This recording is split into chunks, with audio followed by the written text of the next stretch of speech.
Jian Yuanka, if you break up with me, you'll die right in front of you. The man's voice was sinister and obsessive. Li Yuanmo, carrying freshly bought vegetables, passed by the young couple downstairs and overheard a familiar conversation. Suddenly it felt like a lifetime ago. So it's already that time already. What are you looking at? Pretty boy, get lost. The fierce-looking man, seeing Li Yuanmo stop, roared aggressively. Want to get beaten? Li Yuanmo was not intimidated. He turned his head and carefully studied the young couple. When the man impatiently swung his fist, he simply continued walking. In 2 hours this man would kill his girlfriend, dismember her, and dump the body in a trash bin. This incident would cause a stir in the city, spreading fear and eventually become a hot social news topic a week later. But what drew public attention was not the man's murder and dismemberment, but the fact that the woman's body parts had escaped from the morgue on their own. No mistake. The woman, already cut into 13 pieces, stitched herself back together, sought revenge on the man, and dismembered him in the same way, feeding his remains to dogs. Li Yuanmo was not cold-hearted. He was simply afraid that his rash intervention would plunge the girl into an even worse fate. At this time, many superpowered individuals had already appeared, though they themselves were unaware. The girl's ability was a special one called the Undying. Only in extreme emotional and physical distress could those with superpower genes awaken, becoming a new and superior human species in the apocalypse. In his past life, because he had witnessed the events before this superpowered individual's death, he paid extra attention to her. Later he heard she joined the Creation World Base and became a mid-level leader with a bright future. Li Yuanmo was an ordinary person both in his past life and this one. He knew better than anyone that ordinary people in the apocalypse were treated worse than. Before going upstairs, he took one last look behind him. The girl had been slapped and was crying, trying to leave. The man knelt on the ground, pulling his own hair, begging her. He shook off the chill, picked up the vegetables, and climbed to the top floor. The stairwell of the old neighborhood was cluttered with junk, and the soundproofing was terrible. He coughed softly, activating the sound-activated light. He had deliberately kept his voice down, but soon a hurried tap-tap-tap sound came from inside the room. It sounded like someone was frantically rushing to the door to open. How many times have I told you I have the key? He said, helplessly lowering his voice, and handed the vegetables inside. A pink tentacle zipped out, grabbed the vegetables, and pulled them inside. Then it placed slippers under his feet, turned on the TV to Li Yuanmo's favorite news channel, and finally curled around the doorknob to close the door. The entire sequence was fluid and orderly, completed in 3 seconds. The enormous octopus happily flipped through the plastic bag. Clearly today's food from Li Yuanmo was to its liking. It flapped its tentacles messily and crawled toward the kitchen. In the cramped kitchen, the large octopus skillfully turned on the stove, shook its tentacle tips, singed by the flame, and seriously began preparing dinner. Even after seeing it countless times, Li Yuanmo was still stunned by the sight, his eyes stinging. He rubbed his eyes and went to the bedroom to change into pajamas. Don't put too much cilantro. That's not a main dish. He suddenly remembered and turned back to add. The octopus in the kitchen visibly darkened slightly, looking a bit dejected. This creature was something he had picked up at his father's workplace. His father worked as a security guard at a research institute and had disappeared without a trace a month ago. He came from a single-parent family. During the summer vacation of his sophomore year, he had planned a trip with his father. But after the holiday started, there was no news from him. His father, Li Jingfei, had no bad habits, a simple social circle. The day before his disappearance, he had cooked chicken soup for him, left a hurried note, saying he needed to go to work, and never returned. Li Yuanmo went to his father's workplace to inquire, but everyone there told the same story. Li Jingfei had gone on a business trip with other leaders from the institute. Li Yuanmo couldn't imagine why a security guard would need to go on a business trip with scientific researchers, but since he didn't understand his father's work, he had to go home and wait for news. He never imagined he would never see his father again. In his past life, the apocalypse came suddenly, and he was completely unprepared, starting a desperate, chaotic escape. During his escape, he tried to ask about his father, but later learned from a fellow city dweller that the research institute had fallen early in the apocalypse, becoming a nest of mutant monsters. The monsters later swarmed out, occupying the entire city. His father had probably died in the monsters' mouths. He was unlucky he died in the apocalypse. But he was lucky too. He was reborn to a month before the apocalypse at the start of summer vacation. Li Yuanmo took some time to digest the fact of his rebirth, then immediately rushed to the research institute to find his father, only to be repeatedly turned away, just like in his past life.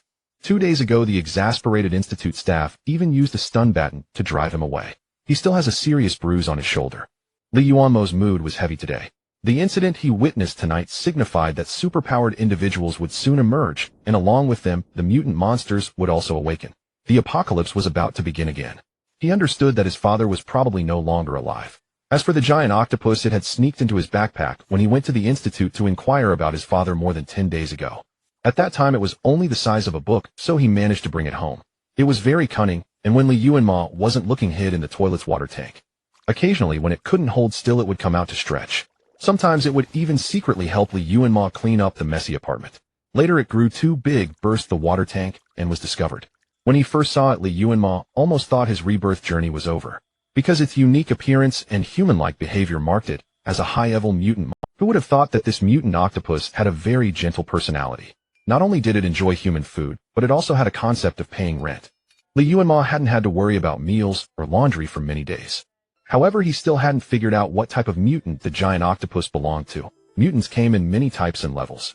The basic criteria for measuring a mutant were intelligence and strength. The higher the level, the higher the intelligence, and the stronger the power.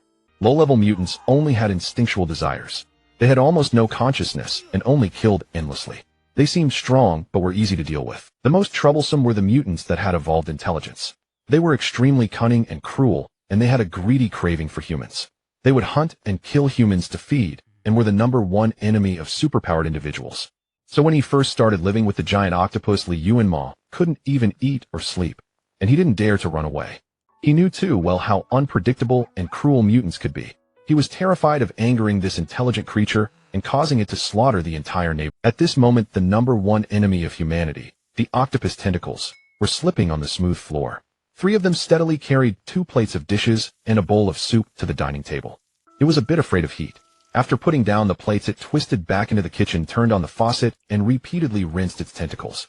This was the strangest part. High-level mutants were basically indestructible, but this one was quite delicate, even afraid of heat, cold, and even thirst. This left Li Yuanmo still unable to figure out its true nature. It had the intelligence of a mid to high-level mutant, but lacked the corresponding power. In fact, it was even more fragile than an average human. Li Yuanmo shook his head, stopped overthinking, and looked down at tonight's dinner: potatoes stir-fried, with sliced pork, tomatoes, scrambled eggs, and a soup of loofah and tofu. 3 dishes filled 7 or 8 plates, crowding the small table. It had made enough for 6 people, 1 portion for Li Yuanmo, and 5 portions for itself. Admittedly, its cooking skills had improved dramatically from barely edible at first to now being able to make meals that looked, smelled, and tasted great. "I'm afraid I have to leave here," Li Yuanmo said, biting into a steamed bun, his voice muffled.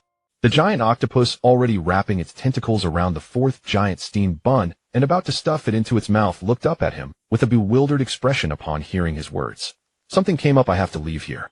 They'll go to the seaside first and send you off." Li Yuanmo thought for a moment, then added, "What kind of water do you like, salt water or fresh water?"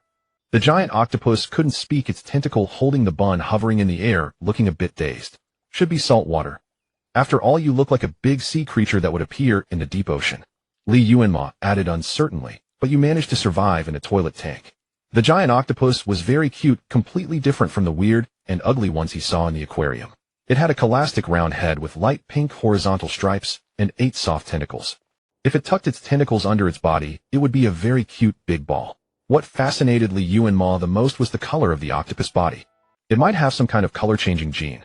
Its mood directly affected the color of its body. It turned red-pink when happy and darker and blacker when sad. At this moment, it had turned as black as a purple ball. "Don't be like that." Li Yuanmo looked at it with some amusement. "You can't stay in the human world forever. Humans will be afraid of you and attack you." Today, the giant octopus clearly had a poor appetite. It only ate 7 buns before putting down its tentacles. After washing the dishes, it slowly drifted like a ghost into the bathtub to rest. That was now its territory. Li Yuanmo had never seen such a human-friendly alien creature before. He found it extremely novel, and a deep reluctance welled up in his heart. But he was already confused and at a loss about his own future, let alone taking care of a clearly alien monster octopus. For now, it was docile and obedient, but no one knew if it would undergo a second mutation, change its temperament drastically, and start killing humans. Parting as soon as possible would be good for both of them. He toyed with his phone silent for a long time, then finally tapped a number.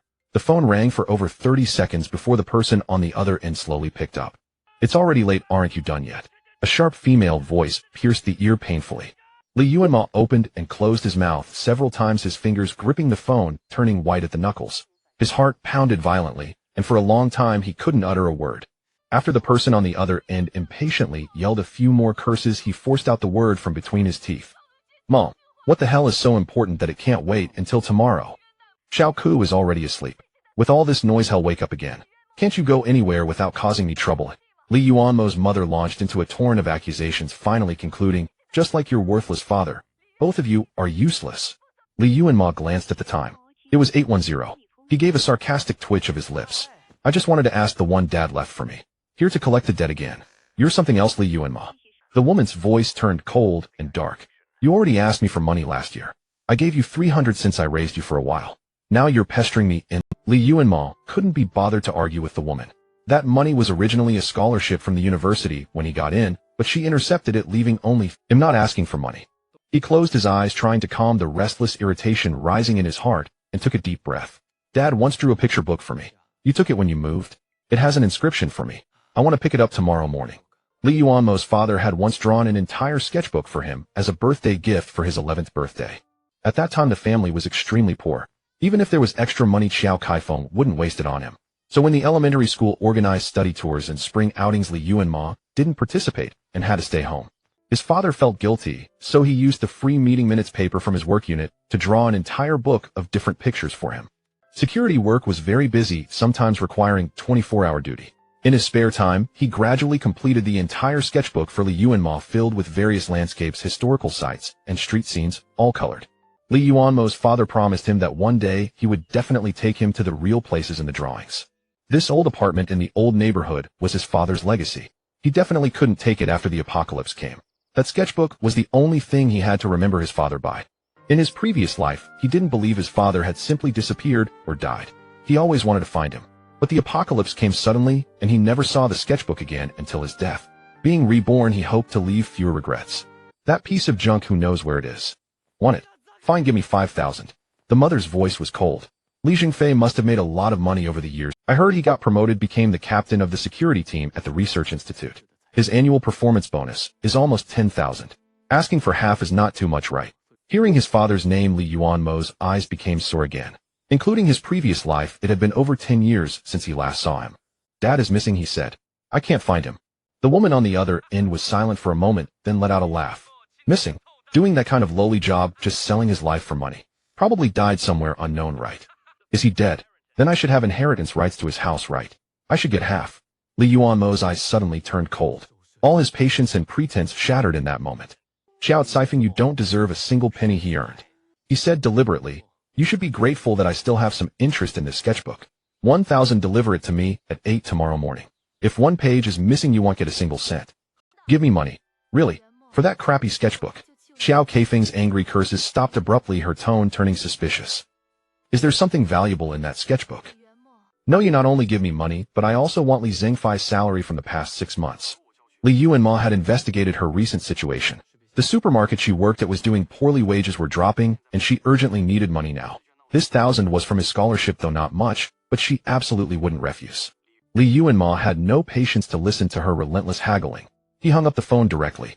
He sat on the edge of the bed, head bowed, silent. He didn't know how long had passed before he realized his hands were trembling uncontrollably. He suddenly clenched his fists, a surge of rage rising in his heart. Every second he talked to that woman made his irritation grow, but he had to hold back until he got the sketchbook. The sketchbook was originally his. He didn't want to give that woman a free pass, but he didn't have time to delay. Compared to the sketchbook, he had more important things to do. He knew that woman wouldn't dare to cause trouble for the money. A few days ago, he had scouted the woman's house hoping to retrieve the sketchbook without alerting her, but there was always someone home.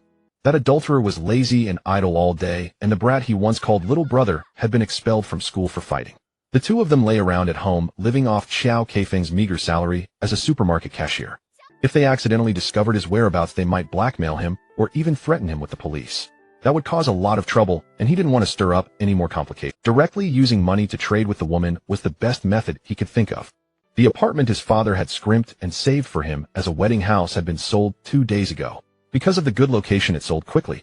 But Li Yuanmo used the money to stockpile a batch of supplies, both food and necessities. He didn't receive them himself, but mailed them to a warehouse in City CS province, thousands of miles away. According to his memories from his previous life, the city he lived in was a hard-hit area for mutant outbreaks.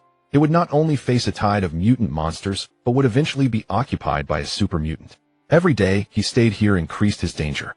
His money wasn't enough to build a strong defensive fortress. Besides, it was meaningless. Even the lowest level mutants in the apocalypse could easily gnaw through hard alloy doors. If he tried to hide in a fortress, he would end up like a tasty can of luncheon meat easily opened by the mutants. He should have left long ago, but he had stayed for news of his father. Now he knew he couldn't wait any longer. He had to get the sketchbook quickly, then move to City C. In his previous life, that city eventually became the largest survivor base in all of China.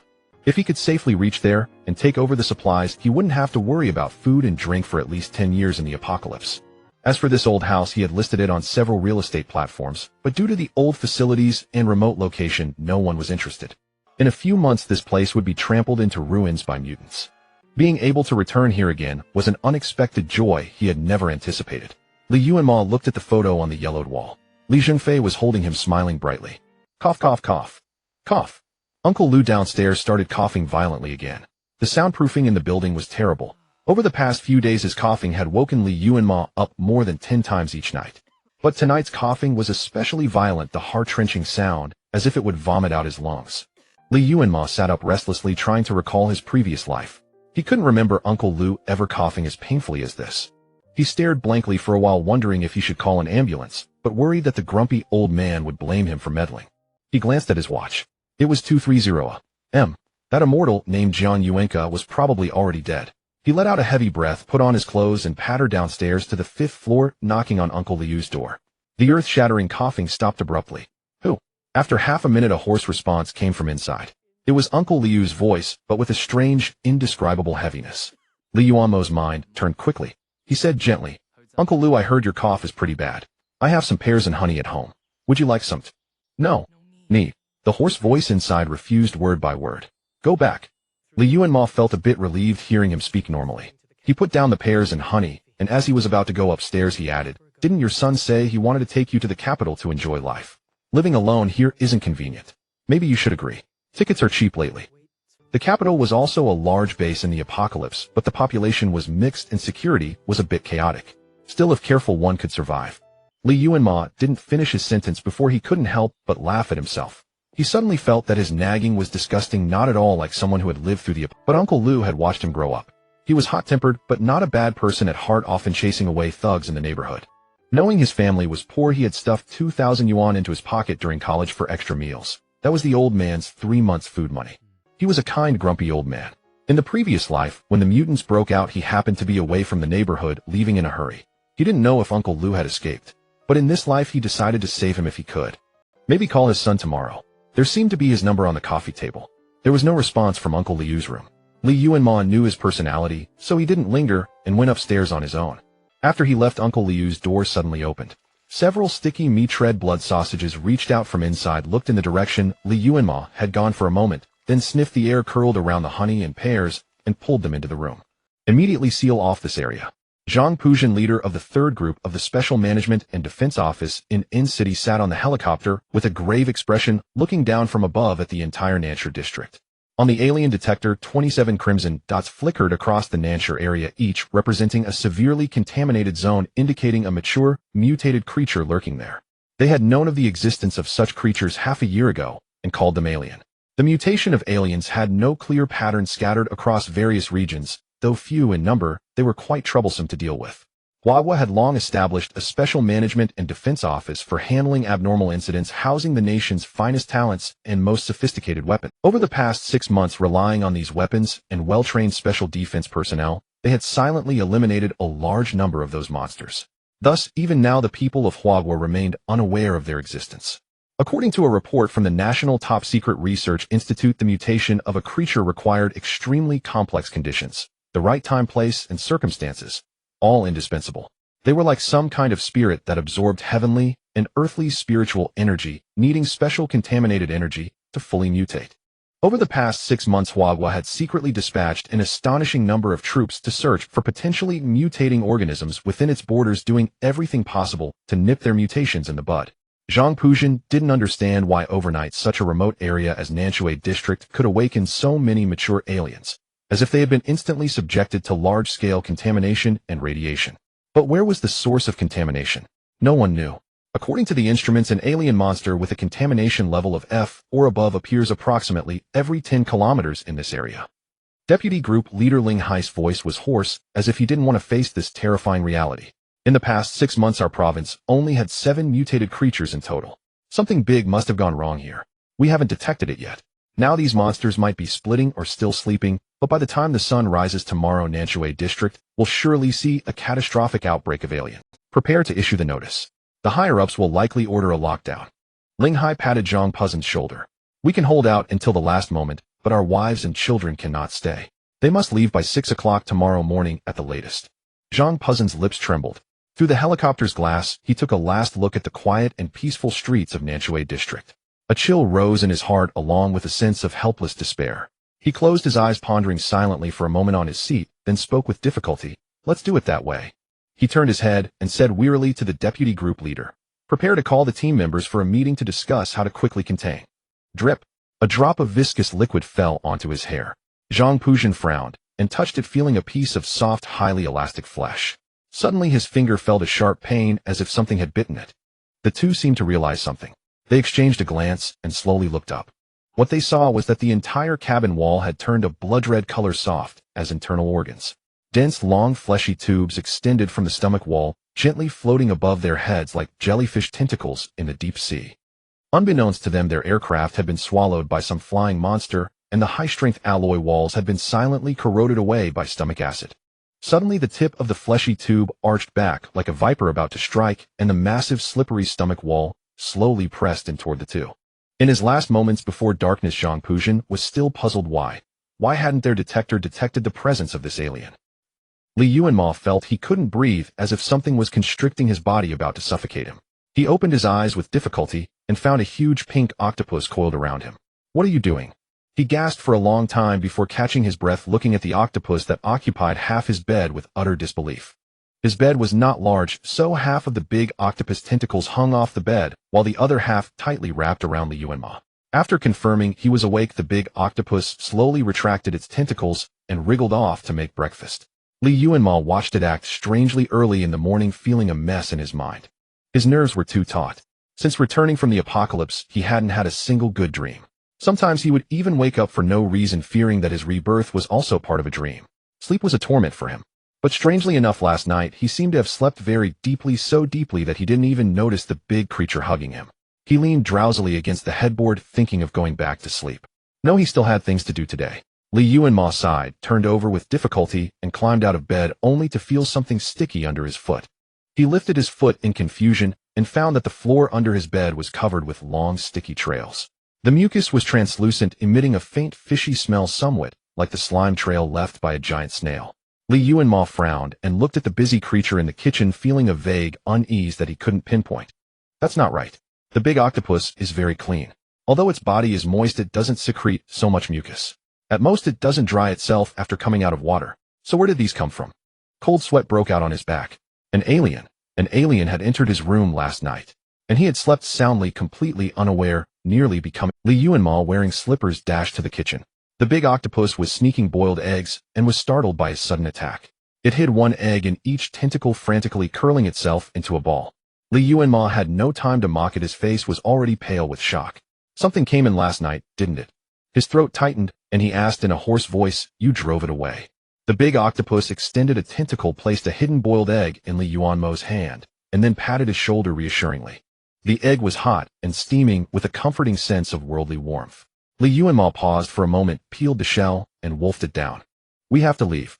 His expression was grave, and his heart couldn't calm down for a long time. This place is no longer safe to stay. According to his memories from his past life, there was at least half a month before the large-scale alien outbreak in their city. Why had a monster come knocking so soon? What he couldn't let go of was why this alien had specifically targeted him. He had no time to think deeply. He hired the big octopus with all the ingredients in the fridge to pack his luggage, while he quickly contacted Xiao Kaifeng. 8 o'clock came, but the woman did not arrive as promised. She calmly waited for Li Yuanmo to contact her. Li Yuanmo patiently argued with her for a long time, but still couldn't get a definite answer. Xiao Kaifeng. His tone was cold and stern, having lost patience with this greedy mother. That album means nothing to you. I'm already being generous by offering 1,000 for it. If I'm not mistaken, Suke's piano class fees have gone up again, and the teacher has called you 7 or 8 times to collect the tuition. Are you sure you want to exhaust my limited patience? Xiao Caifeng, who was trying to take advantage of Li Yuanmo, was left speechless.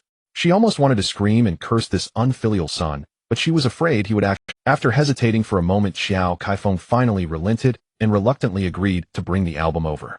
However, she was clearly intimidated by her eldest son's sudden change in temperament, so she brought her younger son along for courage.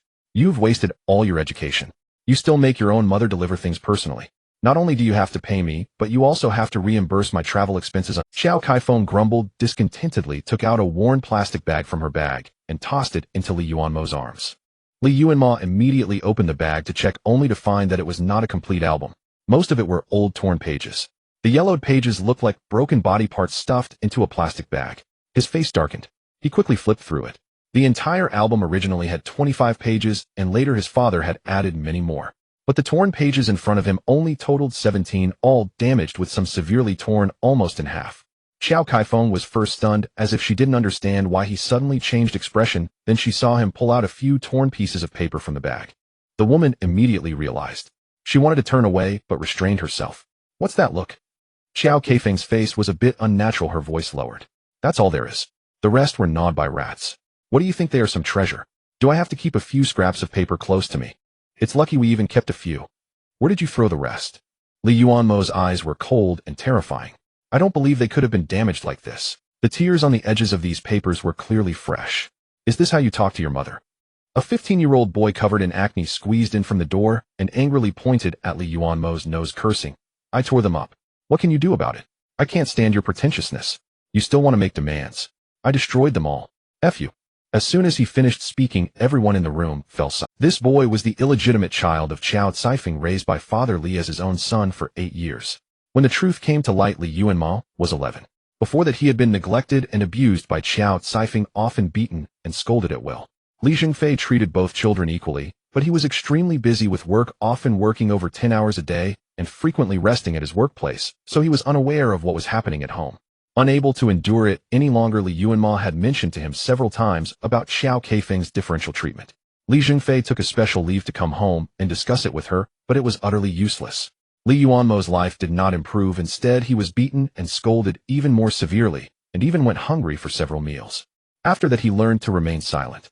But he once read a sentence in a book: if you don't explode in silence, you will perish in silence. So he decided to explode, and at the same time, let that mother and son perish. He knew their little secret. Every Saturday afternoon, Xiao Kaifeng would take her younger son out, claiming it was to take him to cram school. But that stupid little brother of his was so foolish that in order to show off to Li Yuanmo what delicious food he had eaten and what new toys he had gotten, he told Li Yuanmo everything about what he and his mother did on Saturdays. Thus, Li Yuanmo learned that Xiao Kaifeng always went to meet a man on Saturdays. That man was very kind to his stupid little brother, buying him all kinds of toys and extracurricular books, and even telling him to call him dad. Li Yuanmo was very familiar with the old man at the scrapyard.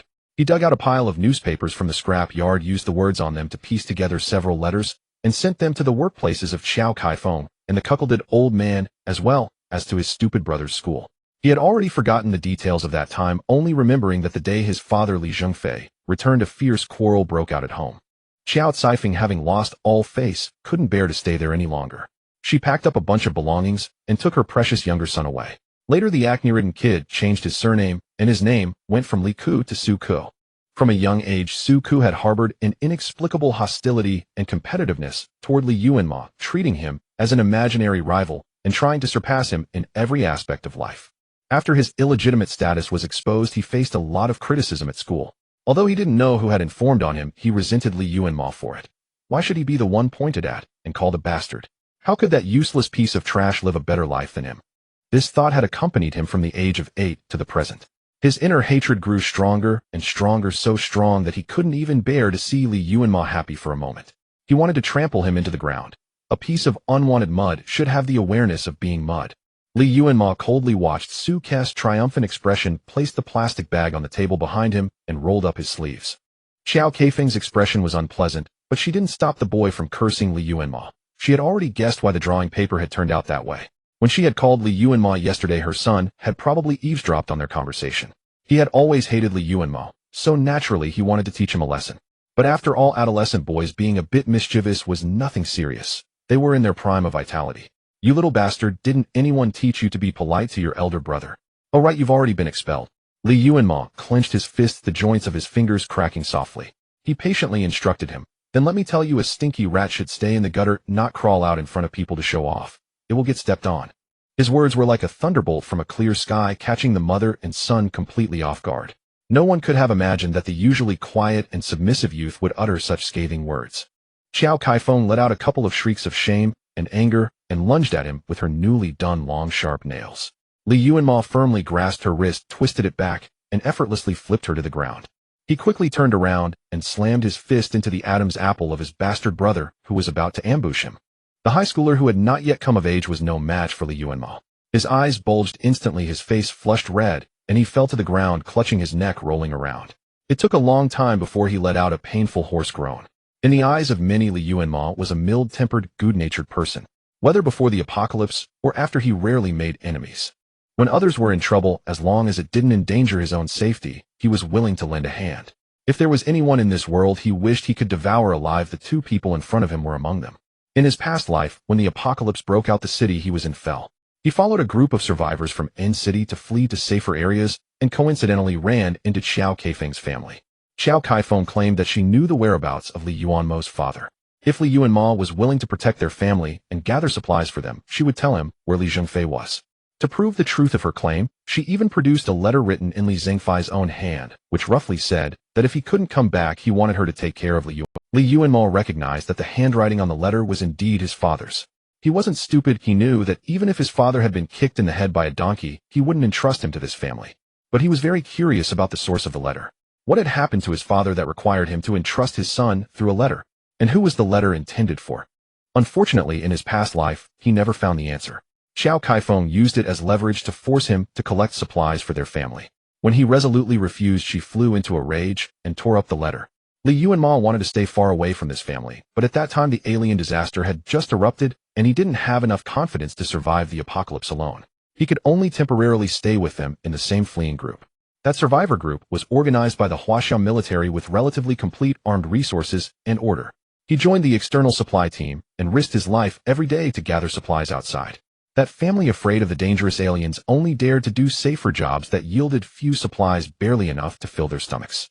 To this day, Li Yuanmo couldn't understand why Xiao Kaifeng had harbored such intense hatred for him since he was a child. Even in the perilous days of the apocalypse, she couldn't bear to see Li Yuanmo living better than their family. Jealous of the supplies he could gather from outside, every day she spread rumors that he was an ungrateful brat, getting others in the supply team to isolate and ostracize him. Even in the perilous days of the apocalypse, she couldn't bear to see Li Yuanmo living better than their family. Jealous of the supplies he could gather from outside every day, after discovering that his hard-earned dinner had disappeared for the fourth time, Li Yuanmo took the food packaging to that family. He broke Suke's hands and stuffed the packaging they had discarded into his esophagus. Now that he thought about it, he still felt a bit regretful. At that time, he hadn't yet shed the mindset of civilized society and had too strong a sense of morality. If he had decisively eliminated the root of the problem, perhaps the subsequent twists and turns wouldn't have happened. After a period of aimless fleeing, Li Yuanmo finally came to terms with the reality that his father would never return and gradually adapted to life. And he had accumulated a batch of supplies and was about to follow another team to El Province in the south to find his aunt who had been out of contact. But on the eve of his departure, their camp was attacked by a pack of mutated wild dogs. The cause was that someone had found a few wild dog puppies in the wild and brought them back to cook and eat. By a very unfortunate coincidence, all of Li Yuanmo's supplies had been splashed with the meat broth. He had just returned from a mission and hadn't yet found a place to clean up when he was targeted by the enraged pack of wild dogs. He fought desperately to a safe place, but the wounds from the bites never healed. He dragged himself back to the main group only to find that his supplies had already been taken over by Xiao Kaifeng's family. Because his wounds were contaminated, his body quickly deteriorated, and he was burning with fever all day, drifting in and out of consciousness. When he finally managed to struggle back to consciousness, he saw Xiao Kaifeng making a deal with some people. She had sold him for 10 packs of instant noodles. Fueled by hatred and anger, Li Yuanmo mustered his strength, and while they were still trading, secretly slipped out of the group. With his body in that condition, he couldn't get far.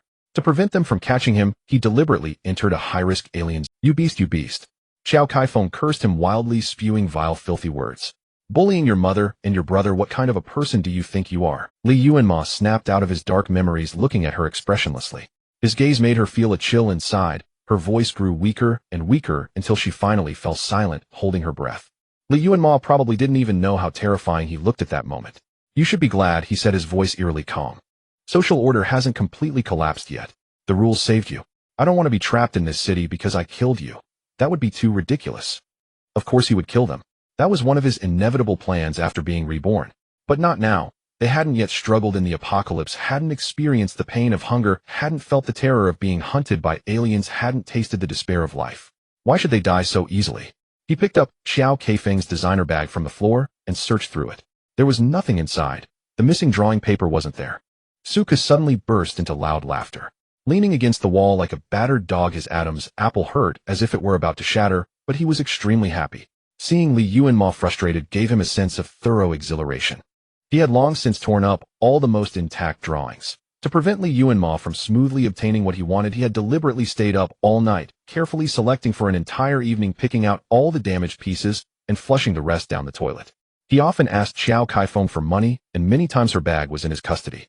Before entering the neighborhood, he had searched through the plastic bag again and thrown the relatively intact pieces into the community trash can. The atmosphere in the room was tense and eerie. Suke's cheerful laughter gradually faded under Li Yuanmo's silence, finally turning into complete stillness. For a moment, the only sound in the air was the rustling of the plastic bag. Xiao Kaifeng looked terrified. She had originally thought that even these fragments could be used to demand some money from Li Yuanmo. There were two of them, and he was alone, so he surely wouldn't dare refuse. But at this moment, feeling the tense and dangerous atmosphere in the air, she didn't dare mention money anymore. She could only hold her injured arm trembling and hide behind her son, gesturing for him to go to the kitchen and get a knife. She didn't know why Li Yuanmo had suddenly become so terrifying, attacking people at the slightest disagreement. He might have gone mad. This lunatic was going to harm them. They had to strike first because her and her son's injuries were obvious. Even if they ended up killing him, they could tell the police it was self-defense. Li Yuanmo finished inventorying all the paper scraps, then carefully searched the floor again, finally confirming there was nothing left. He looked up at Xiao Caifeng, who was on high alert, and the bastard brother, who was holding a knife and trembling all over. He smiled lightly, stepped forward, and took the watermelon knife from the quaking Suke's hand. A knife isn't played like that, little mouse. Li Yuanmo patiently placed the blade across his neck. The way you hold it when you stab, it'll easily get stuck on a person's bone, and you won't even be able to let the blood out. The somewhat dull blade left a thin red line of blood on the bastard brother's neck. Li Yuanmo paused for a moment, then didn't strike, throwing the knife aside. Before Suke could fully exhale the breath in his throat, a sharp pain suddenly erupted from his scalp. Li Yuanmo grabbed his hair, and with irresistible force slammed his head against the doorframe 7 or 8 times.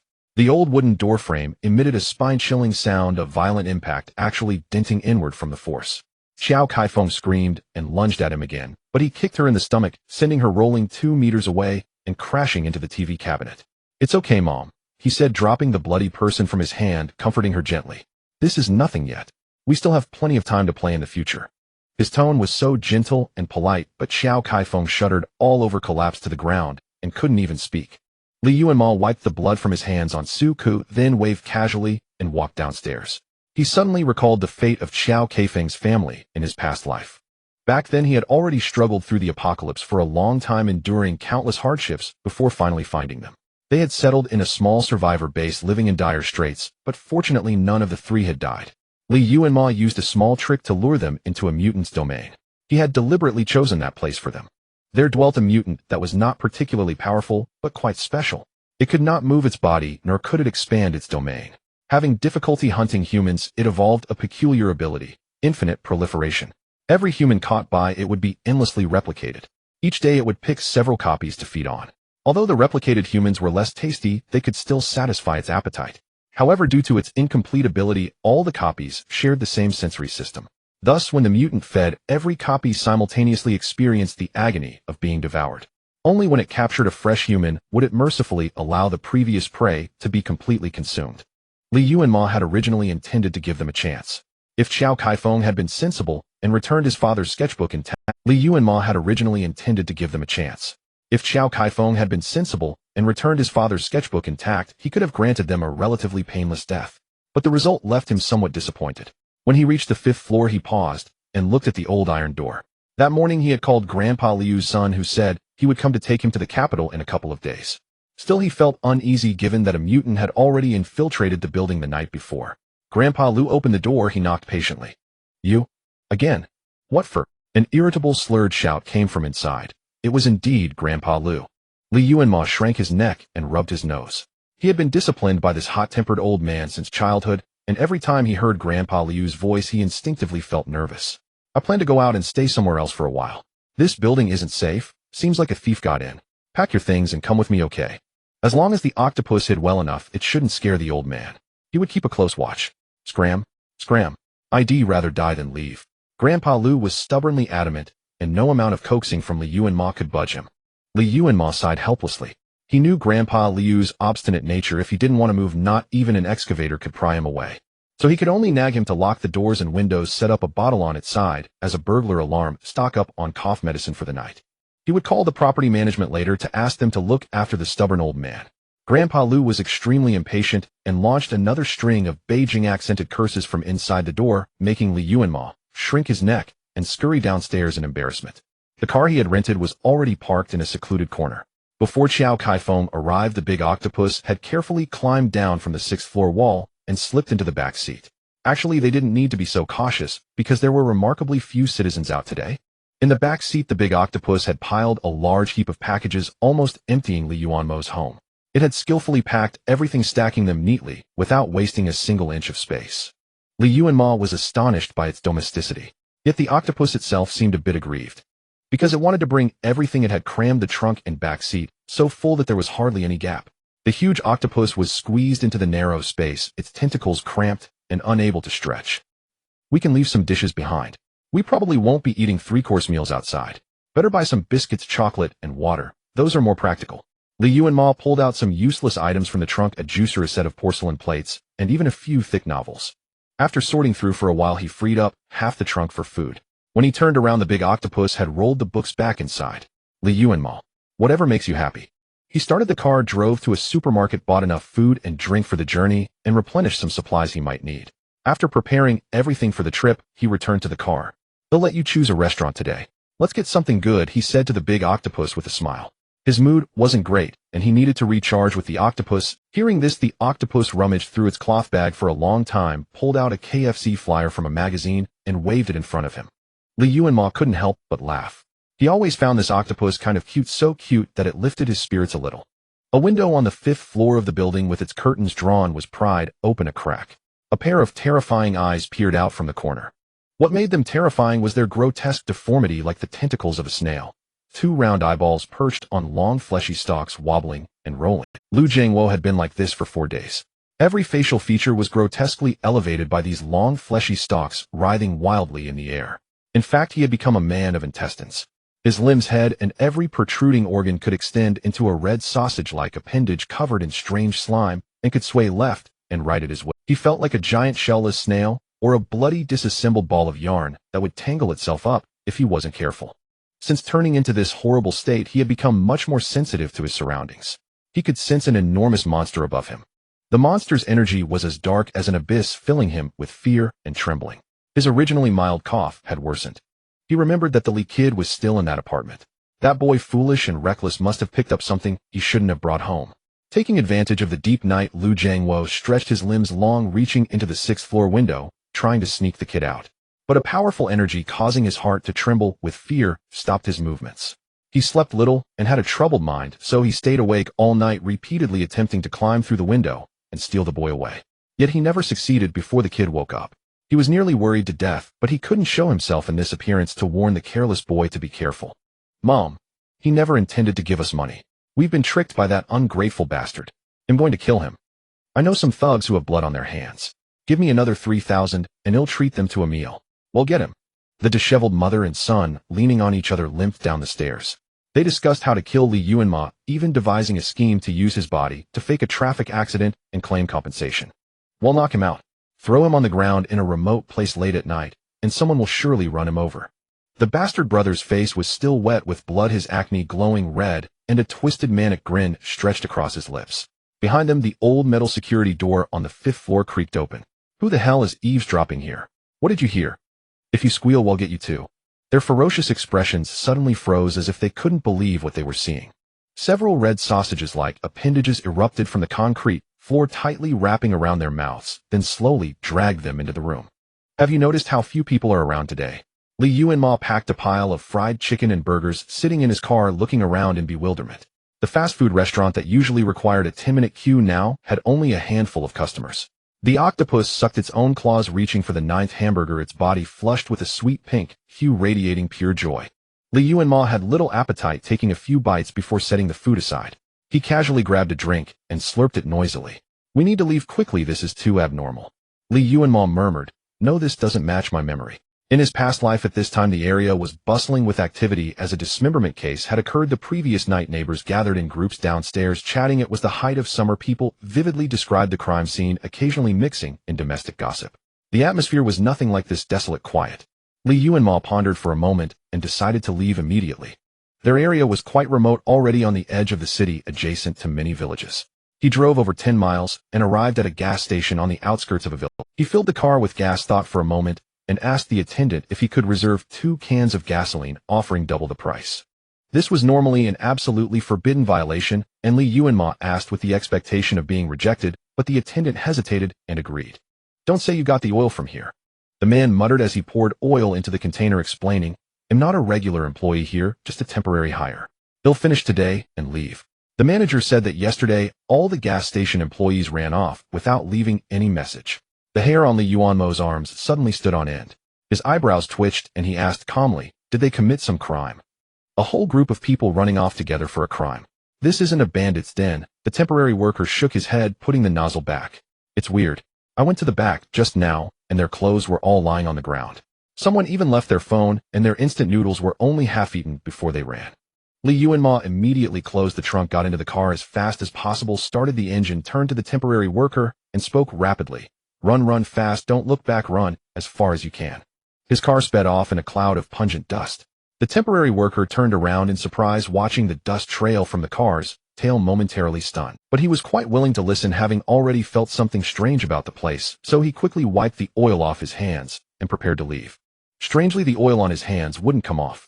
The blue work uniform was deeply soaked with the oil from his hands, yet his hands remained slippery and greasy. He looked at his hands in bewilderment, only to find his palm lines had become blurred and his flesh was beginning to dissolve.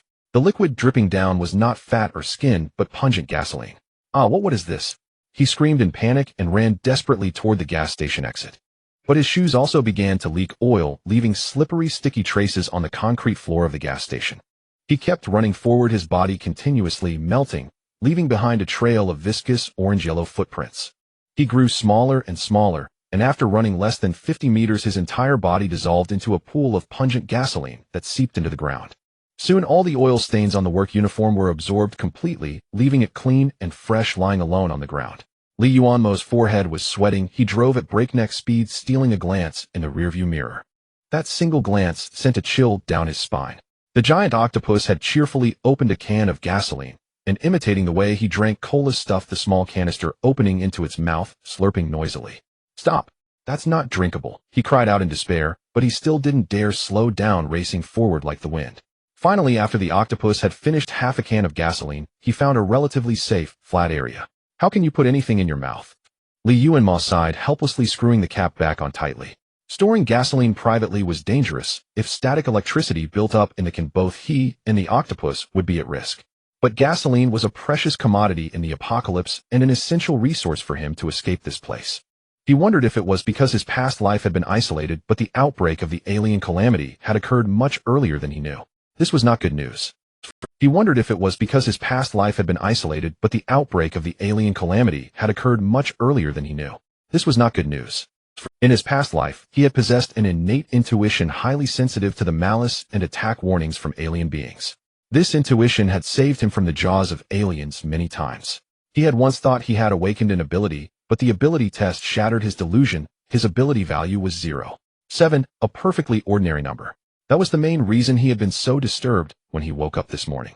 But just now at the gas station, he felt a lingering sense of being watched, not from the attendant, but as if from every gas pump. They seemed alive, staring coldly and But just now at the gas station, he felt a lingering sense of being watched, not from the attendant, but as if from every gas pump. They seemed alive, staring coldly and greedily at Yuanmo and the worker. This extremely strong premonition of danger made him not dare waste a second, and he fled immediately. It was a close call. If he had delayed even half a minute, he didn't know if he could have left that place intact. He wondered what happened to the temporary worker. If he managed to escape alive, it meant the alien that had taken over the gas station wasn't very ferocious, and any unlucky passerby might still have a chance. He wondered what happened to the temporary worker.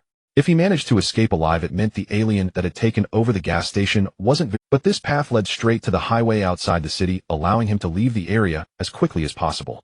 However, ideals were beautiful, but reality was, he had driven only about 10 kilometers when a yellow warning tape blocked the road ahead. What? Who goes there? A fully armed guard in a high-intensity protective mask raised his gun, aiming at the driver's seat, as if facing a major threat. Yuanmo's heart sank.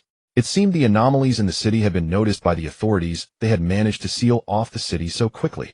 He had rushed, but still he was too slow. That warning tape seemed like a dividing line cutting the outside world and the entire city into two halves. The guard didn't even approach to check inside his car, harshly ordering him to turn back. A strong surge of unwillingness flooded his heart. He had been reborn, so why couldn't he change his fate? Yuanmo's fingers gripped the steering wheel, knuckles white with tension, veins prominent. At this moment, he became strange. He knew his emotions were out of control. He shouldn't be so agitated, but as if manipulated by something, he inexplicably couldn't control his body.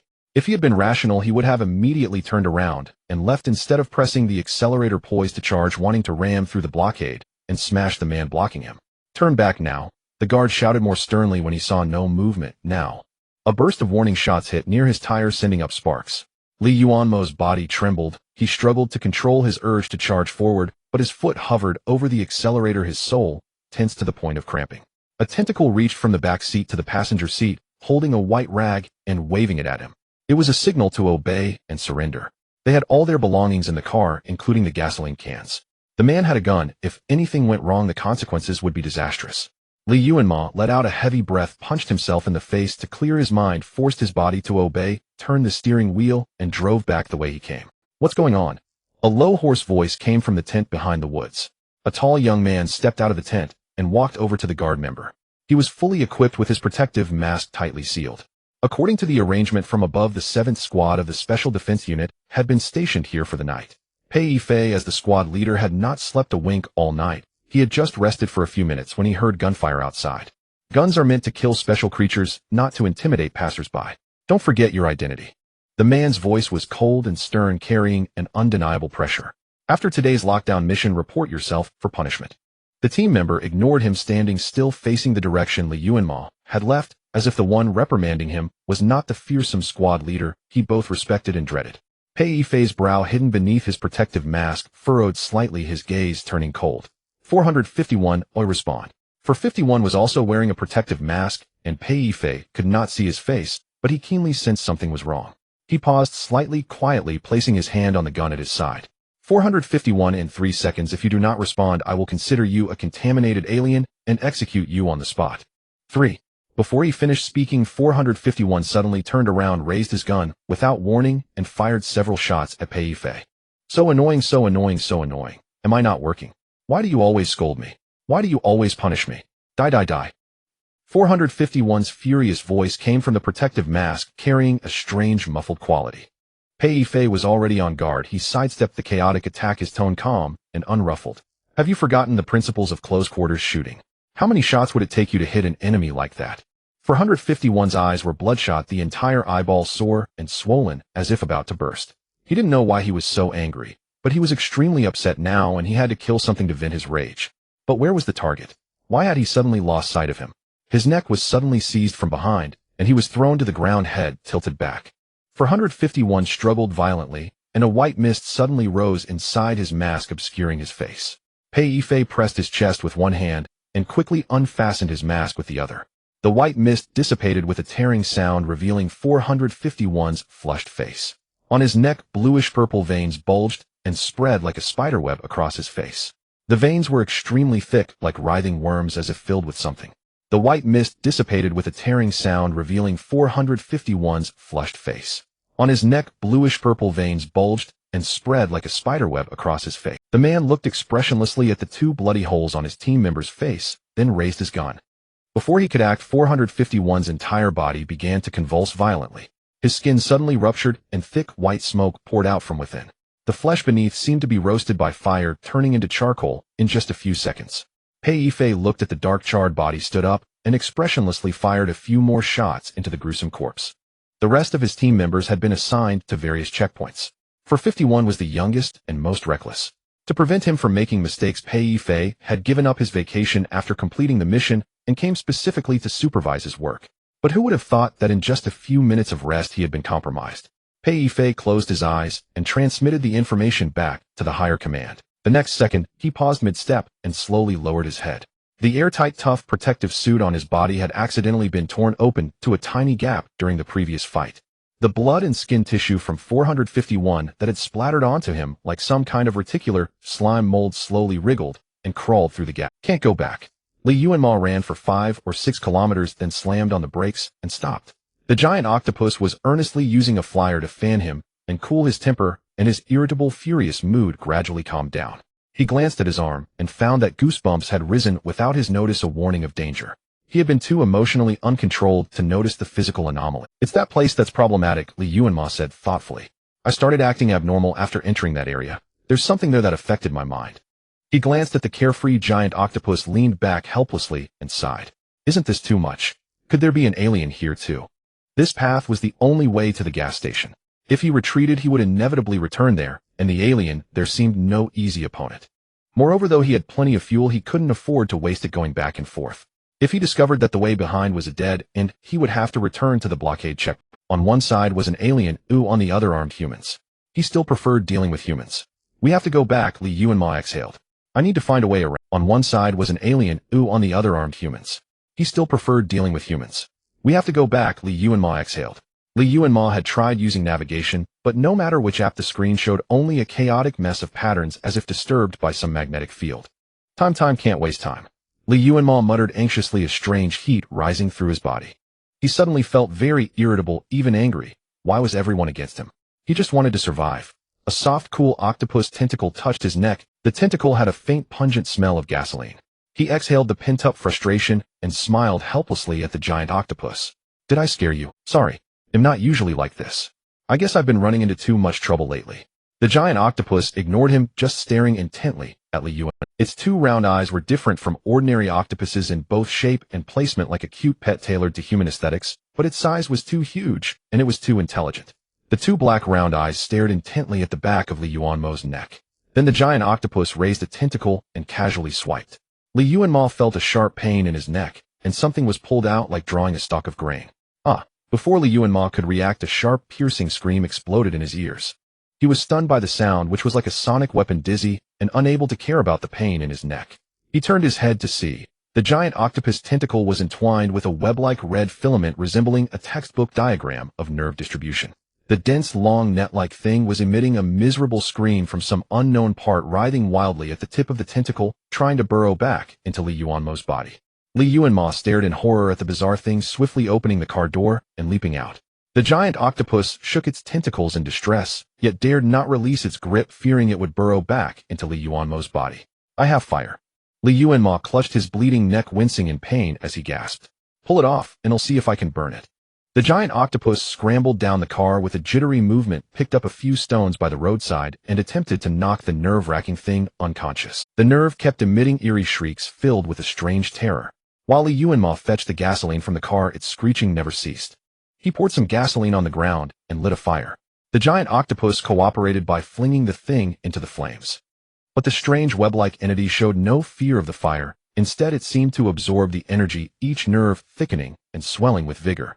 It consumed the flames entirely, still unsatisfied, and seizing the opportunity, it lunged at Li Yuanmo with its dense, writhing roots. Li Yuanmo was prepared. He struck it hard with a military shovel from the car, sending it flying. It consumed the flames entirely, still unsatisfied, and seizing the opportunity, it lunged at Li Yuanmo with its dense, writhing roots. Li Yuanmo was prepared. He struck it hard with a military shovel from the car. Li Yuanmo watched in horror as the giant octopus focused intently on devouring every last bit of the nerve cluster. The most terrifying part was that the nerve web seemed to be extremely hot. As the octopus chewed, white steam rose from its mouth, and it trembled from the heat, making the scene utterly surreal. You just ate it, Li Yuanmo stammered. He stepped forward and pried open the octopus mouth, revealing rows of sharp, spiraling teeth. The octopus was fastidious, even somewhat obsessive about cleanliness. Its teeth were clean and white with no residue. The nerve monster completely swallowed. This creature was anatomically different from ordinary octopuses. Octopuses typically have their feeding apparatus located at the lower part of the body near the center of the arms, but its mouth, like something from a cartoon, sat on its round head, inconspicuous, most of the time only splitting open when eating. Don't you feel sick? Doesn't it burn your mouth? Li Yuanmo asked incredulously. You're afraid of heat, aren't you? The giant octopus gazed at him with moist eyes, clearly scalded, but its body was incredibly resilient. The nerve monster hot as flames left no burn marks on it. It could have eaten that thing directly, but it had hesitated because of the heat.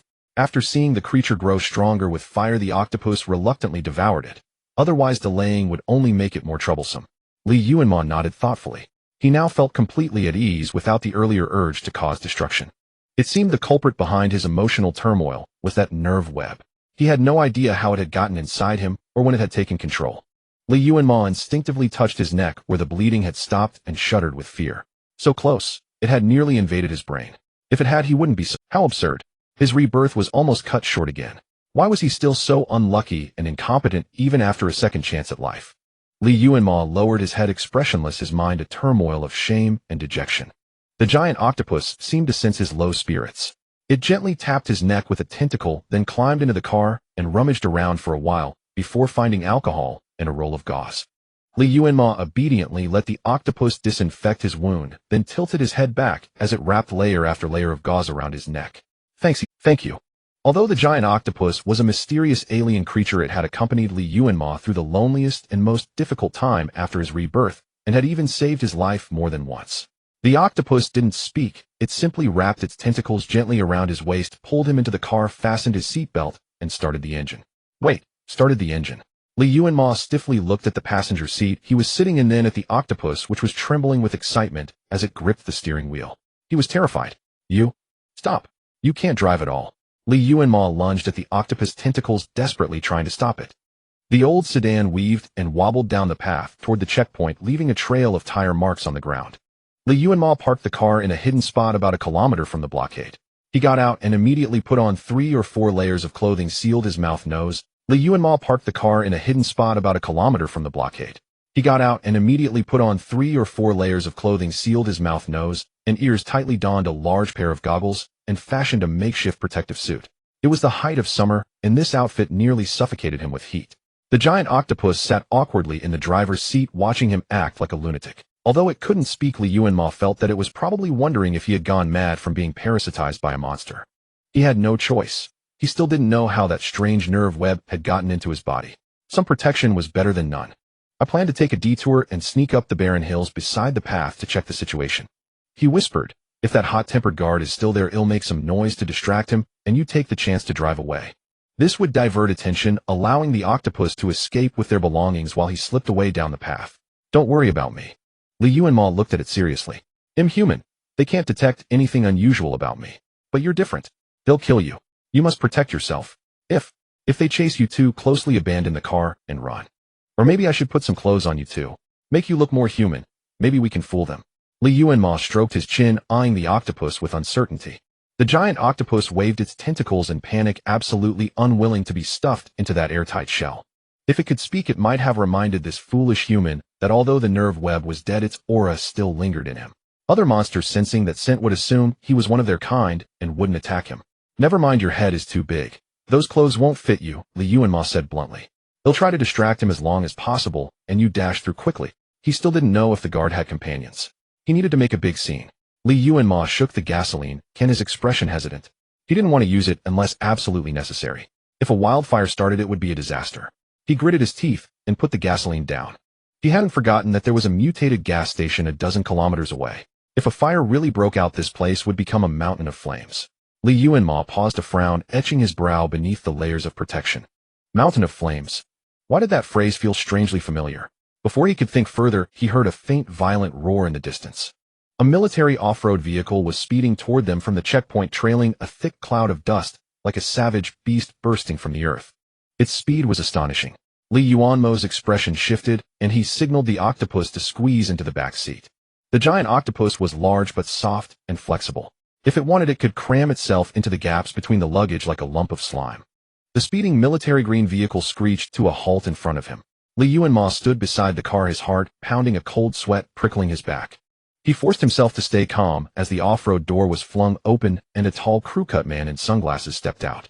He was towering over 1.9 meters, wearing a white undershirt and military trousers. His bulging muscles were both beautiful and powerful. Even through the mask, Yuanmo caught a faint whiff of gunpowder. The man leaned casually against the car door, scanning Yuanmo and the car behind him through his sunglasses. Hello, Yuanmo forced a smile, trying to look meek and obedient. Officer, is there something I can help you with? Where are you headed? The man asked in a flat tone. Li Yuanmo organized his thoughts and decided to tell the truth. To Q City. It was on the way to his final destination, Sea City, and it was coastal, so he could release the octopus there. What are you wearing, and why are you dressed like that? The man's questions seemed casual, yet felt like a routine interrogation. I am allergic to UV rays. I can't be exposed to light, Li Yuanmo said, his expression earnest and sincere. Pei Yifei drew his gun and pointed it directly at Li Yuanmo's head. Tell me the truth, he said calmly. The luggage in the car rattled, as if unstable. To Li Yuanmo, that noise was more terrifying than the gun aimed at his head. He quickly waved a hand to signal the creature behind him not to act rashly. Then hesitantly he pulled down his goggles, revealing a face flushed with sweat. I think the air here is strange, like there's some virus or chemical. If you breathe it for too long, you feel restless and your heart races. So I put on extra layers. His explanation was perfectly reasonable. He had indeed sensed something wrong and put on the gear. He just didn't know if the soldier would believe him. Although the man wore no protective gear, the pressure he exuded was intense, comparable to the powerful psychics from Li Yuanmo's previous life.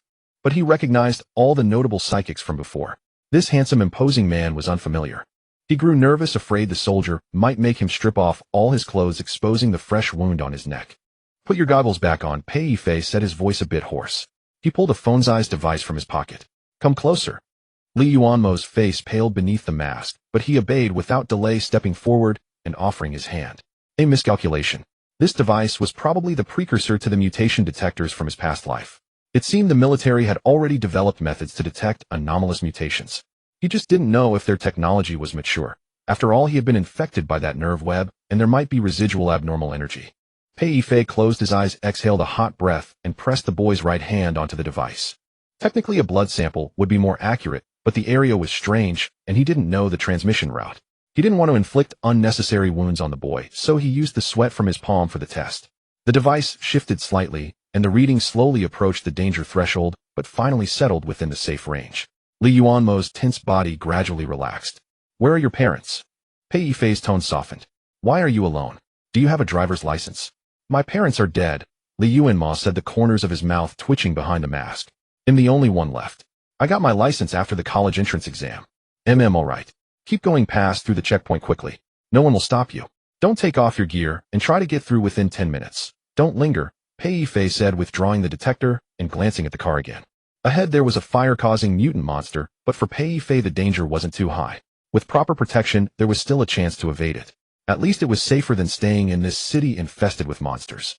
Good luck, he said, returning to his car and giving the kid a crisp farewell gesture before pulling up the navigation system.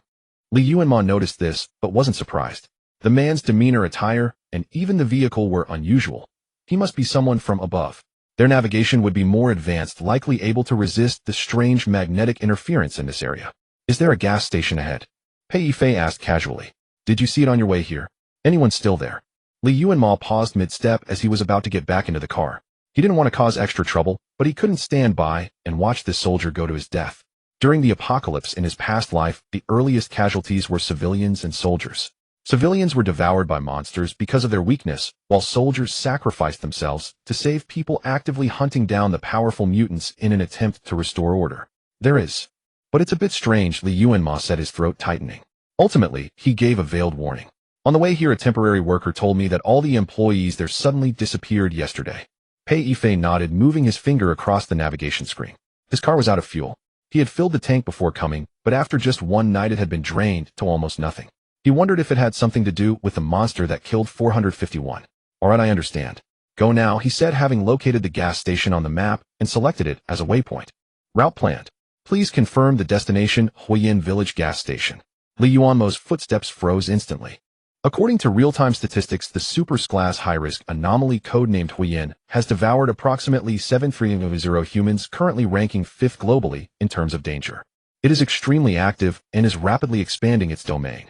Since its awakening 178 days ago, its territory has expanded hundreds of times, encompassing the entire mountain and hundreds of kilometers of surrounding urban areas within its domain space. Citizens in dangerous locations should flee as soon as possible. To reiterate, it's too terrifying. There's no way out for people. At this rate of expansion, it's only a matter of time before it takes over the entire city. The flames on the mountain are incredibly hot. I heard that anyone who accidentally enters that domain will be turned into charcoal by the heat waves inside. Huiyin, this place name is so unlucky. I think it's flame. The refugees huddled together listening to the broadcast, their expressions desperate. When I was fleeing, I saw that anomaly from afar. Oh my god, you have no idea how terrifying it is. It's like the fire god Zhurong from mythology. Humanoid, its entire body made of flames. When enraged, it can manipulate the entire mountain into firestones and magma to attack enemies. The military's artillery fire can't kill it, instead it absorbs the energy and grows stronger. I heard that the anomaly has no humanity, but its intelligence is extremely high. It's quite familiar with military tactics and has a strong sense of what's called counter-reconnaissance awareness. It's frighteningly cunning. Several military units have been wiped out there. What about water? Water overcomes fire. Douse it with water. Nonsense. We're in the north, and that city has few rivers. Where would we get enough water to extinguish an entire mountain? And that anomaly has no physical form. As long as a single spark remains, it can survive. Unless you can extinguish all the flames in an instant, there's no way to kill it. Just run, the farther the better. Stay far away. Soft sobbing echoed through the refugee camp, whether from unbearable hunger or despair for humanity's future. What are you staring at? Pei Yifei impatiently tapped the horn and barked, "Move it." Yuanmo shuddered, turning his head stiffly to look at the man. Pei Yifei was an extremely calm and composed man, but ever since his scuffle with 451 at the checkpoint, he had been feeling irritable from time to time. At that time, he had taken off his protective suit and carefully examined his body. He found nothing.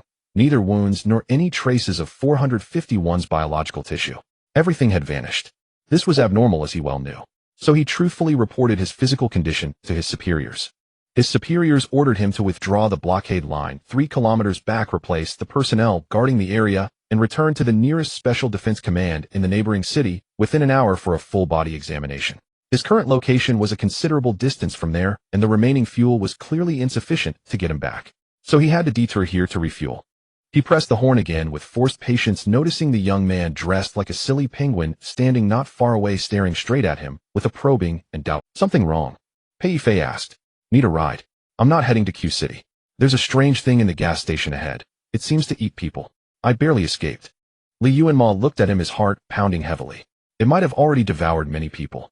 If you go there, you might not get fuel, and you could be eaten. He didn't know what he was doing. Revealing this information might make the soldier suspect something was off, but a strong premonition told him he might be talking to an extraordinary figure, or perhaps a monster. Pei Yifei raised his eyes to look at him, slowly raising an eyebrow. A strange, dangerous smile curled at the corner of his mouth, and suddenly he was no longer in a hurry to move on. Yuanmo stood still, watching the man get out of the car again. Pei Yifei removed his sunglasses in front of him. It was an extremely handsome face, sharp brows and bright eyes. The man had irregular handsome features with a free and heroic charm, a striking, intense-featured handsome man. But his sharp, deep eyes were now completely bloodshot without a trace of white, making him appear demonic and sinister. Tell me, kid, what's going on ahead? Pei Yifei's tone softened, but his dangerous aura did not diminish in the slightest. If you go, you'll definitely be targeted. Yuanmo's palm was bleeding from his nails, but his expression was resolute. You're strong, but you're very weak right now. That man-eating monster won't let you go. But I have to refuel and get out of here. Pei Yifei turned his head and patted the big iron beast beside him. This thing is expensive. Losing it wouldn't be a big deal, but if someone with ill intent gets their hands on what's inside, it would be disastrous. The implication was clear. He and the vehicle had to leave together. The two stared at each other for a long time, falling into an awkward silence, neither speaking. Pei Yifei raised his watch and said in a heavier tone, "Move aside." "I have fuel," Yuanmo interrupted. "2 cans, no 1.5. My car's tank is also full. I can give it to you." He didn't know if this military off-roader could use his fuel, but to prevent the worst from happening, he was willing to try. He would never forget how in his past life the powerful anomaly codenamed Huiyin had wiped out countless struggling human bases and claimed the lives of countless soldiers and ability users. If possible, he was willing to fight for a glimmer of hope for millions. It was risky. He couldn't even be sure this man was truly Huiyin, but he was willing to trust his instincts and the goosebumps that still hadn't subsided on his skin. His body was instinctively terrified of this man, or rather of the recurrence of a crisis that could almost destroy the world. After all, he was fully covered, and this soldier had no idea what he looked like. Even if he was wrong, as long as he ran fast enough, the man couldn't get any information. "You can tow my car away. As long as we leave this city and find another safe gas station, we'll part ways," Yuanmo suggested, looking at the unmoved man. Sweat poured down his body, stinging the wound on the back of his neck unbearably.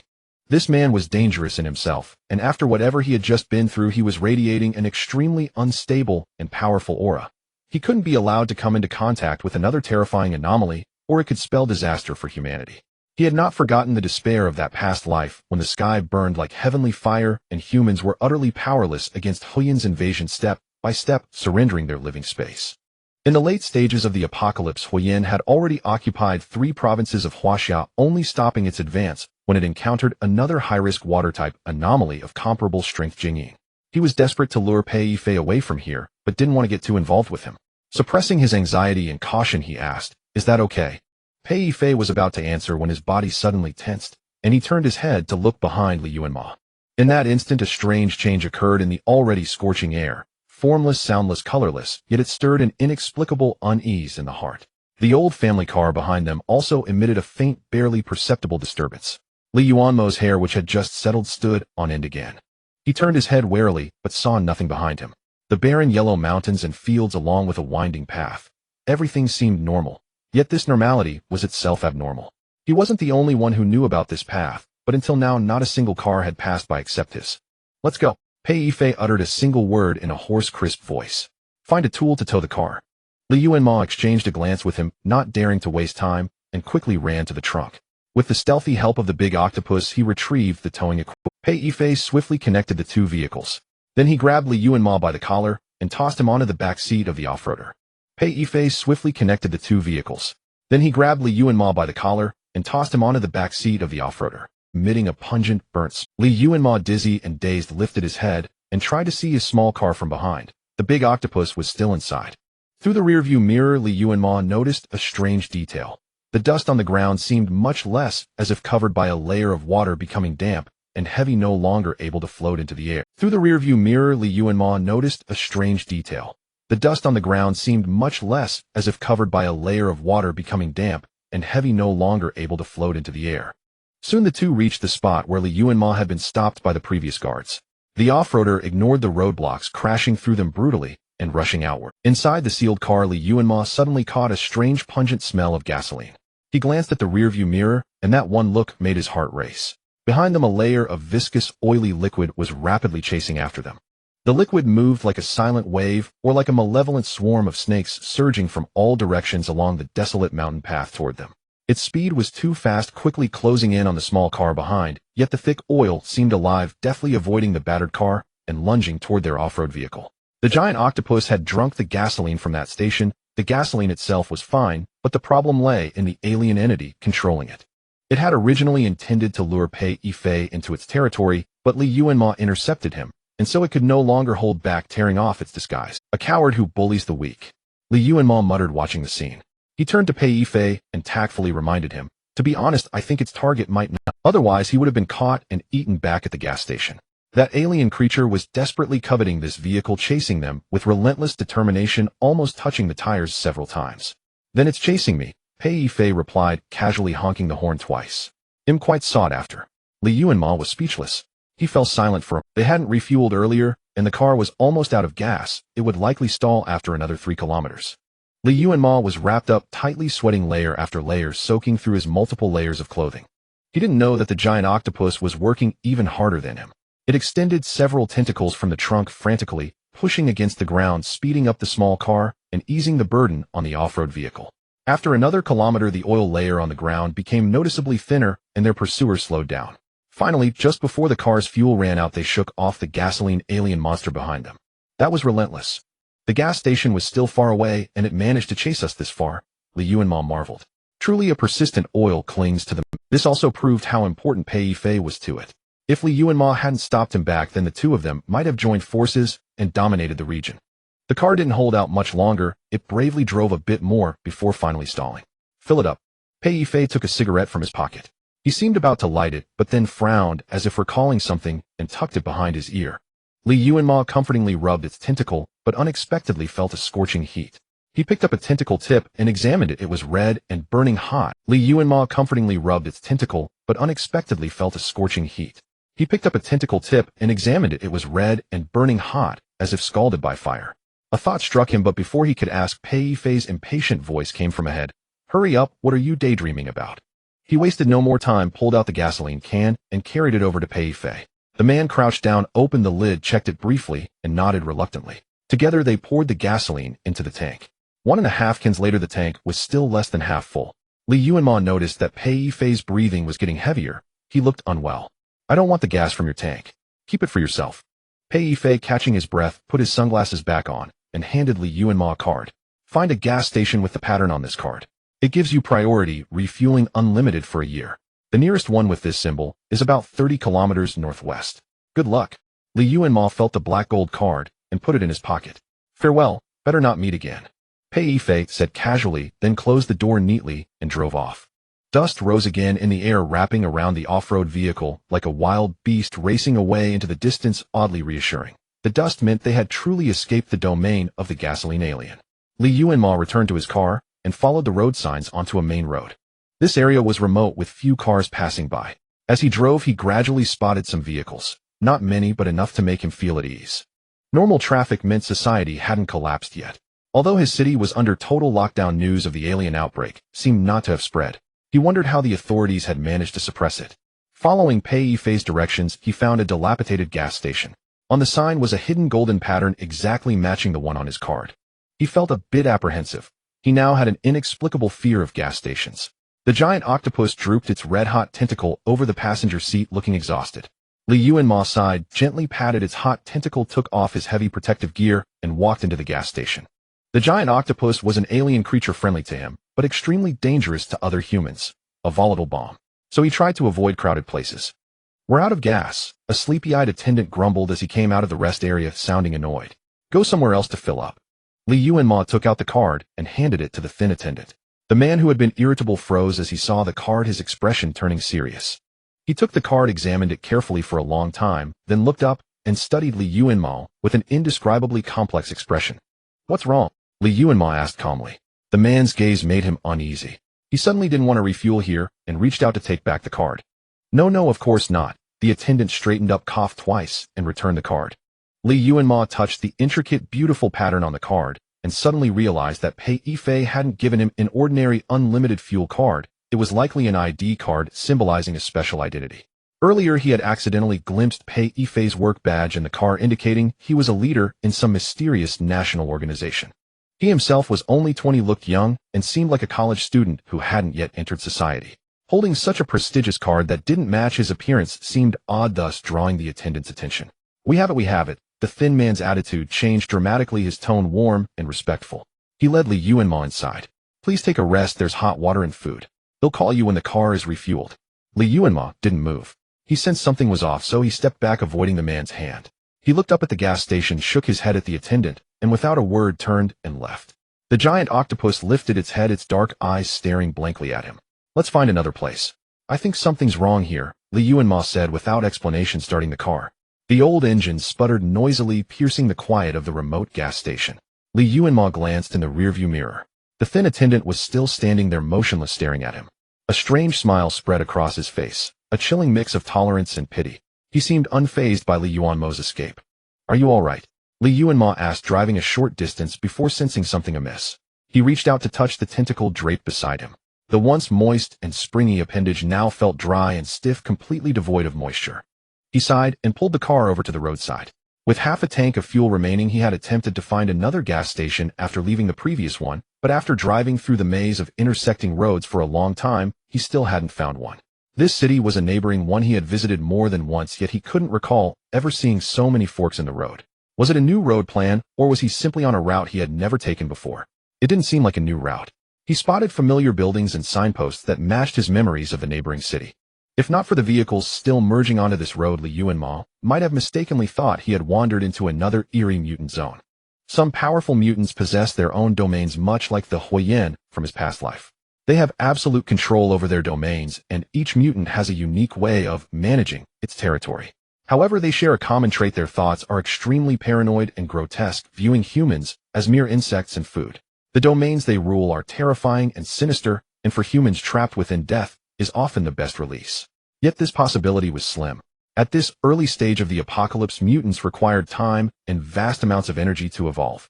Thus, it was nearly impossible for so many powerful mutants to appear simultaneously in the same area, as they couldn't acquire enough energy to level up, and would even fight to mutual destruction over resources, unless they belonged to a mutant collective with a symbiotic trait. The most famous symbiotic mutant from his past life was a tongue. It would silently parasitize the human oral cavity, devour the original tongue, and manipulate the host's brain to speak. The most terrifying part was its power of word spirit. When it spoke of something terrible, that thing would almost certainly come true. It wasn't the strongest mutant of the apocalypse, but every person or object it possessed would inevitably turn into a mutant. The most terrifying part was its power of word spirit. When it spoke of something terrible, that thing would almost certainly come true. It wasn't the strongest mutant of the apocalypse. He had tried countless times along the way, but the navigation was completely useless and his phone battery was about to die. He took out several bottles of mineral water, wet a cloth, and pressed it against the octopus body. The creature was so large that the few cloths clinging to it looked like patches sewn onto its form.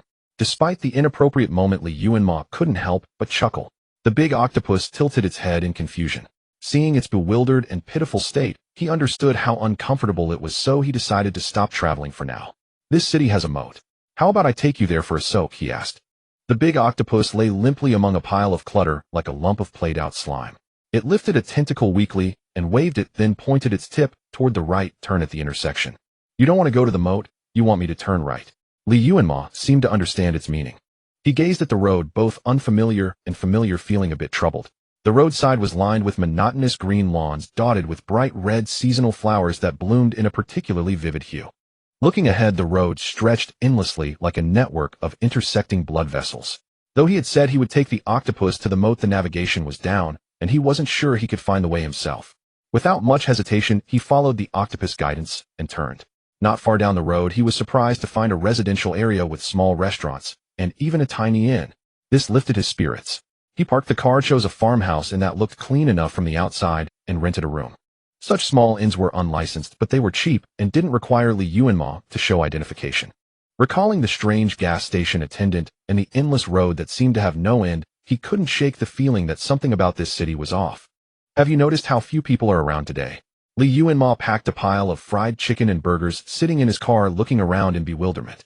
The fast food. He instinctively touched the card in his pocket. The innkeeper handed him a key with a beaming smile. The lights are a bit dim, but you'll manage for the night. There's a private bathroom, but no hot water. Still, it's hot these days, so a cold shower is fine for a young man like you. Helps cool off. Yuanmo smiled, took the key, and as he passed a trash bin, he casually folded the black card in half and tossed it in. By the way, Andy. Before heading upstairs, Yuanmo leaned on the creaky rusted railing and asked casually, have the roads outside been newly built?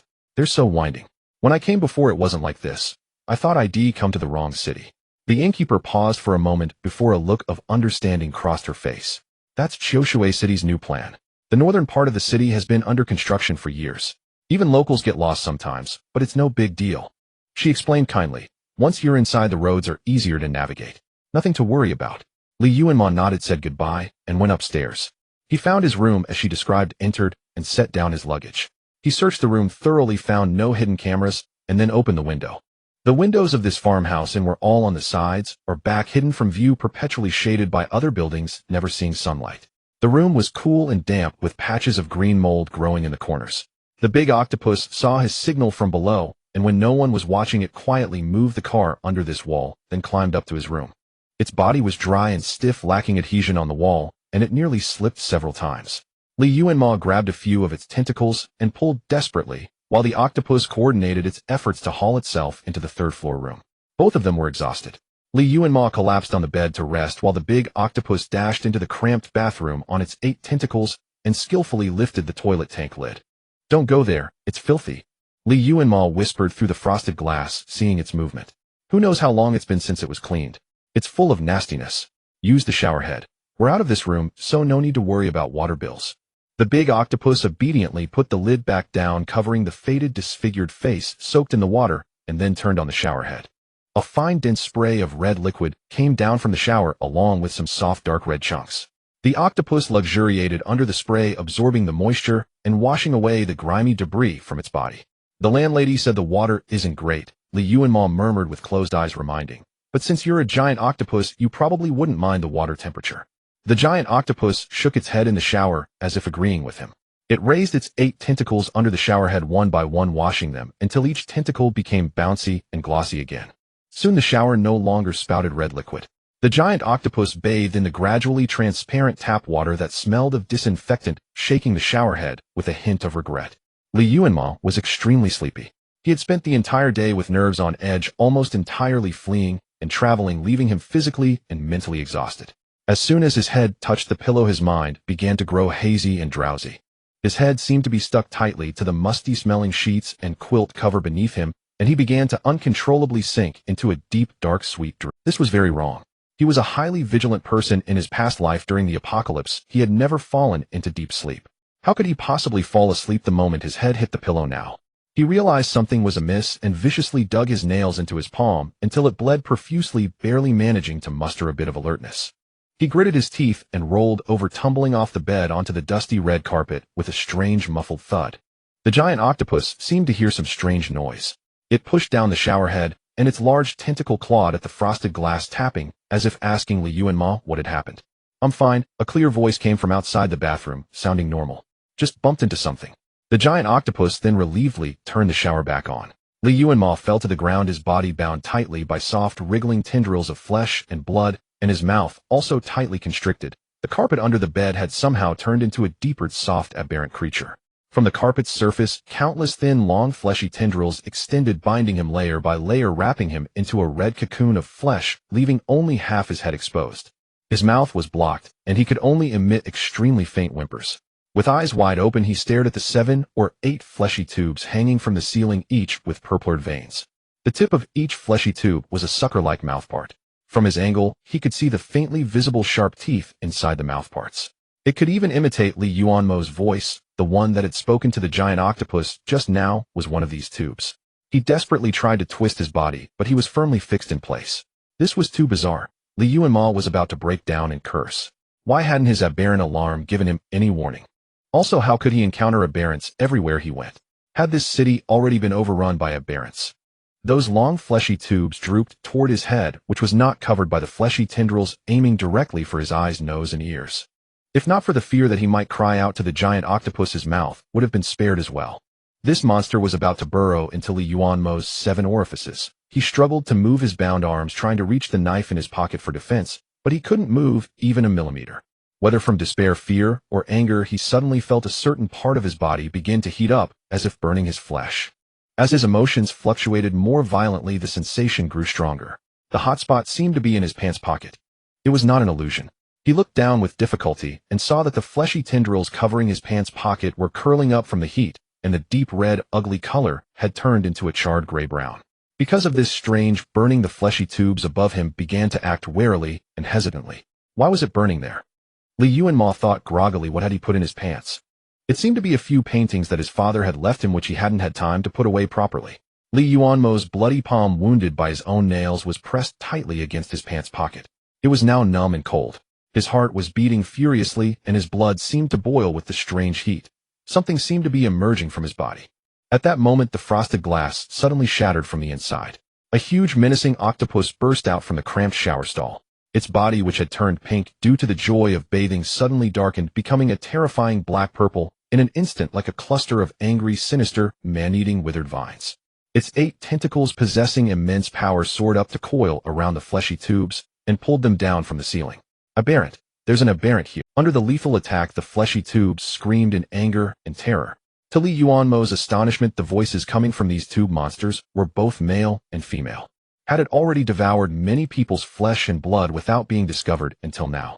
Yuanmo was bound so tightly by the fleshy tendrils that his blood stagnated, his eyes ached and swelled, and his entire body began to convulse uncontrollably. The tendrils under attack from the giant octopus tightened forcefully, squeezing his flesh and internal organs. If this continued, he would burst like an overinflated water balloon. At that moment, his burning pants pocket suddenly burst forth with a golden light. The fleshy tendrils binding him instantly turned to ash, as if consumed by a great fire.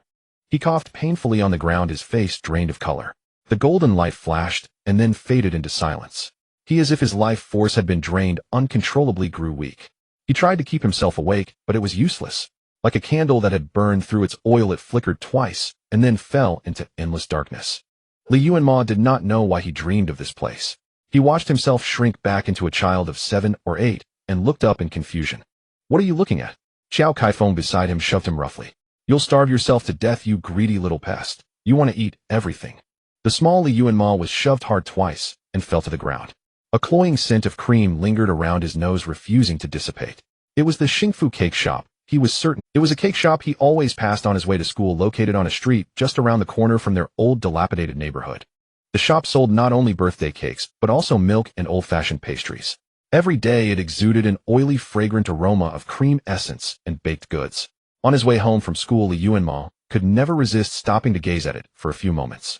This time he had been staring for a bit too long, and Xiao Kaifeng grew impatient. If you have something to say it properly. Don't hit the child. A haggard aged woman in a greasy red apron shuffled out of the cake shop. I made some glutinous rice sticks today. Bring the kid in for a bite. Wang Danyang. He remembered her quite well. She was the owner of this cake shop, skilled at making pastries, and with affordable prices and generous ingredients, she seemed somewhat anxious, tugging at Li Yuanmo's little school bag and dragging him hastily toward the residential area. Li Yuanmo yanked his hand free, frowned, and looked back at the old woman. Wang Danyang. He remembered her quite well. She was the owner of this cake shop, skilled at making pastries, and with affordable prices and generous ingredients, she attracted many customers. But Wang Danyang had died when he was in 3rd grade. Later her cake shop was completely abandoned, and after a few years it vanished without a trace due to demolition. He had never forgotten her because of a long circulating rumor. The neighborhood gossip said that Wang Danyang was actually killed by her own son. Her son was an inveterate gambler who had lost all his money. He set his sights on her savings, and when she refused to give them to him, he threatened her and locked her inside the cake shop for 6 whole days. The shop had been closed for 3 days, arousing the curiosity of neighbors. Several customers who had ordered cakes never saw the shop open, missing their birthdays, so they directly called the police. When the police opened the door, they found the old woman's long-dead corpse along with a thick, sickly sweet stench mixed with moldy cakes. Due to the underdeveloped technology at the time and the fact that Wang Danyang lived alone and suffered from various geriatric diseases, it was possible she had died suddenly from an illness during the night. Thus the incident was treated as an accident and eventually dropped. Why would Li Yuanmo dream of this place? He kept looking back, catching sight of the modest, shabby glass storefront and the small, withered old woman standing motionless at the entrance as Xiao Kaifeng dragged him relentlessly forward. He did not know how much time had passed when he suddenly felt a chill creeping through his body, and his steps grew heavy as if he could not lift his feet. Xiao Kaifeng was pulling his little hand with force, moving forward without allowing any resistance. She never once looked back, nor did she utter any more harm. But they had walked for a long time without seeing the familiar, dilapidated neighborhood. His voice was hoarse from weakness as he stared at the back of Xiao Kaifeng's head and suddenly asked, "How much longer do we have to walk?"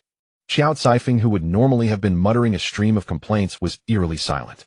She did not respond to him, only gripping Li Yuanmo's hand tighter, and Li Yuanmo winced in pain, stopped, and tried to resist Xiao Kaifeng's unnatural strength.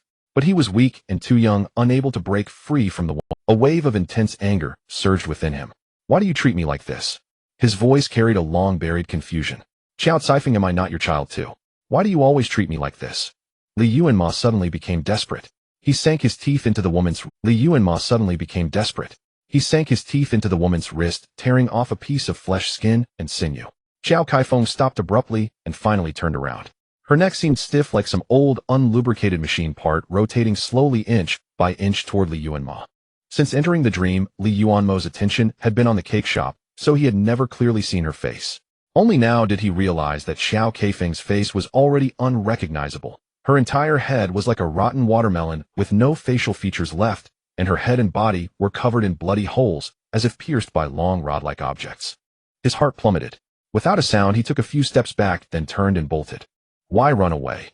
The woman's voice came from every bloody hole in her body, sharp and discordant, filled with undisguised malevolence. "Come with me, my eldest son. Your brother and I are still waiting for you. How can we leave on our journey without you?" The voice clung to him like a shadow, pursuing him relentlessly from behind. He dared not look back, afraid of being caught. What was the matter with this female ghost that looked like Xiao Kaifeng? Could it be that he wanted to kill this woman so badly that his thoughts manifested in his dreams? Li Yuanmo's little arms and legs were no match for that bizarre female ghost. He had barely run a few hundred meters when he felt a grip tighten around his neck. A hand, pale green with livid spots, seized the back of his neck. The woman behind him let out a satisfied sigh. "That's right. How could you leave us behind and live a good life by yourself?" Damn it. Li Yuanmo couldn't help cursing out loud. He had already endured a mess of troubles outside the dream. Now he was being chased by a female ghost that looked exactly like Xiao Kaifeng. This was too unlucky. He gathered strength in his wrist and slammed it hard against the ghost's arm. The brittle, stiff arm that had locked around his throat snapped with a crack. Seizing the opportunity, he ran back toward the cake shop he had seen when he entered. He recalled what Wang Danyang had said earlier, bring the kid in for a bite. She seemed to want him to enter her shop. Perhaps that was the safe zone in his dream. Moreover, when he passed by earlier, Xiao Kaifeng had seemed very nervous, dragging him away with unusual speed. Whatever the reason, he had to run into that cake shop to hide. Even if he died, he did not want to die at Xiao Kaifeng's hands. Soon he caught the sweet scent of cake. Xiao Kaifeng was still pursuing him relentlessly, and when she saw him nearing the cake shop, she quickened her pace. Come back, come back.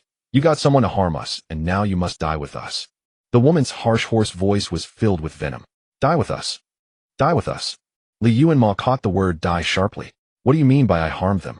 Although he did want to tear this family apart, he hadn't had the chance to act yet. He had originally planned to wait until they settled in the survivor base from his past life before making a move. You can't just frame someone like this. He was running too fast to greet Wang Danyang and charged straight into the cake shop. Welcome. The old mechanical lucky cat emitted a hollow electronic voice sounding very retro. Li Yuanmo, exhausted and out of breath, dropped to his knees and crawled under a long table. He looked back to observe. Sure enough, Xiao Kaifeng did not follow him inside. She stood at the entrance of the cake shop, glaring at him viciously through the greasy, blurry half-glass door.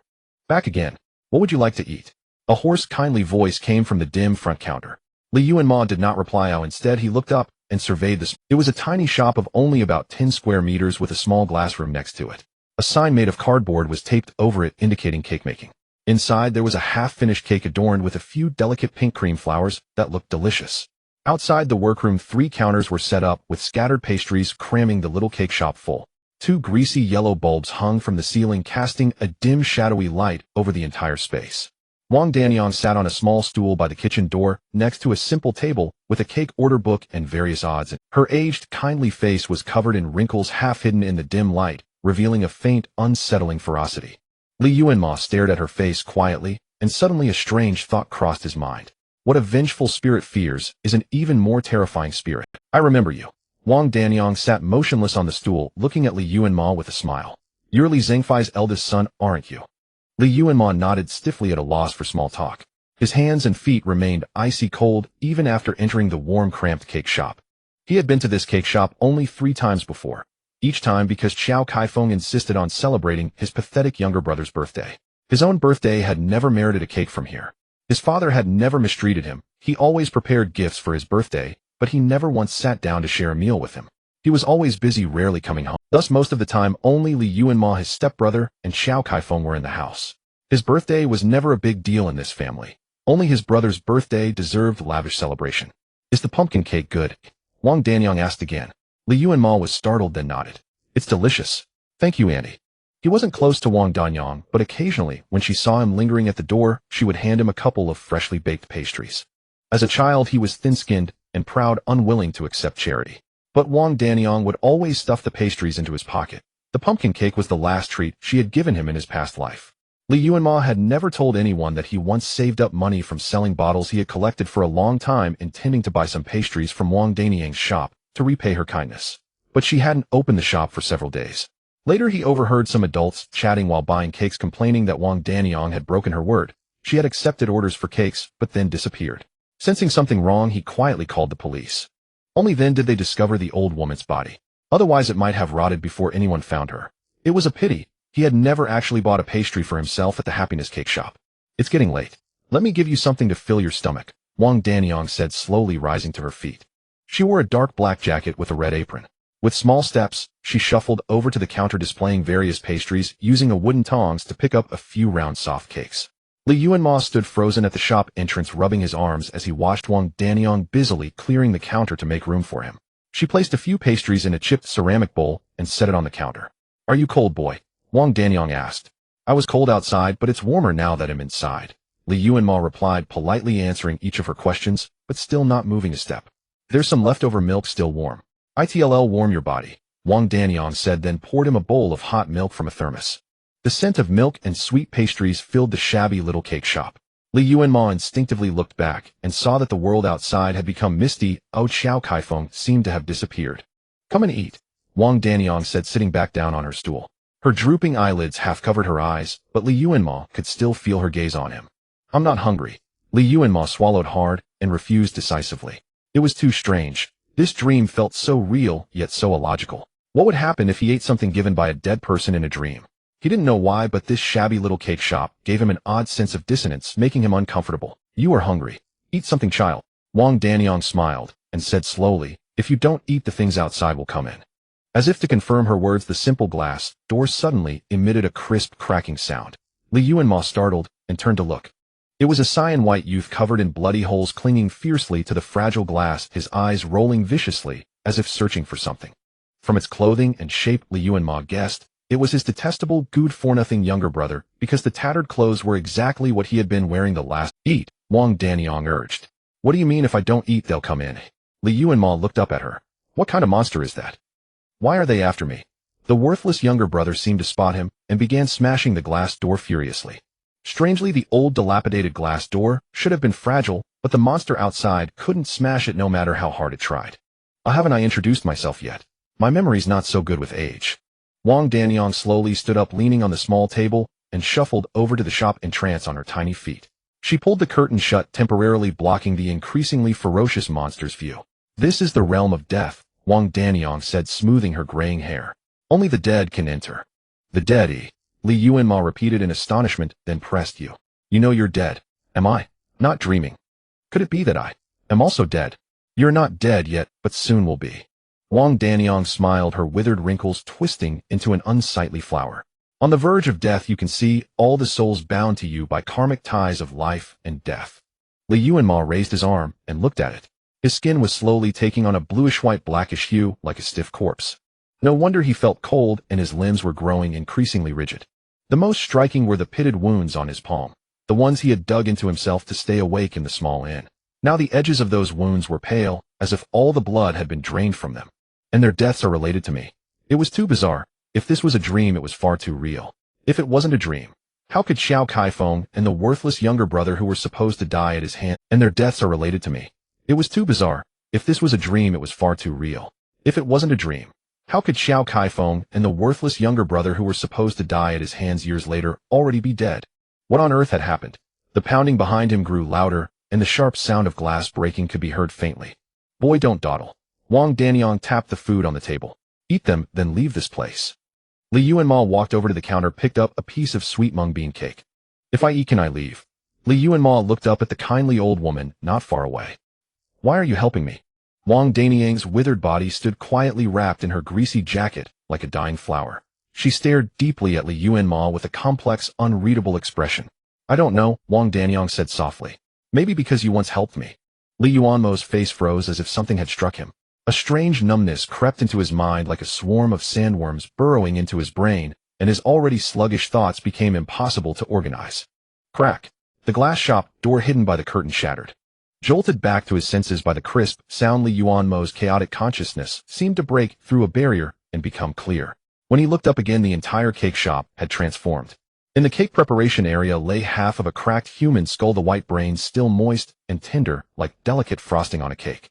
The greasy walls of the cake shop were splattered with large brownish bloodstains and bits of red, white, and black flesh. Wang Danyang's apron and black jacket were soaked through with blood, and the age spots on her face were actually clumps of nodia coagulated blood. And the counter that had held pastries was now covered in dismembered human body parts. Li Yuanmo stood rigidly under two glowing stomach lamp bulbs. He looked down. The pastry in his hand was normal, a sweet, soft mung bean cake emitting a faint golden light. Go back, Wang Danyang said, lifting her drooping eyelids to look behind him. If you don't leave now, I might change my mind. Rather than let other creatures have you, I'd rather keep you for myself to replenish my strength. Only a fool would hesitate any longer. Li Yuanmo raised the pastry and took a bite. The sweet, glutinous mung bean filling melted into a warm current that flowed into his organs, restoring his cyan-white body to a healthy, ruddy complexion. He finally understood. Wang Danyang was likely an extremely rare ghost-type mutant from the apocalypse. This type of mutant was terrifying, a presence that everyone feared in his past life. Such mutants had often suffered extreme brutality in life, turning into paranoid, vengeful spirits. Under the influence of the apocalypse and various coincidences, their own magnetic field merged with a real-world object, transforming them into undead-type mutants. Though it might sound disrespectful, Li Yuanmo still thought that Wang Danyang's manner of death could hardly satisfy the conditions for becoming a vengeful spirit. He couldn't think too much. A chilling wind rushed toward him from behind. The worthless younger brother had broken through the barrier and was trying to grab him. The next second, a golden light burst from his body, pushing the monster back a meter. The old woman's strength isn't enough. I let the filth in. Looks like I need to find some tastier pastries. Wang Danyang muttered, picking up a feather duster and swinging it at the worthless younger brother. The struck evil spirit let out a blood-curdling scream. Amid its piercing shrieks, Li Yuanmo's body dissolved into a plume of smoke and vanished from the sun. When Li Yuanmo woke up, the entire world was jolting and shaking, preventing him from immediately discerning where he was. His head spun, and he almost vomited. He shook his head violently, and the neck, nearly severed by the red sinews, let out a strained creak. He groaned in pain but quickly clenched his jaw in alertness. It was dark around him, with faint yellow stars in the sky, an endless expanse of greenbelt nearby, and many rounded red shrubs. Apparently, he had left. He was sweating all over, exhausted and drowsy. Sensing that he was moving forward rapidly, he reached out to touch the thing beneath him. It was cold, bouncy, and slippery, with an excellent texture. His waist was firmly gripped by two tough, long appendages. He was being carried forward on the back of a giant octopus. The giant octopus felt the person on its back wake up, skillfully adjusted his slipping body, and wrapped him even tighter. "Where is this?" Li Yuanmo murmured. "Did we run away, eh?" The giant octopus extended a free tentacle and tapped in front of his eyes in affirmation, then touched his head. "No fever. I just feel a bit weak, as if I've lost too much blood." Li Yuanmo coughed, lightly grasped the octopus tentacle, and shook it gently. The giant octopus did not respond. Its remaining 5 tentacles churned vigorously, its escape speed tremendous. The situation must have been extremely urgent, for the octopus had not even had time to bring their belongings or vehicle, carrying him away on its back. "I'm sorry." Li Yuanmo rested his head on the cool, soft octopus body, feeling as if his heart would bleed, his expression filled with chagrin. "I was too presumptuous. I thought since there were vehicles entering here, it was still safe. Who knew that just a moment to replenish water would lead to a mutant attack?" He realized he had made a huge mistake, always applying his past lives' experiences to his current life. But in fact, his past life seemed to have been lived in vain. No memory was useful, and it might even mislead him. Empiricism must be avoided. Honestly, I even suspect I've entered some parallel dimension. Otherwise, why does everything that has happened seem non-existent? Xiao Kaifeng and that foolish younger brother seemed to have died early, and the full-scale mutant outbreak was supposed to be a month away. Right now, it's just a period of strange news reports without major upheaval. Li Yuanmo muttered, frustrated and resigned. Everything has changed. The giant octopus patted his head soothingly, listening quietly and patiently to his. "Speaking of which, you might not believe it. I just had a very strange dream." Li Yuanmo observed the road conditions left and right, leaning close to the octopus head and whispering. "I dreamed of Happiness Bakery." The giant octopus lifted its head slightly, looking a bit confused. Its speed did not slow down at all, but its head tilted sideways, patiently listening to Li Yuanmo. "That was the most luxurious place for me as a child, because it had many pastries and cakes." His tone was complicated and his eyes were vacant.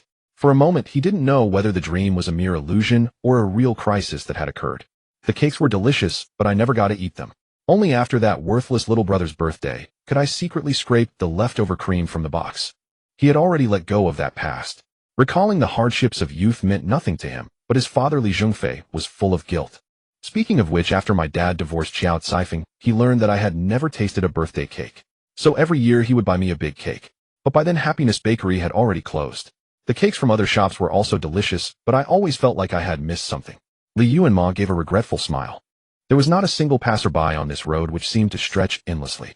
The vast emptiness ahead had no visible boundary, and the greenbelt and shrubs on both sides formed a monotonous landscape. The one person and one fish were like running toward a destination they would never reach. Occasionally they passed some forks. Looking into the distance, there seemed to be many human buildings and faint sounds. But the giant octopus would pause to examine them, then resolutely continue forward, as if searching for something. The giant octopus made no sound. The only noise on the entire road was the crisp slap of its large tentacles on the ground. In this long, desperate escape, that sound brought Li Yuanmo an indescribable sense of security. He had never imagined that in this terrifying apocalypse what could give him a sense of security was actually a giant mutant octopus. After an unknown amount of time, the giant octopus finally stopped. Its body, having expended so much energy, had begun to dry out again, and the whole octopus seemed wilted. Li Yuanmo looked up and saw that the giant octopus had found a villa district. The entrance was grand, but the security booth was pitch black, seemingly empty. Li Yuanmo examined it carefully and realized he had heard of this place. It was a famous wealthy district in the neighboring city where only the rich and powerful live. "How did you find this place?" "Incredible." He shook his head, then lifted 3 of the octopus tentacles onto his shoulders. "Should we go in and take a look?" He inexplicably trusted the giant octopus choice. Since it had brought him here, it must believe this place was safer than others. After all, nothing could be worse than this. Li Yuanmo smiled bitterly.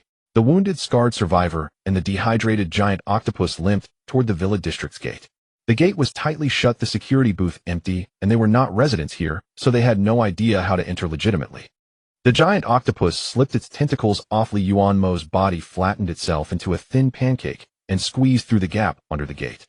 Li Yuanmo stared in astonishment as its body disappeared behind the gate. He finally understood how it had managed to hide in his home for so long without being discovered. This creature was incredibly flexible and soft, its entire body like a lump of Play-Doh that could be kneaded at will. Before long, the gate opened from inside. Li Yuanmo glanced around guiltily, then slipped inside. So big. So dark. Li Yuanmo muttered softly. The villa district was built against the mountain with houses scattered at different elevations, widely spaced and quite spacious. From his angle, he could only see a few scattered villas. The vegetation on the walls covered the outer walls densely, making it difficult for outsiders to peek inside. Strangely, the entire villa district was pitch black, with not a single light on. The giant octopus skillfully hoisted Li Yuanmo onto its back and crawled in one direction. Where are we going? Li Yuanmo lowered his voice. Breaking into someone's house is illegal, though I think the police might not have time for us now. Judging by the situation, Xiushui City was probably already invaded by mutants. Li Yuanmo planned to survive the night, heal his wounds, and find a place to call the police tomorrow, hoping to retrieve his belongings. It might be a bit foolish, but contacting the police is our only option now. After all, they have weapons. We can't just charge back on our own. Li Yuanmo calculated. If we get a chance, we should also acquire some firearms. Many physical-type mutants are afraid of them. Unbeknownst to him, the giant octopus had already carried him deeper into the district. Finally, it stopped in front of a villa.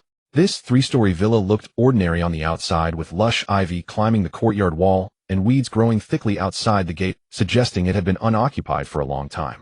The giant octopus repeated its trick, crawling into the courtyard and opening the door for Li Yuanmo.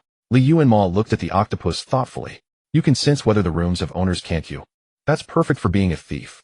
Moreover, the octopus had many tentacles, so it could carry more when stealing things. Li Yuanmo looked at the giant octopus' innocent dark round eyes and cleared his throat. Just one night. Li Yuanmo lowered his voice. When we leave, we'll clean the house for them as rent.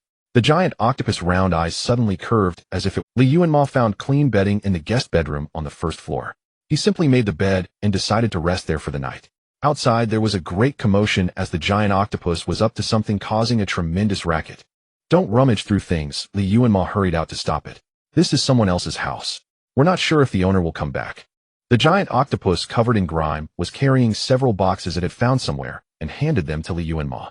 He wiped the dust off one box and discovered it was a home medical kit. Where did you find this? Li Yuanmo asked, somewhat surprised. The owner of this house was probably a cleanliness obsessive. Apart from basic furniture and appliances, the room left no trace of habitation, like a meticulously decorated model home. The decor style was also quite generic, appearing refined yet dull. Li Yuanmo couldn't even determine the gender of the homeowner. He picked up another box and found it was a case of instant noodles. Food, eh? He perked up, checking the production date on the box, only to find it had expired over a month, but it was still edible. The giant octopus opened the medical kit and tried to apply medicine to Li Yuanmo's wounds.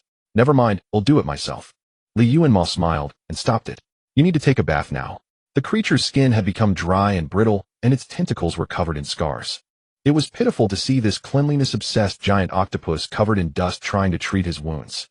The octopus didn't insist, dropping the last box of bottled water it held in its tentacle and crawled toward the second floor. There's a guest bathroom on the first floor. Li Yuanmo tried to stop it. The second floor is the owner's room. The giant octopus acted as if it hadn't heard, leaving dirty footprints as it climbed upstairs. Li Yuanmo sighed, opened the box, and applied medicine to himself. The medical kit was well stocked with medicines and tools, all expensive, but highly effective. Li Yuanmo cleaned his wounds and applied the medicine. When tidying up, he found a small code at the bottom of the box. He studied it for a long time, but couldn't understand its meaning. He packed everything away and went upstairs to find the giant octopus. The second floor had been turned upside down by the octopus. The owner's storage room, dressing room, and bedroom were all in disarray, stirring up layers of dust from the Longunclian space. Li Yuanmo sighed. How rude. Hearing his voice, the giant octopus poked its pink, clean head out of the bathroom. It had washed itself thoroughly, looking moist and bouncy with soft foam on its head. Its round, wet eyes squinted slightly, appearing utterly content. Li Yuanmo was surprised to see that the giant octopus eyes were not pure black under the warm bathroom light. They reflected a hint of emerald green. Need help? He patted the medical kit. These medicines might work for you too. Maybe. The giant octopus gladly accepted his offer. It climbed into the bathtub, draping its 8 tentacles over the edge like drying fish, letting Li Yuanmo carefully disinfected each tentacle, applied ointment, and placed small gauze bandages on the larger wounds. The giant octopus wiggled its tentacles curiously, as if unaccustomed to the sensation. It climbed out of the tub and tentatively stepped onto the smooth floor, immediately losing its footing and slipping around in a chaotic mess. Li Yuanmo couldn't help but let out a laugh. The giant octopus unfazed coiled its slippery tentacles around his thighs and waist, lifting him gently and swinging him like a swing. Slow down, slow down. I'm getting dizzy, Li Yuanmo pleaded, his head spinning as he clutched the octopus tentacles. He couldn't understand the creature's anatomy. It could be as soft as water, yet each tentacle possessed terrifying strength, easily lifting a grown man like. Somehow during the swinging, something fell out of Li Yuanmo's pocket and fluttered to the wet floor. They were several old dirty drawing papers. Preserved relatively intact, they had been torn out by his bastard half-brother and thrown into the community trash bin. He had retrieved them before leaving. The paper was stained, and he didn't want to mix them with other drawings, so he had kept them in his pocket. The fragile sheets soaked up the water instantly upon contact, and the not-so-vibrant pigments began to blur and spread. Li Yuanmo cried out in dismay, jumping down from the octopus grasp to try to save the drawings. But it was too late. The palm-sized pieces of paper were dripping wet, the paint smudged into a mess. A tragic heap of ruined paper. I told Dad not to use these cheap pigments. Li Yuanmo closed his eyes in frustration. They've all dissolved. He hadn't forgotten the strange burning sensation in his pants pocket at the small hotel. In the rush of escape, he hadn't had time to check, and now he would never have the chance to see them again. The giant octopus quickly grabbed a hairdryer from nearby, but it was clearly useless now. It stood there stunned, its tentacles twisted together in helplessness. It's not your fault, Li Yuanmo comforted. I didn't take good care of them. Anyway, these were just ruined drafts that Xiao Kaifeng tore up. They were hard to preserve in the first place. He spoke lightly, but the giant octopus keenly sensed his frustration and regret. It carefully picked up the paper scraps, trying to save them with the hairdryer, but the drawings were too old and the paper too cheap. The hairdryer's heat might cause even more damage, and it was beyond redemption. Let's get some rest, Li Yuanmo said, touching its cool tentacle. We have to go back to the hotel anyway. There are still many drawings and supplies in the car. The giant octopus had turned a blue-purple hue, exuding a sour, low-pressure aura like a giant blueberry gummy. It seemed even more upset than Li Yuanmo. So good night. Li Yuanmo turned its head toward him and gave it a gentle shake. Are you going to sleep in the bathtub tonight? The giant octopus nodded weakly. A yellowed piece of paper fluttered down from the side of its head. Li Yuanmo snatched it quickly and found it was a drawing probably stuck to the octopus head when it fell out earlier. He turned it over with some surprise, but the next moment his smile froze on his face. Entropy domain activated. Xingfu Cake Shop. Danger level. Current owner Wang Shijuan, 64 years old. Current affinity 73. Entropy domain acquisition method. Wang Shijuan has a wish. Can you help her fulfill it? Reward unlocked. A line of forest green characters floated up from the paper, flickering on and off, drawing Li Yuanmo's attention. What is this? He murmured. A game hint. A hallucination. The big octopus looked at him in confusion, following his gaze only to see a crumpled piece of paper. It leaned in to examine it closely. The drawing seemed to be half of a shop. Perhaps because of age or cheap pigments, the colors were faded, and the red frame of the store looked dim and eerie. Since Xiao Kaifeng had torn off half of it, the shop's name was incomplete, with only the faint characters, Cake Shop, visible. The big octopus tilted its head, then lowered it to search the bathroom floor for the remaining pieces of paper, trying to find the other half. Don't bother looking. You won't find it. It was like this when I picked it up. Li Yuanmo was overwhelmed by a great shock and confusion. His hands trembled as he held the paper. At that moment, he finally connected the events in his dream. The content of this drawing was the place where he had met Aunt Wang in his dream, Xingfu Cake Shop. After his father had given him this sketchbook, he occasionally added more drawings in his spare time. Xingfu Cake Shop was one of the small scenes he had depicted. He had drawn it to make up for the regret that Li Yuanmo had never eaten a cake from Xingfu Cake Shop before the age of 8. Because the event had happened long ago and only half of the drawing remained, he hadn't immediately connected it to his dream. It's not a dream. It's really not a dream. Li Yuanmo stared at the paper, muttering to himself, blinking hard. The line of characters still existed, dim and flickering. The big octopus stared at him with its dark round eyes, puzzled as to why Li Yuanmo had suddenly become strange. Did you see it too? Li Yuanmo couldn't help but ask the big octopus, wanting to confirm if he was hallucinating. The big octopus nodded. It had seen it. A half-broken little house on the paper. The person who drew it seemed quite skilled, creating a very realistic image. Li Yuanmo was taken aback at first, then realized under the big octopus' calm gaze that it had misunderstood him. Not the drawing. The words. Li Yuanmo explained. Some strange characters appeared on the drawing. Can you see them? The big octopus nodded solemnly, pointing a tentacle at the two characters' cake shop on the paper. Alright, I understand. Li Yuanmo calmly folded the paper, and the characters disappeared. He placed the paper into the inner pocket of his shirt, the safest place on his body. He thought, I won't be able to sleep tonight. Li Yuanmo was jolted awake by a loud crackling sound. His head throbbed with pain, and he let out a... He hadn't slept so deeply in a long time. The previous day had been too much for him, leaving him both physically and mentally exhausted. He had fallen into a deep sleep the moment his head touched the pillow. He had to admit the owner of this house had exquisite taste. The mattress, pillow, and blanket were all so comfortable that he felt as though he had been sleeping on soft, fragrant clouds all night.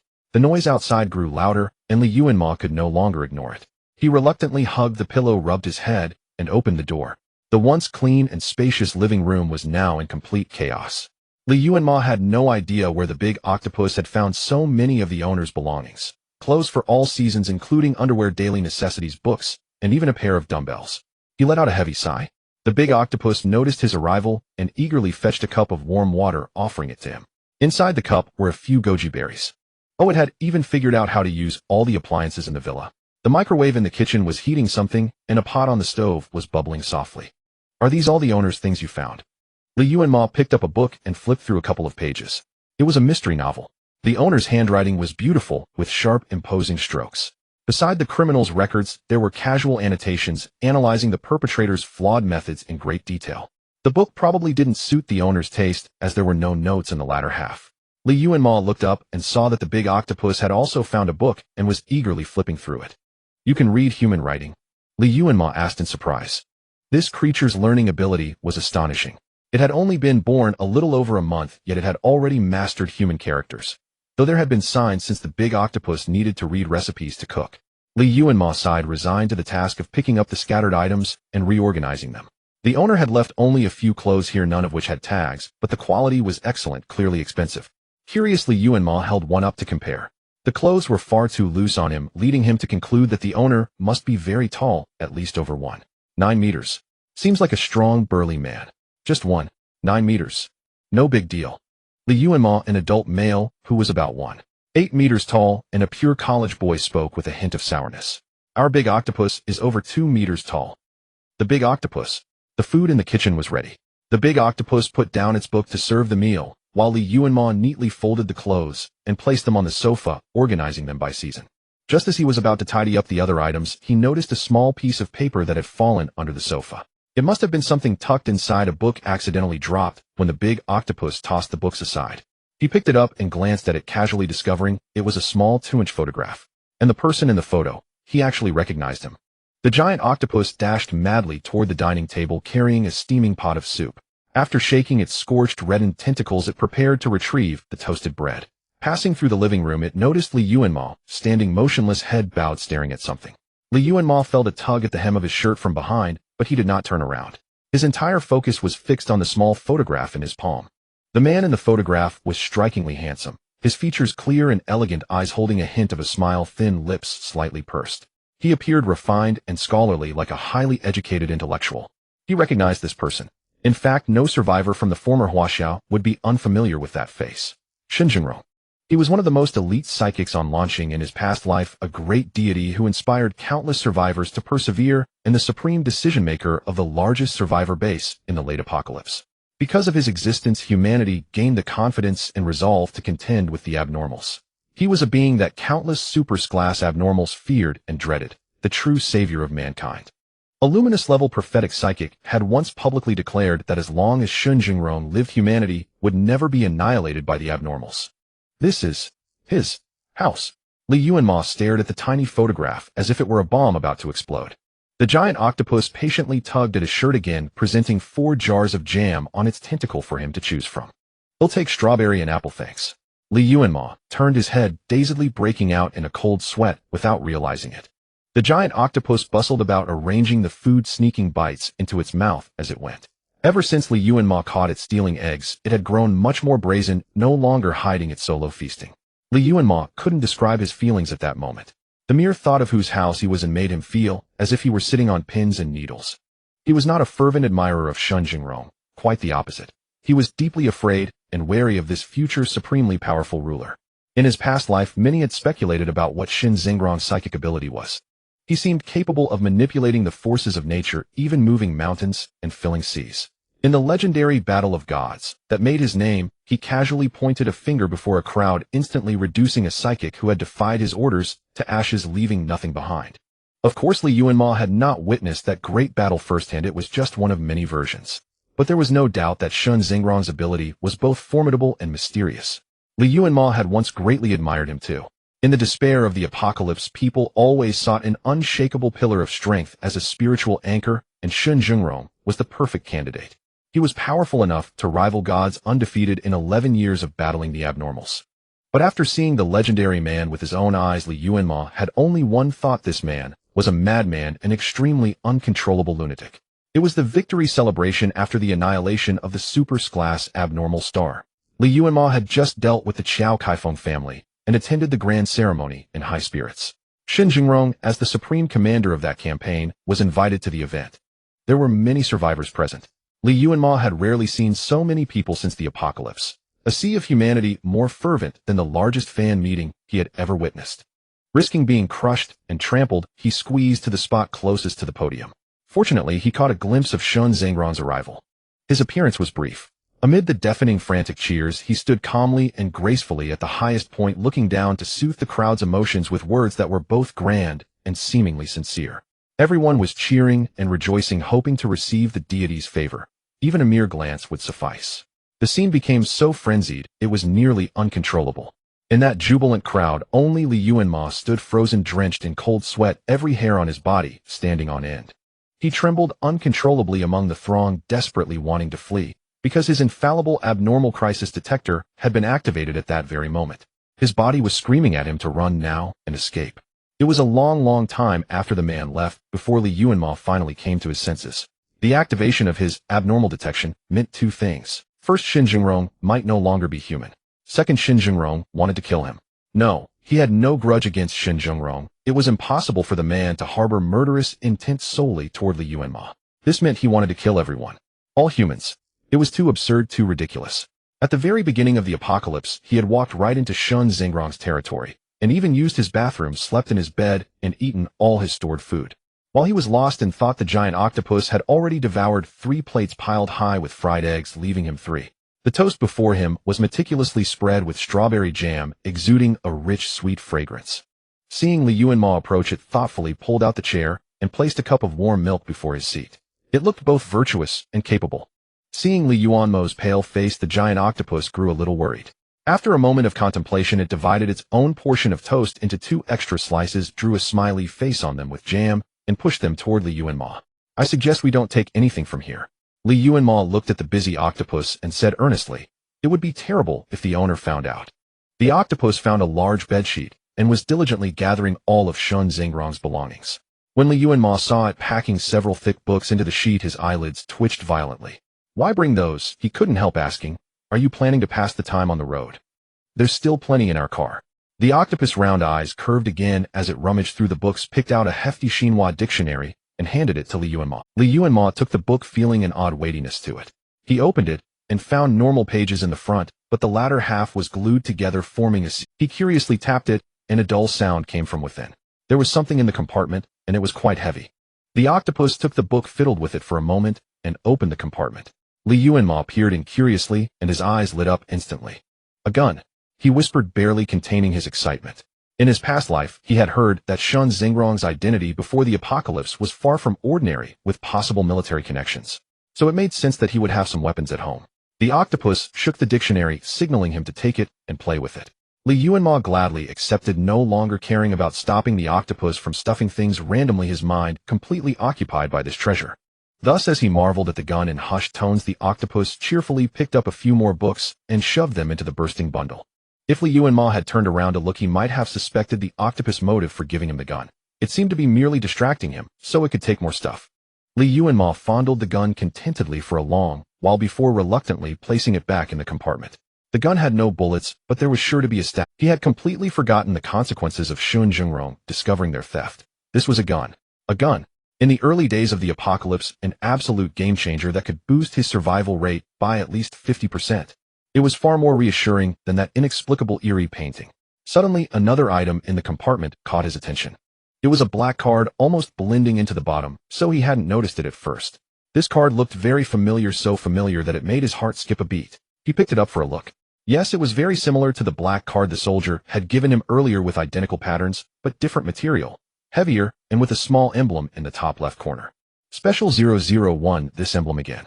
Yuanmo stroked the patterns thoughtfully, then as if struck by an idea picked up the gun to inspect it. Sure enough, on an inconspicuous part of the gun's handle, there was also a 001 mark. A code name, belonging to Shunjinro. Yuanmo suddenly understood. The octopus leaned over looking at him curiously. Nothing. He snapped back to reality, looked at it, and asked with a smile, "Are you done packing? Let's get ready." Oh my god. He looked at the huge bundle behind the octopus, which was as tall as a person, and his face turned green. "What did you put in there?" Yuanmo couldn't help asking. "Are you trying to strip the place bare?" The octopus untied the bundle and showed him its contents. Clothes, books, Nirexbury, food, 2 or 3 dozen bottles of mineral water, and some strange little glass bottles. Yuanmo picked up a small bottle and shook it. The liquid inside was murky with floating flakes, and there was no label on the outside. It looked like spoiled juice. He wanted to open it, but the octopus stopped him. The octopus rolled the small bottle back and tossed it into the bundle. "I get the feeling you're really familiar with this place." Yuanmo looked at it dazedly. "Have you been here before?" He hadn't heard in his past life that Shunjinrong had a pet octopus. The octopus gave an innocent, docile look while its tentacles secretly slipped behind it and deftly tied up the bundle. Yuanmo didn't know what value there was in asking a mute octopus such questions, so he just shrugged and put the black card back. As he lowered his head, his expression suddenly changed. The patterns on the black card were slowly fading. Or perhaps not fading. The patterns were crawling from the card onto his palm. He quickly threw the card away, staring in shock at his right hand.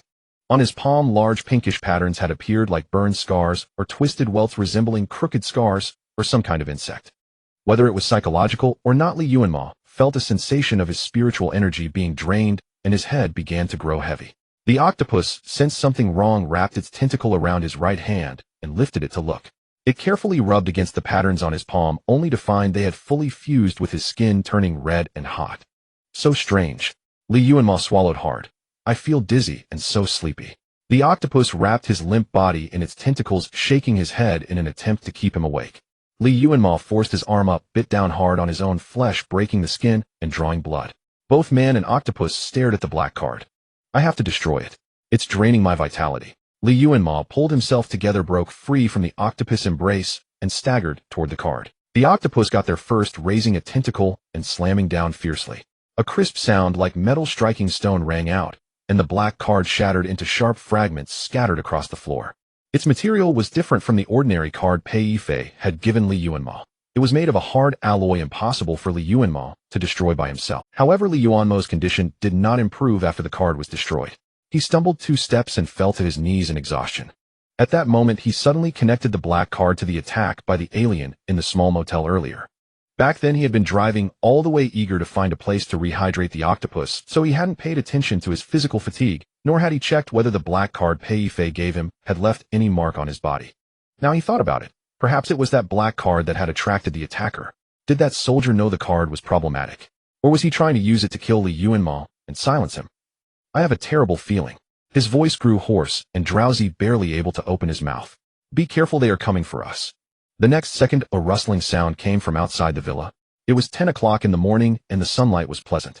The ground floor of this small building featured a floor-to-ceiling glass wall that cast the dappled shadows of an old pear tree in the courtyard onto the brown teakwood floor inside. This should have been a picturesque and serene scene, perfect for someone leaning against the window, admiring the lush ivy covering the entire courtyard and reading a few books bathed in the fragmented sunlight. It would have been even better if those ivy vines hadn't transformed into crimson flesh tubes writhing like venomous snakes and carpeting the entire yard. Yuanmo silently stared at those flesh tubes, their tips raised high, each bearing only a sinister, vicious mouth without eyes.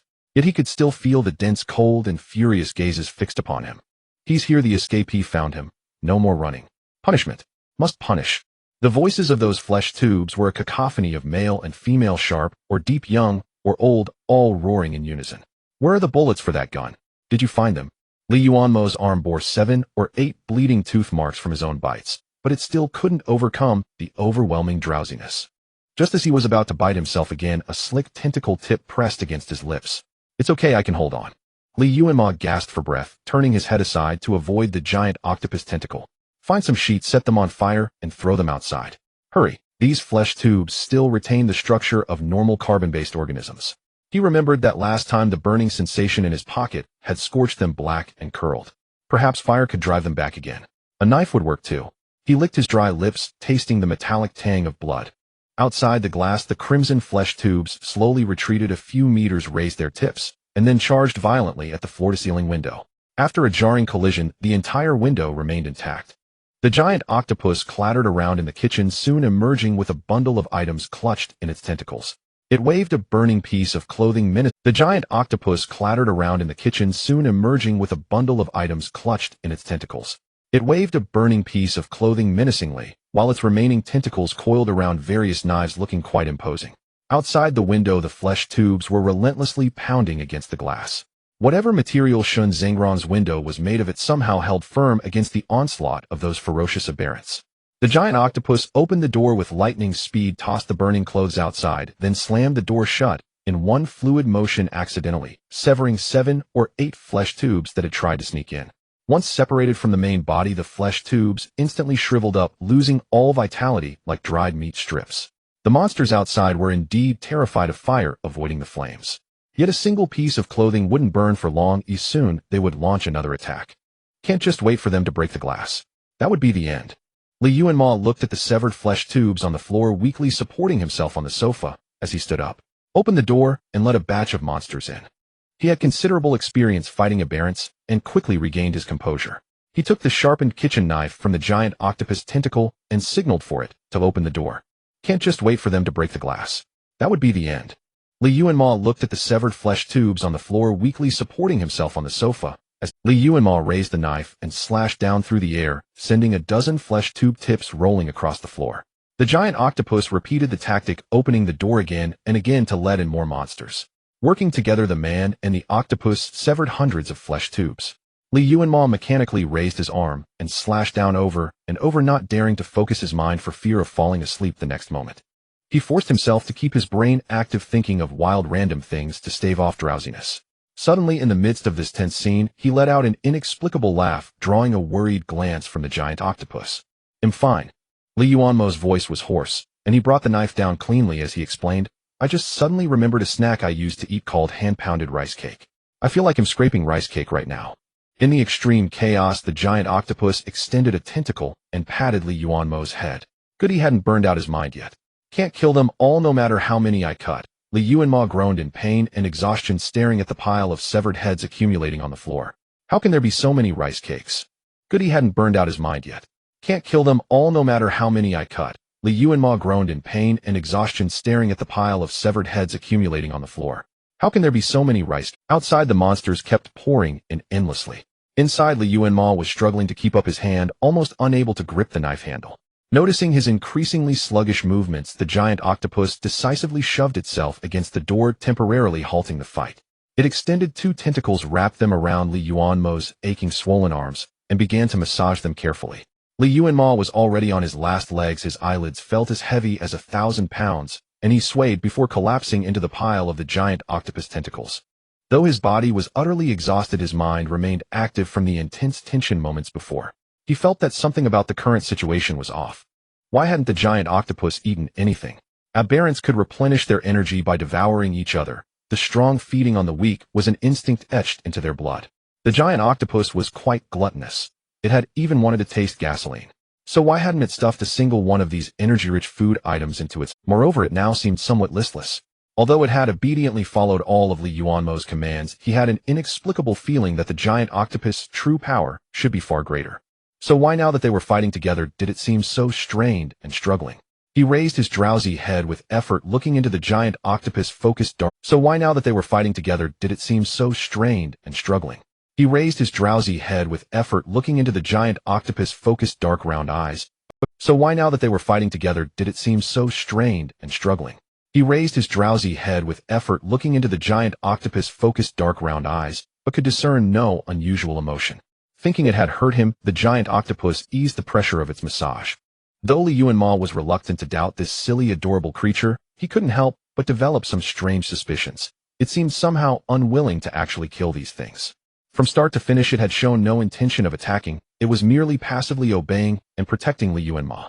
In other words, this creature was slacking off trying to take it easy. Li Yuanmo slowly narrowed his eyes. Could it be that the giant octopus aberrant bloodline had awakened, making it unconsciously soft-hearted toward its own kind? That was not a good sign. Overwhelming drowsiness was trying to force his eyes shut, but a stifling sense of indignation lodged in his chest. Gritting his teeth stubbornly, he stood up. I can still fight. Open the door. He was trying to find evidence of the giant octopus slacking from its behavior. The giant octopus only steadied his swaying body, making sure he wouldn't suddenly fall to the floor before shaking its tentacles and obediently moving. It pulled the door open, intending to lure in another batch of flesh tubes like before. However, man and octopus stared alertly at the gap for a few seconds, only to hear the restless squirming of the monsters outside. Not a single flesh tube rushed in. Had they sensed his tactic and switched to a new method of attack? Li Yuanmo frowned, feeling uneasy. He signaled the giant octopus to close the door. The next moment a hand suddenly reached through the gap, blocking the door from closing. Startled, Li Yuanmo raised his knife and slashed at the hand. But the moment the blade touched the monstrous hand, it melted into a deep gash, as if corroded. At the same time, he felt a chill on his foot. Looking down, he saw that the already dead flesh tube heads had turned into a pool of bloody slime, silently creeping toward him. Now it was climbing up his pant leg. He felt nauseous, almost vomiting, and quickly retreated. But the bloody slime from the flesh tubes clung stubbornly to his skin, refusing to be shaken off. Sensing his struggle, the slime seemed enraged, lunging at him, and instantly enveloping him in a bloody cocoon. In the last second before he lost sight and consciousness, he heard the giant octopus let out a furious roar. It raised a tentacle and struck the bloody hand with such immense force that it tore off half of the sturdy alloy door. See, Li Yuanmo thought drowsily in the final moment before falling unconscious. I knew it had been slacking off all along. Upon waking again, Li Yuanmo found himself lying on a cold, hard, iron-framed bed. He blinked sleepily several times, taking a long while to recall what had happened before he lost consciousness. Good, I'm still alive. His voice was hoarse and dry, and he couldn't help coughing a couple of times. He rested for a while before gathering enough strength to turn over and get out of bed. The thin old iron-framed bed let out a strained creak, piercingly loud in the deathly silent room. Li Yuanmo sat on the edge of the bed, lowered his head to glance at the unfamiliar gray and white striped short-sleeved shirt he was wearing, then raised his eyes to survey his surroundings. It was an extremely cramped room, 3 walls and 1 side of iron bars. The confined space held only a single iron-framed bed, a wooden table, and a dirty broken bucket. Li Yuanmo leaned over to look inside. There were some unidentifiable stains, seemingly a crude toilet. A dim incandescent lamp hung from the low ceiling, casting light that exposed every inch of him. No matter how unwilling he was to believe it, he realized where he was. A prison. Big octopus. Brother octopus. Li Yuanmo walked to the bars and looked outside. Are you here? A deathly silence surrounded him with no response. Something seemed to stir in the darkness beyond the bars, but when he listened carefully, there was nothing. Li Yuanmo tentatively reached out and touched the bars, feeling an icy, resilient, springy sensation. Not like iron, but more like some living thing. He realized something and jerked his hand back. The next moment, the straight gray iron bars suddenly twisted and writhed like snakes, and then several flesh tube proboscises, all too familiar to him, drooped down from the top of the bars. Wisely, he raised his hands and stepped back a few paces. It seemed these xenomorphs had imprisoned him. For him, this was a novel experience. In his past life, low to middle-level group xenomorphs like the flesh tubes were not very intelligent. They hunted humans merely to satisfy their appetite, and after a successful hunt, they would usually devour their prey directly. But this bizarre group before him actually had the awareness to store food. Li Yuanmo began to suspect that they were not low to middle-level xenomorphs. Can you understand me? Li Yuanmo asked tentatively. What do you want? As expected, he received no response. But he wasn't annoyed. He stepped back a few paces, sat cross-legged on the thin iron bed, and licked his dry, cracked lips. Is there any water? I'm really thirsty. He didn't hold out much hope, but to his surprise, the flesh tubes reacted to his words. One of them found a bottle of mineral water from somewhere and threw it in roughly. You can understand me. Li Yuanmo stared incredulously at the water on the ground, then looked up at the monsters. Then can you tell me where my octopus friend is? The monsters only responded selectively to his words. His question received no answer. Li Yuanmo wasn't upset. He shrugged, picked up the bottle from the ground, unscrewed the cap, sniffed it, and placed it on the table beside him. Thank you, he said. I'm a bit cold. Could you find me some clothes? Soon after, a garment reeking of sweat landed squarely on his head. Li Yuanmo caught a sudden whiff of a mixture of blood and sweat and grimaced. He clumsily pulled the clothes off and took a deep breath of fresh air. He wanted to toss the clothes aside, but the large flesh tube that had thrown them was watching him warily, as if monitoring whether he would accept their offering. So Li Yuanmo had no choice but to steel himself and drape the stinking garment over his shoulders. Thank you, he forced a stiff smile, his voice hoarse and strained. I feel much better. Heh. A faint, barely audible snicker came from beyond the bars like a mouse scurrying or a gust of wind. Li Yuanmo thought he misheard and leaned back against the wall dejected. The clothes were too smelly and too large for him, suggesting the original owner was some unlucky soul with a more robust build. He wondered where that person was now, maybe locked in another prison cell, or already devoured. Li Yuanmo turned around in despair, but felt something hard in the pocket of the garment. He instinctively reached into the pocket and pulled out two items. One was a blue-black identification card with a familiar pattern, and the other was a piece of letter paper folded into a square. He used his body to block the view of the flesh tube monsters and discreetly opened the card to read it. Special 630. Member of Group 7 Special Management and Defense Office. Support Force member for Occupied Zone and City. There was also a photo on the card. A man with thick eyebrows and big eyes, about 30 years old, with a long scar from his left cheek down to his jaw. Seeing the familiar special mark, he felt like cursing. He suddenly understood something. The attacks by the flesh tube monsters he had suffered several times in the past few days might not have been coincidental. Instead, this group had been specifically hunting down members of the so-called Special Management and Defense Office. The last time he entered the city with that card, the lurking xenomorphs had mistaken him for a member of the office and thus attacked him. And the fact that the clothes of this Special 630 had ended up on Li Yuanmo's body spoke volumes about his fate. He closed his eyes in despair, a bitter taste flooding his heart. It seemed the xenomorph outbreak had spiraled out of control, and even the dispatched personnel had already fallen victim to these creatures. He steadied his mind and opened the other piece of paper. It was a simple family letter, likely a final testament from the fallen office member to his wife. To my beloved wife. I can't come back, Yao Yao. My greatest regret is that I left in such a hurry that day and didn't get to eat the chicken noodle soup you made that morning. Walking this path, I have long been prepared to sacrifice at any moment, but I just can't bear to leave you. The handwriting grew increasingly chaotic, as if interrupted by some irresistible force, turning into a messy scrawl. Li Yuanmo tried to decipher it for a long time, but couldn't make out anything. He folded the letter back and carefully placed it along with the card into the clothing. So that's how it is, he said with a bitter smile. A totally undeserved calamity. You've caught the wrong person. Li Yuanmo turned around and looked earnestly at the flesh tubes, trying to convince them. I'm just an innocent citizen of N City, not the person you're looking for from that special management office. That black card was given to me by a soldier for refueling. Although he knew in his heart that these creatures wouldn't let go of this easy prey, he still explained earnestly. Active communication might buy him a little more time before they killed him compared to other unlucky ones. If you need a sketch of that soldier, I can try to recall. Li Yuanmo's expression was extremely sincere, as if he cared deeply about the flesh tube's needs. In exchange, can you tell me where my companion is? That pink octopus. That soldier seemed very capable and had a vehicle. Without a black card to help the flesh tubes pinpoint his location, he might have already escaped the city. So Li Yuanmo betrayed him without a shred of guilt. The flesh tubes indeed stirred. Two of them writhed restlessly, then slowly moved near Li Yuanmo. He has a crew cut about 1.80 meters tall, wearing a white vest and a great muscles.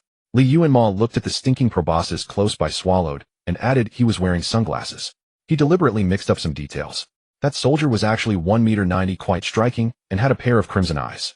With only the features he gave, searching for a person in the whole city would be like looking for a needle in a haystack. Moreover, that man might have already fled. Li Yuanmo had talked so much with these monsters, partly to buy time to survive, and partly to confirm one thing. These flesh tubes truly possessed intelligence, and it seemed they might not have murderous intent toward him. Because even when they were so close, his xenomorph crisis detector had not reacted. This left him confused. These creatures had chased and attacked him twice, clearly filled with malice, so why was his detector completely useless? Had he missed something? That's all I know, he said to the flesh tube, less than 10 centimeters from his face. So can you take me to my octopus friend now? The two proboscises exchanged a human-like glance with each other, then slowly moved behind Li Yuanmo and clamped onto the back of his collar. That spot was too vulnerable and very close to his spine. He almost reached out to twist the two proboscises off, but reason stopped him. He kept his body rigid, allowing the two flesh tubes to drag him out of the narrow cell. Beyond the cell was a pitch-black, gloomy corridor. On both sides were rows of dark cells, and strangely enough, among the hundreds of cells, only Li Yuanmo's room had a light on. Li Yuanmo took a closer look at the roots of the flesh tubes and found that they grew out of the ground. After a short distance, they stopped. Li Yuanmo looked at the pitch-black cell in front of him and asked hesitantly, "Is Big Octopus in here?" The flesh tube didn't answer, but roughly shoved him into the room. Li Yuanmo scrambled to his feet dazed. He couldn't see anything around him, only smelled a mixture of gunpowder and blood. Brother Octopus. Big Octopus, are you here? He asked tentatively.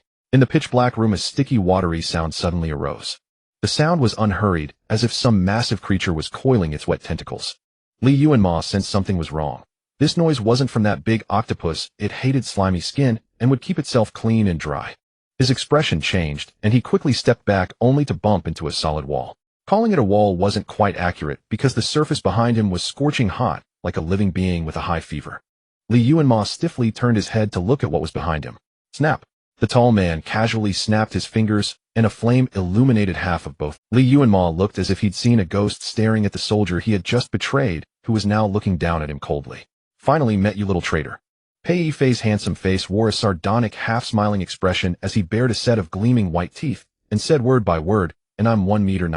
I'm sorry. Li Yuanmo stepped back calmly, his tone sincere as he pressed his palms together.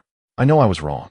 Please forgive me. His swift and fluid apology left Pei Yifei, who had been preparing to confront him, momentarily stunned.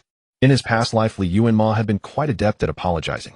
When the apocalypse erupted and the dreadful calamities of alien creatures swept across the world, many survivors had lost their humanity. The vast majority of people, driven to extremes by desperation, became radical and volatile. Even the slightest conflict could invite deadly consequences. Li Yuanmo had always kept his distance from such individuals, avoiding them as much as possible. When avoidance failed, he apologized, and when apologies proved futile, he resorted to violence to counter violence. But now it seemed he could not resort to violence with this soldier brother. Apologizing was his only way out. If apologies worked, what would be the point of the police? Pei Yifei looked down at him from above, his expression inscrutable. Though the man's words were harsh, his tone suggested he might not pursue the matter further. Li Yuanmo cleared his throat, trying to ease the awkwardness. Well, the police probably can't handle these things anymore. Is that so? Pei Yifei's breathing was heavy, as if weary or restraining something. The small prison cell fell into a brief silence. Li Yuanmo swallowed hard, attempting to find a topic to alleviate the discomfort. Were you also captured by those meat tube monsters, brother soldier? He asked. Has this city been taken over by these creatures? Hey. A small warm yellow flame illuminated both their faces. From the hidden corner, another sticky, moist sound of slithering echoed. Li Yuanmo turned his head toward the darkness nearby, his entire back tensing. Yes, Pei Yifei answered after a long pause. His voice was low and hoarse, his bewitching eyes fixed directly on Li Yuanmo, a faintly mocking smile curling at the corner of his lips. Li Yuanmo observed the man's strange behavior and slowly backed away 2 steps, putting distance between them. Are you afraid of me? Pei Yifei asked. Do I look frightening now, eh? A little, Li Yuanmo replied honestly, still remembering that the soldier brother despised being deceived. You seem very angry. When we parted, you gave me a black card. That card made these monsters target me.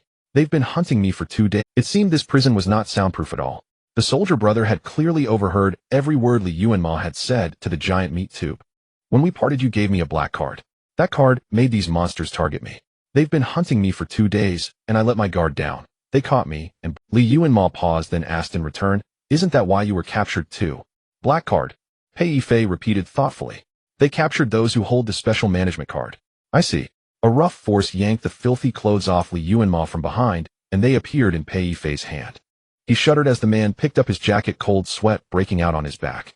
Now he was certain the soldier brother had been contaminated by an alien creature. Otherwise, given the distance between them, it was impossible for him to reach behind Li Yuanmo. His body must have undergone some unnatural mutation. Li Yuanmo dared not imagine what his form looked like beyond the light of the flame. 630. Pei Yifei quickly found the card inside the jacket. Group 7. It seems they've all been contaminated. He then pulled out the letter, opened it, read for a moment, and fell into silence. Fool. He snorted, stuffing the letter and the ID back into the pocket, then tossed the jacket aside carelessly. Drip. A drop of viscous liquid splattered onto Li Yuanmo's forehead. He wiped it off, brought his fingertip to his nose, and smelled the stench of blood. Brother soldier, it seems you weren't captured because of the identification card, Li Yuanmo said, taking a deep breath and looking seriously at the man. Then why are you? Perhaps because his danger warning had not yet triggered. Li Yuanmo's courage hadn't been completely shattered by this mutated soldier brother. Having lived through the apocalypse for so long, he knew one thing well. When facing contaminated submutant creatures, the calmer and more composed one appeared, the greater the chance of survival. Because the human instincts within them had not yet fully faded. Showing fear would only provoke them further. Me. Pei Yifei chatted with him patiently, almost answering every question. You wouldn't want to know the reason. It's okay, we're already brothers in misfortune, Li Yuanmo said with a bitter smile. I can't imagine anything worse than this. Pei Yifei studied him with interest thought for a moment and beckoned with his finger. Come closer, then I'll tell you. Li Yuanmo swallowed hard, his expression bewildered. Come on, my little brother in misfortune, Pei Yifei said with a half smile. His straight nose, like a breathtaking steep peak, cast half his face into shadow. Don't make me angry. From start to finish, the flame beside his face never died out. It seemed to float in midair, radiating light and heat without any support. Pei Yifei had not moved a single step since they had met. He had been rooted to that spot, immobile. Very dangerous. Li Yuanmo clenched his palm tightly and took a stiff step forward. But if he chose to beg for mercy or retreat now, it might be even more dangerous. Once again, he bitterly regretted not being an Esper. Otherwise, he could have fought this contaminator to the death and died with dignity. He instinctively touched his chest. His clothes had been stripped by the meat tube, and the magical drawing paper hidden inside was naturally no longer on him. Step by step, Li Yuanmo walked to Pei Yifei's side. Obedient, Pei Yifei nodded, turning his head toward the direction of the meat tube bars, his voice low and hoarse. Obedient people usually live longer. Can you tell me the reason now? Li Yuanmo stood in the shadow before Pei Yifei, every hair on his body standing on end. Suddenly the flames around them blazed up.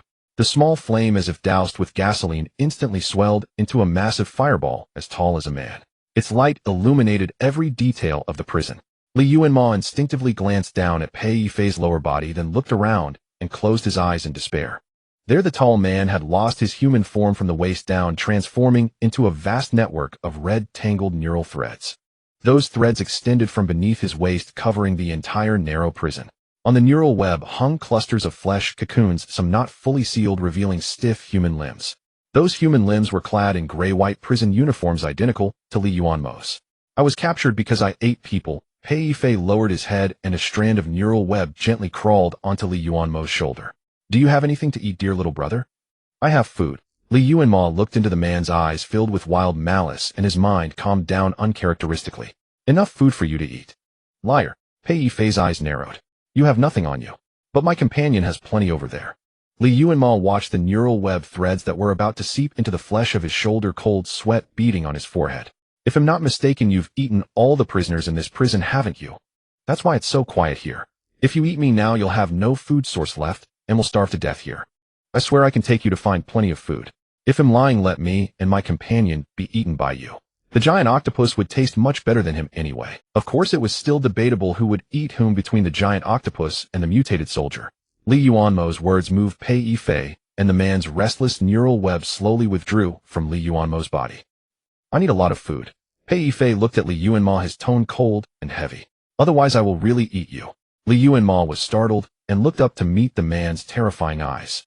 He suddenly realized that Pei Yifei believed him not, because his personal charm had truly infected this soldier brother. He saw in his eyes a pain that was struggling desperately. The soldier brother's human consciousness still existed, and it was fiercely opposing the mutant instinct full of killing desire within him. He both wanted to eat him and was trying hard to convince himself not to eat him. In other words, Pei Yifei's rationality was like a rubber band stretched to its limit. Every second Li Yuanmo delayed, he might be devoured by the man who had completely lost his sanity. Open the door. We need to find a way out. Li Yuanmo looked at the man's brutal and cold eyes, his tone calm. I know where my companion is. As if Li Yuanmo had no idea where the giant octopus had gone. He only hoped the soldier brother could hold on to his consciousness and help him escape from here. As long as they reached an open area, his chances of survival would increase. Moreover, since waking up, his heart had been faintly pulled by something, as if urging him to find it quickly. He instinctively pressed his chest, and a realization. It was that piece of drawing paper. It had absorbed Li Yuanmo's blood, and seemed to have established some kind of connection with him, creating a special attraction. That paper might have been accidentally dropped by the monsters when they changed his clothes, or it might be placed with his belongings. Using this strange pull, he might be able to find the way. As his thoughts turned, the large, writhing, blood-red neural web under Pei Yifei had already lunged without hesitation at the bars. Those meat tube monsters that cosplayed as prison bars were suddenly attacked. Before they could react, they were wrapped layer by layer in the neural web, emitting thick black smoke, as if scorched by high heat. Soon only a few charred black coals were left on the ground. Li Yuanmo looked at their miserable state, and inexplicably felt his whole body begin to burn. Lead the way. Pei Yifei's voice was hoarse, a discordant sharp hiss faintly appearing in his low magnetic tone. Li Yuanmo decisively pointed in a direction, and the next second, he was hoisted onto the man's shoulder by the waist. Li Yuanmo's stomach was squeezed, his head hanging down, blood rushing to his brain, in an instant his face flushing red. What was even more unbearable was that wherever his eyes went there were dense neural meat webs, those spiderweb-like blood vessels exuding a smell like gunpowder smoke, and scorched flesh clustering around Pei Yifei's strong upper body as they moved forward. They would inadvertently touch Li Yuanmo's face and neck. The places touched by these ugly nerves felt burning hot, like being scraped by a red-hot iron. Point the way. Pei Yifei firmly carried his food reserve surrounded by overwhelming meat tube monsters. Li Yuanmo suppressed his nausea and pointed. Those meat tube monsters were clearly no match for Pei Yifei. Any that tried to attack them would be scorched into curling black-red cooked meat the moment they touched the neural web. Li Yuanmo faintly smelled a burnt meat aroma. His throat tightened, and he almost vomited onto the man. The prison roads were dark and deep, seemingly endless, with many crisscrossing branches. Li Yuanmo, dizzy and disoriented, guided the man by instinct. Waves of meat tubes behind them, fearless of death, tried to trap them. Even though Pei Yifei's high temperature was enough to counter them, he was clearly struggling now. Some meat tubes had withstood the heat on his body, touched his neural web, and tore off a bit of its edge. Li Yuanmo painfully turned his head to look at the man. His handsome side profile looked impassive with a kind of numb coldness, as if the part torn off by the monsters was not a part of his body. This was not a good sign. Turn left. We're almost there. Li Yuanmo's stomach was being pressed by Pei Yifei's shoulder almost to the point of bleeding, and when he spoke his mouth was full of the taste of blood. The meat tubes were increasing like tangled red fleshworms, or like messy disheveled hair.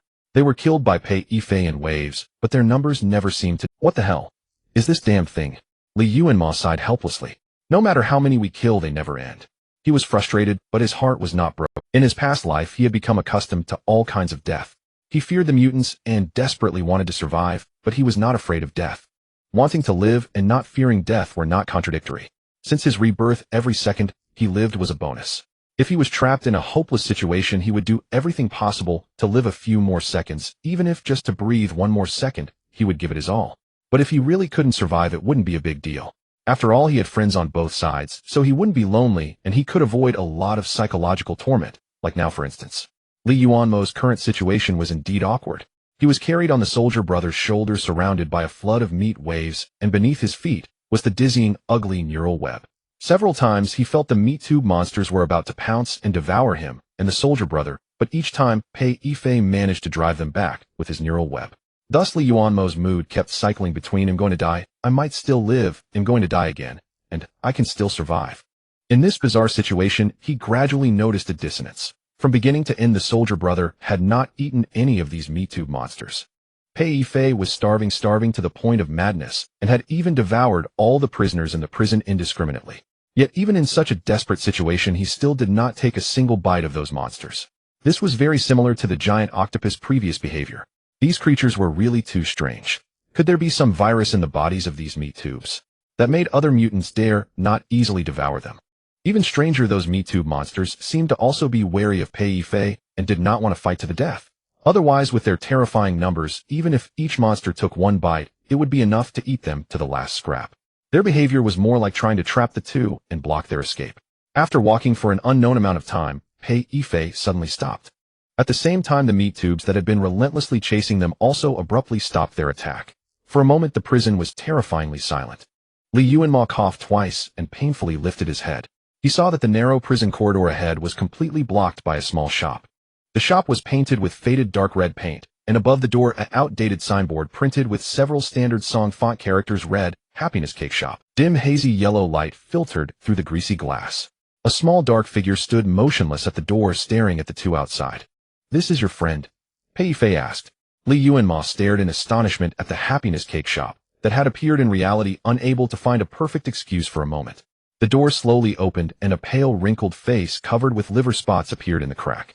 Granny Wang stiffly showed them a kind smile, the meat bits between her teeth still fresh. "Would you like to come in and have something to eat?" Pei Yifei, as if unaware of the creepy aura of the cake shop, stepped forward and pushed open the door.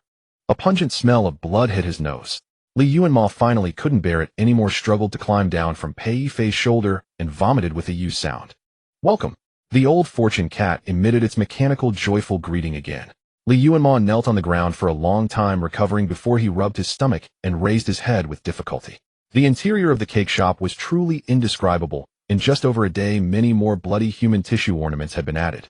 Li Yuanmo suddenly felt a sense of awe toward Wang Danyang. With her work efficiency, she would succeed at anything.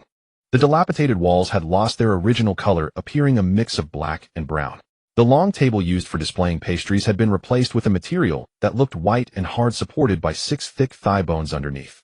The soldier was sitting with a commanding presence at the long table, stuffing neatly stacked pastries into his mouth, chewing and swallowing. The neural web beneath his waist received energy replenishment, spreading joyfully across the blood-stained and greasy cement floor. Of course, those pastries were not real pastries, but red meat pieces shaped into various forms. Li Yuanmo, half leaning on the ground, turned his head to look at the shop door behind him. Wang Danyang's power had grown stronger. The seemingly fragile wooden door was tightly shut, and the flesh-tube monsters outside repeatedly tried to break in, but couldn't even shatter the glass. Wang Danyang's power had grown stronger. The seemingly fragile wooden door was tightly shut, and the flesh-tube monsters outside repeatedly tried to break. A wave of nausea surged in his throat again, but since he could not vomit anything, his stomach ached with spasms. The neural web silently spread to him, grabbed his collar, and dragged him over to Pei Yifei. "I'm not hungry for now. Thanks." Li Yuanmo looked at the man's sated expression and the blood trickling from the corner of his mouth, trying to find an excuse to decline his kindness. Clearly he was flattering himself. Pei Yifei had no intention of sharing any food. In between bites, he lazily lifted his eyelids and glanced sideways at Li Yuanmo. "It's fine, eat freely." Wang Danyang came out of the back kitchen carrying a new plate of pastries and placed it on the table. It was a plate of finger biscuits, freshly baked, looking crisp and sweet.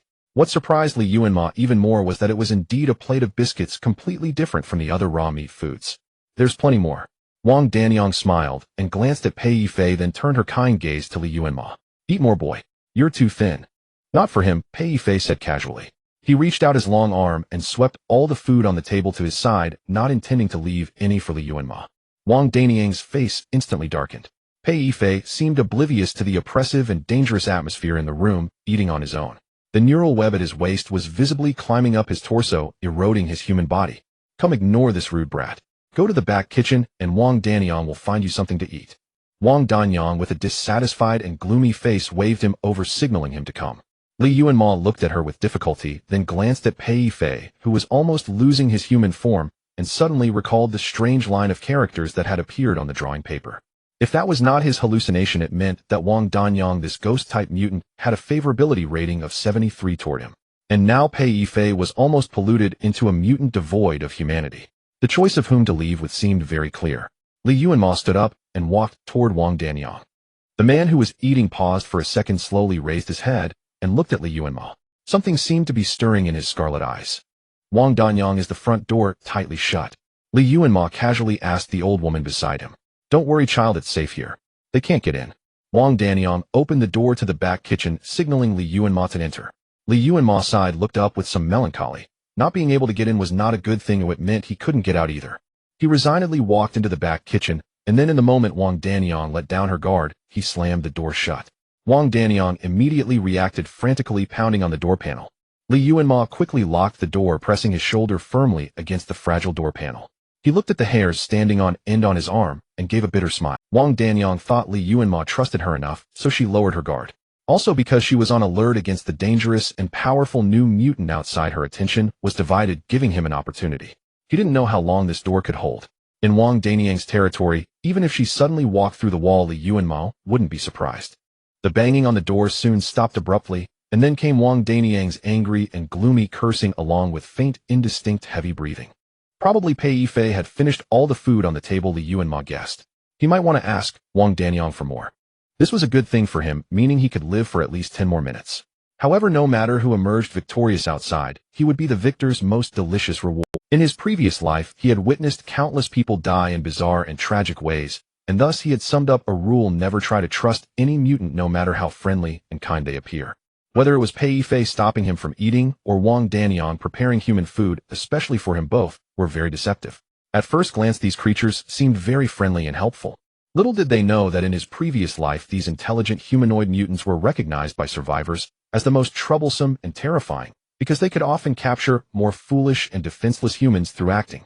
In the later stages of the apocalypse, survivors would rather face violent mutants with immense power who fought without hesitation than face a seemingly weak and gentle, friendly mutant.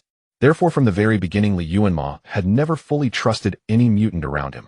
Even when facing the big octopus that had saved him several times, he had long been prepared to have his head bitten off one day.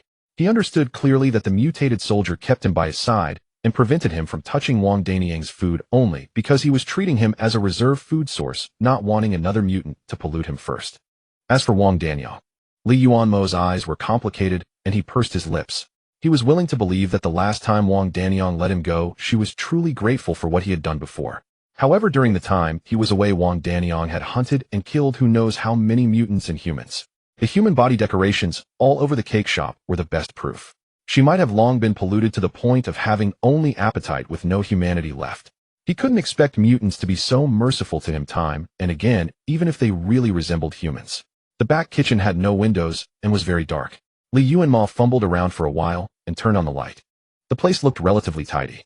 Stacks of flour bags were placed against the wall, and beside them was a wooden shelf connected to the ceiling filled with various pastry-making materials. This gave the entire room a mixed scent of flour and cream. It looked normal here, if not for a huge meat pig tied beside the workbench. Li Yuanmo looked at that obese tall human with indescribable feelings. His hands and feet were shackled in iron rings on the wall, and the greasy flesh around the rings squeezed them almost out of sight. The layers of fat on his body drooped onto the ground, occupying a full quarter of the room's area. This person's physique was too exaggerated, so much so that Li Yuanmo didn't know whether to call him a human. Compared to a human, he was more like a meat pig that had been overfed and was waiting to be slaughtered. Stimulated by the glaring light, the man let out a series of grunts, and the fat on his belly trembled in waves of flesh. His overstuffed stomach could not tolerate any external disturbance. It twitched and writhed a couple of times, spitting out half a piece of soft, rotten flesh with green veins attached. Looking closely, there was half a tattoo on that piece of flesh. Li Yuanmo was instantly disgusted to the core, wishing he could vomit along with him. Mother, please spare me." The obese pig mumbled his pleas, each word labored and breathless, causing the iron rings to jingle noisily. "Mother." Li Yuanmo stared incredulously at that creature, a dreadful thought creeping into his mind. Could this fellow be Wang Danyang's son? "Let me go. Let me go. Mother'll listen. No more gambling, never again." The pig wept profusely, foul-smelling chunks of bloody filth spewing from his mouth. Li Yuanmo studied him for a moment, finally managing to identify him from his distorted features. After Wang Danyang's accidental death, her son had vanished from public sight. Many had speculated that he was the one who murdered her and had fled out of guilt. Unexpectedly, Wang Danyang had caught him and tied him here to serve as a trash bin, which suggested the rumors were likely true. Li Yuanmo found it absurd. How could Wang Danyang have killed so many people and fattened her son to such an extent in just a day and a half? A vague suspicion flickered through his mind, but before he could dwell on it, the behemoth's cries interrupted him. "How did you end up here?" Li Yuanmo seized the opportunity to ask, "Are you human or ghost now?" The weeping pig finally turned his attention to him. "You? Come closer, and he'll tell you," the pig said slowly. Li Yuanmo would be a fool to believe him. He leaned against the door, cautiously negotiating. "Your mother is preoccupied now. This is your best chance to escape. If you cooperate, I might grant you a swift end." At this point, a quick death was probably the best release for the pig. Wang Danyang's son indeed fell silent, as if pondering something. Li Yuanmo didn't give him time to weigh the options, lowering his voice. "I suggest you seize this chance. Once those two outside finish fighting him, done for. They won't be as kind as I am." What do you want to know?" the pig asked. "How did you get caught here? Why are you so fat?" "I was playing cards," the pig said, foul saliva dripping down his neck. "Ran out of money, wanted to go out, borrow some. Opened the door, and ended up here, saw my mother." Wang Danyang had actually connected the Xingfu cake shop directly to the real world, a truly terrifying ability. Imagine once targeted by this old lady, any door you open might lead into her cake shop, a nightmare. Li Yuanmo remembered their last encounter when her power was so weak she couldn't fend off his bastard brother's intrusion. How had she grown so strong overnight? Li Yuanmo remembered their last encounter when her power was so weak she couldn't fend off his bastard brother's intrusion. How had she grown so strong overnight? Out for outsiders. "Mother fed me things," Wang Danyang's son continued. "So many adults and children. Couldn't eat, I couldn't eat, He suddenly began to shriek in agony. "I apologized, I already apologized to her. Mother said I was greedy, wanted everything, so she kept feeding me. I can't eat anymore, I can't." His throat convulsed again, and he vomited. He seemed to have a belly full of resentment to vent, but couldn't articulate it. In fact, in front of Wang Danyang, he didn't even dare to vomit, because his kind, gentle mother would scoop up the vomit and stuff it back into his stomach. "Kill me," Wang Danyang's son begged. "There's a knife over there. Chop me to death, or use that iron bar, smash my head." I can't take it anymore, I can't eat. Li Yuanmo spotted an iron bar propped against a flour sack. He measured the distance between the bar and the sun, ensuring it was safe enough before approaching. The bar was heavy coated with a sticky, milky liquid, likely a tool Wang Danian used for pastries. Li Yuanmo swung it a few times in the air. It felt manageable. Come on, smash me to death. The man spoke again. Hit the head, use some force. He adopted a posture of submission, seeking release. Li Yuanmo ignored him, instead crouching down to search. The neighborhood they lived in had a large landfill nearby, and rats often scurried into the residential area, so every shop kept some rat poison on hand. He rummaged for a moment and found a few packets of unexpired poison. Your hide is too thick. I'm afraid I won't kill you with a blow, and you'll suffer even, Li Yuanmo explained. Let's try a gentler method. It'll increase the dosage, and we'll finish this in one go. Wang Danian's son stared at the packets in his hand, his jowls twitching violently. His small red-rimmed eyes, wet from crying, flickered with malice. Damn you. Toying with me. Li Yuanmo chuckled. The guy had been luring him closer since he entered. Only a fool would believe he had no ulterior motives. The two outside still hadn't settled their fight. He wasn't about to die at the hands of this contaminated scumbag. You're toying with me too, all of you. Bastards, they'll kill you all. And that old hag, go to hell. The pig dropped his pitiful act, suddenly opening his mouth wide. That stinking cavernous mouth stretched wider, distorting his features into a dark hole the size of a soccer ball. The next second, a pale, emaciated corpse burst out from his massive maw, charging toward Li Yuanmo. The lower half of the corpse was connected to the son's mouth like a grotesque, deformed tongue, swift and eerie. Li Yuanmo swung the iron bar, smashing the thin corpse into a shelf of supplies, sending everything clattering to the floor. Had that blow landed on a normal human, it would have ruptured their organs and broken their spine. But the gaunt corpse eerily lifted its head, snapping its broken neck back into place. Cool. Li Yuanmo remarked, then suggested to the son's fully distorted face, you know, you could learn some weight loss tips from your little assistant. The unfunny joke enraged him, and the corpse lunged again. Li Yuanmo dodged in time, and the lanky figure crashed into a flour sack behind him, its sharp claws tearing through the bag, sending a cloud of white powder billowing into the air. When you do bad things, mommy spanks your bottoms, so one bottom or two. Li Yuanmo quipped, leaning against the wall, searching for his enemy in the sea of white. The pale corpse realized the flour could obscure Li Yuanmo's vision, so it went berserk, slashing every flour bag, filling the air with thick, choking white dust that made everything invisible. Li Yuanmo tracked the sound of its movement, barely parrying several attacks. Then, without warning, a sharp pain shot through the back of his hand. The monster had gouged a deep wound on his right hand, exposing the bone. The edges of the wound turned blue and blood oozed steadily. The scent of blood drove the creature wild. In the next instant, it lunged again, cunningly targeting his injured arm. Li Yuanmo instinctively raised his arm to block, but felt no pain. A piercing shriek rang in his ears, and then the back of his hand grew hot, emitting a golden glow. The flour dust gradually settled to the floor, and Li Yuanmo could finally see the room clearly. The ground was covered in footprints and bloodstains. Wang Danian's son was convulsing in agony, his flesh rolling in waves, drenched in sweat, letting out hoarse, unintelligible moans. The cunning tongue-like corpse from his mouth now lay limp across his massive belly, swaying lifelessly. Li Yuanmo looked closer and saw that the ever-healing gaunt corpse had turned into a thin piece of paper. On that paper, a few fresh bloodstains were smeared. Li Yuanmo gazed at his own blood-stained, golden glowing hand, then at the agonized, frenzied hybrid, a thoughtful look in his eyes. I think I know what to do. Li Yuanmo looked up at the gasping mountain of flesh before him. Let me grant you release. Li Yuanmo used the flour beside him to stop the bleeding, then calmly lowered his eyes. The enormous swine, contaminated and mutated by Aunt Wang, was stained with large patches of blood, transforming into a thin sheet of paper that slipped out of the iron ring and lay crookedly flat on the ground. He experimented 7 or 8 times on Aunt Wang's son, confirming that his own blood could affect its activity, before he completely turned it into a pea. Due to excessive blood loss, his mind was now dizzy. Li Yuanmo casually tugged at the paper with his foot. The surface tore a small hole, oozing out a blackish red, foul-smelling liquid.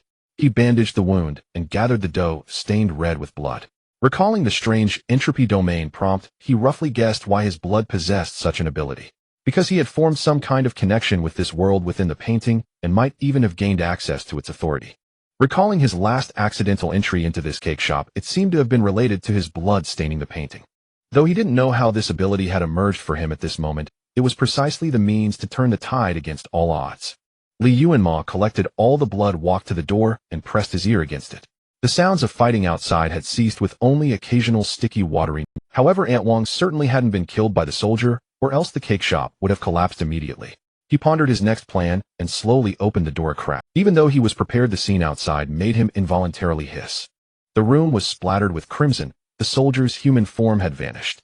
The neural network that had originally existed only in his lower body now densely covered the entire outer wall, slowly crawling and writhing like grotesque, eerie reliefs. Aunt Wang stood motionless in the middle of the room, holding a boning knife. Her legs and feet were tightly wrapped by the neural network, emitting a pungent black smoke. He couldn't describe Aunt Wang's expression at this moment, ferocious and twisted, her eyes bulging. The originally kind and gentle old woman had turned into a wrinkled, furious monster. What made Li Yuanmo a bit uneasy was that Aunt Wang was now facing him, glaring at him with intense malice. The sticky, watery sound gurgled above Li Yuanmo's head. He looked up and saw the soldier's neural network creeping along the door crack into the room. Suddenly, he felt another wave of heat, his heart growing restless and stifled. He was familiar with this sensation. Previously at the checkpoint, the neural network had invaded his body, causing him to panic and lose his mind. It seemed the soldier had completely mutated into a neural network monster, now possessing the ability to affect people's emotions. The black smoke outside grew thicker, and Aunt Wang was clearly about to give in. Li Yuanmo dared not delay. Steeling himself, he stepped onto the slippery neural network and charged toward her. This suicidal move startled both mutants outside. For a moment, they failed to react. Li Yuanmo successfully rushed before the old woman pulled out a handful of blood-soaked flour and without a word stuffed it into her mouth. Aunt Wang froze at first, then her eyes widened shakily. Her skin gradually shriveled like a deflating balloon. But the rate of change was much slower than her son's. It worked. Li Yuanmo's spirits lifted, and he crammed the remaining dough into her mouth.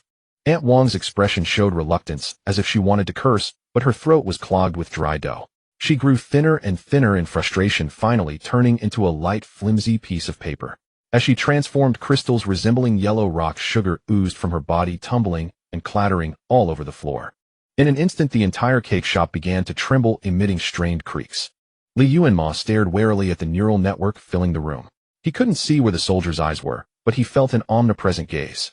The staring sent chills down his spine. A powerful emotion affected him. He could sense that the soldier was now extremely hungry. Finally, the happy cake shop collapsed with a roar, transforming into a thin sheet of paper amidst an eerie green glow. The swine, Aunt Wang, and the entire shop all vanished into that paper. Deprived of its support, the neural network fell from above Li Yuanmo's head, rustling down. He quickly snatched the paper from the ground, scrambling out of the neural network's encirclement. His entire body broke out in a cold sweat from the adrenaline surge. The MeTube monsters outside the cake shop had not left. They raised their mouthparts high, monitoring every move of the shop. Li Yuanmo ran as fast as he could, but still not as fast as the neural network. However, as he had anticipated, just as he was about to be completely covered by the neural network, the MeTubes suddenly moved. They swiftly swam to Li Yuanmo's front, lifting the neural network around him. Where the two touched, a teeth-grinding, sizzling sound erupted instantly, and a burning smell wafted into Li Yuanmo's nose. The neural network seemed ordinary, but any creature that touched it felt as if it were meeting a red-hot branding iron. Extremely vicious and terrifying. Several MeTubes coiled around Li Yuanmo's waist, yanked him out, and tossed him behind them. As expected, Li Yuanmo tumbled awkwardly onto the slippery MeTubes, exhaling a heavy sigh of relief. He had guessed correctly. Although these MeTubes would go all out to capture them, they would never actually harm him, provided he hadn't undergone pollution mutation. He stood up and looked at the completely mutated soldier in the distance, remembering the once handsome and towering figure who exuded a sense of security. Now reduced to a hideous, terrifying mutant devoid of all self-awareness, he felt an indescribable heaviness in his heart. The next second, the MeTubes beside him bound him tightly, even covering his mouth. Li Yuanmo was a bit helpless. Although he had bet correctly that these MeTubes wouldn't kill him, for now falling into their hands was still no good end. But the MeTubes hesitated to retreat. They stared at the writhing monster in the distance, brimming with hostility and restless energy. It seemed they wanted to completely eliminate the soldier before leaving. Strangely, the pile of neural network in the distance didn't make any pursuit. Instead, it huddled together, as if intently feeding on something. Li Yuanmo strained his eyes to see clearly that the spot where they were huddled was exactly where Aunt Wang had turned into paper. It dawned on him. It was eating those yellow crystals. So that was some kind of energy source. Honestly, if he hadn't been in such a hurry to escape, he would have grabbed a few to study. He had never seen anything like that in his past life. The MeTubes seemed wary of the neural network, not launching an attack, but silently encircling it, locking it in the center. Whether it was an illusion, Li Yuanmo felt that the neural network was shrinking and its color was fading. The large bulge at the center began to tremble violently, as if something was about to break out. The meat tubes started to writhe restlessly, and Li Yuanmo, trapped in a large bundle, swayed left and right along with them. He was dizzy from the shaking. When it finally stopped, he heard a sound like tearing fabric coming from the center of the encirclement. The meat tubes suddenly fell silent, staring motionlessly at the center. Li Yuanmo raised his head, his mind shaken, utterly stunned. There, a half-naked man slowly rose from the pile of neural network. It was the soldier. He had actually transformed back into human form. Li Yuanmo, muffled by the meat tubes, let out a couple of MMPH sounds. He felt this scene was like a cruel farce. In his past life, surviving 11 years in the apocalypse, he had never heard of a contaminated human reversing from mutant state back to human form. Could it all be a deception? Had the soldier deliberately pretended to be fully contaminated to fool Aunt Wang? Impossible. He had clearly sensed a chaotic, disorderly brutality from that neural network earlier, a typical sign of a mutant out of control. Once a human was contaminated to that extent, it was absolutely impossible to change back. He stared wide-eyed at this scene, defying common sense. The meat tubes also looked utterly confused, exchanging glances as if they didn't understand what had happened. Pei Yifei's hair had grown longer. Or perhaps it wasn't hair, but neural web strands not yet fully reverted to human hair. His broad, muscular upper body was still crisscrossed with red marks. Upon closer inspection, one would find those were nerves hidden beneath the skin.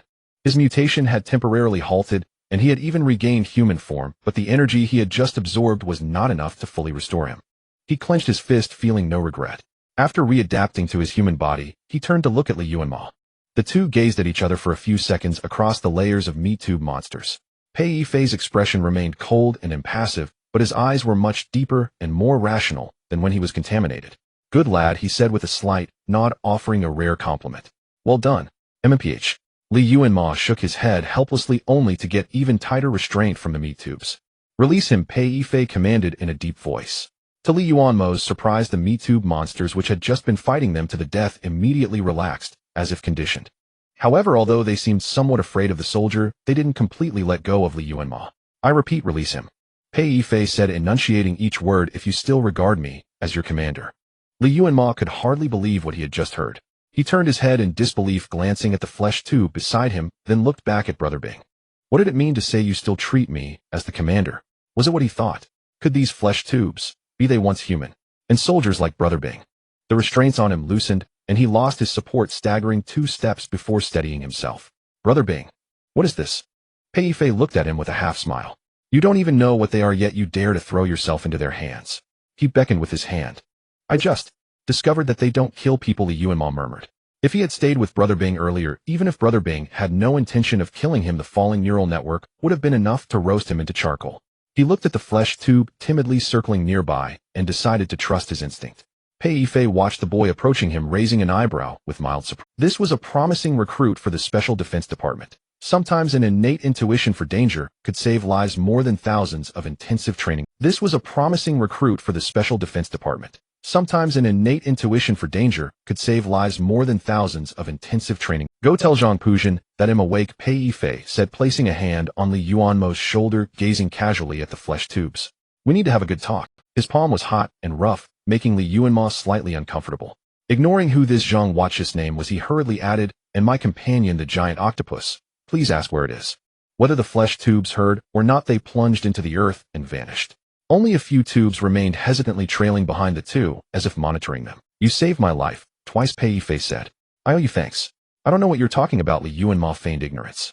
He had stayed too long with Pei Yifei in the cake shop, probably revealing some small secrets about it, not to mention that before escaping, he had fed his own blood to Wang Danyang to seal her.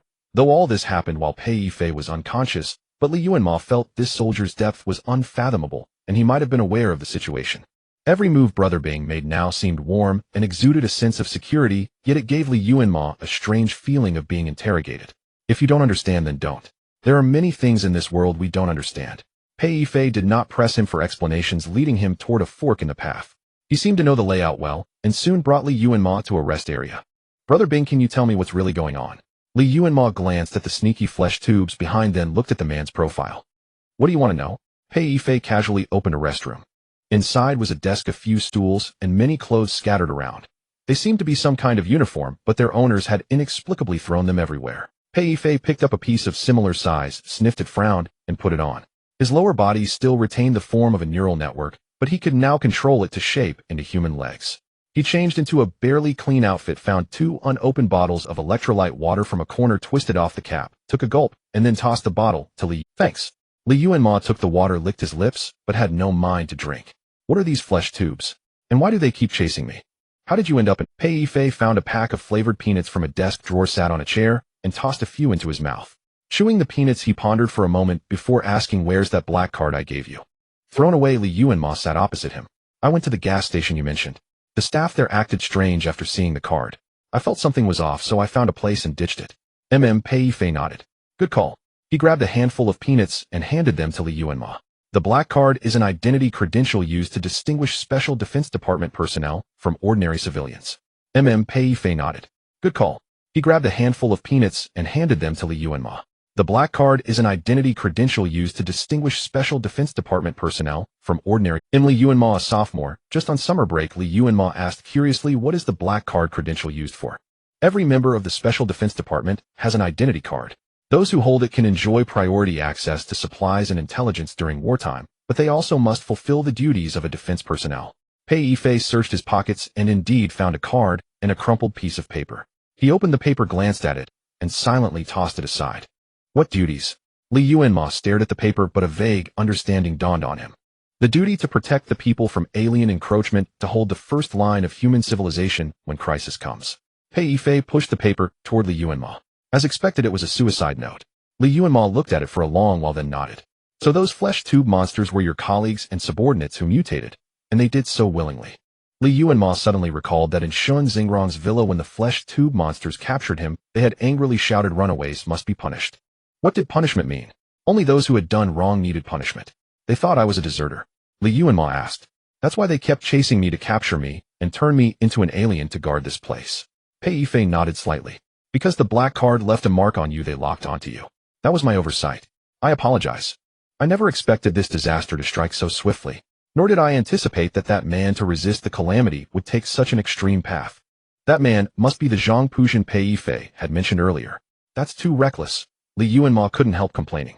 What if the black card was just picked up by some unrelated person? Would everyone who held it be turned into a flesh tube monster? That would cause chaos.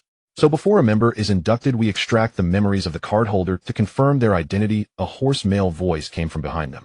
"So before a member is inducted, we extract the memories of the card holder to confirm their identity," a hoarse male voice. That hand was the bloodied hand that appeared at Shun Xingrong's villa. It was precisely its appearance that turned the tide at the villa, causing him to be captured here by the monster. It was a blood-soaked humanoid creature, its skin seemingly flayed off, leaving only the crimson inner muscles. Li Yuanmo also noticed some strange indentations on its body, as if injuries left by heavy external blows.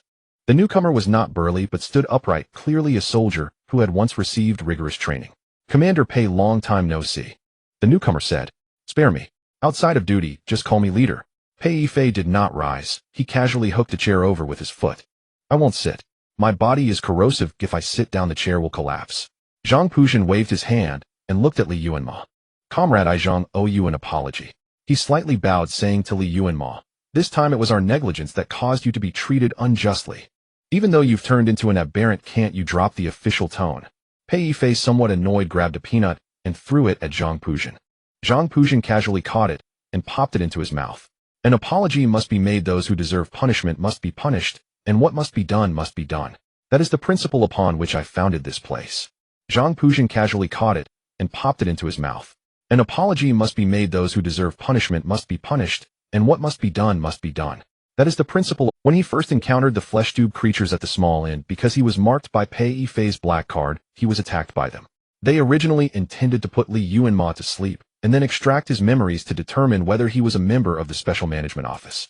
But unexpectedly, Li Yuanmo was very alert, and sensed the anomaly in advance, which forced them to resort to a Later, the giant octopus appeared in time and helped him escape, which led the flesh tubes to mistakenly believe that he was a deserter fleeing from guilt, so they pursued him even more relentlessly, trying to capture him back. After all the twists and turns, it was all just a misunderstanding. "So it was because of the black card that I was brought here?" Li Yuanmo was almost amused with anger. "After you captured me, you should have confirmed my identity, right? Why did you still lock me in prison?" He didn't know how powerful those flesh tubes were, or whether they had also extracted his past life memories, so he felt somewhat uneasy. However, judging from Zhang Puzhen's behavior, it seemed they hadn't detected anything unusual about him. "Your memories are very strange." sometimes present, sometimes absent, and only a few could be extracted. But from the scattered fragments, we can tentatively confirm that you are an ordinary sophomore. Zhang Puzhen paused, and added, however, besides your identity, we also detected a trace of aberrant infection on you. To be on the safe side, Zhang Puzhen paused, and added, however, besides your identity, we also detected a trace of aberrant infection on you. To be on the safe side, we first locked you in prison. The aberrant scent. Was it the giant octopus? He had been staying with the giant octopus, so he might have picked up its odor. Li Yuanmo fell silent.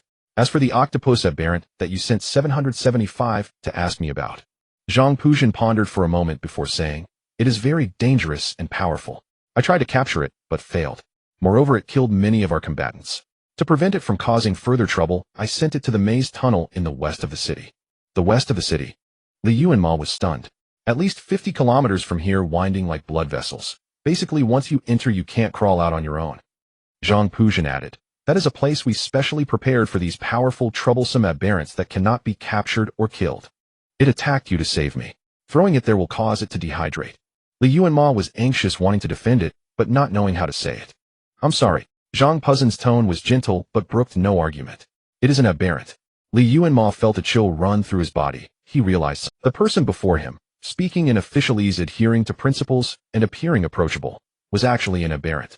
Aberrants, these monsters, due to contamination, experience mental distortion, developing bizarre and twisted logic. No matter how normal they appear, they have already lost the rational thinking of a normal person. Just like this seemingly normal middle-aged man before him. Although he explained the reasons for everything and apologized to Li Yuanmo, there was not a trace of genuine remorse in his words. It believed everything that happened was only natural. Deserters should be chased, aberrants should be captured and exiled. Everything has its inviolable rules that must not be crossed. Li Yuanmo fell silent. He shook his head, and after a long while said wearily, I have nothing more to say. Then I will continue. Zhang Puzhen said flatly, one of the scents on you does not belong to that octopus aberrant, but comes from the same source as Leader Pei. Li Yuanmo and Pei Yifei exchanged a glance, pursing their lips. You have been invaded by the same pollutant. Although it's unclear why you are still alive, you still need to be kept under observation. It was precisely because his scent was the same as Pei Yifei's that when Li Yuanmo described his appearance, the group of flesh tubes mistakenly thought he was looking for a companion and sent him to Pei Yifei's room. So it's all a misunderstanding. Pei Yifei stood up, summing up the entire situation. It was all caused by your lax supervision and your incompetent subordinate. Zhang Puzhen's facial features had all been melted. He looked up at the tall, burly man, his expression unreadable. You should also be one of us, Leader Pei. Since you've regained consciousness, you should join the other members to become the city's indestructible defense line and protect the safety of the common people. Pei Yifei curled his lips coldly and retorted, what do you mean by protect? Is your protection that everyone who enters this city, whether contaminated or not, can only come in and never leave? Li Yuanmo's eyes widened slightly as he looked at the blood-soaked figure calmly, standing not far away. Is your protection merely to reduce the city's burden by imprisoning all who have been in contact with the alien species, euphemistically calling it quarantining mutations? Pei Yifei's imposing presence exuded a dangerous aura. Li Yuanmo faintly heard a rustling sound outside the door, presumably the flesh tube monsters guarding. Is your protection to force all special defense members to sacrifice themselves willingly, turning them into senseless, inhuman monsters under the pretext of protecting civilians? Zhang Puzhen raised his hand, making a calming gesture. You and I have spent considerable time with the alien species, Director Pei. He explained patiently. You know the alien species are highly contagious. The massive outbreak in N City has already infected countless civilians unknowingly. If we let such people leave this city, more places in Huagua will be contaminated. Thus, he used all members of the special defense departments in N City and Xiushui City as a prison encircling N City. No one leaving the city could escape his blockade. Sacrificing a small number of people allowed more to live safely. Our strength is truly meager. Zhang Puzhen said earnestly, I wish to filter out the innocent civilians, but what if, just what if, we miss a mutated person who leaves? What would happen to Huagua then? He's almost convincing me, Li Yuanmo whispered. We can't let him continue explaining. Mind pollution was also a specialty of the alien species. They would subtly infect human consciousness, making them deeply identify with their own ideas, only to be willingly devoured in the end. He believed that Zhang Puzhen's desire to protect the people was genuine, but the alien species' innate craving for devouring humans would not vanish with a strong will to protect. Thus, when these two conflicting instincts intertwined, the current situation was born. He wanted to protect the people of Huagua, but he also wanted to eat humans. So he turned N City and Xiushui City into his domain, controlling them with his own hands. Due to insufficient strength, he used mind pollution to corrupt the entire special defense department, making them his puppets. In this way, he both achieved the goal of containing the alien disaster and had enough people to consume. Have I done wrong? Zhang Puzhen muttered to himself. You don't understand, Director Pei. These cunning alien species have evolved. They can evade our detection machines. I was devoured and polluted because I failed to discover that beast in time. Fortunately, I returned. I cannot let any of them leave. My wife and children are out there, and so are your loved ones. Better to kill 10,000 by mistake than let one escape. Am I wrong? He was not wrong. Li Yuanmo inwardly admitted reluctantly. Zhang Puzhen's method, though brutal and extreme, was indeed the best way to prevent the alien species from escaping and spreading. Only the cost was truly enormous. N-City had a permanent population of 43 million, and Shoshui City had over 2 million, totaling nearly 5 million people. These 5 million people were to be buried alive unknowingly for the sake of those suddenly appearing alien species. They were denied even the right to know or to survive. Director Pei, do you want to persuade me to let them go? Zhang Puzhen pressed. Can you guarantee that the one you release is definitely not infected? Pei Yifei's eyes darkened. This was an unanswerable question devoid of justice, without right or wrong. You cannot stop the spread of the alien species, Mr. Li Yuanmo's voice was calm and firm. Do you think a large-scale alien outbreak will only occur in N-City? The world outside is also unsafe. While you're guarding these two cities, do you realize how many people who could have escaped are losing their chance? They could have warned others about the disaster here. Zhang Puzhen turned his head and stared at Li Yuanmo in silence. How much of your so-called noble reasoning is driven by selfishness? Forgive me for speaking plainly, sir. You are great, but now you are an alien species. Every person has the right to pursue life. Though I haven't read your special defense manuals, I'm sure they contain a principle: the safety of the people is paramount. The 5 million people in 2 cities. Are their lives not lives? This was a difficult choice. Like the famous trolley problem, if you were at the switch with one person playing on one track and a group on the other, would you divert the train heading toward the group to the track with only one person? Zhang Puzhen stared at Li Yuanmo motionlessly for a long time. Pei Yifei pulled Li Yuanmo's shoulder, pressing him behind his back. You seem unconvinced. The man curled his lips, and the violent aura that had just subsided began to emanate again. So what's your point? Zhang Puzhen spoke, kindly looking at Li Yuanmo. What should I do? Return fate to fate. It's not about what you should do. You don't have the right to control everyone's destiny. Li Yuanmo said helplessly, sorry, my thoughts are a bit chaotic. Your mind pollution is too strong. I can't condemn your actions. You've done well, Mr. Zhang. You've protected many people. But, damn, what am I even saying?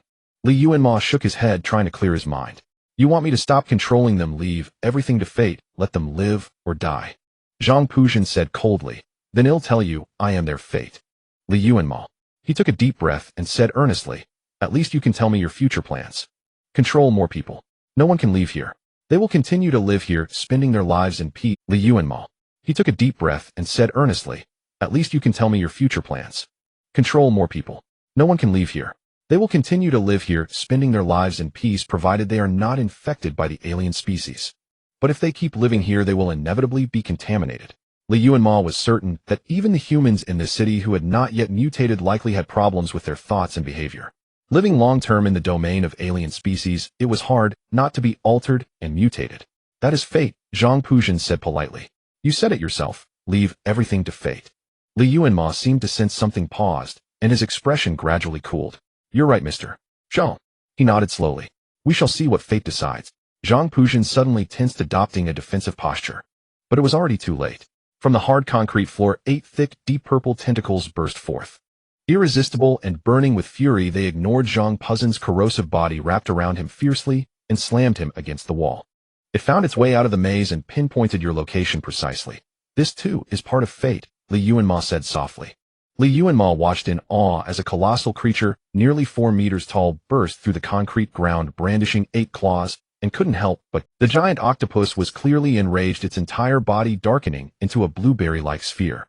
One could only wonder what it had been through, for it seemed far more lethal than before. Zhang Puzhen was like a tiny toy in its grasp, but this toy was coated with a corrosive substance more potent than strong acid. The octopus pounded him while frantically shaking its claws. What kind of move is that? Pei Yifei mimicked the gesture, asking Li Yuanmo, is it acting cute? Li Yuanmo retreated to a safe spot, a grimace on his face. It's afraid of pain. Pei Yifei looked thoughtfully at the powerful, 8-armed mutant. He couldn't be mistaken. The acid on Zhang Puzhen was formidable, yet it hadn't harmed the giant creature's hide at all. Such acidity shouldn't have caused it much pain, at least within a tolerable range. Pei Yifei stroked his chin, forming another speculation. This giant octopus was feigning weakness, trying to portray itself as delicate and vulnerable before this child. At the very least, it wanted to make him believe it had weaknesses. An ordinary person would have completely different attitudes toward a cute, frail mutant versus a fierce, invincible one. The former would not only fail to arouse human vigilance, but also evoke sympathy and affection. Cunning, Pei Yifei commented inwardly. This child Yuanmo seemed gentle and harmless, but his vigilance toward mutants was extremely high. He was hardly ever fooled by their disguises. How had this giant octopus managed to gain his trust? The giant octopus slammed Zhang Puzhen beneath it, and with one swipe of its claw, juices splattered everywhere. Zhang Puzhen's ability to control two cities relied primarily on those flesh-tube monsters, yet for some reason they hadn't come to support him for a long time. Pei Yifei transformed his arm into a neural network and extended it outside to check the situation. After seeing the scene, his expression turned subtle. What's wrong? Did those flesh tubes pull some trick? Yuanmo asked in a low voice. Unconscious, Pei Yifei replied succinctly. Unconscious? Yuanmo frowned, half rising to look behind the door. How could they be unconscious? There's a layer of water outside, and they're all lying in it. Pei Yifei explained slowly. Yuanmo keenly noticed that his speech was a bit slow. He then looked at his arm, which hadn't fully reverted and still had some water stains. He suddenly realized. There's something in the water. It might have an anesthetic effect. Yuanmo frowned. Pei Yifei was already a mutant, and mutants were immune to most human drugs. Initially, some tried using chemical agents against them. While they were effective at first, the effect lasted only a short time. Yet the anesthetic-like substance outside had a sustained effect on these mutants. Even in his past life, he had only seen ability users in powerful bases use similar drugs, and the effect could never be as dramatic. Yet the anesthetic-like substance outside had a sustained effect on these mutants. Even in his past life, he had only seen ability users in powerful bases use similar drugs, and the effect could never be as dramatic as this, taking down all the mutant monsters in the entire city. Where did the water come from? And who put the agent in it? Not far away, the two mutants had already concluded their fight. The giant octopus smashed Zhang Puzhen into the wall. His acid corroded a large section of the wall, and he fell into the water outside the house. A pungent smell from the reaction between the acid and the chemical agent instantly spread. Yuanmo quickly covered his mouth and nose, but immediately felt his skin itch unbearably and his head grow dizzy. Pei Yifei felt as if all his nerves were anesthetized, his reaction even slower. He swayed and held onto the wall beside him, speaking in a low voice. We're in an underground bomb shelter now. Find a way to the surface or bring in fresh air.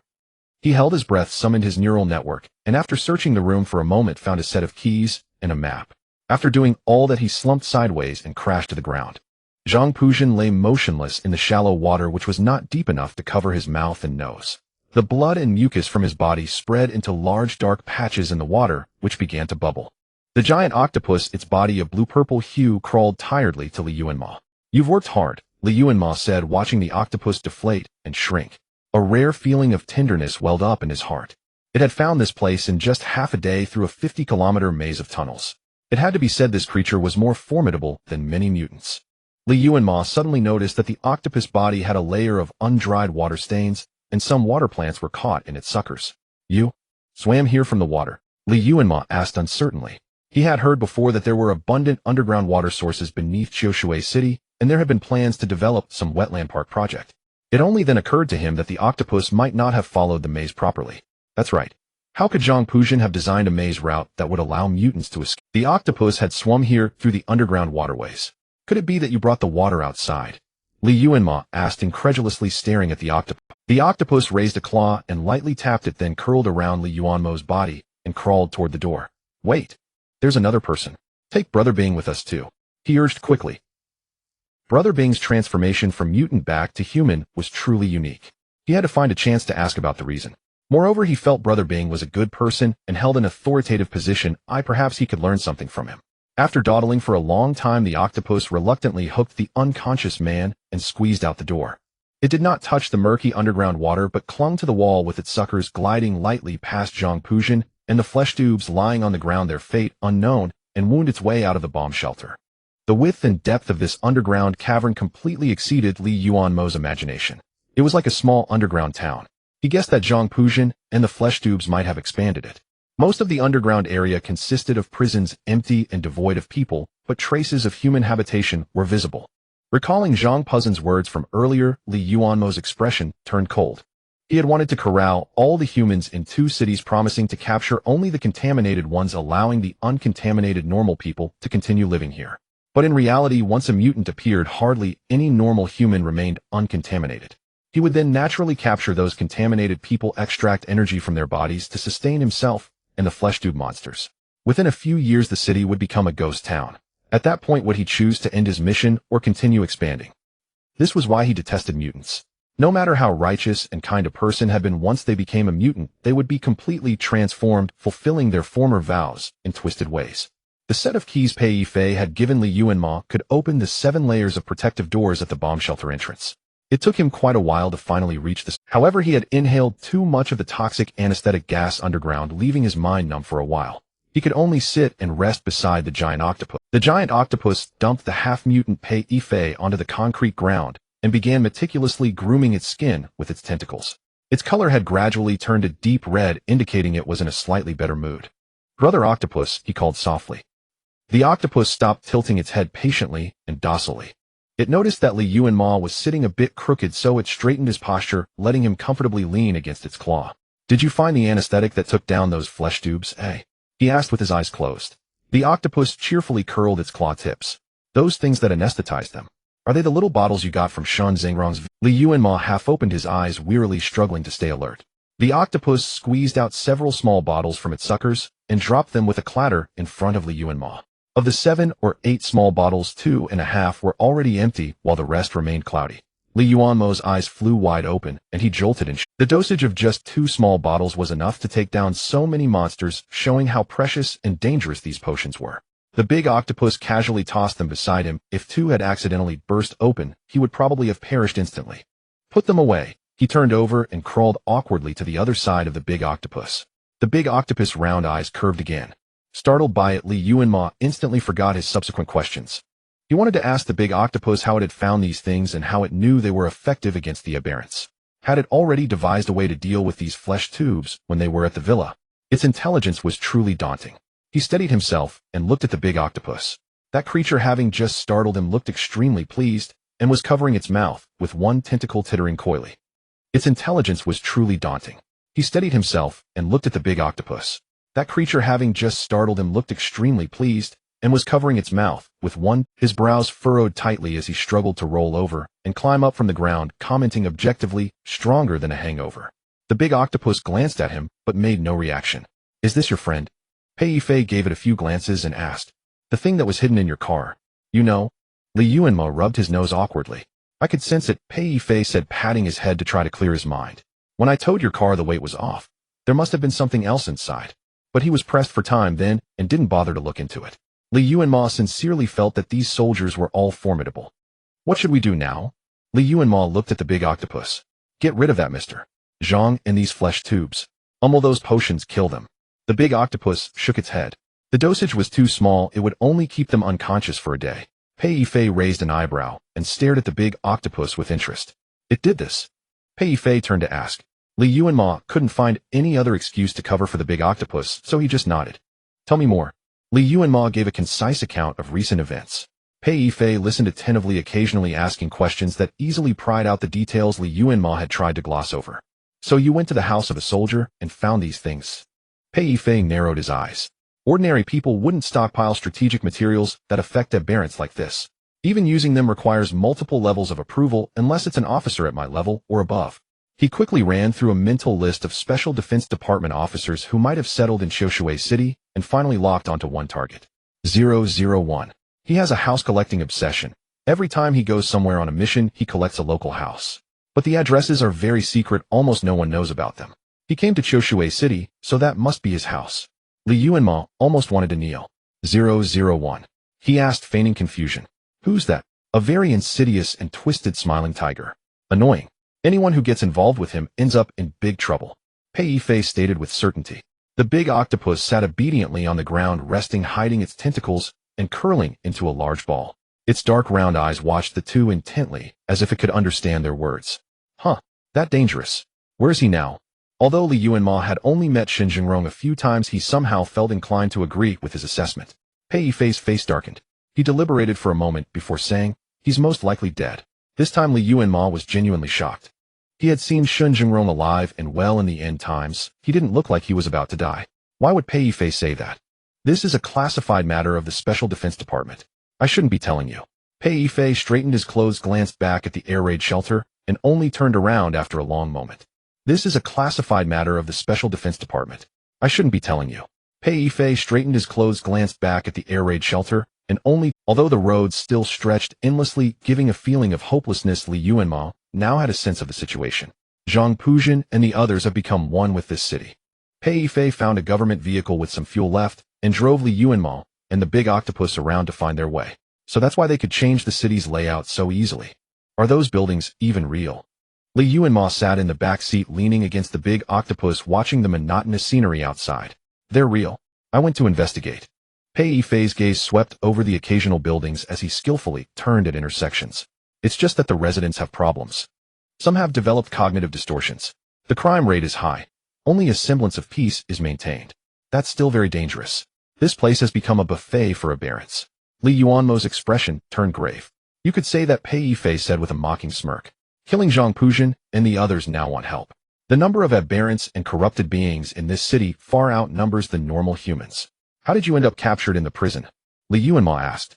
I was undergoing a medical examination at the Special Defense Department headquarters. Then the staff committed suicide right in front of me. I saw them turn into pools of flesh and then transform into those flesh tube monsters burrowing into the ground. Li Yuanmo could imagine the scene. As the only normal person there, Pei Yifei must have been devastated. He observed the man's expression through the rearview mirror and carefully chose his words. It's all in the past. Don't be sad. Why would I be sad? Pei Yifei frowned, looking impatient. Those brainless idiots tried to corrupt me into one of their kind, but I had another aberrant inside me, so they didn't succeed. Pei Yifei immediately realized the headquarters had been infiltrated by Aberrants, so he killed some of them and escaped. He wanted to contact the outside headquarters to rescue the civilians here. But the aberrant inside him began to stir, gradually affecting his mind. Moreover, to save people, he was forced to devour some Aberrants, which deepened his mutation. To prevent himself from fully transforming and harming innocents, he voluntarily let those flesh tubes capture him. Where are we going? Li Yuanmo asked. Pei Yifei snapped back to attention, glanced at the road signs, and said, to the headquarters. There's a communicator there that's shielded from aberrant field interference. We can contact the outside world. Li Yuanmo fell silent and turned to look at the big octopus. It had been unusually quiet since getting into the car. While not exactly quiet, its tentacles had been fidgeting, secretly fiddling with something. When it noticed Li Yuanmo looking, the big octopus eagerly produced its tentacle. It was holding half a bag of chocolate beans, probably left unfinished by someone in the car, placed on the seat and discovered by the octopus. This creature was always gluttonous, wanting to taste everything, especially sweets. It was not easy to get any food out of its I don't want any. You eat it. Li Yuanmo shook his head and pushed the bag back. What are you eating? Pei Yifei suddenly said. Give me some. Are you hungry? Li Yuanmo was surprised. I'm starving, Pei Yifei said flatly, holding out his palm without ceremony. Because he hadn't fully transformed back into a human and had forcibly used aberrant abilities, the gluttonous nature of the aberrant within him was constantly affecting him. He didn't have the urge to eat humans, but he urgently needed to consume large amounts of food for energy. With a rustling sound, the big octopus opened its mouth and poured all the chocolate beans in, filling the car with the rich aroma of chocolate. Even hungrier now, Pei Yifei wasn't too disappointed. He calmly withdrew his hand. You little.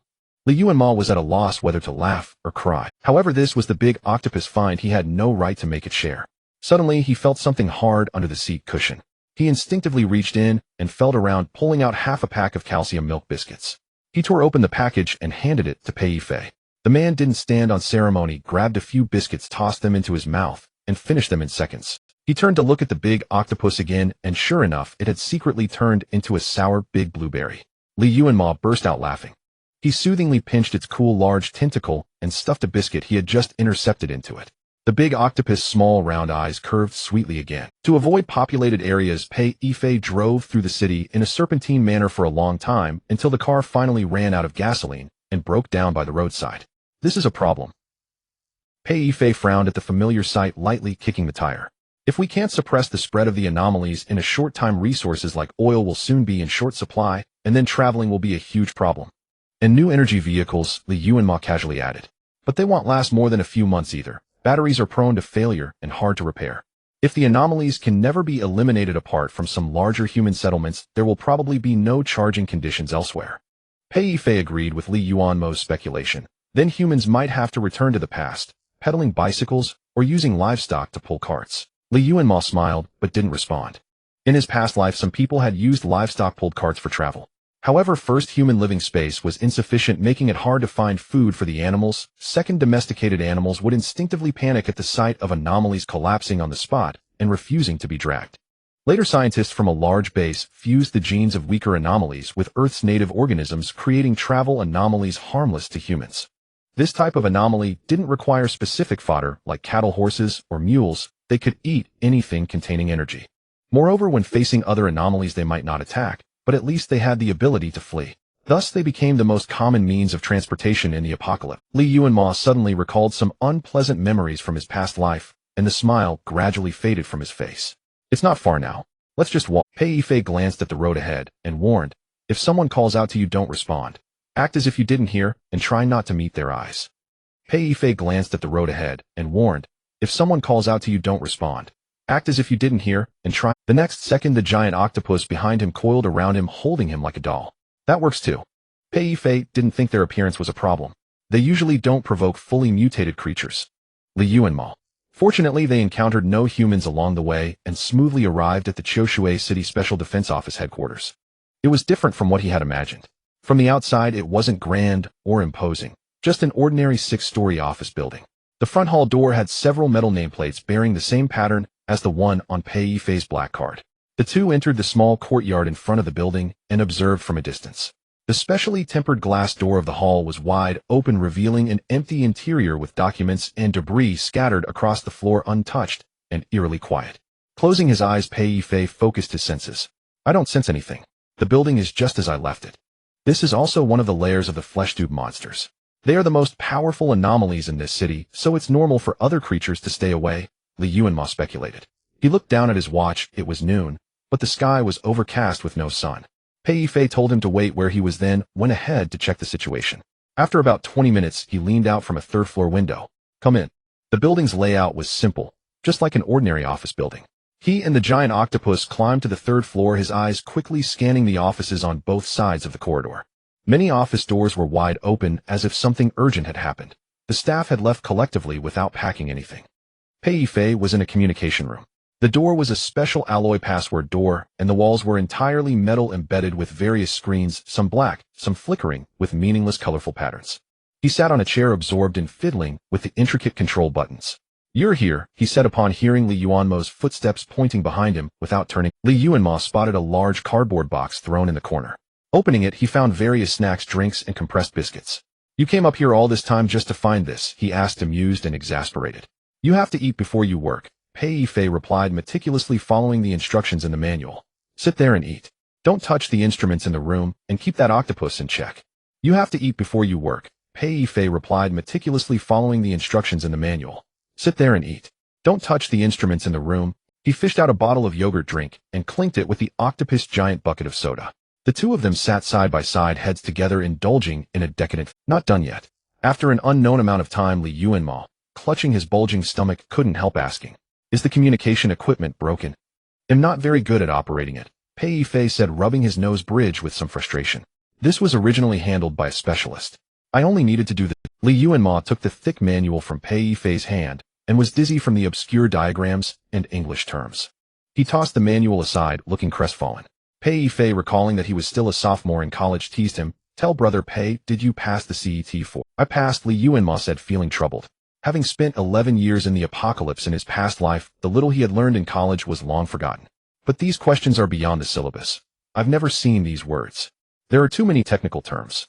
I don't know where those old guys got these instruments from, and they didn't even provide a Chinese manual, Pei Yifei said, also at a loss. He leaned back and draped his long arm over the chair back. Anomalies weren't exclusive to China. They appeared in every country to varying degrees. Scholars worldwide never stopped studying these strange creatures, each with their own research focus. China leaned more toward developing weapons against anomalies and tracing their genes, while the M country was interested in controlling the special domains of anomalies. These anti-domain interference communication instruments were their invention. We'll figure something out later. Let's gather some supplies for now, Pei Yifei said after a moment of thought. When will Zhang Puzhen wake up? Li Yuanmo instinctively turned to ask the giant octopus, but he saw it lying by the operating panel, intently flipping through the thick manual they had discarded. What is it doing? Pei Yifei stood up and walked over to it. The octopus tentacle flipped to a page. It was the operating procedure for anti-domain interference communication. Pei Yifei remained silent, folding his arms and watching as it read through the manual page by page at an astonishing speed. That's too much, Li Yuanmo murmured. It's just an octopus.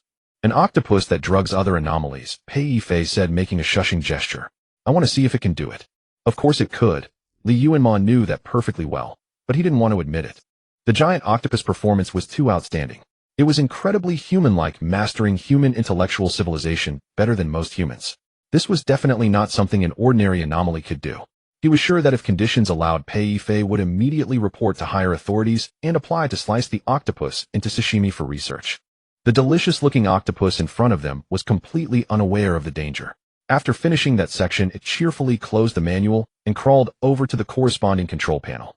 Its tentacles began to move agilely over the panel, issuing commands methodically. The black screens embedded in the wall suddenly lit up with a bang. The crisscrossing grooves hidden beneath the metal walls formed streams of fluorescent blue light speeding through the walls. Li Yuanmo felt as if he were in a fantasy film's alien dimension. Please enter communication command. A cold mechanical voice suddenly rang out. Transfer to the Special Research Institute Director, Yu Weiyong, identity code, Tingaro 17, Pei Yifei. Pei Yifei pressed his palm onto the light screen to confirm his identity. The command flickered twice and then disappeared from the screen. Connected, Li Yuanmo, maybe, Pei Yifei said, pulling out a pair of sunglasses and putting them on. I don't know if my current biological signature can still pass verification. His hair had returned to its original color, but the red in his eyes remained, indicating that the anomaly within him had not been completely eliminated. The light on the screen flickered like a calmly breathing creature, but after a long time, they received no response. Wait 10 more minutes. If nothing comes, we leave, Pei Yifei said, calmly checking his watch. Probably didn't get through. Li Yuanmo couldn't help feeling disheartened. The giant octopus rubbed his head and handed him the half-eaten pack of rainbow candy it had saved. After another 5 or 6 minutes, a hissing, crackling sound suddenly came from within the walls of the room. Li Yuanmo tensed, thinking the flesh tube monsters had awaked. Hey, Commander Pei. A clear, slightly hoarse voice came through the screen. The sound was choppy, likely due to domain interference. It's me, Pei Yifei said, standing up and walking to the screen. The domain interference here was too severe. The screen couldn't show a complete image. Amid the flickering black and white patterns, Li Yuanmo caught a glimpse of half a handsome face. A young man who seemed to be in his 20s or 30s. Strangely, the young man was speaking with his eyes closed. You're not dead, he asked gently. Even the unflappable Pei Yifei paused at this greeting. Thanks to you, I'm still alive for now, he replied expressionlessly. The young man was silent for 3 or 4 seconds before speaking softly. Please report the current time accurate to the second. Li Yuanmo handed over his watch. August 13th, 2025, 163123, Pei Yifei quickly reported. I am currently at the Qiushui City Special Management and Defense Office headquarters. I need a response plan for the anomalous creature Zhang Puzhen and its differentiated symbiotic monsters. I will briefly compile recent intelligence and send it to your email. Please provide the plan within 3 hours. The young man on the other end listened patiently to Pei Yifei's report, his expression calm and the corners of his lips slightly raised. Even when he heard that Zhang Puzhen had mutated into a monster, he showed no surprise. Li Yuanmo stood in the blind spot of the other party, carefully studying the young man's face that intermittently appeared on the screen. He had a face that easily disarmed people, making one want to get close and trust him, feeling that he would tolerate everything and help solve all problems with good grace. Sorry, Commander Pei, I cannot provide assistance, the young man said, closing his eyes and wearing a slightly troubled expression. His lips still smiled, but his words were chilling. According to my current intelligence, you died in the line of duty 7 months ago. Pei Yifei stood upright, his expression unchanged, and coldly uttered 2 words, reason. 7 months ago, a large-scale anomaly disaster broke out in N City. The Special Defense Office headquarters dispatched 17 support teams to the disaster area. All members lost contact 7 days later. Subsequently, our personnel detected that N City and its neighboring Qiushui City had both fallen into anomaly domains. For unknown reasons, not a single person escaped from the domains. Li Yuanmo's mind went blank from the shock. It took him a long time to digest the absurd information. They were dead, and had been dead for 7 months. A person walked over to the young man and reported the time in a flat tone. Current time, China Standard Time, March 18th, 2026, 1111. Weather extreme cold. Pei Yifei stood motionless thinking for a long time before slowly speaking. I disagree with your conclusion. Based on my current experience, I am still alive. This anomaly domain might have the ability to affect time flow. Zhang Puzhen is trying to trap all anomalies here and kill them. And this communication room could isolate the domain's influence, thus bringing them into the normal time flow and allowing them to converse with someone from 7 months. I request a review of the situation in Qiushui City. Zhang Puzhen does not have the power to affect time. There might be another anomaly of a level or above. The person on the other end was silent for a long time before softly agreeing. Within 3 hours, we will send you a plan to deal with the anomalous creature Zhang Puzhen. Please do not leave the communication room and confirm receipt promptly. I hope you can leave Qiushui City alive. I would like to personally hear you tell this incredible journey. There were some faint, urgent noises beside the young man as if someone was trying to dissuade him. Without hesitation, the young man waved his hand and directly closed the communication. The communication room fell into dead silence. Neither Pei Yifei nor Li Yuanmo was the first to break the suffocating stillness. The giant octopus shook Li Yuanmo's stiff body, trying to loosen him up. What the hell is going on? Li Yuanmo couldn't help cursing. He instantly recalled the scene in the Happy Cake shop. Wang Daniang's room full of loot wasn't collected in a single day, and her obese, bloated son hadn't been fattened up in a short time. 7 months, it had already been 7 months. We need to leave this domain as soon as possible. Once we leave this room, the time flow will slow down again. If we go out later, the situation might become even more chaotic, Pei Yifei said, taking off his sunglasses and sitting down to rub his forehead. He rarely comforted Li Yuanmo. Don't worry. Since Yu Weiyong agreed to help us with the plan, our chances of leaving here are high. Yu Weiyong? Who is he? Li Yuanmo asked weakly, leaning against the octopus tentacles. A high-ranking officer in the Special Defense Office and the Special Research Institute with considerable authority, Pei Yifei answered. A genius among geniuses, extraordinarily intelligent, and he awakened a high-level ability very early on. He paused and asked Li Yuanmo, "Do you know what an ability user is?" Li Yuanmo hesitated, then shook his head, looking confused.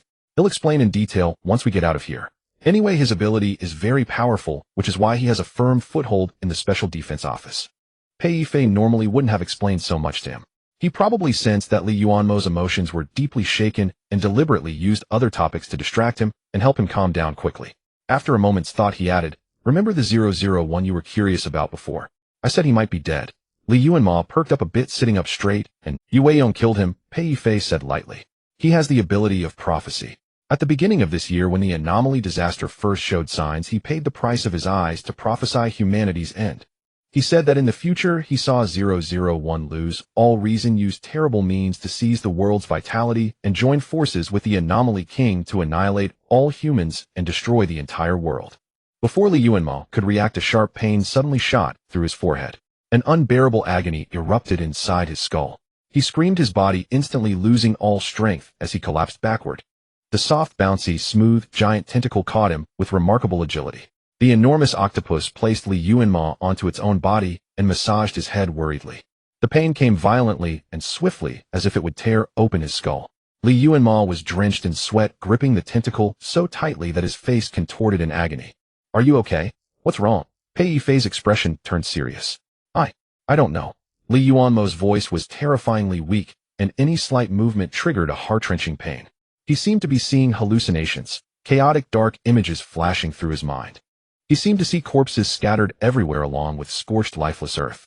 People of all kinds were crying in his ears, but he could not distinguish who they were. His heart was crushed heavily, so heavy that it could barely beat. Pei Yifei knelt down and reached for the pulse at his neck. The serious expression gradually blurred in Li Yuanmo's eyes. Unbeknownst to him, he was already streaming with tears. "We need to give him a sedative. It looks like trauma stress," Pei Yifei decisively decided. Soon Li Yuanmo felt a sting in his neck, and a numbing weariness spread through his body, slowly sinking him into a dark world. He did not dream of anything, but slept peacefully. When he woke up, he was already lying on a bed. It was a metal-framed bed that Pei Yifei had found from some employee's office, creaking loudly with every movement. A soft, warm nap blanket was draped over him. Li Yuanmo pushed the blanket aside and sat up, finding himself still in the familiar communications room, but the giant octopus and Pei Yifei were nowhere to be seen. Beside his bed sat the large snack cardboard box, which had been replenished with a pile of food. Whether out of some fish's selfishness, the top layer was all candies and chocolate. He had no appetite for food, his hair was disheveled, and he stared blankly at the dark screen. His head still throbbed occasionally, but not with the explosive pain. Li Yuanmo suddenly realized something important that he had never considered before. Since he had been reborn, what exactly had happened before his rebirth, or why was he reborn? In the months since his rebirth, he had not once thought about this question, as if his body was instinctively avoiding the answer. He did possess memories of his past life, and those memories were clear. Whenever he reached a corresponding point in time, he could recall what had happened before. But strangely, he knew he had survived 11 years in the apocalypse, yet he could not remember at all the point of his rebirth. This part of the memory was vague and ethereal, and when he tried to recall, his mind was empty. He thought he must have died once, but because the experience before death was too terrible, he had forgotten it. Why did this stress reaction occur now? What if such a problem arose in an emergency later? He would be dead for sure. A bitter taste spread in Yuanmo's mouth. Weakly, he fished 2 fruit candies from the nearby box and popped them into his mouth. He recalled Pei Yifei's previous words and had a peculiar speculation. Could his death in his past life be related to Shen Jingrong? After all, he knew that Shen Jingrong had not been killed by anyone, and he was full of malice toward this world. That young man's prophecy had probably come true. Shen Jingrong had gone mad and joined the Aberrants to destroy the world. And that was why he was reborn. Yuanmo crunched the candies, then lay back down on the metal-framed bed. He thought in this life he must find Shen Jingrong as soon as possible before he became too powerful. Whether through persuasion or killing, he had to nip these dangerous and unstable signs in the bud. He hated this feeling of passively waiting for fate to, if possible, he wanted to live a little longer. At least long enough to fulfill some of the regrets of his past life, to find his long-lost family and friends. Suddenly a loud bang came from outside the door, and it was roughly yanked open. A purple giant octopus nimbly slipped through the crack and pounced to it. Yuanmo's face was randomly touched by it, leaving him dizzy. All right. I'm not in pain anymore. I feel much better. He could no longer help but grab the tip of the tentacle that was almost shoved into his mouth, chuckling awkwardly. It's okay if it hurts. Pei Yifei set a large medical kit aside and said offhandedly, I went to the medical room. We have plenty of tranquilizers. That much would kill someone. Yuanmo pretended to be angry and sat up from the bed. You look about as good as dead. Pei Yifei turned to look at him, his eyes hidden behind sunglasses, his expression unreadable. Tell me, brother, why did you have a stress reaction? Yuanmo's heart skipped a beat. His current identity was just an ordinary sophomore. His previous performance against the Aberrants had already raised suspicion, let alone this strange traumatic stress reaction. Yuanmo had no memory of whether he said anything he shouldn't have during the headache, but he remained calm on the surface. I was abducted by human traffickers as a child, which left me with psychological trauma. I haven't had this problem for many years. Maybe I was too nervous just now, and it relapsed. He looked dejected, lowering his head, as if immersed in some past shadow. He didn't know if Pei Yifei was fooled, but the giant octopus clearly believed it.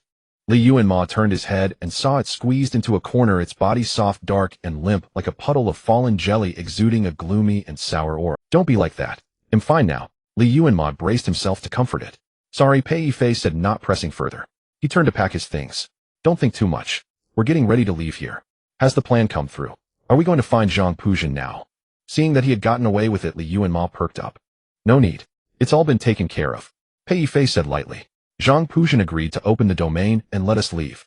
Yuanmo was stunned by the news and couldn't recover for a long time. How long did I sleep? Pei Yifei glanced at his watch. 7.5 hours. The communications room was completely sealed. Without a watch for reference, there was no way to know how much time had passed outside. Yuanmo never imagined that by sleeping for just one nap, he would miss so many things. He looked incredulously between Pei Yifei and the giant octopus, confirming they had no injuries. Was he poison stupid? That weak. There was no fight. Pei Yifei threw a clean set of clothes at him. Yu Weiyang's plan was very useful. He looked incredulously between Pei Yifei and the giant octopus, confirming they had no injury. Pei Yifei said succinctly. Yu Weiyang sent a handwritten letter from Zhang Puzhen's wife and son, urging him not to persist in his delusion and offering to come live with him here in exchange for our release. Pei Yifei said succinctly. Yu Weiyang sent a handwritten letter from Zhang Puzhen's wife and son, urging him not to persist in his delusion and offering to come live with him here in exchange. Pei Yifei said, that's incredible. They're still willing to come live with Zhang Puzhen. Don't they know that Aberrants can no longer be considered normal humans? Yuanmo's feelings were mixed. Compared to a husband, I think Zhang Puzhen is more like a butcher now. Who knows? Pei Yifei said expressionlessly, dividing half of the luggage for the giant octopus. Even if they were unwilling, Yu Weiyang has plenty of ways. He scanned the communications room one last time, then turned his gaze to Yuanmo. Have you rested enough? We need to get to the domain boundary as fast as possible. The time flow here is different from the outside.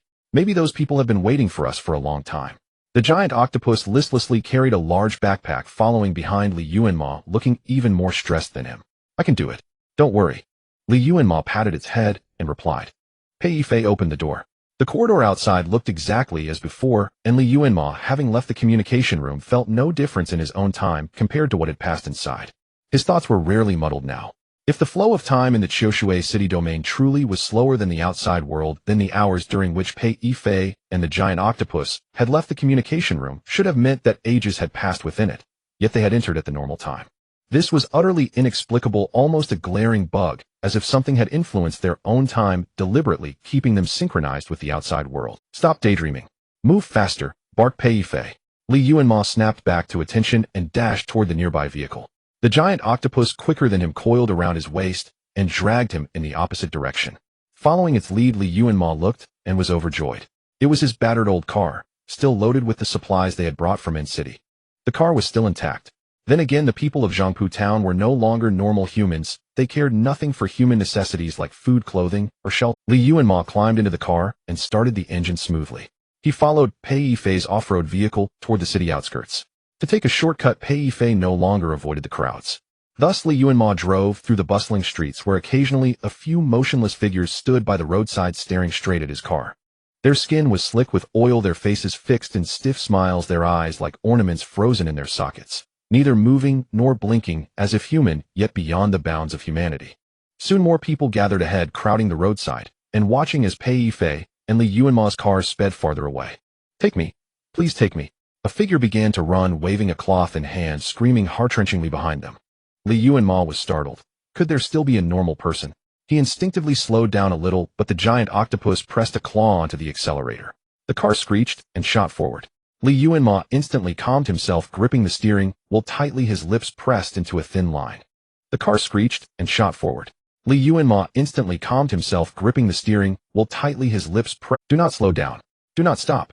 Do not look. The person behind was still shouting, the voice tinged with hopeless sobbing, but instead of sympathy, Li Yuanmo felt a chill run down his spine. How could the voice still be so clear when he was driving at such speed? He glanced at the rearview mirror and saw a fat, bare-chested man chasing his car at a terrifying pace, an expression of ecstatic joy on his face, his eyes bulging, as if about to fall out, his twisted mouth continuously emitting a pitiful plea for help. He raised one arm, frantically waving a piece of cloth mimicking a human, crying for help. Then Li Yuanmo finally saw it clearly. The object in his hand was a bloody human skin. F hell. Li Yuanmo cursed through clenched teeth, flooring the accelerator. It took him a full 10 minutes to shake off the creature behind. How had Zhangpu Town let such a powerful mutant loose? This kind of monster should be locked in a prison. Still, it was possible that the creature had secretly devoured other mutants and evolved while Zhangpu Town and the fleshbite monster were unconscious, so it wasn't entirely Zhangpu Town's fault. Pei Yifei's car finally stopped. Li Yuanmo, afraid it might be an illusion, drove a little farther before pulling over. The moment he stopped, the scene outside abruptly twisted and transformed. 2 or 3 military trucks were parked not far away. A dozen or so army green tents stood in orderly rows on both sides, and soldiers in protective suits were working methodically. Pei Yifei had just gotten out and exchanged a few words with someone. Seeing Li Yuanmo's reckless charge, he raised an eyebrow slightly. Your man, oi. The man opposite him smiled. Quite energetic. My little brother, Pei Yifei said, taking a cigarette from the man and putting it between his lips. A greenhorn, but sharp enough. Now the man was genuinely surprised. Praising someone from Pei Yifei, the merciless judge, was harder than scaling the heavens. No, I can handle my own car. Li Yuanmo declined as several soldiers offered to tow his vehicle. He glanced instinctively at where the giant octopus had been. It had already slipped into the trunk. Without waiting for further urging, he made his way to the trunk and opened it. The octopus was already inside, curled up and hidden. Sorry for making you wait so long, Li Yuanmo said with an apologetic smile. The soldiers wore heavy protective suits similar to the ones Li Yuanmo had seen at the blockade in N-City, but of better quality. The soldier didn't speak, but gestured for someone to set up a cordon around Li Yuanmo's car. First, go for a full examination, came the voice from inside the suit. We need to conduct a biological monitor on you now. This was probably to determine whether he was still a normal human. Li Yuanmo glanced at Pei Yifei, who nodded from a distance, so he didn't refuse and followed the soldier. Li Yuanmo knew well that bringing such a precious set of examination equipment and so many soldiers safely to the border of Qiushui City was an extremely... The young man named Yue Yong must indeed be a big shot, as Pei Yifei had said. To decisively dispatch such a well-equipped team to escort them out must have cost a price beyond monetary measure. Li Yuanmo entered the examination tent, rolled up his sleeve for a blood draw, and then underwent a series of miscellaneous tests. He wanted to see where Zhangpu Town's wife and child were, but the soldiers were wary of him and wouldn't allow him to look around.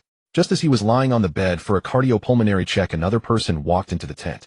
He carried a huge medical case, which looked like the one Pei Yifei had brought earlier. Got it back? A medic hurried over to ask. Got it. Be careful. This thing is one of a kind nowhere else to be found, the man joked. The medic eyed the case with extreme caution, took it carefully, and placed it into a safe behind him.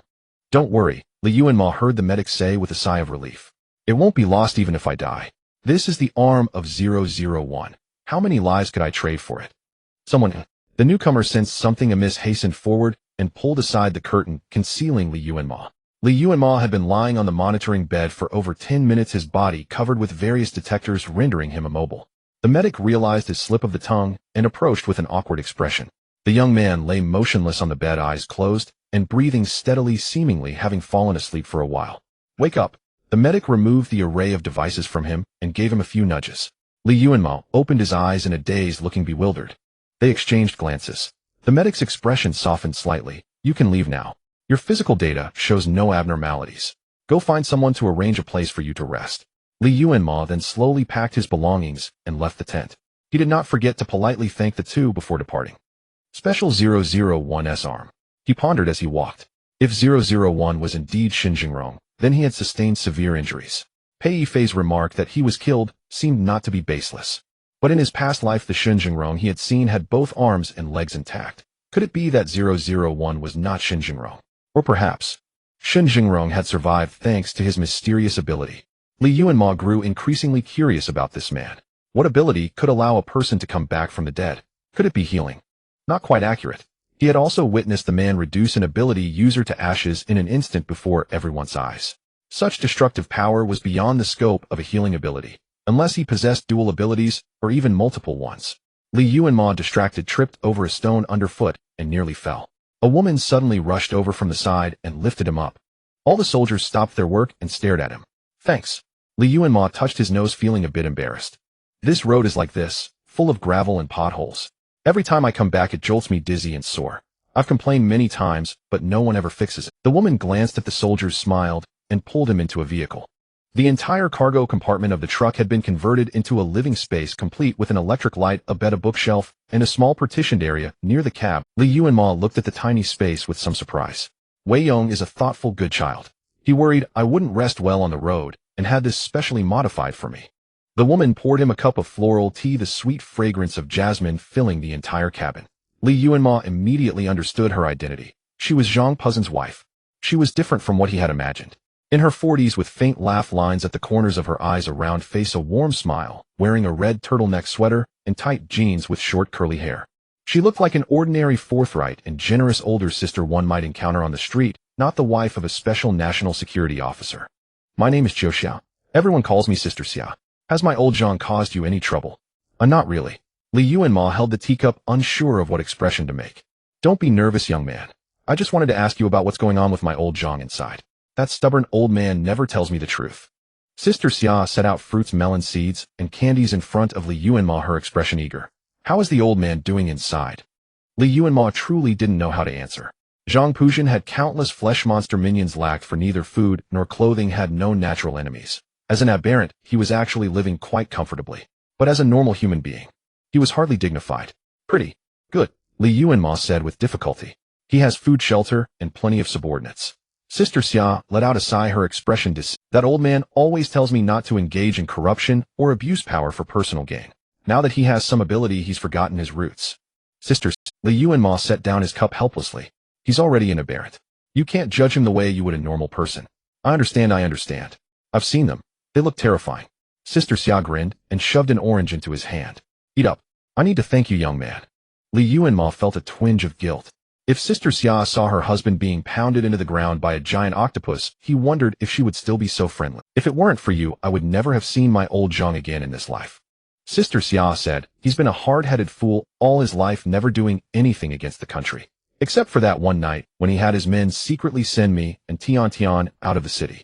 He left a message saying he would come find us after he finished his work. But later they said Choshui City was overrun by Aberrants, and everyone was dead. Yuanmo's expression grew complicated. He whispered in consolation, I'm sorry.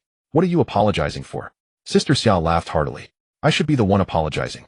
Old Zhang has a knack for offending people. You must all hate him. Not. Really not especially. Li Yuanmo struggled to speak. He had little experience dealing with women like Sister Xia, and found it hard to handle her bluntness. I won't bother you, young man. It's just that those big soldiers out there are tall and cold, and they barely exchange a few words with me on the road. You look kind. I felt an affinity for you the moment I saw you. Sister Xia said with a smile, I like good-looking people. My old Zhang was handsome, otherwise I wouldn't have boarded his pirate ship.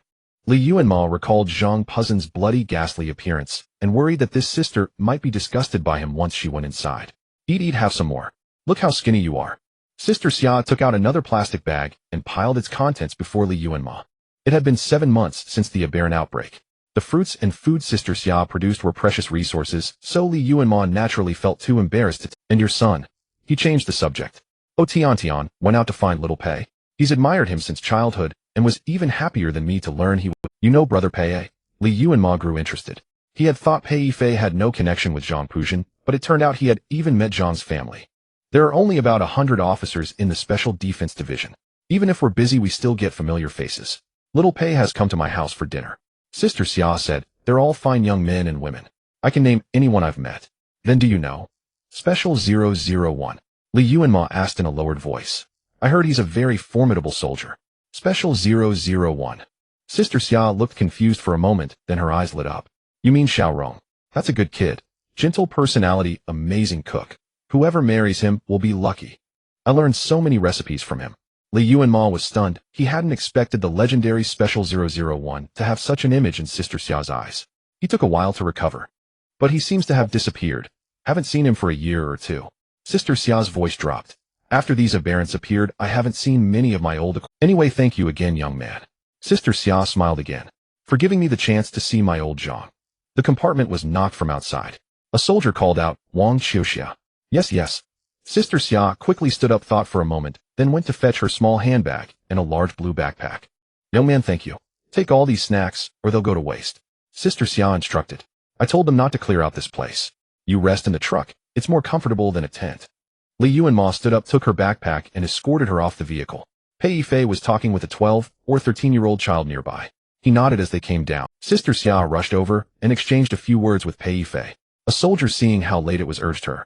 She retrieved her backpack, took her child's hand, waved one last time at Li Yuanmo, and got into a car. She had learned to drive, but wasn't skilled. As she had said, the road was difficult. She drove erratically, the car jolting until it disappeared behind the domain. Sister Xia is a good person. Li Yuanmo sighed. Pei Yifei took a drag of his cigarette. Zhang Puxin wasn't bad before either. Will she become an Aberrant? Li Yuanmo asked. Will Qiushui City be left to Zhang Puxin? No one's going to stop him. Once the humans inside were consumed, Zhang Puxin would inevitably expand further. Endless devouring was the instinct of an Aberrant. No. Pei Yifei said. Li Yuanmo felt a chill on the tip of his nose and looked up. Unnoticed snowflakes the size of ash had begun falling from the sky. Damn, it's starting again. Someone shouted curses. Pack up. Get into the vehicles. Turn on the heaters. The extreme cold is coming again. Pei Yifei's final words were lost in the crowd's noise, but Li Yuanmo heard them. An aberrant biochemical bomb has been implanted in her body. When she meets Zhang Puxin, she will kill him. Li Yuanmo had never encountered such frigid weather. The soldiers swiftly folded up the tents and squeezed into the rear compartments of 2 military vehicles. Pei Yifei grabbed Li Yuanmo by the collar and hoisted him into Sister Xia's car. Fish. My fish. Li Yuanmo dared not speak loudly, afraid of attracting their attention, so he lowered his voice to hint at Pei Yifei. Pei Yifei, with an unchanged expression, threw him into the car, and then closed the door.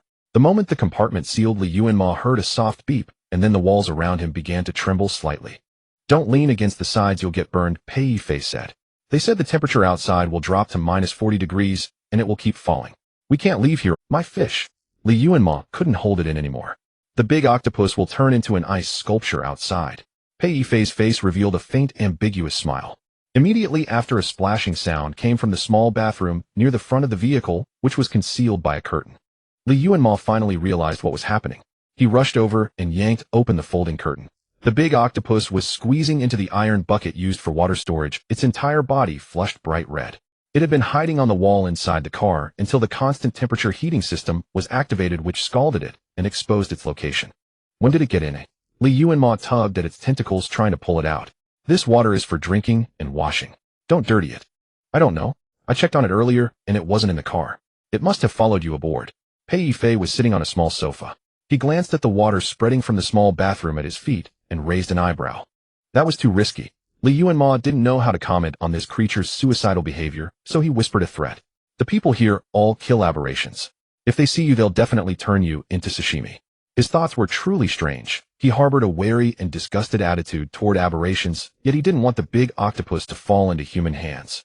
If this was a form of aberrant mental contamination, it would be too terrifying. The big octopus crawled out of the bucket, dejectedly curled into a ball on the floor, and remained motionless. The water that had overflowed flowed onto the car wall, sizzling and emitting white steam. Yuanmo's eyelid twitched. He turned to Pei Yifei and asked, "How can it be this hot?" "That's absurd." Pei Yifei poured himself a cup of tea. He was leaning back on the small sofa, flipping through a brochure. Upon hearing this, he pointed at the water on the floor and said, Yuanmo had no choice but to search for a cloth. He planned to dry the big octopus first, then deal with the water stains on the floor. A wet tentacle hooked around his calf. The big octopus seemed to have recovered from its embarrassment. It slowly moved past him and crawled to the wardrobe to rummage for something. Sister Xia had left behind many useful items. It quickly found a water-absorbent cloth and began wiping the floor. Then it took the dirt-filled cloth to the bathroom drain and wrung it out. "What are you standing there like a fool for? Let it work." Pei Yifei called him impatiently. "Come over and sit." Yuanmo snapped out of his daze, walked over, and obediently sat down beside him. "How does it feel to be out?" Pei Yifei asked. "Not bad," Yuanmo nodded. "The social order outside doesn't seem to have collapsed yet." "Is that so?" He calmly pushed the booklet in front of Yuanmo. "The calm before the storm." Yuanmo understood his meaning. In his past life, during the first 3 years of the aberration outbreak, humans were caught off guard, and nearly half the population was devoured by aberrations. But at that time, most aberrations did not have a strong desire to expand. Instead, they held their ground in a fixed territory, quietly lying dormant. Therefore, although humans suffered heavy losses, the social order did not completely collapse. During that period, a large number of superpowered individuals emerged among humans, and many small base organizations were formed to jointly fight against aberrations. Many survivors revered the superpowered individuals as gods. They believed that if they diligently supported these deities under their leadership and rule, humans could exterminate all aberrations and reclaim their territory. However, while human superpowered individuals were evolving and growing stronger, the aberrations were not static either. By devouring humans and superpowered individuals, they gained more understanding of humans and completed a higher level of evolution. 3 years later, when the aberrations had learned enough about humans, that was when the true nightmare would begin. Humans and aberrations were destined to fight to the death. "Why does it feel colder and colder?" Yuanmo frowned slightly, stood up, and went to examine the car wall. He could feel that the vehicle's body was no longer as scorching hot as before. "The extreme cold is coming," Pei Yifei said. "This is a wandering aberration. Wherever it passes, it will cause widespread extreme freezing." Extreme cold. In his past life, he had heard of this aberration on the radio, but it seemed it had never appeared within Wagwo's borders. It only ravaged neighboring countries, and he had heard that it froze many people to death. Why was it different from the development in his past life? Why was it appearing here? Yuanmo sighed softly and was startled to find that his breath had already condensed into pale white mist. "Don't fidget. Do you have fleas?" Pei Yifei looked at him coldly. "If you can't sit still, get the hell out." Yuanmo looked at the spot where he had been sitting. Around it, there was a circle of neural web. It was no longer as violent and terrifying, but lay docilely against the floor and chair like some kind of decorative relief. As soon as Yuanmo sat back down, he felt a wave of warm heat. He chose a comfortable position, sat facing Pei Yifei, and opened the booklet. This was a brochure introducing aberrations. It covered all rank and above aberrations discovered by humans across the Asian region, along with methods for identifying aberration types and corresponding escape strategies. Impressively, Yuanmo smiled. The person who made this must be of high status. Yu Weiyong. Pei Yifei propped his chin on his hand, picked up a casual book from Sister Xia's bedside, and said offhandedly, "It requires points to purchase, and it's expensive." Points were a popular purchasing method in base cities in the past life. Survivors could exchange their supplies for equivalent points, or kill aberrations to obtain a kind of crystal element from their bodies to exchange for points. This crystal was a form of energy highly valuable for research to the scientists above. However, superpowered individuals could not absorb it, and they couldn't stay near the crystal for too long, or they would gradually become contaminated. In the later stages of the apocalypse in his past life, this crystal had been purified by humans and became a survival resource used for water purification, heating, construction, and military purposes, and could even be made into medicine. Such a booklet required killing at least 3 crank aberrations to obtain. Aberrations evolved quickly, and the booklet was updated every 3 months. Therefore, most survivors would choose to jointly purchase one copy and share it among themselves. The authorities turned a blind eye to this behavior. In his past life, Li Yuanmo had also seen this booklet, but that was a very, very long time later. Because during this period in his past life, he had been severely injured by aberrations while collecting supplies. He was delirious, muddled every day, and completely indifferent to the changes in the outside world. The corners of his mouth slowly drooped. The big octopus had just finished wiping the floor and came back to see his unhappy expression. It tilted its head, abandoned the idea of squeezing onto the same small chair with him, and sat quietly curled up beside him. It took out the oranges and sunflower seeds from the table and began to peel them. "Are your tentacles okay?" Li Yuanmo snapped out of his thoughts. He picked up one of the octopus tentacles and examined it. Fortunately, although it was very red, it hadn't been cooked by the car wall. Otherwise, it would have turned into grilled octopus. Pei Yifei let out an ambiguous snort and turned a page of his book. The big octopus withdrew its tentacles in grievance and handed the peeled orange, and even the white pith was meticulously removed. "Thank you." Li Yuanmo pressed the orange against the car wall to warm it slightly, then gave half to Pei Yifei. "The car's temperature isn't as high as before," he said, making conversation. "It will get even lower," Pei Yifei replied, glancing at his watch. It was now 5 in the afternoon.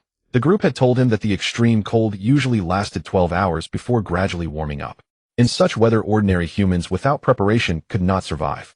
Li Yuanmo silently opened the booklet and continued reading.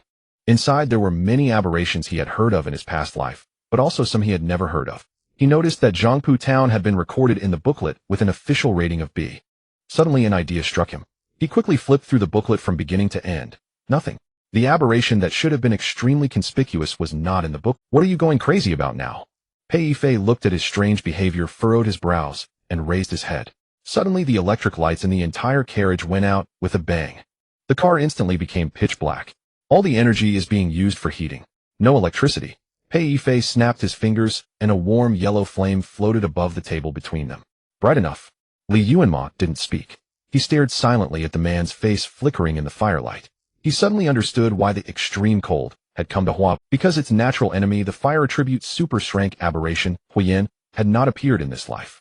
The flame slowly approached Li Yuanmo, and Pei Yifei's expression turned strange. "What's wrong with you?" The big octopus tentacle brushed against Li Yuanmo's face, then suddenly lifted him up and wrapped him in its embrace. "Li Yuanmo." Pei Yifei's voice turned stern and low. "Why are you crying? Talk. Did those people bully you?"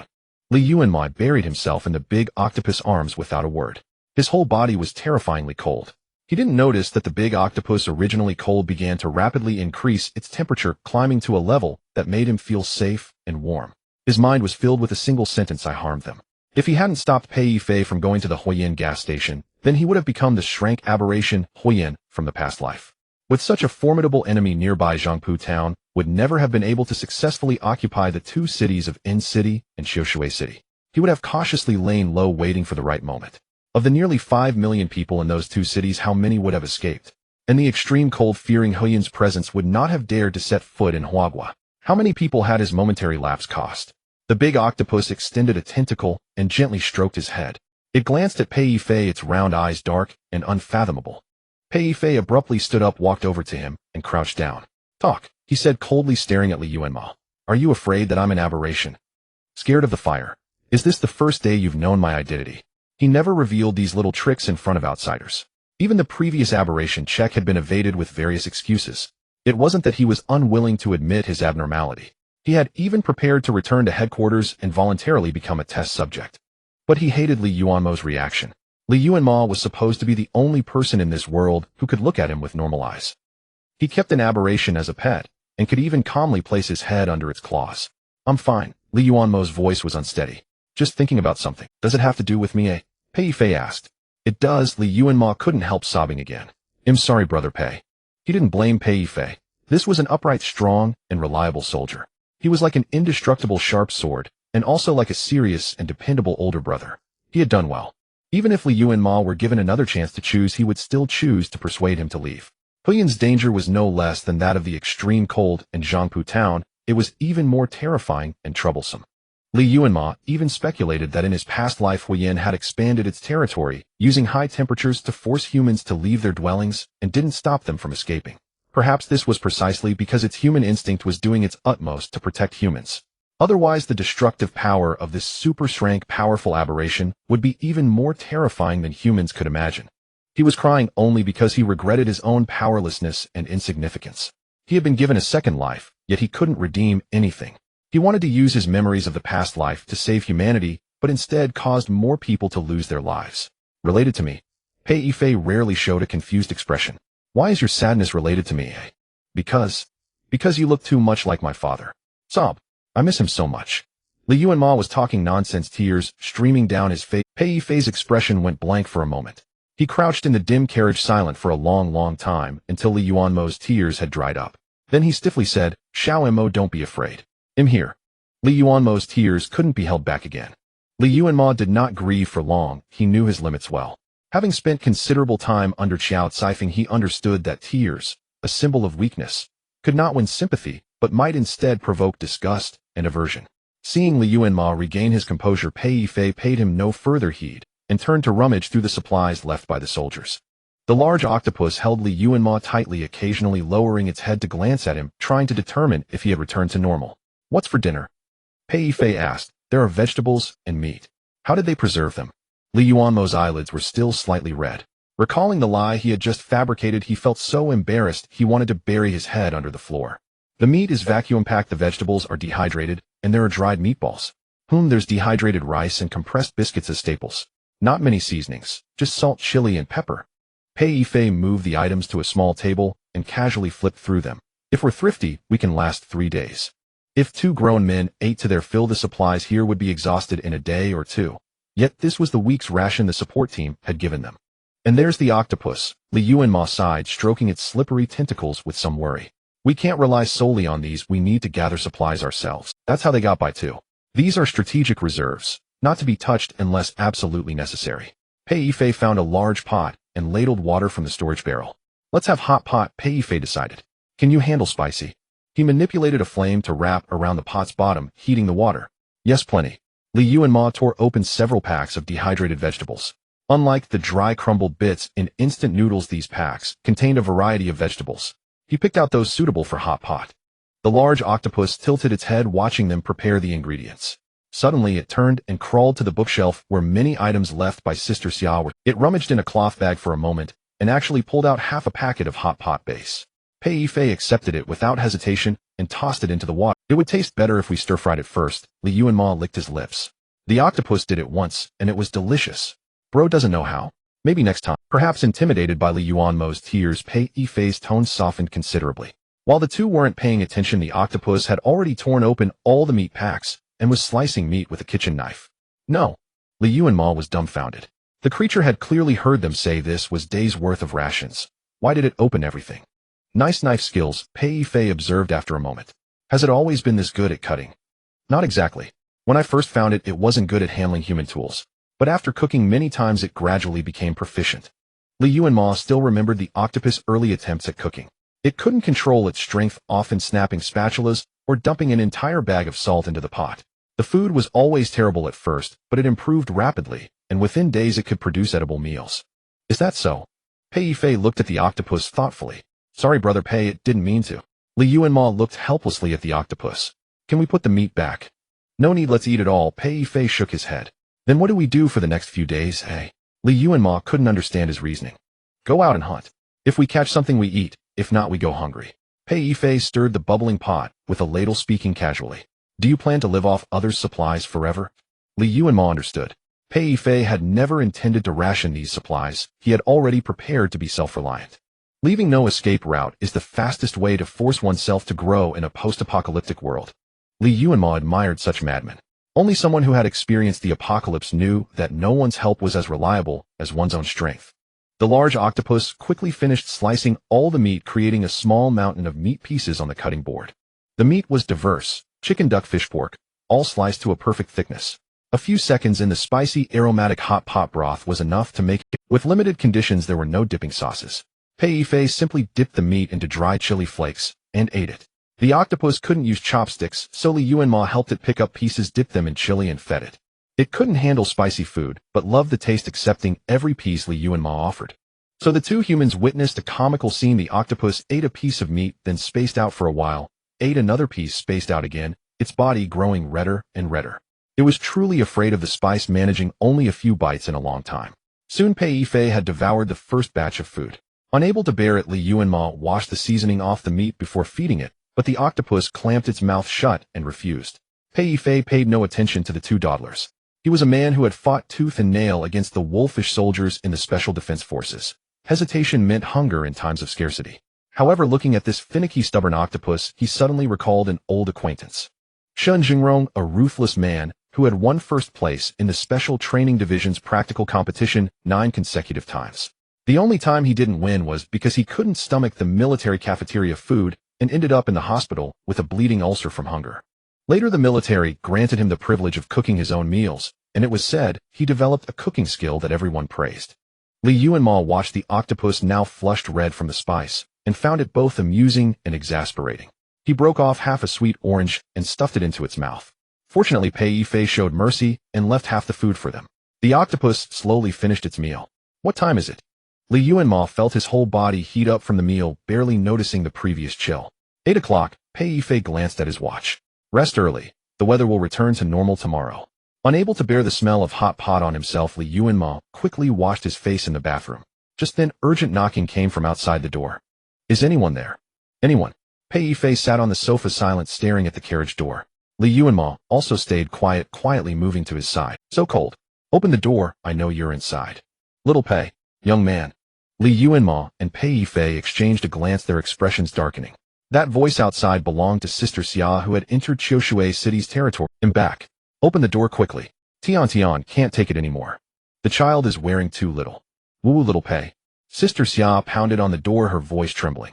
She sounded pitiful outside, but neither of the two inside moved. Soon the woman's pleas turned into desperate, shrill curses. You ungrateful bastard. I gave you so much food. And you leave me out here. You won't even open the door for me. Bullying a widow with an orphan. The pounding lasted a full hour before abruptly stopping. Sister Xia then turned to pound on other vehicles' doors. Yuanmo clearly heard that the military vehicle not far away actually opened its door. The soldiers' screams mingled with bone-chilling crunching sounds, sending a chill through him. Open the door. Open the door. Pei Yifei. That creature is eating our brothers. Come out and help. Another round of frantic, heavy pounding, but no one inside the vehicle responded. After what felt like an eternity, all sounds ceased. Sleep. Pei Yifei finally spoke. You take the bed, we'll guard the door. Yuanmo felt a wave of fatigue. He shook his head and proposed in a low voice. You guard for 2 hours, then he'll take over. We'll take turns. It's easier for someone to slip through if we don't. Pei Yifei didn't refuse. Fearing he might not wake him, Yuanmo set an alarm on his watch. Thus they alternated holding out until 6 in the morning. Finally, the howling wind outside stopped, and the vehicle's walls returned to their scorching temperature. It's over, Yuanmo stretched wearily. Another knock came from outside. Old Pei, the extreme cold is over. Come out. It was the officer who had chatted with Pei Yifei yesterday, grumbling irritably. The extreme cold is getting trickier. It's learned to deceive people. What a pain in the ass. The sounds of human activity gradually resumed outside. The soldiers complained as they dragged tents out of their vehicles. Yuanmo's hand was already on the door handle, but upon hearing the sound of tents being dragged, he pulled his hand back with a grim expression. Pei Yifei sat up and synchronized their watches. Both watches showed 6:00 a.m., 13 hours after the extreme cold had begun. Normally, it should have ended long ago. Old Pei. The officer called out in confusion. Are you dead asleep? If you don't come out, I'm going to break the door down. Get lost. Yuanmo couldn't hold back, throwing the rag in his hand against the door. Leave this place. The officer's movements suddenly stopped, and the chaotic noise vanished. The officer's movements abruptly ceased, and the chaotic noise disappeared. Soon the temperature of the vehicle wall plummeted, once more growing increasingly frigid. It only mimics things that have appeared before. Yuanmo lowered his voice and said, it must have seen those soldiers moving the tents earlier, so it imitated their voices to lure us out. Yet those soldiers had already completed their mission with no reason to remain stationed here. Once the extreme cold passed, they would drive away immediately. Thus, even if the weather cleared, they would not set up the tents again. Why hasn't it ended? He whispered. Did those soldiers deceive us? They might have been spiritually contaminated, or the extreme cold could always prolong harsh weather, only deliberately creating a pattern of 12 hours to catch humans off guard. Pei Yifei touched the vehicle wall, his brow furrowed. Why is it targeting us? Yuanmo's lips twitched, and he lay back on the bed in frustration. He had a rough idea of the reason. The mutant's aura attracted that creature as ice and fire attributes opposed each other, posing a threat. It wanted to devour him before he grew stronger.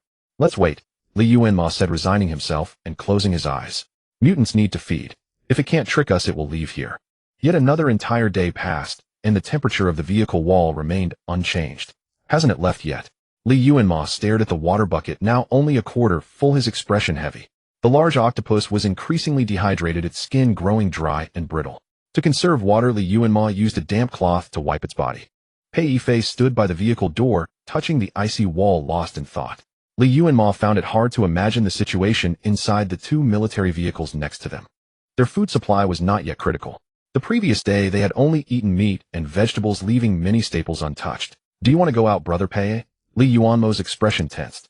You can't defeat it, I'd be careful of contamination. Pei Yifei turned his head, his crimson eyes revealing an unreadable emotion. Their food supply was not yet critical. The previous day they had only eaten meat and vegetables, leaving many staples untouched. Combined with the items Sister Xia left behind, they could hold out for at least 2 more days. But what would happen after 2 days? They would weaken from food scarcity, yet the extreme cold might not relent. They were like frogs being slowly boiled. The longer the delay, the more unfavorable the situation. Even if they could persevere, the soldiers in the adjacent vehicles could not endure. The temperature inside the vehicle dropped further, reaching -20°C. The climate control system might soon run out of power. If the food in the vehicle runs out, lift the bedboard, Pei Yifei suddenly said. There's more. Didn't you say? Li Yuanmo stood up in astonishment, as if understanding something. I lied to you. There's still half a box of compressed biscuits. Pei Yifei snapped his fingers, and a small flame materialized in the middle of the compartment. If you're bored, time 12 hours. This time I promise you can get out. The door was yanked open, and ice crystals and snowflakes rushed in through the gap. Before Li Yuanmo could decide what to say, the man leaped into the swirling snow. The compartment was quickly closed, yet the biting cold lingered, permeating the cramped space. The large octopus coiled around him from behind, as if to come. I don't think he'll die. Huiyin is widely recognized as one of the world's hardest to kill mutants, Li Yuanmo muttered after a pause. But I need to help him. He pulled out the drawing paper of the Happy Cake Shop. Activated entropy domain, Happy Cake Shop. Danger level. Current owner Wang, 64 years old. Favorability, 33. Entropy domain acquisition method. Wang Shijuan has a wish. Can you fulfill it? He slashed his palm with a knife and pressed the crimson blood onto the paper. In an instant a green light flared, and the paper slowly vanished.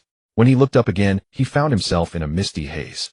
The ground was damp and soft, and the chill on his body had disappeared. Not far away, a small hut emitted a warm glow. A shabby advertisement board was stained with specks of blood. Li Yuanmo walked toward the shop with familiarity, but his foot kicked a hard object. He looked down in surprise. The ground was uneven, with strange, grotesque black branches scattered every few steps. The branches were extremely hard, their surfaces pitted and covered in tumor-like scars. He had never seen such bizarre plants. However, he didn't linger. He bypassed them and entered the cake shop. Aunt Wang was sitting at the cash register, staring blankly at her small TV, which had no signal. The beckoning cat uttered a lifeless welcome. Aunt Wang, Li Yuanmo asked. Long time no see. It's only been 3 days. Not long at all, she said flatly. Why do you dare to come back? Li Yuanmo keenly noticed that her demeanor seemed to have changed slightly. He couldn't quite articulate the feeling, but he felt that although Aunt Wang now seemed indifferent to him, she was somehow more normal than before. What are you here for? Aunt Wang glanced at him, her tone turning somber again. And you brought a new guest. Li Yuanmo was startled, turned around, and discovered that the giant octopus had actually followed him and curiously examining the cake shop's display counter. What's going on? Li Yuanmo was also dumbfounded.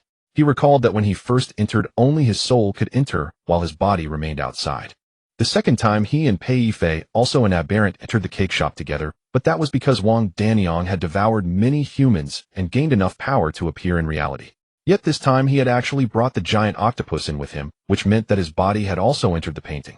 His authority in the Happy Cake Shop was increasing. You robber. Wang Danyang couldn't help but scold. You're going to take my cake shop away. Sorry, Wang Danyang. Li Yuanmo frowned, looking puzzled. But I haven't completed the task. How could I get the cake shop? Task. Wang Danyang turned her head, her withered body as thin and brittle as paper. What task? To fulfill your wish. Li Yuanmo smiled.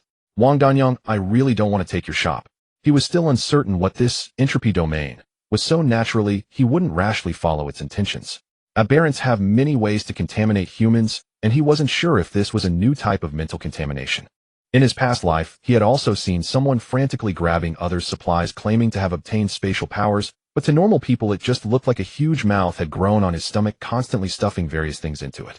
In the end, he declared he would hide in the space to wait for the apocalypse to end, then happily stuffed his head into that mouth. Under the gaze of everyone, blood splattered everywhere as that huge mouth gnawed his body bit by bit.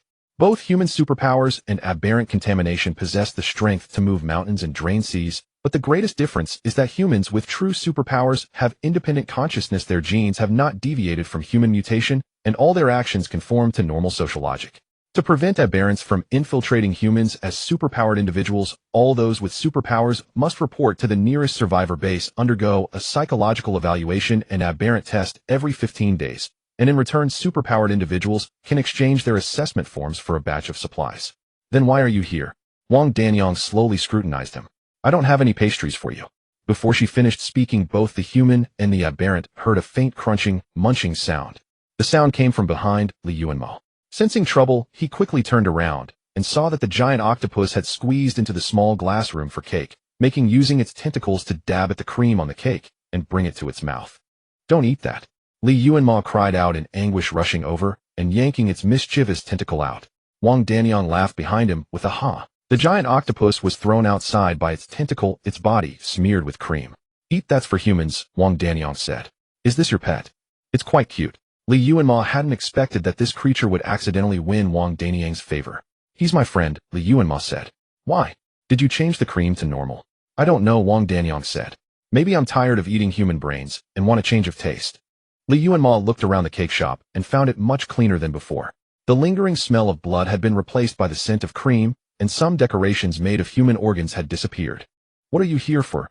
Wang Danyang tapped the table. I don't want to give you any pastries. You're a bad boy. Yuanmo had words on the tip of his tongue, but then he changed his mind. I've come to make a deal with you. I have nothing to trade with you, she said. I don't need anything. Nothing at all. Yuanmo curled his lips. Wang Danyang, you've known all along that I can influence your cake shop, haven't you? Wang Danyang stood up unsteadily, her thin paper-like body swaying slightly in the air. What do you mean? The first time we met you said I was in the realm of death, and those who appeared there were all people with a life and death karmic bond with me. Yuanmo said slowly. Wang Danyang seemed to realize something, her body freezing in place. Then why did you appear there? Yuanmo asked. Your death has nothing to do with me, so I guess your rebirth has something to do with me. Wang Danyang was silent for a long time before asking, what else do you know? Yuanmo shook his head. I don't know anything. The Happy Cake Shop is a painting my dad made for me a long time ago, and you are just a kind old woman in my memory. That's right, I was reborn because of you. Wang Danyang lowered her eyelids, making her expression hard to read. I had been dead for a very long time, but one day a voice told me to find a child named Liu. What for? Yuanmo pressed on. Was that voice male or female? It told me to invite you to eat pastries. Wang Danyang's expression was somewhat strange, almost twisted. Yuanmo hadn't expected that answer and was momentarily stunned. It said that as long as I treat you to pastries, I could gain rebirth. So that was why Wang Danyang had given him green bean cake when they first met. But ever since I sent you away, I found that my cake shop is no longer under my sole control. I can't refuse you entry, and even the energy I obtain, you also take a share. Yuanmo raised his hands to show innocence. Wang Danyang, I have never taken your energy. Wang Danyang angrily pointed outside. Those things, that's what you took. Yuanmo looked in the direction she pointed, only seeing a layer of mist outside the door and low withered plants like charred hands on the ground. He slowly tilted his head, looking utterly bewildered. What are those things? Those are plants nourished by my power, but they don't obey my commands. Wang Danyang said somberly. What do you think is going on, boy? Yuanmo sensed this was a dangerous topic and quickly diverted her attention. Anyway, I hope you can consider my deal. What deal? Wang Danyang frowned. What exactly do you want me to do? My blood, Yuanmo said softly. I'll use my blood to exchange for your help in dealing with an aberrant. Your blood? Wang Danyang's gaze slowly swept over Yuanmo for a moment. What use would your blood be to me? You are already an aberrant. During the process of devouring, an aberrant loses all consciousness of its original form and becomes a chaotic, evil monster. Yuanmo said. The last time I saw you, you were about to lose control, but now you still maintain your independent consciousness. Why is that? Wang Shijuan naturally knew why. She licked her withered lips, her eyes uncontrollably fixed on Yuanmo's neck. During this time she had been in great pain. Since her mutation, her body had become extremely hungry, and a strong urge drove her to seek other humans and aberrants in the real world. She had devoured a lot of food, but this feeding was only a temporary relief. She became more and more uncomfortable, as if countless people were crying, shouting, and cursing in her mind.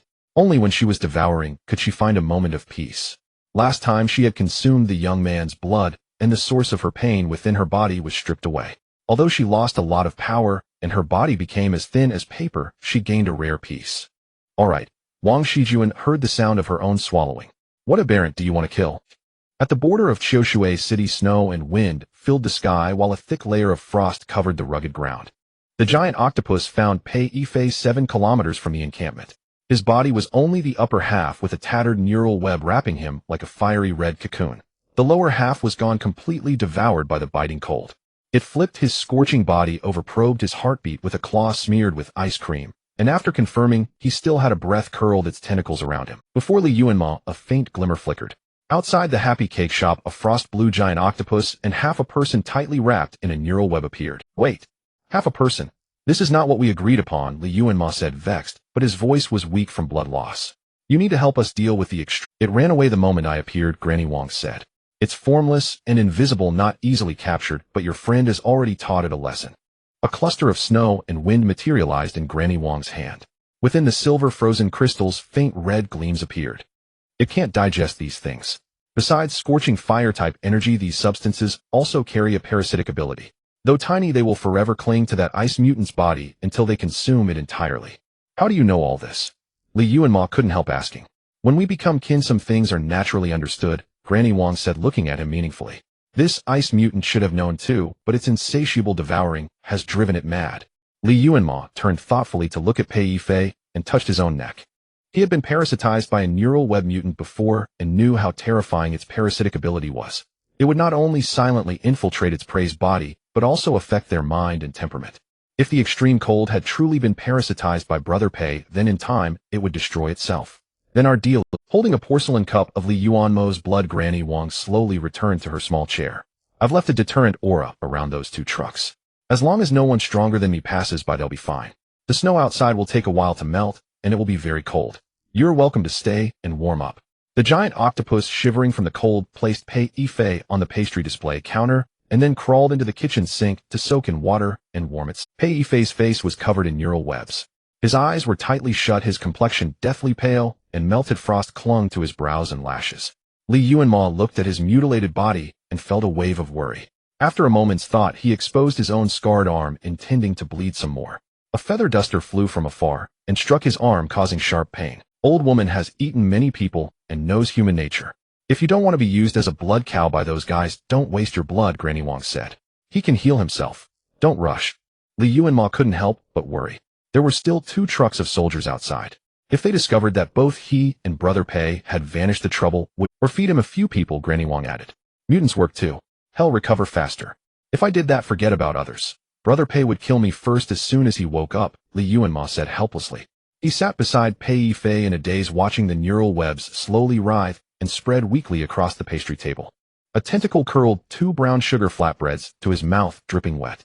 Granny Wang, stop feeding my giant octopus all sorts of things, he shouted toward her. She was a mutant, the food she made might be contaminated. He didn't want this big fellow to undergo a second mutation. It's all human food. What's the problem? My cooking is excellent. Granny Wang said indignantly. The giant octopus, clutching all kinds of pastries in its claws, gathered around Yuanmo, eating while trying to feed him. I don't eat. I don't like sweets. Yuanmo dodged the fragrant brown sugar flatbread and tried to explain. I'm fine.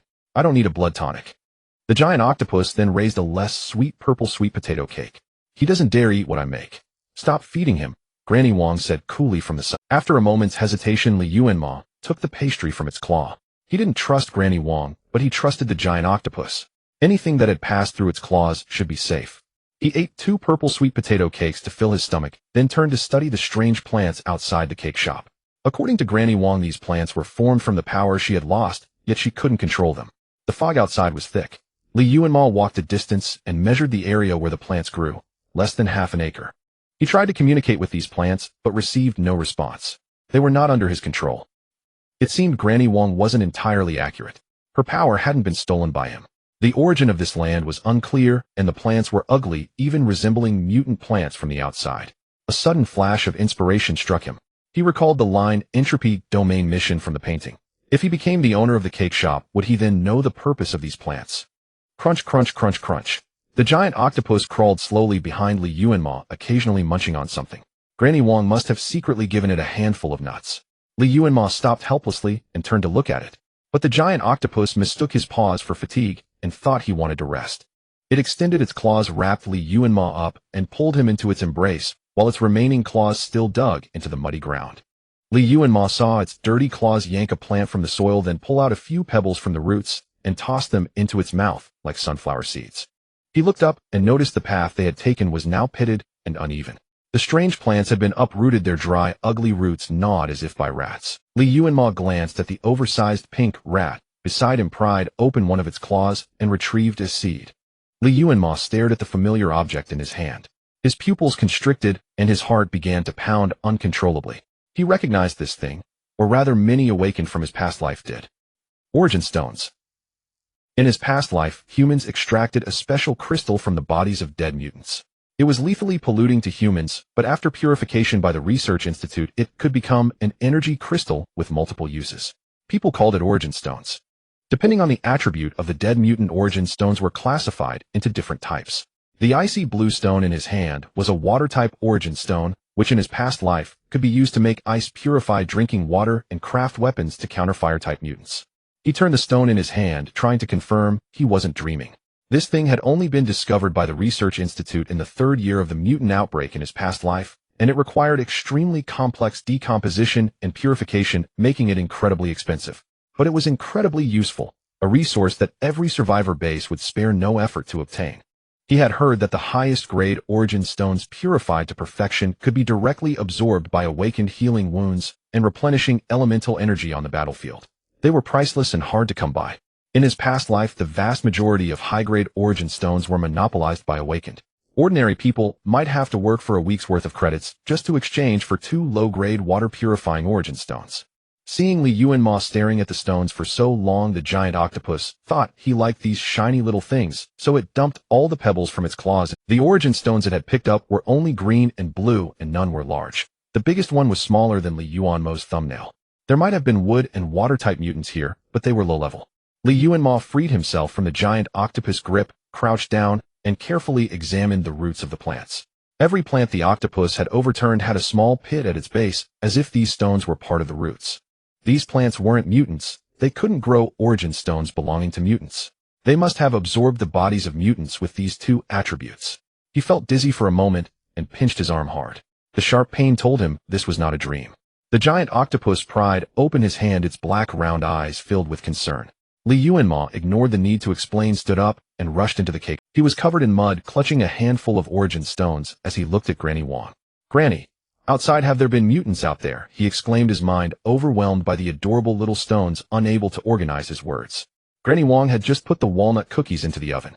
She turned, saw the stones in his hand, wrinkled her nose, and showed an expression of disgust. "I hunted some prey in the real world before. A few got loose and secretly ran out of the shop," Granny Wang said. "Are they dead?" Granny Wang was a ghost-type mutant. With enough power, she could leave the painting, taking her cake shop into the real world to hunt prey. "Probably dead," Li Yuanmo said, pressing his pounding heart and turning his gaze to Pei Yifei. The most effective way to identify whether these stones were origin stones was to test them on someone. At that moment, he suddenly realized what the crystal that had turned Pei Yifei from a mutant back into a human was. It was highly likely an origin stone extracted from Granny Wang's body. Li Yuanmo picked out a green crystal from his hand. Wood-type origin stones possessed healing power and were not incompatible with Pei Yifei's abilities. He took a nervous, deep breath and fed it into Pei Yifei's mouth. The rescue team had been trapped inside the carriage for over 20 hours, a situation unprecedented in their previous encounters with the extreme cold. If not for the presence of an ability user who could sense danger, they might have been deceived by the extreme cold's camouflage and opened the door only to freeze into pops. "Captain Liu, has that thing left yet?" someone whispered. "Do you have any premonition?" "Patience. My skill can only detect the Aberrants when they come." "Listen to Captain Liu, but my gut tells me there are still Aberrants nearby." "Nonsense. Zhangpu Town's territory is right next to us. It'd be strange if there weren't any Aberrants." "The last biscuit is for Captain Liu to keep his strength. Damn it, who the hell shat their pants? It stinks like hell." "Are the 2 people we rescued okay?" someone suddenly asked. "Don't worry, 017 would never die before you do." Someone chuckled in the darkness. 017 is the current commanding instructor of the Special Defense Department. If it weren't for his stubborn nature offending that certain someone, how could he have been suspended and sent to Choshui City for unpaid overtime? He spent 7 months in the aberrant nest of Zhangpu Town and survived. There's no way he'd be killed by the extreme cold after coming out. Suddenly the door was not anyone there. A slightly hoarse male voice called from outside. Is everyone still alive? All eyes turned to Captain Liu. The man pondered for a moment and nodded. It's fine. The soldier nearest the door couldn't hold back any longer. He let out a roar and kicked the door open. Yuanmo, standing outside the carriage, only heard a loud bang. The carriage door burst open and a nauseating stench rushed toward him. His face turned pale as he covered his nose and stepped back, almost gagging. That kid, the soldier at the door, stared at him in disbelief. Someone behind kicked him impatiently. Embarrassing, aren't you? Even a kid has more guts than you. 8 or 9 soldiers jumped out of the carriage one after another and rushed to the roadside to relieve themselves. The middle-aged officer who had spoken with Pei Yifei managed to maintain his composure. He jumped out, his eyes sweeping over Yuanmo, and asked, "Where's old Pei?" Yuanmo's expression was anxious. "Brother Pei. He fought with that monster. Now I don't know what's wrong, but he won't wake up." The officer's face turned serious. He immediately rushed to the vehicle where Yuanmo had been. Pei Yifei lay on the bed, half covered by a blanket, burning with fever and unconscious. The officer lifted the blanket and found him shirtless with some bruises. "Tell me the details." The officer touched his forehead, already having a good idea of the situation. "I'm not sure what happened. Yesterday in the car someone kept knocking outside, but Brother Pei wouldn't let me open the door. Later the temperature inside didn't rise for a long time. Brother Pei said that thing wanted to wear us down outside. Then he pulled the door open and rushed out." Yuanmo fabricated a story based on the circumstances. The officer jumped out of the vehicle and paced around outside. He found many signs of a struggle, and the rocks nearby were scorched black from fire. He rubbed the unburned black ash on the ground with his fingers and suddenly burst into loud laughter, startling everyone. "Captain Liu, what's the matter? Our base might be getting another formidable warrior." The officer stood up and said meaningfully. Everyone exchanged glances, then suddenly realized something and rushed madly to the vehicle where Pei Yifei was. An ability user. Another ability user. Bursting into a special ability near death followed by a fever and coma. All the signs matched. And it seemed to be a fire-type ability, extremely powerful. Heaven bless Wagwa. Yuanmo stood at the back watching their ecstatic reaction and let out an imperceptible sigh of relief. He had never been an ability user in his past life, but he had seen ability users awaken, so he deliberately created the illusion that Pei Yifei was awakening. Those crystals were indeed the spirit stones he had seen in his past life. Extremely pure high-grade ones. As soon as they touched Pei Yifei, they transformed into healing energy, helping him resist the aberrant contamination and alleviating his injuries. But those spirit stones were too small. The giant octopus had scraped the ground clean and only found 13 wood element small ones, just enough to construct a superficial layer of human skin. If Pei Yifei woke up, he still wouldn't be able to walk for a while. Judging by the time, he should wake up in about half a day. Yuanmo decided to part ways with the army as soon as possible. Brother Pei was very sharp. He could fool others, but he might not withstand his interrogation. If the secret of the happiness cake shop were exposed, it would be disaster. Moreover, the army's return route didn't pass any water source. He hadn't forgotten his small goal, to find a safe place to release the giant octopus. The more Yuanmo stayed with it, the harder it was to part, but reason told him that prolonged contact between humans and aberrants would not end well. The cheers in the vehicle gradually died down. The jubilant soldiers suddenly retreated from the carriage and, as if by tacit agreement, looked in one direction. There another military vehicle sat quietly motionless without any sign of activity. Yuanmo also sensed something was wrong. Earlier he had only knocked on one vehicle's door. The soldiers in the other vehicle hadn't opened up for him. A soldier stood in front of the vehicle pleading and reasoning, his saliva nearly dried up, but still no one opened the door. "It's really safe now." The man shouted helplessly, "Get the hell out. It's fine outside. Stop staying in there smelling everyone's farts. Come out, we've got another awesome ability user." He had been yelling at the top of his lungs for 5 or 6 minutes, but there was no response from inside the vehicle. He might have already realized what happened, but he was reluctant to believe. One military vehicle had an ability user stationed inside. In this vehicle, there was a healing type of One military vehicle had an ability user stationed inside. In this vehicle, there was a healing type ability user who was also the rescue team's medic. But his ability was more supportive, leaving him defenseless in danger and in need of protection. The group exchanged glances, fetched tools, and began to smash the specially reinforced alloy door bit by bit. With each hammer blow, viscous liquid began to seep out from the increasingly deformed door gap. The dark red liquid contained some solid ice crystals wrapping red and white human tissue as it oozed out. They opened the door for the extreme cold lab. A soldier standing beside Yuanmo said softly, No one knew what had happened last night, and Li Yuanmo didn't go closer to see the gruesome scene inside the... He only saw the melted flesh flowing like unstoppable tears under the door, gradually piling up into a small mountain of bloody icy sand. Li Yuanmo found his own vehicle, but after several attempts it wouldn't start. He got out to check and found that the extreme cold had frozen and damaged the engine parts.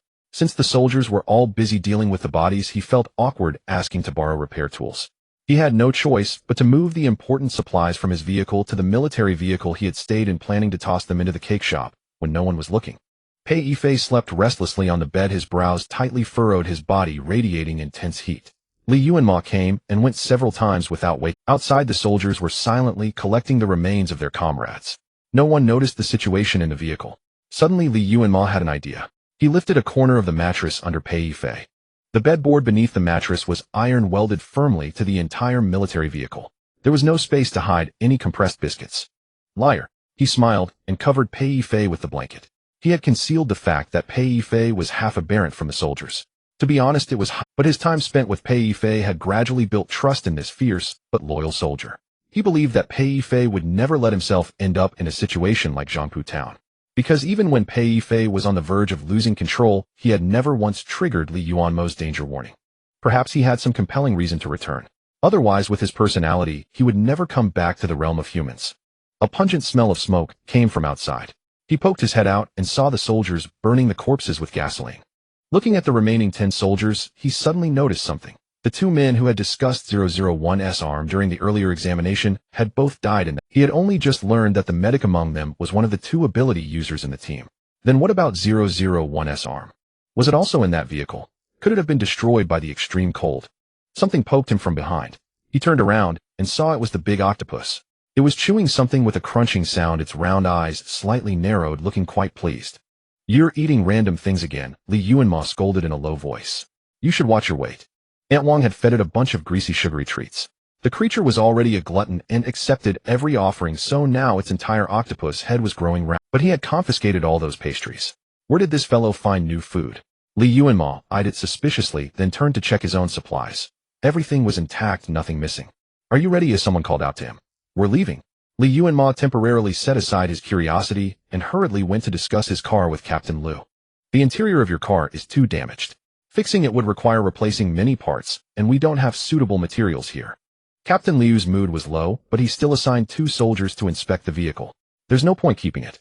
Our next supply stop is the Shengchang Vehicle Inspection Station, which still has a few intact cars. If you need transportation, you can pick one from there, and we'll provide a full tank of gas." Probably thanks to Pei Yifei's identity as a fire-type ability user, Captain Liu treated him well. "But I still suggest you come with us to City B. There are many ability users there, and with old Pei looking out for you, life won't be too hard." Li Yuanmo shook his head and made an excuse. "I want to find my aunt first. I'm very worried about her safety. She's the only family I have left." In truth, this wasn't entirely an excuse. In his past life, Li Yuanmo was betrayed by Qiao Keifeng's family and spent a long time trapped in a dangerous aberration domain. When he finally escaped, he learned that the city where his aunt lived had already fallen completely, and in the long years that followed, he never received any news about her again. Unlike Qiao Caifeng, her younger sister Qiao Jinglong was a pure and kind-hearted person. She treated Li Yuanmo exceptionally well, and since they were only 10 years apart in age, their relationship was like that of a friend's sister and mother combined. If not for the age restriction, she would have even wanted to adopt Li Yuanmo as her own child. However, in his past life, Li Yuanmo had a huge argument with Qiao Jinglong about her disastrous love life just before the aberration outbreak, and they never contacted each other afterward. He had asked the soldiers about it.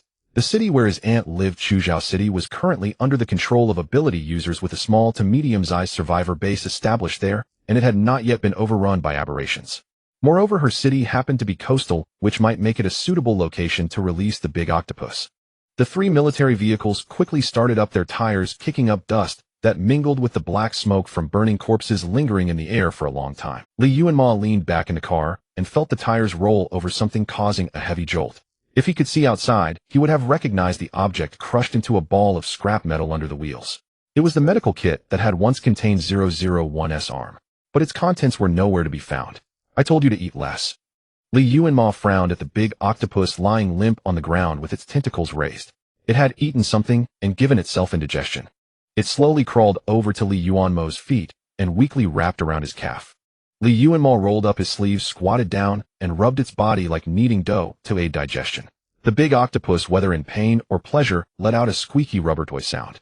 But it was in such poor spirits that by the time they reached the supply point it didn't have the strength to lift itself.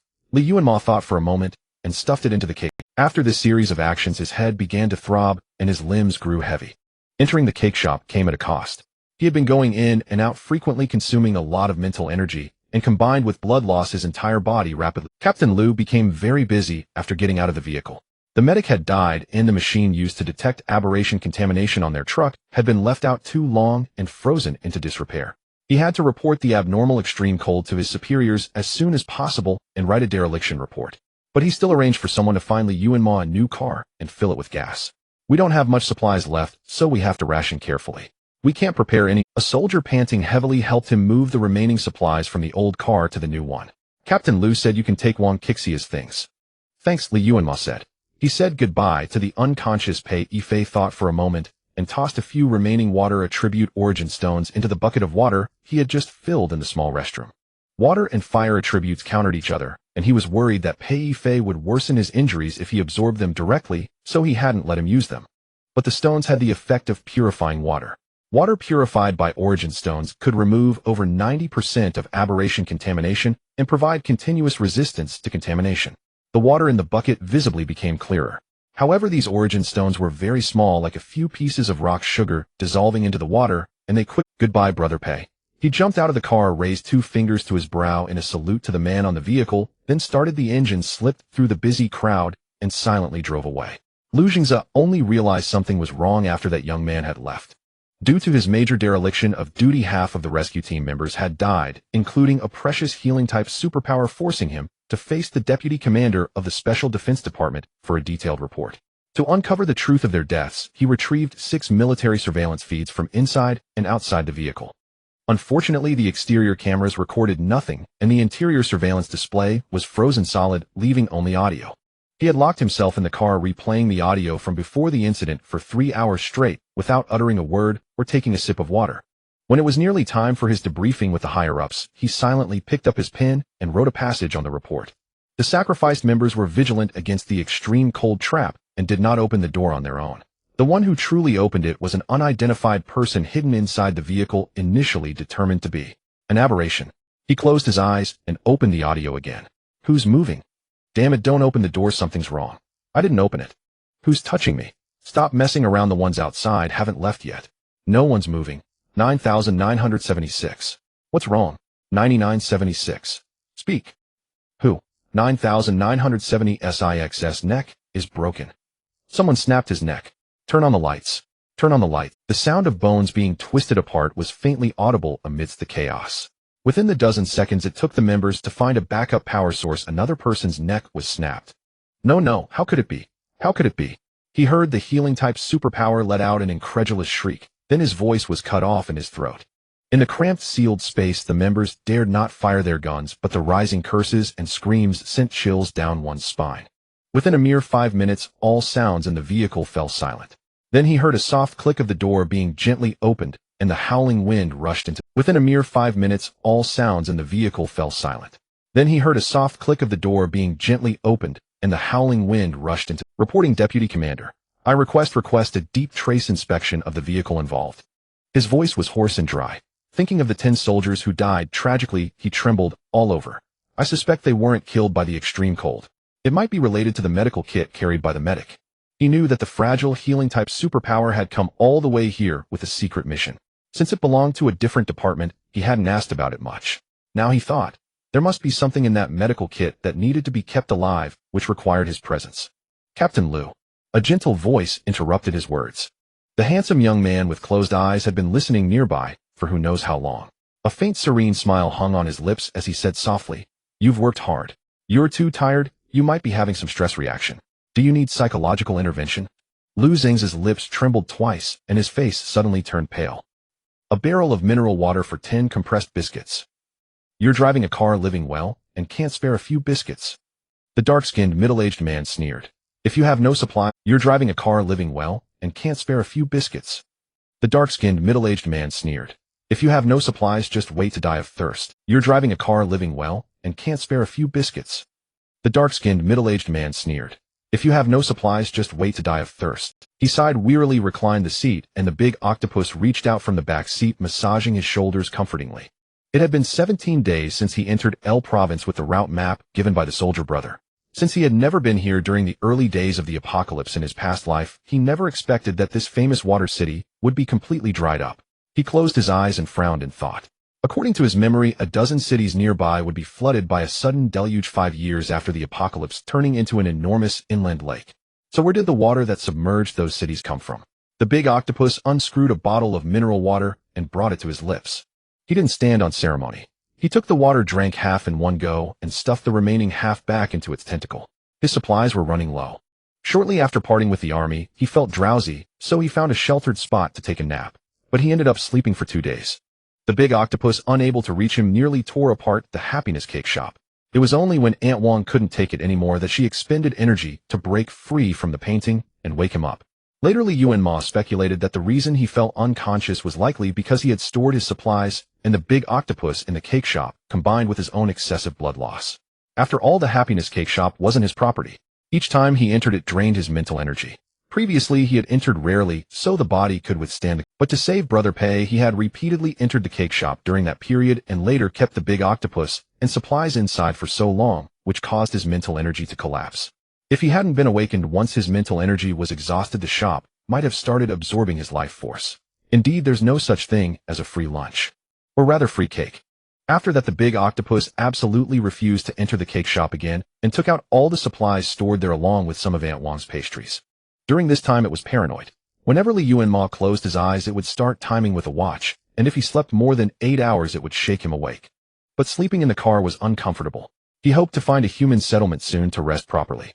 Yuanmo avoided several areas suspected of aberration contamination based on the map. His aunt had settled in El Province. There were many roads leading into El Province, but most were blocked by traffic accidents. Cars of all sizes clogging the roads, with many people setting up temporary rest areas on the roadside, piles of luggage cluttering around them, convenient for travel and begging. Most of these were refugees whose cities had fallen or who couldn't make it in the previous base and were heading to the next survivor settlement. Every day they listened to the radio for national announcements of survivor-based shelters and updates on aberration extermination. Occasionally planes flew overhead, dropping leaflets marking aberration-contaminated areas and teaching emergency measures to avoid aberrations. The flyers that people scorned before the disaster had become life-saving items now. It was these materials that gave refugees the will to survive. Yuanmo's car was too conspicuous.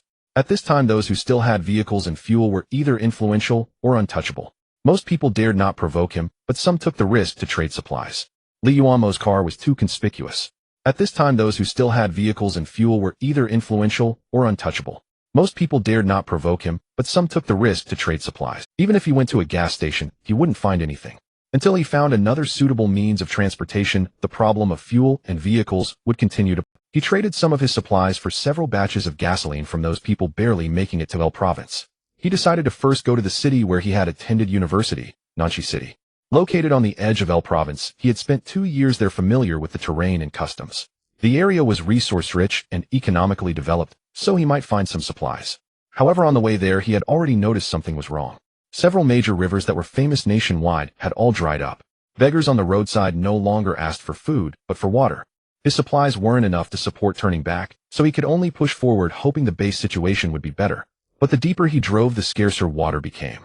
When he finally entered the settlement, he was completely dumbfounded. The big octopus nervously poked his shoulder. "I'm not asleep, don't worry." Yuanmo opened his eyes helplessly. The octopus still held the half-drunk bottle of mineral water and offered it to him again. "You drink." Yuanmo didn't take it, teasing. "You're dehydrated, you've turned into a shriveled little octopus." The big octopus nervously looked down to confirm it was still plump and hydrated. What troubled Yuanmo most was this creature. He could drink less water, but it couldn't go without. He had originally brought it to El Province to find water and release it, but now it was suffering from water shortage. He felt he had taken poor care of it. Bang, bang, bang. Suddenly someone knocked on his car window, the sound urgent and fraught with tension. He pulled back the sunshade and found it was the man who had just asked for 10 biscuits in exchange for water. He lowered the window a crack and asked, "What's wrong?" Seven biscuits. The man glanced nervously behind him, licking his parched lips. 7 biscuits for a bottle of water. Deal. Yuanmo didn't have much food and his water supply was still adequate. Trading 7 biscuits for water was not a good deal, so he shook his head and refused the man's request. 5 then. That's the lowest price. No one else will give you this deal. The man gritted his teeth. Getting water is no easy task. At this price I'm already taking a loss. Yuanmo raised an eyebrow. He wasn't trying to haggle, but the man's attitude struck him as odd. Just moments ago he had been so confident, now he seemed inexplicably nervous. Soon he understood why. A commotion erupted in the distance, and the sound of people approaching grew louder. The survivors who were trading supplies on the street exchanged glances, then hurriedly stood still with their heads lowered, not daring to run. The man who had been talking to Yuanmo glanced at his own pocket, his expression growing more anxious. 3 biscuits. Yuanmo seemed to realize something. He opened the window, quickly tossed 3 compressed biscuits to the man, and took the bottle of murky water. What the hell are you doing? A scrawny dark-skinned man with a foul mouth approached from afar. He was tall with a sinister look in his eyes and a large nose. A thoroughly irritable figure. The man who had traded the water tried to explain, but was slapped to the ground. I just arrived looking for supplies, Yuanmo said calmly, watching the man. Roll down the window. The man glared gloomily at Yuanmo's car and kicked the door with a thunderous bang. Damn it, I don't even have a car, and you think you can drive? You haven't paid protection fees, base stay fees, or land occupation taxes, have you? Yuanmo glanced sideways. The man on the ground hastily pulled out the 3 biscuits he had just received along with everything else he had, and handed them to the figure behind the dark-skinned man, without daring to look up. Looking around, every person on the street was handing over their possessions, everything they had, without holding back a single crumb. I only arrived a few minutes ago. According to the base regulations, only survivors who have stayed here for more than an hour need to be registered. Yuanmo said coldly. Whose tax am I supposed to pay? The dark-skinned man, unaccustomed to defiance, suddenly had bloodshot eyes. He cursed, stepped back, grabbed a blood-stained iron rod from someone nearby, and charged at the car window. The dark-skinned man, unaccustomed to defiance, suddenly had bloodshot eyes. He cursed, stepped back, grabbed a blood-stained iron rod from someone nearby, and people on the street turned to watch, their eyes filled with panic and fear. The other men collecting protection fees exchanged glances, then raised their iron weapons menacingly and advanced. In his past life, Yuanmo had seen many such bases where the higher-ups allowed the underworld to violently suppress survivors, leaving them no way to survive. He saw that the survivors who had just been trading had not only lost their traded goods, but also the supplies they had originally brought. Such scum were like locusts among humans, sometimes more disgusting than the aberrations. He slammed down on the accelerator and charged toward the group. The collision of metal and flesh produced a jarring, teeth-grinding sound. The men lay scattered on the ground, groaning in pain. A flicker of surprise crossed Yuanmo's eyes. He had floored the accelerator with lethal intent, yet the impact seemed to have inflicted no fatal injuries on. The dark-skinned man sat up from the ground, his face twisted in pain. Trembling, he tore off his tattered shirt. Beneath it, a thin, extremely hard metallic shell covered his body. The material was so tough that even the violent collision with the car had left no marks. He raised his head, his venomous gaze fixed on Yuanmo, veins bulging on his forehead. You're finished. He'll skin you alive. He gritted his teeth and slowly rose to his feet. Yuanmo had no time for the villain's tedious monologue. There were no resources worth staying for, and he had no reason to remain. Before reinforcements could arrive, he floored the accelerator and sped away. But the car had barely moved a few meters before it shuddered and stalled as if jammed. A stench of burning smoke filled the air and black fumes began to seep. The dark-skinned man burst into wild laughter. Bastard, run. Why don't you run? Think you're tough with a car. I tampered with your fuel. Let's see where you can go. Yuanmo patted the restless octopus, and before it could react, he shoved it into the painting. The men, now recovered, charged at the car, smashing its body with their sturdy iron clubs. The doors soon buckled, twisted, and were torn off. The dark-skinned man grinned savagely as he lunged, trying to drag Yuanmo out of the car. As he bent down, a crisp click sounded. Yuanmo's gun was pressed against the man's forehead, his expression icy. Is your head also protected? He asked politely. Take one step back, and it'll blow your... Give me a new vehicle. Yuanmo leaned against the car, pinning the thin, dark man's arms behind his back, the muzzle of his gun pressed against his temple. And gasoline and water. No water. I don't have any water. The thin, dark man let out a raspy, guttural breath. You have to ask my big brother.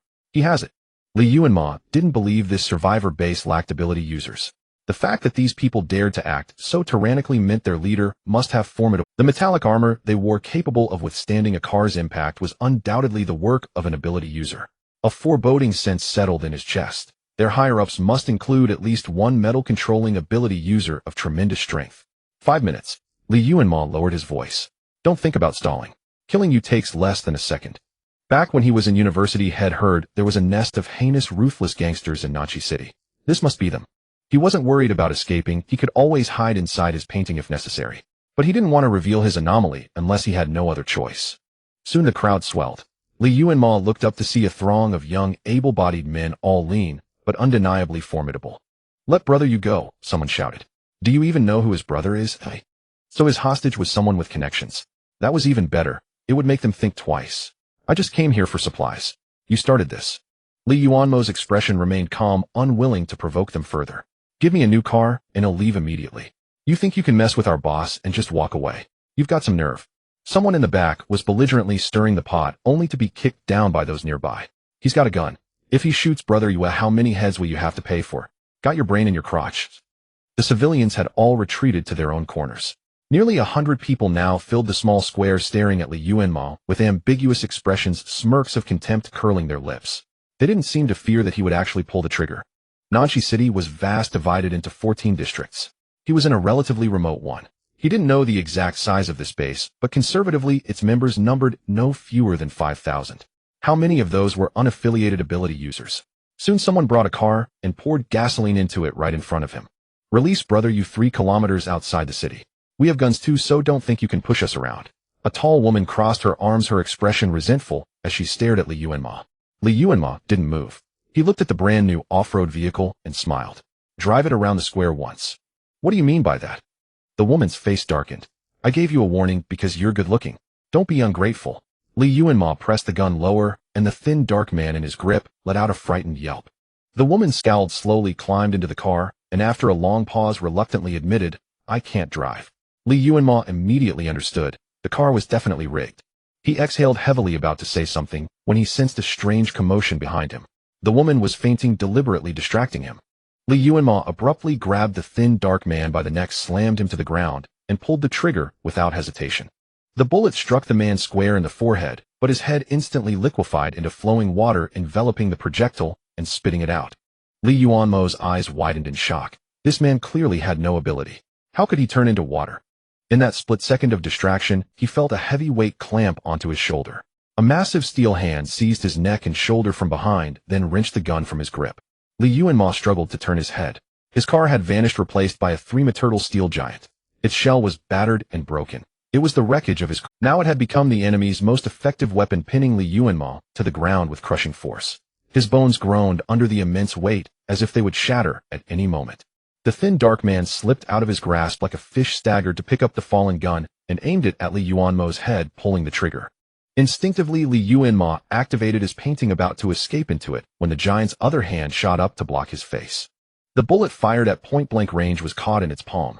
Sparks flew, and a deafening clang rang out. Li Yuanmo's eyebrows shot up at the unexpected turn. His escape attempt froze. The bullet, fired at point-blank range, was caught in its palm. Sparks flew, and a deafening clang rang out. Li Yuanmo's eyebrows shot up at the unexpected. "Worthless fool. You're an embarrassment." A lazy, hoarse voice came from behind the giant. The restless crowd instantly fell silent, all eyes turning to the figure approaching. Li Yuanmo was drenched in sweat from the pain. He turned his head to look. A man at least 2 meters tall emerged from behind the giant. His absurd height commanded immediate attention. The man's features were sharp and handsome, his eyes drooping with a weary air. He was bare-chested, his body covered in intricate blue and red tattoos, while his lower body was encased in fully metallic armor. Even more striking, the man was bald with only a stubble of dark hair. The bizarre appearance only accentuated his chiseled, piercing features. "Brother D." The thin dark man's eyes gleamed with malice. "You have to avenge me. Kill him, or I'll go to my brother and have him inject mercury under my skin, fill my stomach with water until I explode." Li Yuanmo frowned slightly. The man described these tortures in such vivid, specific detail that it made one suspect they had been tested on real people. Before he could finish the thought, the man's towering shadow fell over him. Li Yuanmo looked up and met the bald man's gaze for a few seconds, his own expression impacted. The man stood against the light, his expression obscured and unreadable. Everyone held their breath, their eyes fixed on the two. Though no one spoke, a palpable tension hung in the air like a drawn sword. Li Yuanmo felt the iron hand on his shoulder slowly retract. His body lightened, and he straightened his back. In the next moment, the man raised his metal leg and kicked him hard in the chest. Li Yuanmo's feet twitched slightly, instinctively wanting to dodge aside, but as if recalling something, he gritted his teeth and forced himself to stay in place. That kick was extremely heavy, The man surnamed D was already a powerful superpowered being, especially since his foot had transformed into hard alloy at that moment. Li Yuanmo was immediately kicked, flying his body, unable to stop its momentum, crashing into several bystanders not far away. A sweet and metallic taste rose in his throat. Even breathing became excruciatingly painful, turning into a torment. He lay on the ground, eyes vacant, barely breathing, a thread of blood trickling from the corner of his mouth. The thin, dark-skinned man approached with schadenfreude, and a look of dissatisfaction spread across his eyes with 3 whites visible. Brother D, why isn't he dead? Did you hold back? A full-force kick from you should have blown him to pieces. The man surnamed D turned his head slightly to look at him, his pupils pitch black, his voice low and hoarse. You want to try? Thus the thin, dark-skinned man immediately fell silent, not daring to say anything more. Forget it, with injuries this severe he won't last more than a few minutes. Someone came up to placate the thin, dark-skinned man with ingratiating words. Brother Yue, a few college girls have arrived at the entertainment city in the south of the city. Would you like to go pick a few to have some fun? Don't bother with these spoil sports, they'll dirty your eyes. The thin, dark-skinned man took the timely exit, his expression softening a bit. He left arm in arm with the man, but before leaving he specifically instructed the others, cut off his head and hang it at the entrance of my villa together with those disobedient bastards. It'll look so nice. The remaining people nodded obsequiously. After the man left, no one dared to rashly approach Li Yuanmo. The metal-type superpowered man, surnamed D, looked down at Li Yuanmo's motionless body from a height, and waved his hand lightly. The 3-meter steel giant beside him stirred again. It stepped forward twice, bent down, and hoisted Li Yuanmo's limp mud-like body onto its shoulder. Captain D, brother, you just instructed us. Someone braced themselves and blocked the steel giant attempting to retrieve Li Yuanmo's body. The next second the steel giant directly stomped on his head. Without even a scream, the man was reduced to a pool of flesh. Step by step the giant left blood-chilling footprints in everyone's eyes, then walked to the man surnamed D and knelt steadily on one knee. He swung his long leg and sat on the giant's other shoulder, patted its head, and signaled it to leave. From beginning to end his gaze never once looked at the pool of. The base in Nanshi City is called Water Palace. The Water Palace occupies a vast area, taking over the city's most prosperous commercial district, and inside the base groups with different responsibilities were organized like an army. They performed their duties separately, scattered across different areas of Nanshi City. Only when they needed to work or hold meetings did they come to the most bustling hotel in the commercial district. This was the territory of the base's core leaders. They also owned properties elsewhere in the city, but they usually rested in the hotel. This was a luxury hotel that only high-ranking officials and nobles could enter before the apocalypse. In front of the hotel was a lavish estate setting, and the most prominent spot was occupied by a fountain reportedly built at a cost of millions. At the center of the fountain stood a statue of the 1,000-handed Madonna, over 10 meters tall. Originally, pure mountain spring water would flow from each of the Madonna's hands, creating a beautiful and holy sight. But now what gurgled and flowed in the fountain was dark red blood. The pungent stench made everyone who passed by shudder. And in each of the Madonna's hands rested something. Either a withered human head, scarlet organs, or some skin as thin as a cicada's wing. The giant turned Li Yuanmo over, his severely damaged organs facing the sky. His eyes were bloodshot, his vision blurred, but he could still see the beautiful Madonna's downcast eyes full of compassion. A pair of real human eyes had been installed inside. A pair of real human eyes had been installed inside. Captain D. As soon as they entered the hotel, dozens of people shouted with great momentum, "Welcome back." The steel giant barged into the lobby, barely stopping before the elevator on the first floor. The giant grabbed Li Yuanmo and placed him into the elevator. The man then jumped down, walked into the elevator, unhurriedly stepped over his limp body, without looking down, and pressed the button for the 23rd floor. The elevator ascended slowly. Li Yuanmo grew drowsy during the long wait. His abdomen was numb, and he could barely feel his internal organs anymore. After an unknown amount of time, his body was lifted horizontally and carried out of the elevator. Fell asleep. The man held him steadily and entered the bathroom. "Let me wake you up." Before Li Yuanmo could process his words, the next second, he was thrown into a bathtub. The liquid in the tub was viscous and icy cold, causing him to gasp. Di Jingshuo, fuck your uncle. Li Yuanmo's face contorted in agony. He grabbed the edge of the bathtub with both hands, as if countless venomous snakes in the liquid were gnawing at his flesh. The unbearable pain made his brain feel like it was boiling. The string of curses he had held back all the way finally erupted. "Fuck your uncle. My uncle treated you well." Di Jingshuo's voice carried a hint of playful amusement as he pried his fingers off the bathtub edge one by one. "If you want to fuck him, I'll send him a dream. He likes you so much, maybe he'll grit his teeth and agree." "Aowa!" Li Yuanmo screamed in maddening pain. Suddenly his body grew scorching hot. He could feel his broken bones and flesh healing rapidly, the swift repair overwhelming him. Hold on 5 minutes, just 5 minutes. Di Jingshuo reached into the bathtub and retracted the thin layer of alloy protective suit that had formed on Li Yuan. This was the suit Di Jingshuo had wrapped around him when the steel giant's hand touched Li Yuanmo. Save your strength. Di Jingshuo patted his sweaty back of the head, making a promise. They'll let you hit me back later. That single sentence instantly made the crumbling Li Yuanmo clench his teeth.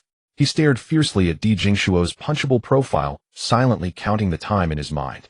The liquid in the bathtub quickly turned turbid and yellow, forming clumps of white flocculent. Li Yuanmo's body gradually calmed down. The piercing cold disappeared, and he only felt refreshed and full of strength. "DZ," Li Yuanmo suddenly called out in a hoarse voice. Di Jingshuo was startled and instinctively leaned closer. "What's wrong?" Still, the next second his neck was viciously gripped by Li Yuanmo and shoved into the bathtub. The man's back, covered in blue and red tattoos, instantly tensed up, and the green-faced fanged, evil god pattern twitched violently. Di Jingshuo's head was completely submerged in the viscous liquid, all 7 orifices blocked. The Noti et Fili expired potion exploded in his head, causing his veins to bulge instantly, but his body remained obediently still. "I've missed you so much." Li Yuanmo's face was a mixture of blood and tears as he spoke slowly, word by word. His robust back slightly hunched, he limped out after Li Yuanmo. His lips cracked, his cheekbones flushed, and his body covered. His robust back slightly hunched, he limped out after Li Yuanmo. His lips cracked, his cheekbones flushed, and his body covered in red welts and bruises. His robust back slightly hunched, he limped out after Li Yuanmo. His lips cracked, his cheekbones flushed, and his body covered in red welts and bruises. Li Yuanmo rubbed his palms and surveyed the room he was staying in, asking casually, "Isn't your auto repair shop in Qingtai? I happened to pass by here. That group was recruiting here, and I had nowhere else to go, so I settled down." Di Jingshuo pulled open an oversized wardrobe, rummaged through the messy clutter to find a few clothes, and tossed the smaller sizes to Li Yuanmo. "Qingtai is 2,000 kilometers from here. You wouldn't pass through this place on your way back to N City, nor would you waste time and money on a trip. How exactly did you happen to pass by here?" Li Yuanmo's gaze darkened. "Are you still hanging out with those thugs again?" "I've stopped contacting them long ago," Di Jingshuo said, pulling out a medical kit and applying medicine to his wounds in front of the mirror. Coming here was truly an accident. Li Yuanmo didn't buy his excuse at all. Di Jingshuo was an abandoned infant adopted by an old man who ran a scrap yard near their neighborhood. He grew up in poverty with a strange and violent temperament, unable to tolerate the slightest grievance and merciless in fights. No peers wanted to play with him, and adults kept their distance. Only Li Yuanmo, who often collected bottles and cardboard to exchange for money at the scrap yard, was willing to interact with him. It wasn't really because he liked him. The old man doted on this little grandson. If Li Yuanmo played with Di Jingshuo, the old man would give him a better deal on the scrap. Although Li Yuanmo wasn't as strong, he fought recklessly and used dirty tricks. After Di Jingshuo was bested by him a few times, he reluctantly accepted him. Later, old Di tripped and hit the back of his head at the scrap yard, falling unconscious. Li Yuanmo happened to come by to exchange scrap, and together with Di Jingshuo, they rushed old Di to the hospital. They took turns watching over him during his stay, and the two boys cared for the old man so well that the hospital staff remarked on his 2 filial grandsons. Old Di grinned with a face full of wrinkles, and after being discharged, cooked a fragrant lamb hot pot for the 2 boys. It was around that time that Di Jingshuo stopped being wary and defensive toward Li Yuanmo. Later, when Xiao Keifeng's affair and the cuckolding of Li Zhongfei caused a massive scandal in their area, Li Yuanmo was only in 5th grade. At school, a group of kids surrounded him, mocking, isolating, and bullying him. When Di Jingshuo heard about it, he immediately skipped class, sneaked into the school bathroom, and beat up every one of them until they dared not speak ill of Li Yuanmo. The two grew up together like that. Di Jingshuo had no interest in studying, and by middle school was constantly fighting with a group of thugs, infuriating old Di, who beat him daily. Di Jingshuo used the protection money he collected to buy expensive snacks, clothes, and even tutoring materials for Li Yuanmo, which led to many fights between them. Old Di passed away when they were in high school. With no one to rein him in, Di Jingshuo became like a stray dog without a master. He sold old Di's scrapyard and went out to make a living. During those years, Li Yuanmo stayed in touch with him. Di Jingshuo told him he had opened an auto repair shop in Qingtai. But a college classmate of Li Yuanmo who had lived there said he had never heard of any repair shop. Instead, he knew of a massive black den in that area filled with grim, burly men who did nothing all day and would mysteriously vanish from time to time, causing widespread unease. Li Yuanmo suspected Di Jingshuo had gone astray and was running with a gang again. They had a fierce argument, and he blocked and deleted him from his contacts. The shop's assistant looked as if he had seen a ghost when he first saw Li Yuanmo. Later, he learned that after being blocked, Di Jingshuo had already gone to Nanxi City to find him and hadn't returned since. The shop's assistant looked as if he had seen a ghost when he first saw Li Yuanmo. Later he learned that after being blocked, Di Jingxua had already gone to Nanxi City to find him and hadn't returned since. Li Yuanmo and Di Jingxua cleared up the misunderstanding and reconciled. They agreed that after Li Yuanmo's summer vacation trip with his father, he would go to Qingtai to visit him. Then the apocalypse came. In his past life, he had gone to Qingtai 7 years into the apocalypse and found the entire city turned into a nest of mutated spiders with no survivors. He never saw Di Jingxua again. "You came here to find me," Li Yuanmo stated with certainty. Di Jingxua no longer denied it. He stood up silently, looked at Li Yuanmo, his eyes rimmed with red, whether from the beating or not, and said, "I couldn't get into N City. I stayed there for 3 months, but no matter how hard I tried, I couldn't find a way in." Li Yuanmo was stunned. N City and Xiushui City had become Zhangpu Town's territory. To prevent the mutants inside from escaping, Zhangpu had sealed off the entire city. Suddenly, Li Yuanmo recalled the extremely long road he had taken when driving into Xiushui City. It dawned on him that Zhangpu Town might not have allowed everyone into Xiushui. The giant octopus was a mutant, and he had just been parasitized by the neural network carrying the aura of a mutant within him. The same was true for Brother Pei. That was why the 3 of them had been selected by Zhangpu Town and successfully entered Xiushui City. A completely normal person might not have found a way in at all. "I didn't think you would die," Di Jingshuo's voice dropped. "You're so lucky. Even if I died, you'd live." "Not really," Li Yuanmo said calmly.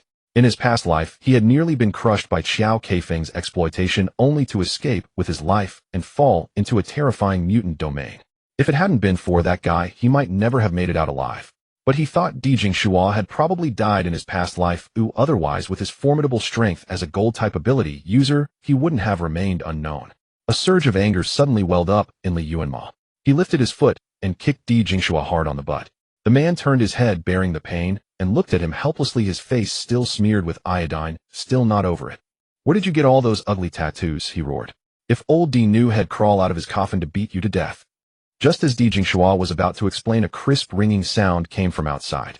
His expression changed instantly, his eyes turning dark. "Stay in the room and don't go out. If you want water, get it from the fridge. Help yourself to food, but don't touch the water in the bathroom," he instructed, quickly picking up a long-sleeved shirt from the floor and pulling it on. "Who's looking for you?" Li Yuanmo stood up, frowning. "He'll explain when I'm back," Di Jingxua said, turning to look at him seriously. "Mo, don't talk to anyone outside. Wait for me." Li Yuanmo nodded and watched him leave. Di Jingxua didn't need a lock to leave the room. The entire wall of the room was made of smooth silver metal. He could manipulate the metal to form a door for passage. So when he left, the entire room transformed into a completely sealed cage. Li Yuanmo sighed, raised his hand, and released the giant octopus from the painting. The 2-meter-tall octopus collapsed onto the floor like a pile of soft grape-scented crystal mud, exuding a damp, gloomy aura. Li Yuanmo ignored it and went to rummage through Di Jingshuo's refrigerator. Calling it a refrigerator was inaccurate. It was more like a small cold storage. Inside were many large bottles of mineral water and some frozen food.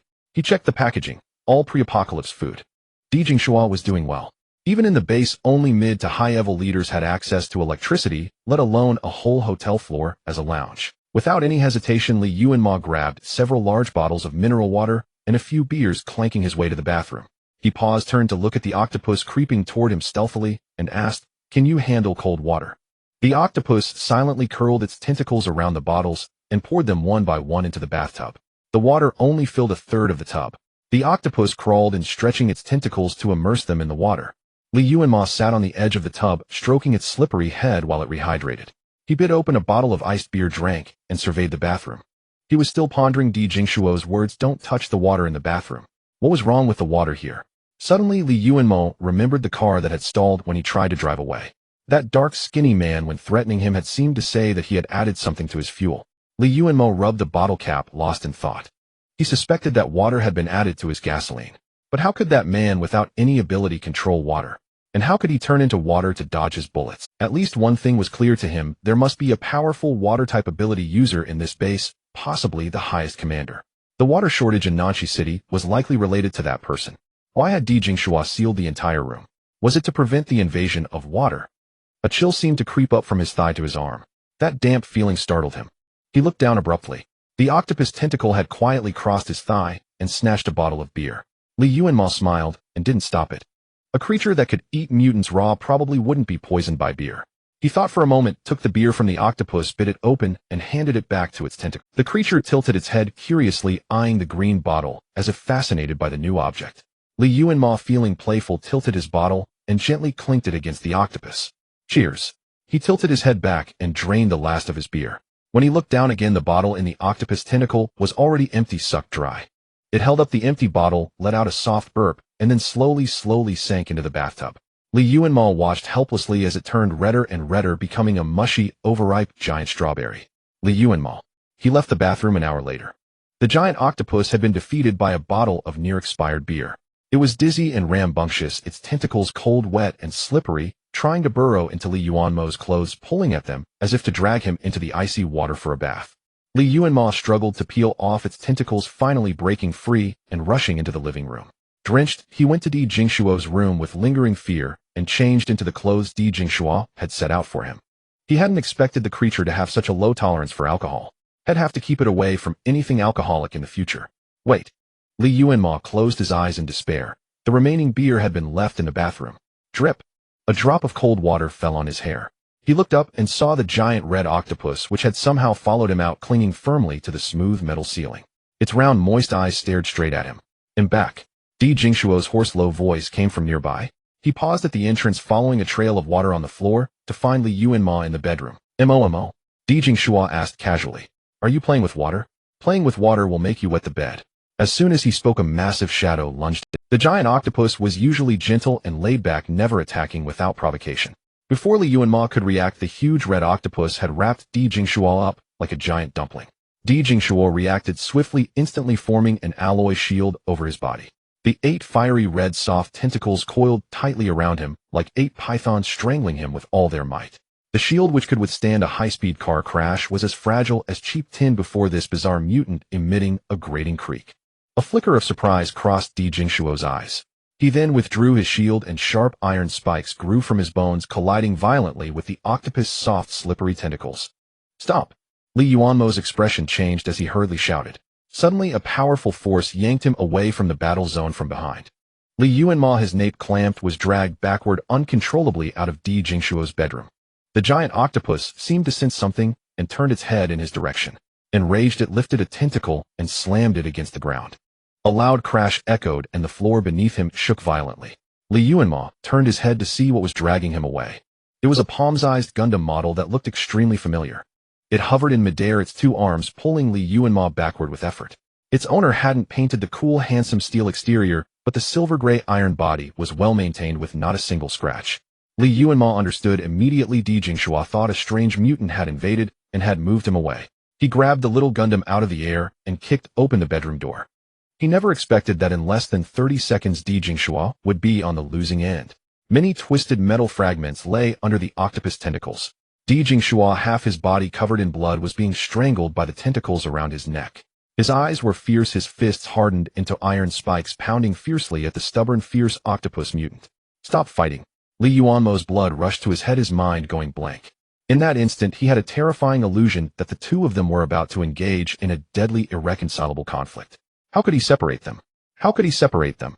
A strange impulse surged from Li Yuanmo's body. His chest felt tight and suffocated, as if some energy was rampaging through his blood, searching for an outlet. His flesh seemed to boil, and the taut string in his mind abruptly snapped. The next moment, he raised his arm unconsciously. The solid metal floor beneath Di Jingshuo and the giant octopus suddenly bulged into a small lump. Then a branch, ugly and pitch black like a withered ghost's claw, burst through the ground and forcefully grabbed one of the octopus tentacles. The branch's strength was insufficient to sway this bloodthirsty behemoth, but fortunately the giant octopus recognized its identity. It was the strange plant that had grown outside Aunt Wang's cake shop. The giant octopus instantly wore a bewildered expression. It loosened its grip around Di Jingshuo's tentacles, slightly glanced left and right, then let out a sigh of relief. It had thought it was being trapped in a painting by Li Yuanmo again. Seizing the moment of its distraction, Di Jingshuo flipped over, pinning several of its tentacles beneath him, his gaze fierce and ruthless.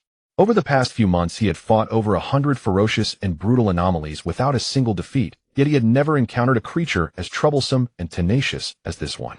If it got away, it would surely become a great threat in time. The next second, he condensed a sharp, blood-red spear of solid iron in his hand. But before he could strike, Li Yuanmo's hand came from behind and seized his neck. After realizing what had happened, Di Jingshuo's eyes flickered with shock, and he instinctively released the weapon in his hand. Don't fight. We're on the same side. Li Yuanmo hissed through gritted teeth into his ear. Same side, Di Jingshuo repeated. The giant octopus refused to be on the same side as him. It coiled its tentacles around Di Jingshuo's waist again stubbornly and eagerly dragging him toward itself. With Li Yuanmo pressing on his shoulder and the strange anomaly pulling at his waist, Di Jingshuo was utterly bewildered. Li Yuanmo was nearly furious at this giant octopus whose personality had drastically changed after drinking. He manipulated the small branch to whip its tentacles several times. The giant octopus let out a squeak. It rarely made sounds unless it was extremely agitated. It raised an uninjured tentacle to rub the spot where Li Yuanmo had struck it, and its crimson body instantly turned a deep blackish purple. Whoa! Di Jingshuo was startled. Li Yuanmo finally sensed something was wrong. He frowned and scanned the room, his gaze settling on a wet piece of clothing. That was the shirt the octopus had soaked earlier, dirty, tattered, and most strikingly stained with a patch of dark red blood on the chest. The blood was from his internal injuries after being kicked by Di Jingshuo. The giant octopus had detected the attacker's scent from his clothes, so the moment Di Jingshuo appeared it identified him as an enemy. That was why it had attacked him. He gasped sharply, realizing the gravity of the situation. But it was already too late. The giant octopus went limp, flattening itself on the floor. Under the astonished gaze of the two men, it slowly squeezed itself under Di Jingshuo's bed. What is this thing? An anomaly. Di Jingshuo panted, looking at Li Yuanmo for confirmation. Li Yuanmo, with a mournful face and a weak voice, introduced it. My friend, an anomalous octopus that has no inclination to attack humans. It has saved me many times. Hearing this, Di Jingshuo seemed to understand. He looked down. The spot where he had kicked Li Yuanmo had already healed. But for a vengeful anomaly, locking onto an enemy through scent was a trivial matter. He let out a heavy sigh, freed himself from Li Yuanmo's grasp, and stood up. The internal injuries inflicted by the octopus constriction sent a dull ache through his organs. Impressive offensive power. He swallowed the metallic taste in his throat, offering a sincere compliment. Li Yuanmo had no mood for pleasantries. He crouched by Di Jingshuo's bed, reaching into the narrow gap beneath it only to touch a handful of dust. Li Yuanmo was furious at his own carelessness. He should have told the octopus about Di Jingshuo's identity the moment he released it, but he had been so distracted by this strange house that he had forgotten. Sorry, brother octopus. He lowered his voice, making a sincere apology. It was my fault. I shouldn't have hit you. There was no response from under the bed. Li Yuanmo lay flat on the floor, squinting into the gap to find it, but saw only darkness. Do you need me to lift the bed? Di Jingshuo asked. It's quite deep in there. Li Yuanmo lay flat on the floor, squinting into the gap to find it, but saw only darkness. Do you need me to lift the bed? Di Jingshuo let out a scoff as if mocking him. This time the giant octopus was truly angry. There was no sound from under the bed, no matter how much Li Yuanmo pleaded or cajoled, not even a tentacle tip in sight.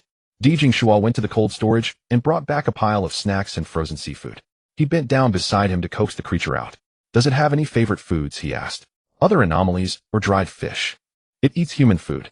It likes sweets. Li Yuanmo unwrapped 2 lollipops and waved them into the gap under the bed. Di Jingshuo crouched beside him, picking out all the candies and cookies. The two humans tried every trick to lure the giant creature out, but to no avail. He had little appetite, but didn't want to refuse Di Jingshuo's kindness. The man turned to cook, walking with a slight limp. The wounds and bruises on his exposed skin, Li Yuanmo nodded. They were both from the north, where tradition dictated dumplings for arrival, noodles for departure. When family and friends reunite, they often celebrate with a meal of dumplings. He had little appetite, but didn't want to refuse Di Jingshuo's kindness. The man turned to cook, walking with a slight limp. The wounds and bruises on his exposed skin were starkly visible. Before his last departure, Li Yuanmo had already beaten him up. Li Yuanmo knew he was an ability user, and ordinary human punches and kicks were nothing to them. But the giant octopus was different. It was a formidable creature that could use Zhang Puzhen, a leader among anomalies, as a punching bag. Though Di Jingshuo didn't say it, he must have suffered considerable internal injuries. Suddenly, Li Yuanmo felt a slight tug on the lollipop in his hand. He pulled it out and saw a small wet patch on it. Boil a few more pots of dumplings, he promptly instructed his childhood friend. Load them with cilantro.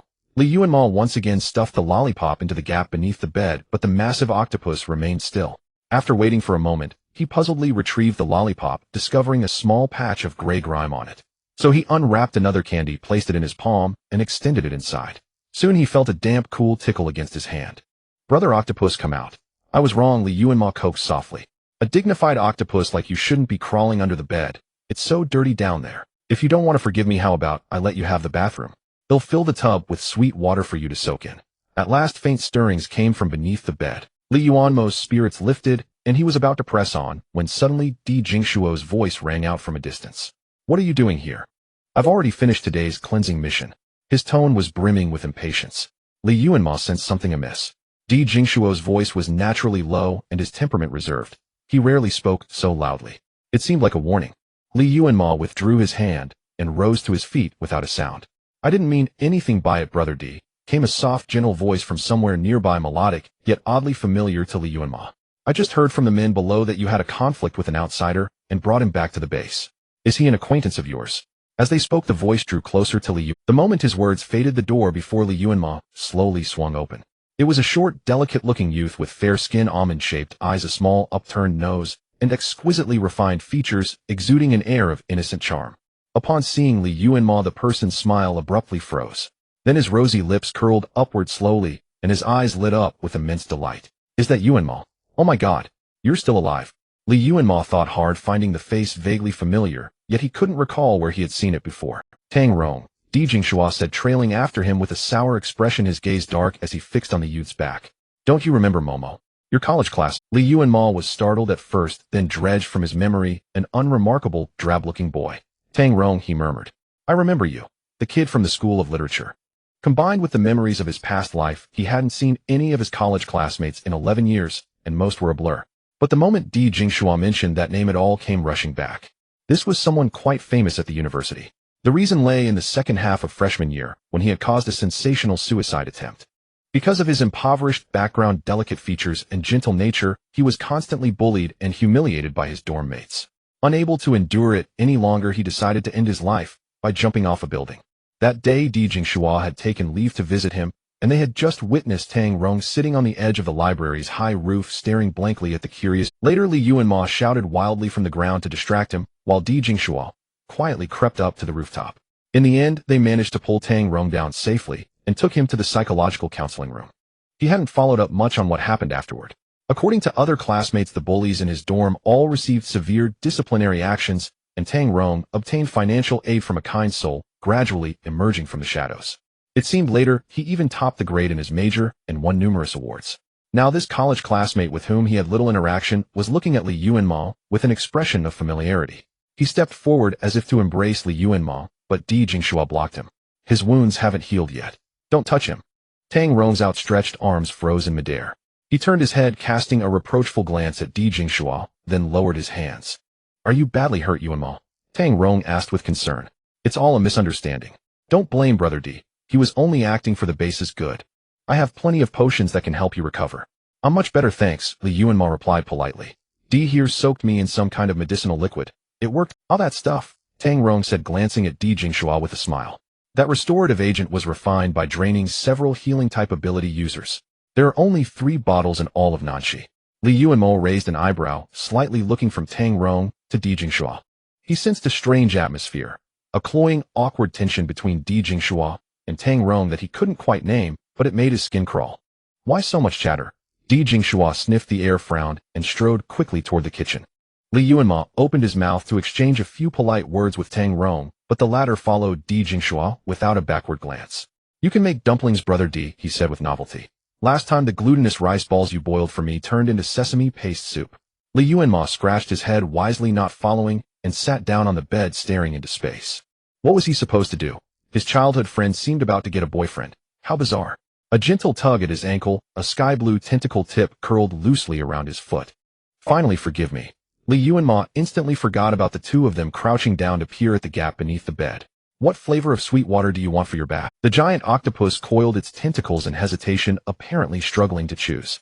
Just as it was about to decide, Di Jingshuo's irritable shout from nearby cut off their communication. Can you just get lost? I'm sorry, Brother Di. Tang Rong's voice quivered as if on the verge of tears. But I remember you hate cilantro. I was only trying to put in less for you. Hearing this, Li Yuanmo helplessly got up and walked over to them. It's me who wants the cilantro, he explained to Tang Rong. You can serve a separate bowl for me. It won't contaminate the other dumplings. I don't recall inviting you over, Di Jingshuo said, enunciating each word. Isn't the delicacies of the water palace enough for you, great leader? Li Yuanmo was genuinely stunned now. The leader of the Nanxi City survivor base was actually Tang Rong. He stared at the young man before him, who lowered his eyes with an expression of embarrassment and distress, momentarily speechless. I I was so happy to see Yuanmo alive, Tang Rong explained with difficulty. I'm sorry Brother D, I've upset you again. Since you know I'm upset, please leave this place, Di Jingshua said, looking down at him coldly.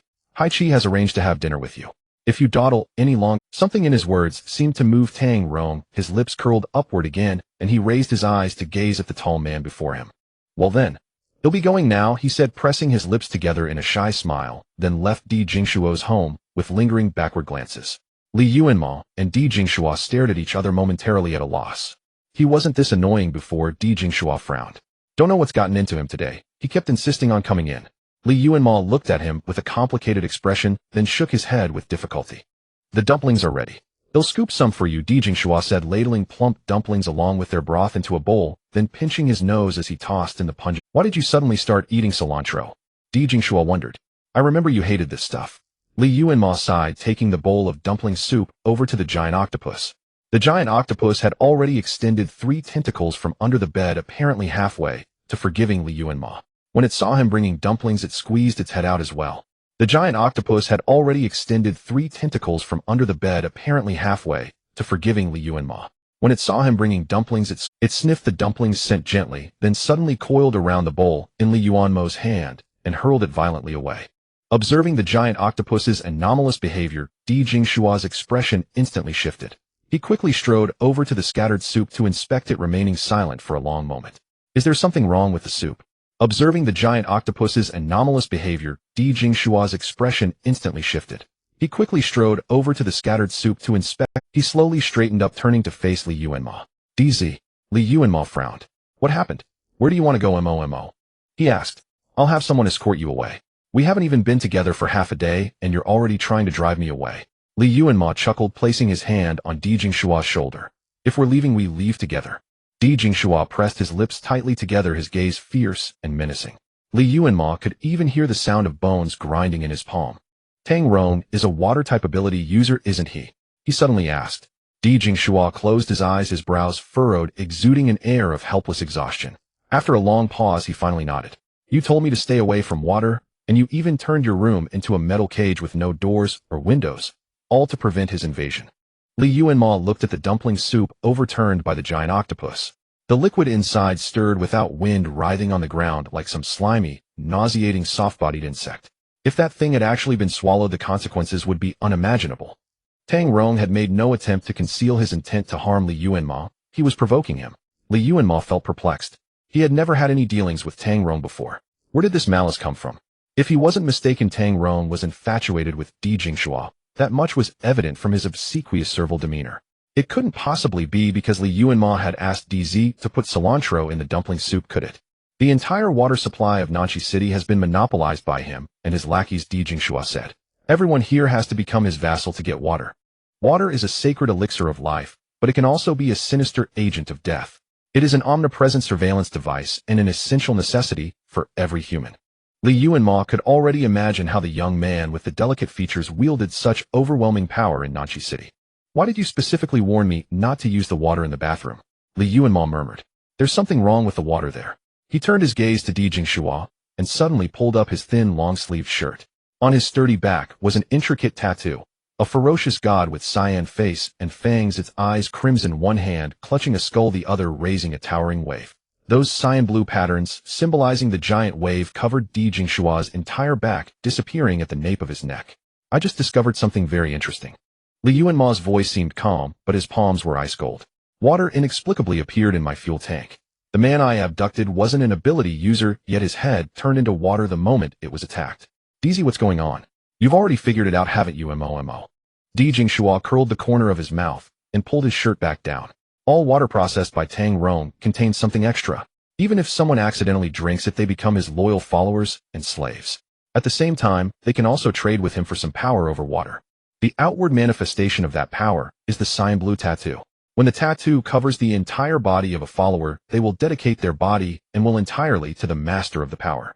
That is why, despite the harsh conditions in Nanchi City, many survivors still remain here. Their bodies have become addicted to the water. Mo, I can't leave this place.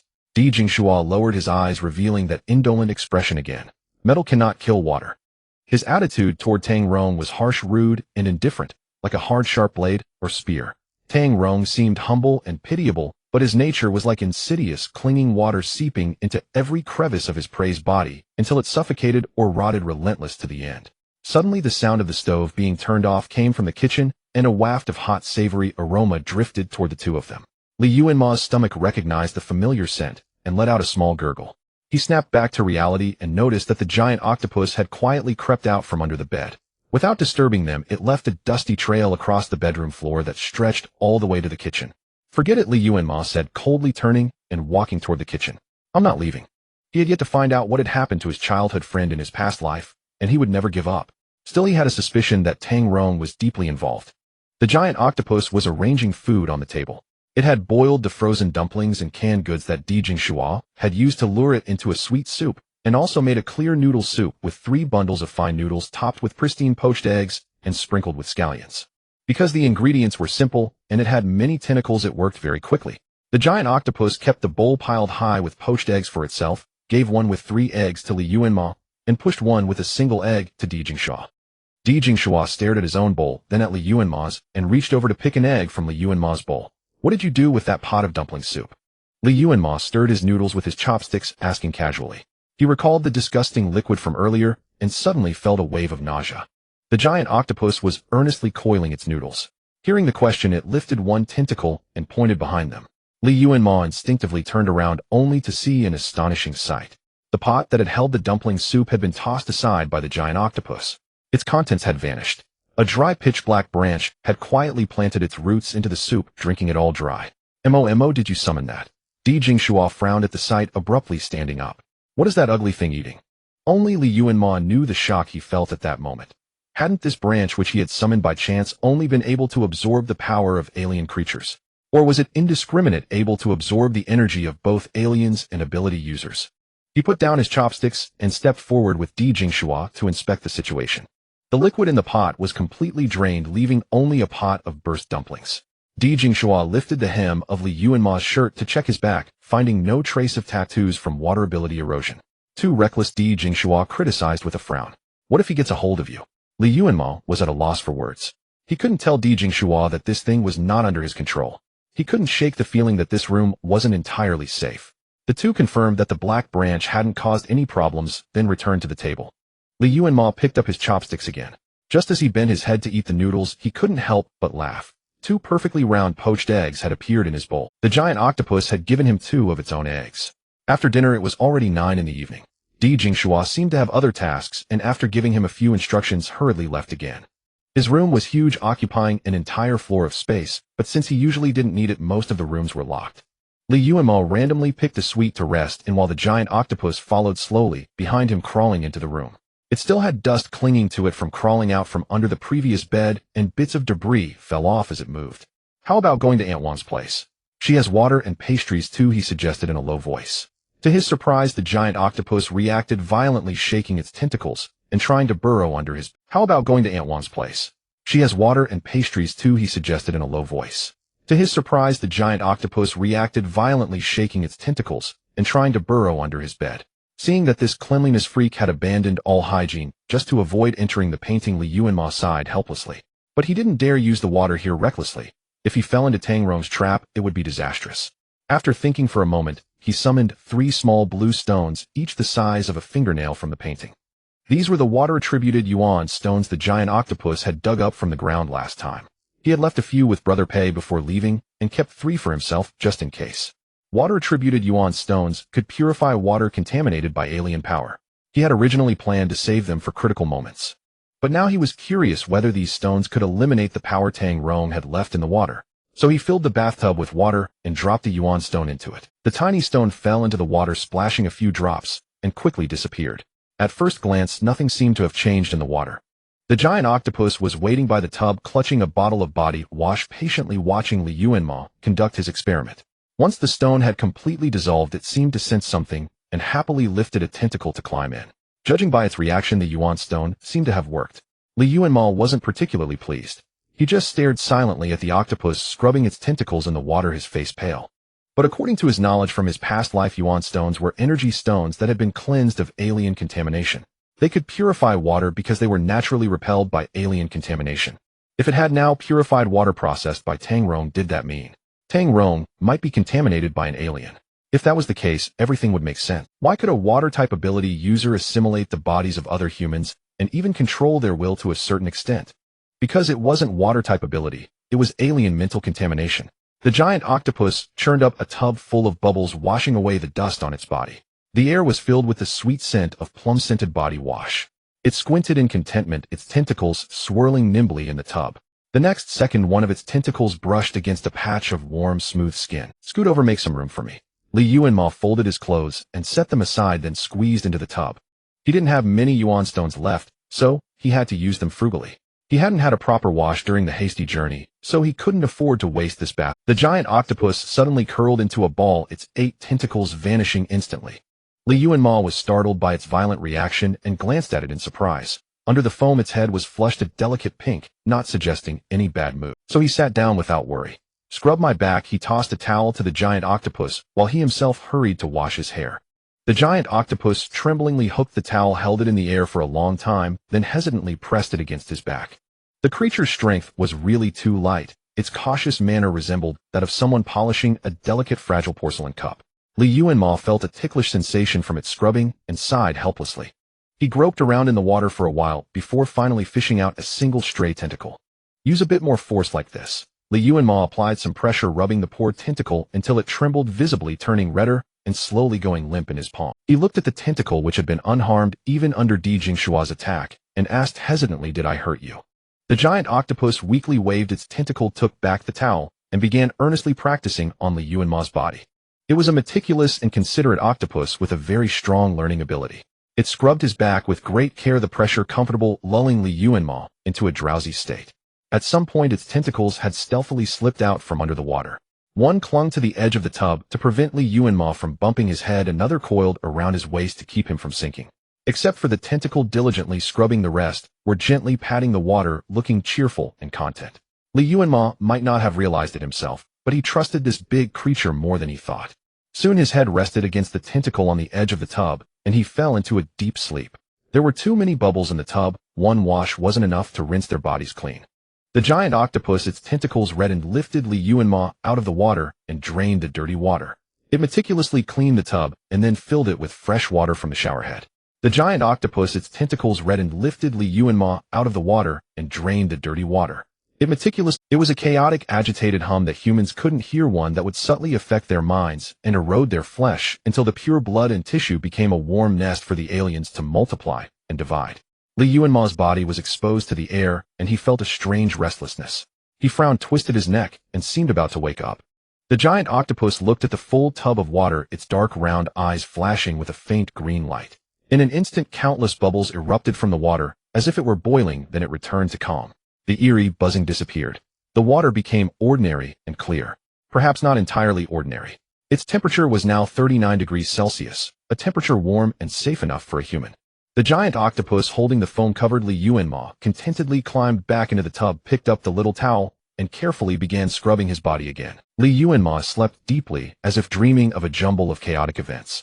Upon waking, the remnants of sobbing seemed to linger in his ears, yet his mind was a complete blank. He pressed his head in pain, and slowly sat up, feeling the bed beneath him as soft as a cloud. Startled, he glanced around. He recalled falling asleep in the bathtub, yet now someone had carefully placed him on the bed. He was clad in soft, skin-tight pajamas with the corners of the blanket neatly tucked in. A sweet fragrance of plum blossoms lingered around his nose, reminiscent of the shower gel that the big octopus had meticulously selected yesterday. Yuanmo leaned against the pillow, dazed for a moment, when an unexpected thought struck him. Living with the big octopus for the rest of his life didn't seem so bad. A knock came at his door. "Are you awake?" Di Jingshua called from outside. Yuanmo jumped off the bed and opened the door. "How did you sleep?" Di Jingshua leaned against the wall, a smile on his lips. Yuanmo noticed that Di Jingshua had developed a terrible habit. He always liked to go shirtless. The fierce aberrant tattoos on his body possessed an eerie beauty, yet also exuded a sense of danger and oppression. Yuanmo's nose twitched as he caught a whiff of moisture and a faint trace of blood from him. Not bad. The bed was very comfortable. He brushed past Di Jingshua and headed toward the kitchen. The pots and pans in the kitchen were clattering noisily, and the fish had already started bustling about early in the morning. When Yuanmo walked in, breakfast was half. Sweet corn porridge bubbled in the pot, crispy egg pancakes were piled into a small mountain on the plate, and the trash can was already overflowing with eggshells. Eggs were a rare luxury in the apocalypse. Di Jingshua's refrigerator was stocked with a whole crate, but in just one day the big octopus had already used half. Seeing the big octopus starting to fry the 20th egg pancake, Li Yuanmo stepped forward, took the egg bowl from its claws, and stirred the eggs. "Was it you who put me to bed last night?" Li Yuanmo asked, casually looking at the somewhat flustered strawberry-colored octopus. Its nimble claws twisted into a knot, nearly burning the pancake, and it took a while before finally nodding. Li Yuanmo couldn't help but burst out laughing at its awkward demeanor. Hearing his laughter, Di Jingshua walked in puzzled. Perhaps it was due to his upbringing. Li Yuanmo, though gentle and polite, always carried an imperceptible wariness toward strangers. Di Jingshua had rarely seen him laugh so happily. His grandfather was one of the few, because in his old age he would sometimes miscalculate the price of bottles Li Yuanmo collected, giving him a bit more money. "What's going on?" Di Jingshua asked. "Nothing," Li Yuanmo replied, the smile still lingering on his lips. He casually picked up a pancake and stuffed it into his mouth. "Just eat." The pancake had just come out of the pan, and the big octopus had burned the edges. Di Jingshua bit into it, his expression twisted from the heat, but he dared not complain and shrank back. During breakfast, Di Jingshua brought up the temporary residence permit. Li Yuanmo had been staying in the water palace for too long and needed to register as soon as possible, otherwise the base's residents had the right to expel him. "You made quite a scene in the square before. Everyone's been asking about you today," Di Jingshua said casually. Li Yuanmo figured that those people were probably not just asking, but were pressuring him. Given Di Jingshua's deterrent power in the base, they wouldn't bother him without reason. It must have been under Tang Rong's orders. He grew increasingly puzzled as to why Tang Rong harbored such malice toward him. "Where do I get the permit?" Li Yuanmo asked, swallowing the porridge. "I'll take you after breakfast. You need to submit identification to verify whether you're an ordinary person or a superpowered." Di Jingshua paused, then said, "Don't hide it, Momo. Register as a superpowered." Li Yuanmo understood his meaning. In his past life, he had been to many bases. Superpowered individuals received free supplies every week, along with a safe residence provided by the base, some with limited water and electricity. The stronger the ability, the better the treatment. Ordinary people without powers, except for those with special talents or attractive appearances, lived a miserable life devoid of dignity, just like those he had seen before, robbed at will by the powerful, and if they resisted, they couldn't even guarantee their lives. Superpowered individuals need to complete tasks regularly. "You can just stay with me." Di Jingshua finished his last bite of pancake and stood up. "What about this octopus?" The big octopus was earnestly drinking porridge from its bowl, and hearing his words looked up in confusion. "There's a special mutant containment facility here. You can leave it there for a fee. People with some money send their mutant relatives or pets there and can visit anytime." Di Jingshua glanced at the octopus and asked, "I'll cover the cost. How about sending it there?" "Not happening," Li Yuanmo replied. "Leave it here. It can clean the room to pay rent." "It's a mutant MOMO," Di Jingshua said helplessly. "I don't know how you met it, but living with a mutant for long is suicide. I'll talk to them to give it a separate room." "No need." Li Yuanmo put down his bowl, frowning. "It saved me so many times. If it wanted to kill me, why wait until now?" Li Yuanmo knew the dangers of mutants. He had come here precisely to find a safe area to release the big octopus. In his past life, he had heard of mutant containment facilities. Mutants sent there either underwent a second mutation, devouring other mutants and humans, or became experimental subjects in research labs. Humanity could never accept these dangerous, cruel creatures, and mutants only desired to devour humans. He was very fond of the big octopus, but he wasn't irrational. They were destined to part ways, but he would choose the place of parting himself, not throw it into a containment facility with no return. His words sounded to Di Jingshua exactly like someone saying, "I have nothing with him. If I wanted to date, I would have done it long ago." His face instantly soured, and his tone hardened. "It must be sent away. It has aggressive tendencies and is extremely powerful. If it loses control, I might not be able to protect you." "I understand what you mean." Li Yuanmo wiped his mouth and stood up. Di Jingshua's expression had just softened when he heard his second ancestor calmly announce, "I'll find a place to move out." Di Jingshua couldn't help but kick a chair, shattering it. "Li Yuanmo." He stared at him incredulously. "You're going to break ties with me over an octopus?" "It saved my life. I should be the one to decide its fate. I won't send it to a place like that." Li Yuanmo patted the big octopus's startled, curled tentacles and looked helplessly at his nearly erupting childhood friend. "Di, I know you mean well. It's good that you're cautious around mutants, but there are things I can't explain to you right now. I can only tell you that the big octopus won't hurt me." Di Jingshua looked at the strange, eight-legged mutant again. Its round eyes were fixed on Li Yuanmo, motionless, making the whole creature seem soft and harmless. He wanted to curse it, but having dropped out of school early, he couldn't find the right words in his mind. Just then a bell rang from outside. He coldly pointed at the big octopus, then turned and stomped away in anger. "Don't be sad. He's not targeting you." Li Yuanmo patted the big octopus's wilted, depressed tentacles. D is afraid I'll get hurt. The big octopus's round eyes glistened with moisture, and its color began to turn purple. Have some snacks. Aunt Wang must miss you a lot. Li Yuanmo comforted softly. I'll find a new place to stay soon, and then I'll release you. The big octopus, perhaps triggered by something, tugged at his wrist. It pulled Li Yuanmo toward Di Jingshua's study. Di Jingshua rarely worked there. The desk was covered in dust. Li Yuanmo noticed linear marks on the table, suggesting the octopus had been there while he slept. The desk was cluttered with various documents. Based on his knowledge of Di Jingshua, he might not have even opened them. The big octopus accurately pulled out a map of Nanxi City from the pile and placed it in front of Li Yuanmo. It marked areas that had not yet been contaminated by mutants. Li Yuanmo followed the octopus's claw tip and saw a safety zone circled prominently with the annotation "cannot be breached by force." You want me to go here? Li Yuanmo rubbed his chin. A bit difficult. That area was a fair distance away on a mountain at the city's edge, a famous scenic mountain in Nanxi, very large. The octopus was a mutant. Could it sense something beneficial there? Li Yuanmo was intrigued. He had seen the octopus's ability to get into places.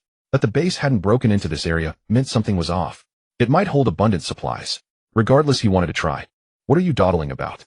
Di Jingshua's impatient voice came from afar. Where are you?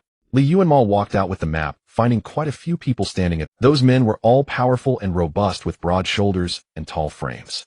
They bore tattoos similar to Di Jingshua's. A malevolent god holding a skull summoning a sea of cyan waves, though less intricate and lifelike. They stood loosely around Di Jingshua, heads bowed respectfully. Postpone today's mission. Don't bother me. Di Jingshua casually took the map from Li Yuanmo and glanced at it. But Leader Chief Tang wants to, someone said anxiously. The next second, Di Jingshua kicked him in the chest, sending him flying 3 or 4 meters.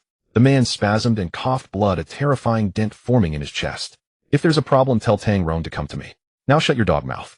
Di Jingshua was clearly in a foul mood, his gaze cold and murderous. Thus everyone fell silent. Di Jingshua let out a heavy sigh, slung an arm around Li Yuanmo's shoulder, and said gloomily, Why are you showing me this? I was just joking. Don't pull that running away from him crap. What is this place? Li Yuanmo, driven by curiosity, pointed at the safety zone. It's not contaminated, so why does it say cannot be breached? That place. Di Jingshua dragged out his words, pursing his lips. Promise you won't leave, and I'll tell you. Li Yuanmo raised an eyebrow and glanced subtly. Fine, I give up. Di Jingshua forced a plastered smile and extended a hand. I'll keep it for 5 more days. If you can't find a way to handle it in 5 days, I'll pack it up and send it off myself. Li Yuanmo knew this was the biggest concession Di Jingshua could make, so he stopped pushing. After all, the guy had a terrible temper and a really hard fist. Though he had never laid a hand on Li Yuanmo, he didn't want Di to take it out on others. The too rigid breaks easily, and the one who loses help loses the way. He didn't want Di to make too many enemies. The elevator still descended very slowly, and the people trailing behind them didn't take it, but chose the stairs. It's pulled by manpower, Di Jingshua explained, snapping out of his thoughts. A strength-type superpowered who committed a crime was sentenced to pull the elevator. Soon Li Yuanmo saw the errant superpowered. His entire body was shackled by 10 thick chains, the other ends of which towed the elevator. He kept stepping forward, each step agonizingly slow and difficult. It was a device similar to a hamster wheel, and the man ran on it endlessly day after day. If he stopped, high-voltage electricity would course through his body. What crime did he commit? Li Yuanmo asked. He killed 2 middle-level leaders for his non-powered younger siblings, smashing their heads into pulp. Oh. Li Yuanmo nodded and followed Di Jingshua forward. There was a long queue for temporary residence permits. Some were from other bases that couldn't survive, and others had been looted by people in the city unable to leave and forced to join. Li Yuanmo didn't queue. Di Jingshua led him through the stinking crowd. Most of these people had been waiting for a long time, their lips chapped, faces weary and numb, watching Li Yuanmo walk to the front. Someone was selling bottled water nearby. The water was murky, but the price was exorbitant. Many haggled for a long time just to get half a bottle. Li Yuanmo suddenly spoke. Say it. I don't want to take the elevator anymore. Then take the stairs. Di Jingshua knocked on the door of the registration office, and a group of people hurriedly came out to greet them, ushering them inside. I want to kill them. Then kill them, Di Jingshua said nonchalantly. Following Di Jingshua's instructions, Li Yuanmo filled in a level ability, user planned ability, on the registration form. The staff needed to verify his ability on the spot. Li Yuanmo was prepared. Before everyone's eyes, he summoned a dry, stiff branch. The crowd turned their gaze to Di Jingshua in unison. He looked at the branch with admiration, even crouching down to stroke the tiny leaves on the ugly twig. Indeed, after a night, the small branch Li Yuanmo had summoned had grown leaves, though there was only one, and it was dark and wilted. He coughed awkwardly, shifting his eyes guiltily. What's still a problem? Di Jingshua raised his eyelids, looking at the crowd expressionlessly. The leading man jolted, a fawning smile spreading across his face. No, of course not. I'll register this gentleman right away. Li Yuanmo soon received an identity document resembling a watch. This identity document was recently developed by the Central Special Research Institute. 43 medium to large survivor bases across Huaxia were using this type of identification. With this, even if an ability user left this base, they could check their completed tasks at other bases and receive the same level of privileges. In his past life, Li Yuanmo was not an ability user, but he had seen people wearing such devices. By then, the instruments had been upgraded several generations, capable not only of verifying identity and recording merits, but also of locating for help and monitoring physiological states. He had also heard rumors that these instruments were fitted with a self-destruct mechanism activated once irreversible contamination of the ability user was detected. However, this early model was rudimentary and lacked many functions. After donning the device and registering a temporary residence permit, Li Yuanmo left with Di Jingshua. The staff exchanged uncertain glances. In truth, there was a crucial step in identifying ability users, testing their ability value to prevent anyone from deceiving the base with illusions. Should we call Team Leader D back? It's not over yet. Do you dare? Everyone fell silent. The news that Di Jingshua had kicked another ability user half to death that morning had already spread, and none dared to provoke him. Besides, how could Di Jingshua not know that ability value testing was required? It was obvious he didn't want the young man beside him to undergo it. Well, let it be. After all, he did conjure a plan in front of us. Team Leader D is a metal ability user. He couldn't have helped him fake it. Everyone nodded in agreement, pretending nothing had happened. Fetch water from the chandelier fruit tree. Li Yuanmo looked at the task posted on the device in surprise, turning to Di Jingshua. Are there other water sources in Nanchi City? There are a few more sources, but they're guarded by mutants. It's hard for ordinary people to draw water from those places. Di Jingshua casually switched off his buzzing communicator and began analyzing for Li Yuanmo. There's a ghost well in Shangnan village. It has plenty of water, but it's extremely dangerous. Many ability users have met their match there. The city's suburban water plant is occupied by transparent mutated leeches. Anyone who drinks that water gets parasitized, their intestines drained dry. With malicious amusement, Di Jingshua pulled out a few pictures for Li Yuanmo to see. The dried corpses were covered in countless finger-sized holes, marks left by the blood-sucking worms that had burrowed out of their skin. Li Yuanmo clicked his tongue, grabbed Di Jingshua by the neck, and pressed his face against the photo. There are several more places, all very dangerous. Di Jingshua mumbled, the only place with a chance to get water is the chandelier fruit tree area. Where is the chandelier fruit tree? In Xingzi district. Di Jingshua replied, remember. There used to be a tropical botanical garden exhibition hall there. In the early days of the apocalypse, mutated plants appeared, and the most severely contaminated was the chandelier fruit tree. It eventually devoured all the plants in the garden, turning into a mutant contamination zone. So the tree stores water? Li Yuanmo asked. Don't worry about it. Di Jingshua said casually, there's a water-fetching team stationed there led by Guanfei. I've already spoken to them. Just go there, grab a fruit, and come back to turn it in. The name Guanfei sounded familiar. After a moment's thought, Li Yuanmo remembered. He was a notorious crime lord in Nanchi City, once ruling with an iron. Unexpectedly, after the mutants arrived, he had been reduced to a mere team leader in the base. May I come in? Tang Rong's voice came from outside the door. They hadn't returned to the hotel home, but had come to one of Di Jingshuo's small offices. They had barely sat down when someone came knocking. Without waiting for Di Jingshuo's permission, Tang Rong opened the door. Brother Di Yuanmo. Tang Rong offered a shy smile. Sorry to bother you. Di Jingshua said nothing, coldly fiddling with his powered-off watch. Li Yuanmo stood up and welcomed him in.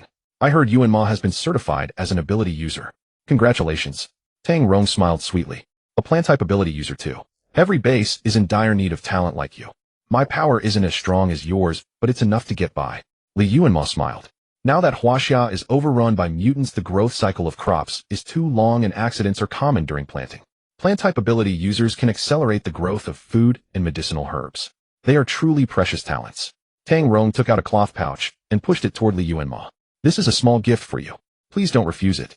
Li Yuanmo looked at the craft paper-wrapped bag, catching a faint scent of herbs. That little thing. Who are you trying to fool? Di Jingshua scowled, took the pouch, flipped it over, and tossed it into Li Yuanmo's arms. What are you here for? Brother Di, are you still angry with me? Tang Rong's eyes pleaded. I know I was wrong. I really broke that little model by accident. I didn't realize it meant so much to you. He hurriedly pulled a beautiful gift box from his bag, containing a handsome Valiant black and gold Gundam model resembling the one Li Yuanmo had seen not long ago. Disgusting. Di Jingshua leaned back in his chair, mockingly looking at the exquisitely crafted, yet cold-looking model. Can you take your trash and get out? Tang Rong's eyes instantly filled with tears. He looked at Li Yuanmo, a hint of pleading in his voice. Yuanmo, can you help me persuade Brother D? I made this myself, it took me a long time. Li Yuanmo stroked his chin, glanced at Di Jingshua, who was glaring at him with a threatening expression, and shrugged sorry. He swore that if he dared to say a word for Tang Rong, now his childhood friend, would go mad and bite him immediately. I got 2 bottles of plant-type ability essence, only 7 bottles in the entire L province. Tang Rong said softly. As long as you're willing to accept it, I'll give Yuanmo 1 bottle. This essence liquid was extremely precious, a kind of incompletely refined primal stone liquid from the early apocalypse, a holy item for helping ability users to upgrade. Tang Rong's expression was not particularly excited.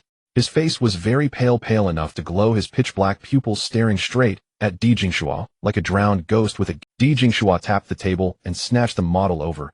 I want to see it this afternoon. Tang Rong's expression was not particularly excited. His face was very pale enough to glow, his pitch-black pupils staring straight at Di Jingshua like a drowned ghost with a ghastly white complexion. Thank you, Yuanmo. His voice was soft and tender, revealing a bright smile.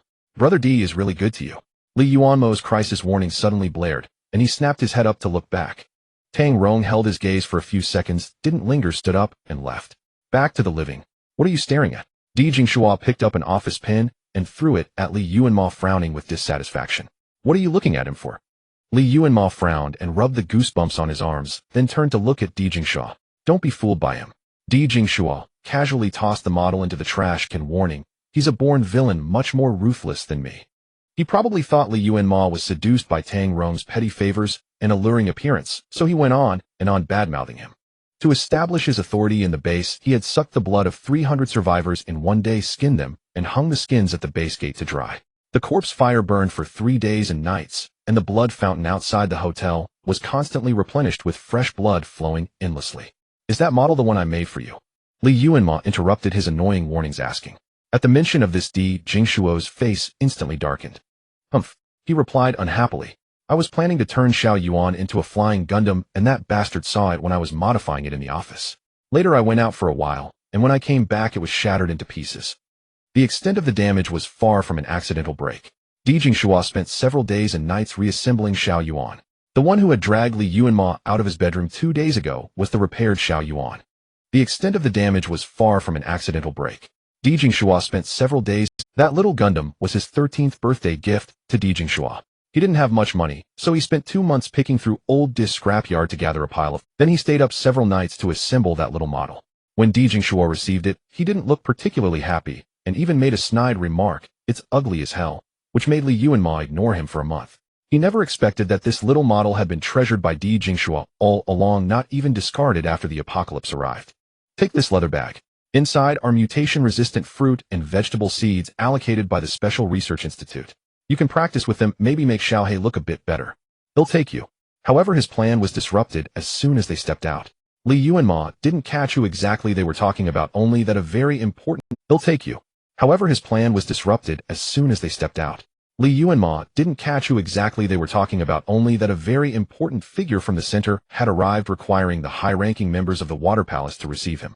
That person must have been very formidable, because Di Jingshuo's brows furrowed the moment he heard the name. What's wrong? Li Yuanmo took the initiative to ask. A central ability user has defected, killed his comrades, and escaped. Di Jingshua said in a low voice. He's a high-ranking officer. Now there's a nationwide manhunt for him. It said someone spotted his trail near Nanchi City. The central authorities have sent people down, demanding every base send forces to hunt him down. Li Yuanmo paused, his body freezing, and asked in a low voice, "What's the ability user's name?" Di Jingshua shook his head. Identity is classified. We'll have to attend the meeting to find out. Li Yuanmo clenched his cold palms and forced a smile at him. Go ahead. Don't let this delay important matters. What important matter? Di Jingshua looked at him discontentedly. Your matters are the important ones. Li Yuanmo shook his head. At the time, it was a relatively peaceful period after the mutant outbreak. Humanity had established various bases while resisting the mutants, and the Chinese government and military still existed. For ease of management, they tacitly allowed ability users to establish bases in safe zones, gathering survivors and other ability users to jointly fight the mutants. The official personnel within the government were collectively referred to as the Center by these bases. They possessed more advanced information and weapons to defend against mutants than anyone else, exerting a powerful deterrent over local bases. It wasn't until 3 years into the apocalypse, when a massive mutant outbreak reshuffled all bases, that the center's influence gradually waned, leading to the stable and solid major survivor bases Yuanmo had seen in his later years. At this stage, large bases like the Water Palace, where Di Jingshua was located, were still under the center's control. Tang Rong was strong, Di Jingshua was strong, but the Chinese government had even more and stronger ability users. Go to the meeting. Yuanmo turned his body around, pushing him toward the group of talking ability users. I'll go get the fruit myself. It was a novel feeling. Yuanmo hadn't experienced being so unconditionally favored in many years. Di Jingshua kept looking back at him as he walked away. He seemed to want to say something, but upon thinking he had already told Yuanmo everything that needed to be said, so he irritably scratched his head. Di Jingshua kept looking back at him as he walked away. He seemed to want to say something, but upon thinking he had already told Yuanmo everything that could that defecting ability user be the person he was thinking of? Brotherly. A 16 or 17-year-old boy walked over with a smile. Let me take you to Chifine's place. The boy led Yuanmo to the carriage depot. Though called a carriage depot, there were very few cars, mostly pulled carts using oxen, horses, and other draft animals, along with bicycles and tricycles. The boy guided him toward a pedal-powered tricycle. New low-level ability users like Yuanmo didn't have permission to rent vehicles. Out of respect for Di Jingshua, they had arranged a driver familiar with the roads for him, which was already considered good treatment. But for some reason, just as the boy was about to reach the tricycle, he suddenly changed direction and walked toward a horse-drawn carriage. The livestock area reeked with wooden fences dividing the cattle and horses, their pens filled with withered straw. A group of dispirited livestock stood restlessly in their enclosures, gaunt and listless. Busy, old pal. The young man smiled with a disarming charm, looking at the scruffy, bearded older man by the cart. The man was trying to tame a stubborn ox. Hearing this, he shot an angry glance. Spit it out. Oh well, Bossine sent a horse here earlier asking you to look after it for a couple of days. How's it doing now? The young man kept his good temper, grinning even at the man's rudeness. The man seemed to recall something, his face darkening further. He waved his hand impatiently. Dead. Oh, don't say that. The young man hurried after him, pressing. It's just not eating. How could it die, eh? Bossine said that horse was very valuable and strong. It's only been 3 days. It refused food and water and would attack other animals. I didn't slaughter it on the spot out of respect for Bossine. Now get lost. There's no horse left. The old man barked out an explanation, then grabbed the ox whip and lashed it viciously toward the young man. The young man flinched back, grimacing, and explained, It's not that I want it, old pal. Bossine ordered me to return it, or hell skin me alive. Yuanmo stood silently, understanding the old man's implication. He guessed the horse probably wasn't dead yet. They just didn't want to send it back. Not that they intended to keep the horse for work. It likely wasn't sick, but it was starving to death. Afraid of Bossine's status, these people didn't dare to openly slaughter it for meat, so they let it refuse food and water, waiting for it to starve so they could eat it. The young man looked flustered, glancing around until his eyes landed on Yuanmo. His face lit up. Brotherly. He approached, hesitated, then firmly took Li. Seeing no resistance from the youth, he breathed a sigh of relief. Brotherly is a close friend of Bosti. He's here with me to deliver the horse to Bossine. Old pal, just do us a favor. At least let me take the carcass away. The old man's face went pale. He slowly lowered his whip, which he had been brandishing, and asked, as if to confirm. Bosti, the captain of the cleanup team. Clearly Di Jingshuo's name carried weight here. After the young man's confirmation, the old man's eyes wavered with reluctance, as if he wanted to argue further. A woman wearing a work badge hurried over, her face full of disgust at the livestock in the yard. She turned to Yuanmo with a gentle smile. Brotherly, Captain D sent me to check on you. He asked why you haven't left yet, if something's wrong. The hotel meeting room window faced the car yard. Di Jingshua leaned against the window, listening to the base members discuss the details of the pursuit with tense faces, his eyes fixed unblinkingly on Yuanmo below. After a moment, he saw the person he sent exchange a few words with Yuanmo, and soon the young man looked up and waved vigorously toward him. Jingshua, are you listening? Tang Rong gazed at him gently, repeating patiently, the commander is asking for your opinion. Di Jingshua lifted his eyelids, his tone flat. I'm incompatible with fire-type abilities. That's fine. The commander sent from the center was young but good-natured, with a pair of blue-green heterochromatic eyes. He looked at the flamboyant multicolored cyan skull tattoo on Di Jingshuo's body and spoke softly. Chief Tang's water ability can effectively counter the defector's fire ability. Captain D only needs to forge a cage, he can't escape. Di Jingshua hummed absent-mindedly, then turned his head again to look downstairs. Yuanmo's figure had vanished. The first thought Yuanmo had when he saw the horse was, it was huge. The horse was half-kneeling, leaning against a flimsy wooden railing. Its body was massive. Its shoulder height reached the young man's waist. If it stood up, it would probably be over 2 meters tall. It was completely black, its long mane tangled with flies buzzing around it. Judging by its coat, it seemed to be a pure black horse. The horse's head was obscured by long black hair, making it hard to see its face. Its fur was dull, and it reeked of a mix of dry hay and animal dung. Its body was covered in scars. Because it wasn't getting enough nutrition, the wounds hadn't healed and maggots seemed to writhe in the red flesh. Even if it wasn't dead, yet it wouldn't live much longer. Big Black. The young man called softly. The horse didn't move. After a long pause, its tail twitched slightly. This has nothing to do with us, the old man quickly denied. This beast wouldn't let anyone near it. It kicked old Five's belly in. Big Black. Come with me, the young man pleaded softly. I'll take you back. Don't kick me. He cautiously approached the horse, and when he reached it, the big horse made no move. Yuanmo thought it was a bad idea. The young man looked so thin and small. How could he possibly carry this horse away? The next second, the young man bent down and lifted the black horse's belly. Veins bulged all over his body as he actually raised it off the ground. Yuanmo's eyes widened slightly. This kid was a strength-type ability user. No wonder they sent him to pull the cart. He watched the reed-thin child trembling carry the massive horse step by step toward the three-wheeled cart. He wanted to help, but didn't dare rush in. He didn't know the horse's temperament, but from the old man's words, it was probably very irritable and wary. If he approached it, might start struggling, which would be disastrous. So he followed the young man, watching him load the horse onto the three-wheeler.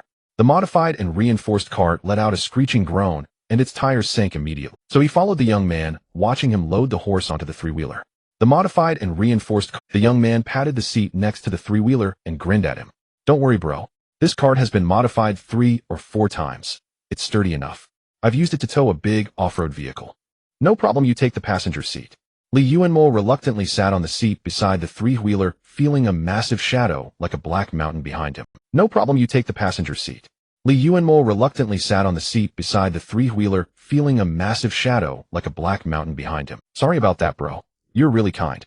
The young man grinned at him. I know a place where you can exchange for food and water. Mention my name, and you'll get a 20 discount. Oh, but since you're with Boss D, you probably... Yuanmo didn't want to talk. Every time he opened his mouth, he could smell the stench of cow dung and horse manure behind him. For some reason, he felt that the horse's big head was right behind him, its warm breath faintly brushing his back. The young man kept chattering, and somehow the conversation turned to the big creature behind them. Big Black saved my life. I was almost eaten by a mutant wolf once, and it stomped the wolf to death and saved me. Yuanmo was genuinely surprised now. He had seen mutant wolves, creatures like the undead zombies in movies whose heads could still bite through bone even after being severed from their bodies. Normal animals instinctively fear mutants to the point of being unable to stand. How could this big black horse have killed a mutant wolf? He instinctively turned to look at the horse, only to see a horse's mouth extremely close to him. The horse was indeed right behind him. It was lifting its head, its massive mouth aimed at Yuanmo's shoulder slowly opening. Yuanmo saw the horse's appearance clearly. It was quite handsome and stern, looking like a Frisian. Its bridge was long and straight, its facial lines very smooth, with large deep eyes that were black with a hint of dark brown. Thick eyelashes fluttered, slightly startled by Yuanmo's sudden turn. Yuanmo stiffly turned back and said to the young man, "This horse seems to want to eat me. Big Black is very valuable. It might have warhorse or wild horse blood. A charge from it could knock a person over." The young man snapped out of it and looked at the black horse. Big Black. He braked in surprise and turned to stare at the big horse. "You still have the strength to lift your head." Yuanmo jumped off the three-wheeler, frowning as he touched his back. He felt a patch of dampness. The big black horse, seeing Yuanmo get off, actually lifted its head and tried to chase him, but its body was too large and its knees too weak. The whole horse along with the three-wheeler tipped over. The young man scrambled up, looking bewilderedly at the horse, and then at Yuanmo. "Brotherly, do you have any candy? The horse seems to smell." Yuanmo certainly didn't carry candy on him. He patted his pockets in front of the young man, and surprisingly, he found a small, bulging object in his pants pocket. He pulled it out, 3 slightly crumbled mung bean cakes wrapped in a clean handkerchief. Yuanmo already guessed who had done this. He picked one that was badly broken, tossed it into his mouth, gave one to the young man, and threw the other to the big black horse. The horse actually caught it in its mouth and chewed it laboriously. Yuanmo watched it lying on its side, a heavy modified three-wheeler pressing on it, yet it seemed unaware of the pain, focused only on savoring the food. It chewed for a moment, then suddenly let out a weak, mournful whinny. Yuanmo inexplicably felt that what it wanted might not be that cake. He felt his pocket again. There were 2 small, inconspicuous hard pebbles inside. He said nothing more, and together with the young man, they righted the three-wheeler and lifted the horse back onto it. For the rest of the journey, the horse kept sniffing and licking Li Yuanmo, its big mouth, making his sleeve wet. Big Black really likes you. Brotherly, the young man said with a hint of jealousy. It's never licked me. Li Yuanmo reached back, grabbed the black horse's soft chisel-shaped little ear, and pushed its big head toward the young man. The horse snorted a non-pleasant breath at the young man, then slowly moved back behind Li Yuanmo and persistently licked his pants. Li Yuanmo endured all the way until they finally reached their destination. Seeing that the horse was driving him crazy, the young man didn't dare to chat much and led him straight into a manor. Xiaowan, why are you in such a hurry? Come play a couple of rounds with us. A voice came from a glass garden nearby. Li Yuanmo glanced over. A dozen burly men were playing cards with beer bottles scattered everywhere. A pretty good treatment in this apocalypse. The young man smiled and politely declined. Not now, brothers. I need to take Brother Li to get the hanging lantern fruit. Boss D needs it. Li Yuanmo could tell that this kid Xiaowan, though young, was quite shrewd. He knew how to use powerful people's names to his advantage without offending anyone. His real purpose here was to lead Li Yuanmo to complete the task, but in his words it seemed that Di Jingshuo was the one who needed the hanging lantern fruit. But if you thought about it, it wasn't entirely wrong. Di Jingshuo had indeed ordered him to come here. The men indeed said nothing more and went back to their cards. Those are the watchmen and gatekeepers Bossine sent, Xiaowan whispered to Li Yuanmo. At least 3 of them are ability users, but they're just simple strength type. They used to be gangsters, bad-tempered, and low moral character. If they invite you to play cards or drink, don't go. They'll gang up to cheat you out of your points. Li Yuanmo glanced at Xiaowan and nodded calmly. He didn't know why, but this kid seemed to be showing him goodwill. Li Yuanmo glanced at Xiaowan and nodded calmly. He didn't know why, but this Xiaowan's voice dropped even lower. He'll trick his men into going to their deaths in exchange for water. Li Yuanmo's heart stirred, but before he could ask more, he saw a short, smiling, middle-aged man approaching. Xiaowan, you're here. What secrets are you whispering? The man's voice was thunderously loud. Li Yuanmo saw the kid beside him turn pale instantly. Bossine. He turned around and quickly put on a practiced smile. We were talking about Big Black. I brought Big Black back from the base. Bossine's eyes flicked between him and Li Yuanmo, then he laughed heartily and beckoned. Big Black. What's that? Come in for some tea. That horse, the one from your stable. Xiaowan grabbed Li Yuanmo's hand and led him inside. His palm was sweaty as if he was nervous about something. That horse, the one from your stable. Xiaowan grabbed Li Yuanmo. It's alive and in good spirits. It's a fine horse. We need to give it some medicine. Slaughter it. It'll make a good meal for the boys. Bossine rubbed his head and laughed. Why keep a beast that can't pull a cart? Stay for dinner tonight. There's liquor. Bossine rubbed his head and laughed. Why keep a beast that can't pull a cart? Li Yuanmo mused that the child was genuinely fond of that black horse. This honored guest is the one introduced by group leader D. In Laoda said with a grin, turning his gaze to Li Yuanmo. Li Yuanmo. Li Yuanmo stepped forward and gave a slight nod. A young and promising talent. In Laoda showered him with exaggerated praise, then couldn't help but laugh himself. I know who you are. You caused quite a stir in Bingbei Square. I heard even hey you nearly fell into your hands. He winked at Li Yuanmo. Well done. I can't stand that sly hey you. Always throwing his weight around because he's related to Chief Tang, bossing people around and demanding water from me every day. In Laoda. Xiaowan stammered beside him. Could you please not? Not what? In Laoda looked at the boy with interest. Our little one is making demands of me now. Though said with a smile, Li Yuanmo detected a hint of displeasure. It seemed In Laoda had heard Xiaowan secretly badmouthing him earlier. Xiaowan probably sensed this too, stepping back and looking at Li Yuanmo with a pleading, helpless gaze. Brother In, could you spare the horse? Li Yuanmo picked up the thread. In Laoda said nothing, leaning back in his carved chair and scratching his head, his smile fading. I've been wanting a mount for a long time. DZ said I could pick anything from the carriage shop. Li Yuanmo shamelessly dragged his childhood friend into it. That horse, that's not very fair, little Li. In Laoda chuckled. That horse could feed my brothers for a few good meals. I already promised them. Promised nothing. Before the boy mentioned the horse, you probably hadn't even remembered the creature. Li Yuanmo smiled, but said nothing. Seeing that Li Yuanmo wasn't backing down, In Laoda pondered for a moment. All right, for group leader Sake, let's both compromise. Li Yuanmo glanced at In Laoda's fish tank. A large celadone porcelain jar big enough to hold 2 people embracing, containing over a dozen bizarre. Li Yuanmo glanced at In Laoda's fish tank. A large celadone porcelain jar big enough to hold 2 people embracing, containing over a dozen bizarre-looking goldfish. It could easily hold 50 large bottles of mineral water. I won't make it hard for you. One of our lantern fruits can fill half a tank. Just pick 3 or 4 and we're good. What do you say? In Laoda asked. A strange feeling crept into Li Yuanmo's mind. He looked up at In Laoda. But DZ said you had fruits ready for me. In Laoda looked embarrassed, thought for a moment, then called over a few men. Take him to see. So they led Li Yuanmo to the storeroom for lantern fruits. The storeroom was an underground cellar where most of Yin Laoda's men were busily hauling the fruits. Li Yuanmo saw the so-called lantern fruit. Each was half the size of an adult, cylindrical in shape, with a rough dark brown exterior, and required 2 or 3 people to move. The fruits were apparently filled with liquid. As the carriers passed by Li Yuanmo, could hear the sloshing of water inside. Suddenly, continuous screams erupted from the cellar, followed by a cacophony of angry shouts and curses audible even through the heavy security door, revealing their fury. Damn it, no water again. Can these things just die, eh? Wasting my damn strength. Quick, clean the floor, don't contaminate the other water. It might be a bit messy in there. You'd better prepare yourself. The guide glanced at Li Yuanmo with a strange smile. Brotherly.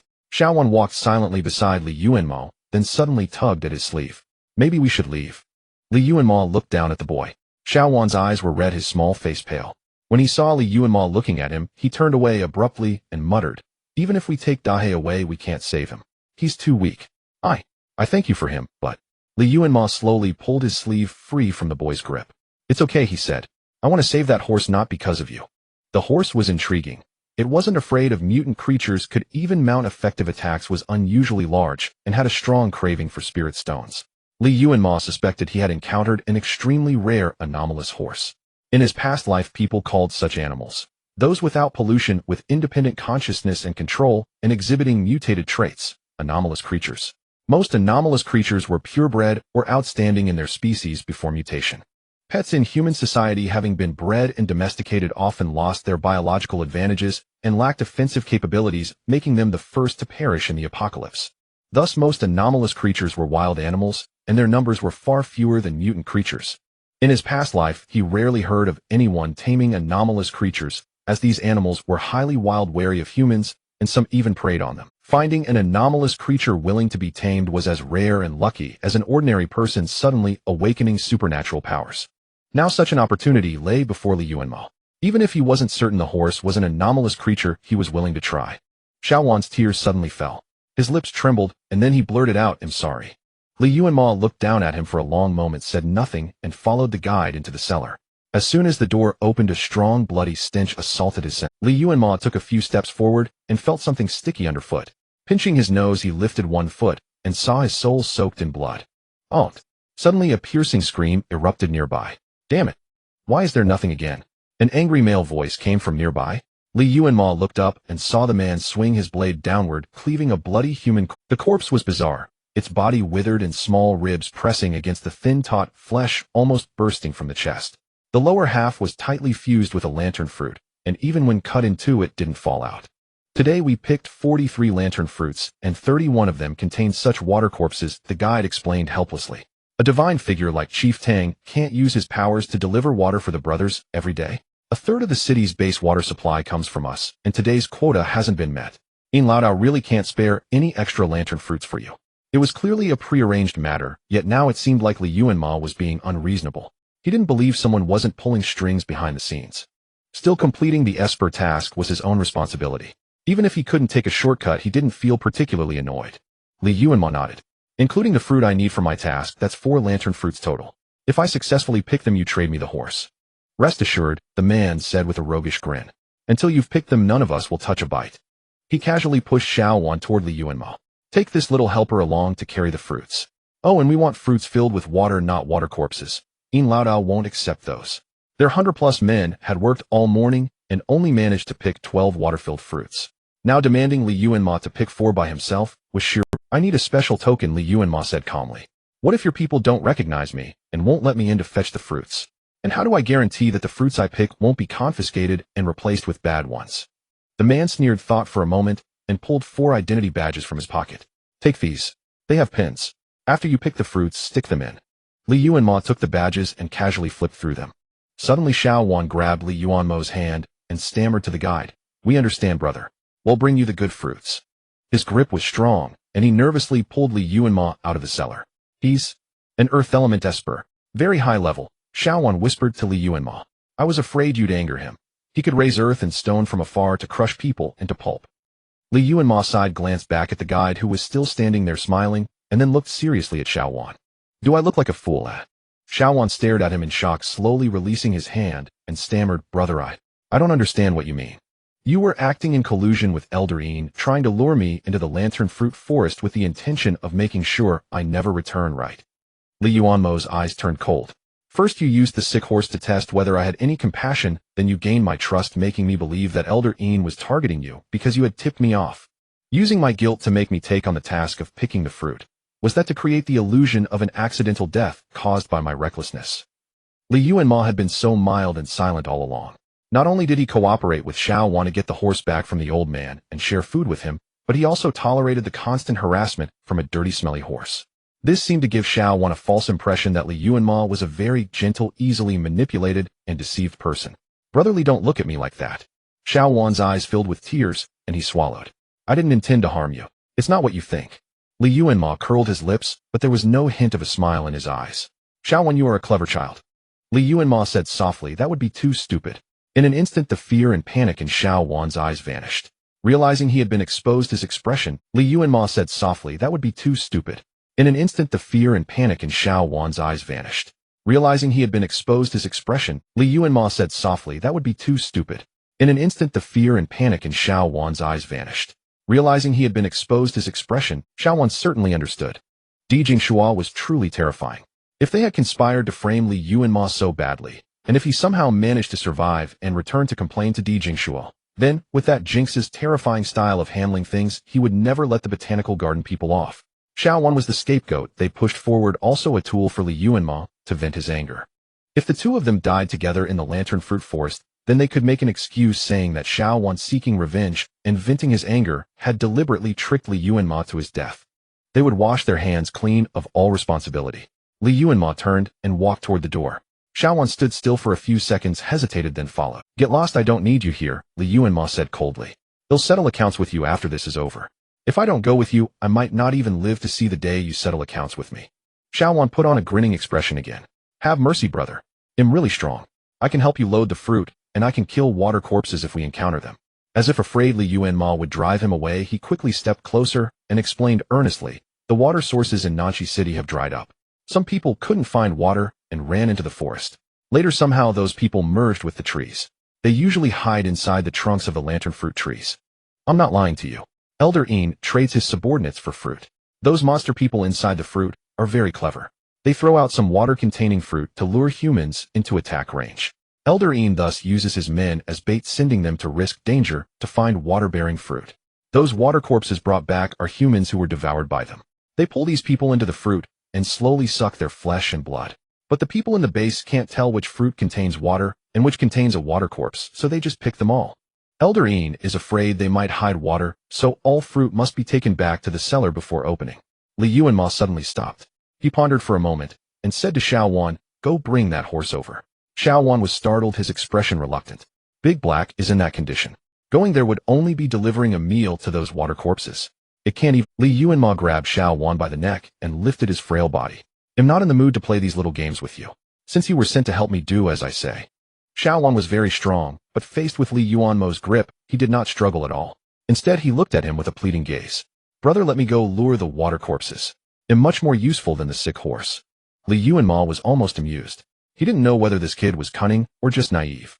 If you leave that horse in a place where people come and go, aren't you afraid someone will butcher it and eat it? These are all hoodlums and scoundrels. They don't abide by any rules or reason. Xiao Wan had been fully focused on begging Li Yuanmo for forgiveness and hadn't thought of that. Hearing this, his face changed. He broke free from Li Yuanmo's hand, hesitated for a moment, then rushed toward the black horse. Li Yuanmo watched him leave, then turned and continued walking. Before long, he encountered a power ability user carrying a fruit. Elder Een told me to bring the fruit back to the cellar. You go pick another one. Li Yuanmo walked up with an air of entitlement and blocked the man's path. What? The man frowned and shouted, who are you? I'm the one sent by group leader D to collect the fruit. Didn't you get the word? Li Yuanmo raised his special badge with an impatient expression and shook it. Stop fucking talking nonsense. I'm in a hurry to get back and finish the mission. If you have a problem, go talk to group leader D yourself. The man had probably heard about this, and seeing Li Yuanmo produce their special badge, he believed it somewhat. Thus he could only turn away with silent anger and head back toward the forest. Li Yuanmo watched him leave, then dragged the fruit with difficulty into a nearby, overgrown wasteland. He had a hypothesis he wanted to test. If successful, he might be able to quickly find the water-containing fruit. Li Yuanmo summoned his small twig. Whether it was his imagination or not, the pitch-black twig seemed to have grown slightly thicker, and a tiny black bud had spread. He brought the twig close to the fruit, and the branch, as if sensing something, actively pierced the fruit's skin. A muffled scream came from within the fruit. It appeared that the fruit contained a water corpse. Li Yuanmo was not surprised by this outcome. He patiently watched the twig and waited for a moment. Before long, a small bulge formed at the base of the twig, as if it had absorbed something from the fruit. The bulge grew larger and firmer. The small bulge soon detached from the twig's bark, transforming into a dark green stone. If the large octopus were here, it would surely recognize this tiny green stone as the very seed it had once gnawed on outside the cake shop. Li Yuanmo gently touched the stone and understood at once. This was a spirit stone. Perhaps because the chandelier fruit itself was a plant, the spiritual energy that the twig had absorbed from it was also of the wood attribute. The moment Li Yuanmo's hand touched the spirit stone, the twig seemed to sense it and shifted aside, avoiding his hand. Could it be afraid that Li Yuanmo would take away the nourishment it had so painstakingly absorbed? He raised an eyebrow and reached his hand out again. Sure enough, the twig twisted nimbly, once more dodging his touch. "I just want to touch it, nothing else," Li Yuanmo said, looking at the twig with an earnest expression. Perhaps the large octopus had snatched away the spirit stones of the twig's companions, leaving a deep psychological shadow on it. The twig cautiously wrapped its roots around the hard-won spirit stone, ever vigilant against theft. Hearing Li Yuanmo's words, the twig's roots hesitantly loosened a little. Li Yuanmo stared at it thoughtfully. Could this little twig actually understand his words? Had it gained consciousness by absorbing the spirit stone? Li Yuanmo had always felt that the appearance of these twigs was suspicious.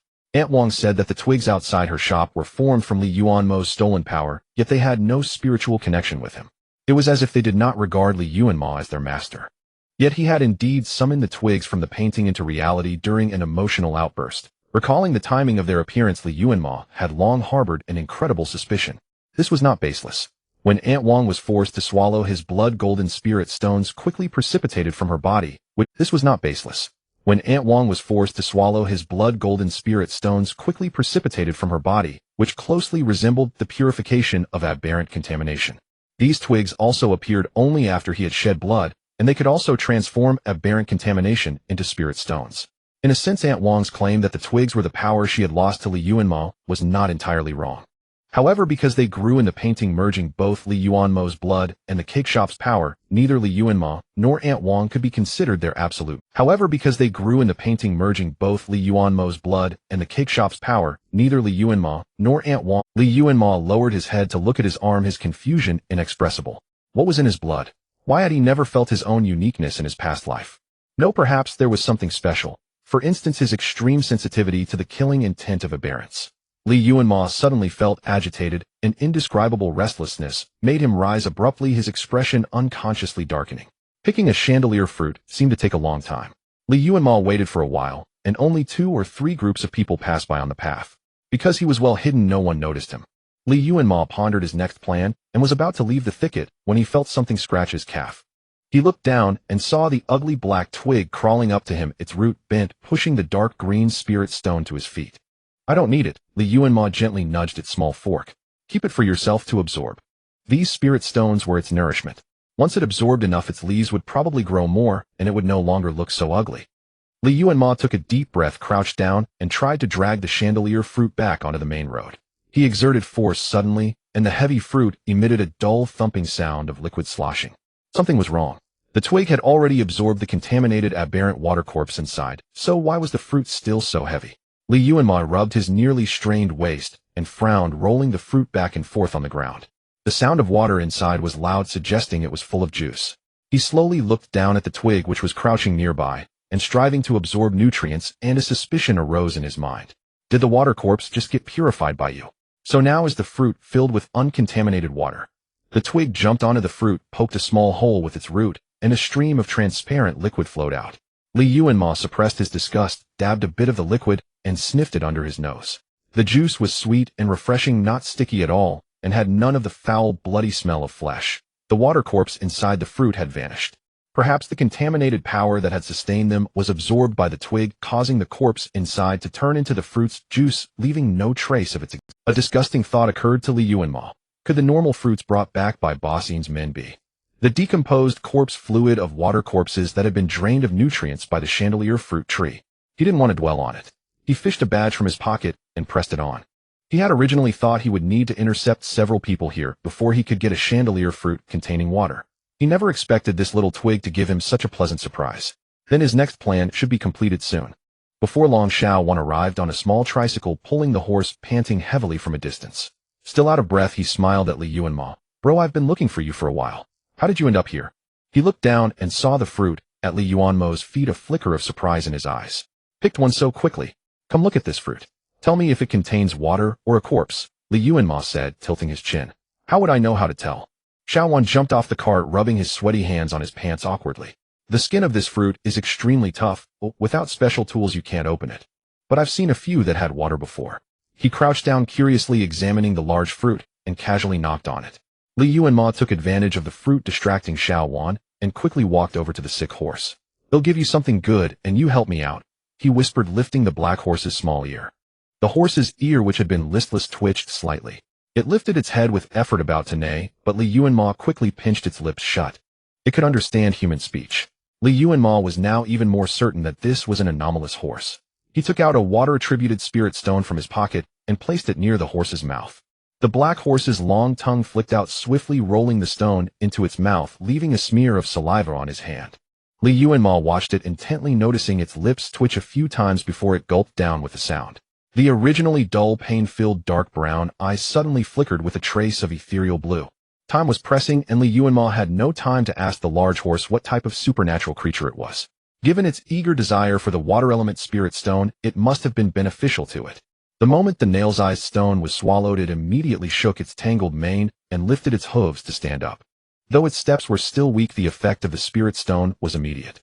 The 2-meter-tall horse cast a solid shadow over Yuanmo. Listen, I have another one here, Yuanmo said in a low voice. If you do something for me, I'll give you this one too. The horse's tail swished sharply, and it lowered its body, its muzzle already reaching toward Yuanmo's trouser pocket. Yuanmo covered his pocket and lifted its small ear, instructing, go to the place where you were brought. Find a bald man covered in tattoos. He's tall, looks fierce, and has the scent of metal-type ability. Do you know what metal-type ability is?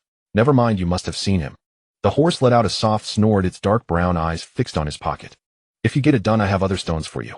Even bigger than this one, Yuanmo began to promise. The sooner the better. You must find him. Yuanmo took off his jacket, draped it over the horse's back, then patted its head. Take this kid back with you. Don't let him run away. Wan crouched on the ground, carefully examining. Soon he spotted the hole poked by a small twig. Overjoyed, he tasted the oozing juice and decisively stood up. That's right. This one has water. Suddenly his collar was yanked from behind, and the familiar stench of livestock made him instinctively turn around. Big Black, you can stand up. Before he could rejoice, he was thrown onto the black horse's back. Then the black horse dashed off in a certain direction at breakneck speed, leaving him no time to jump off and escape. Yuanmo felt a gust of wind roar past, and the black horse's figure grew smaller and smaller.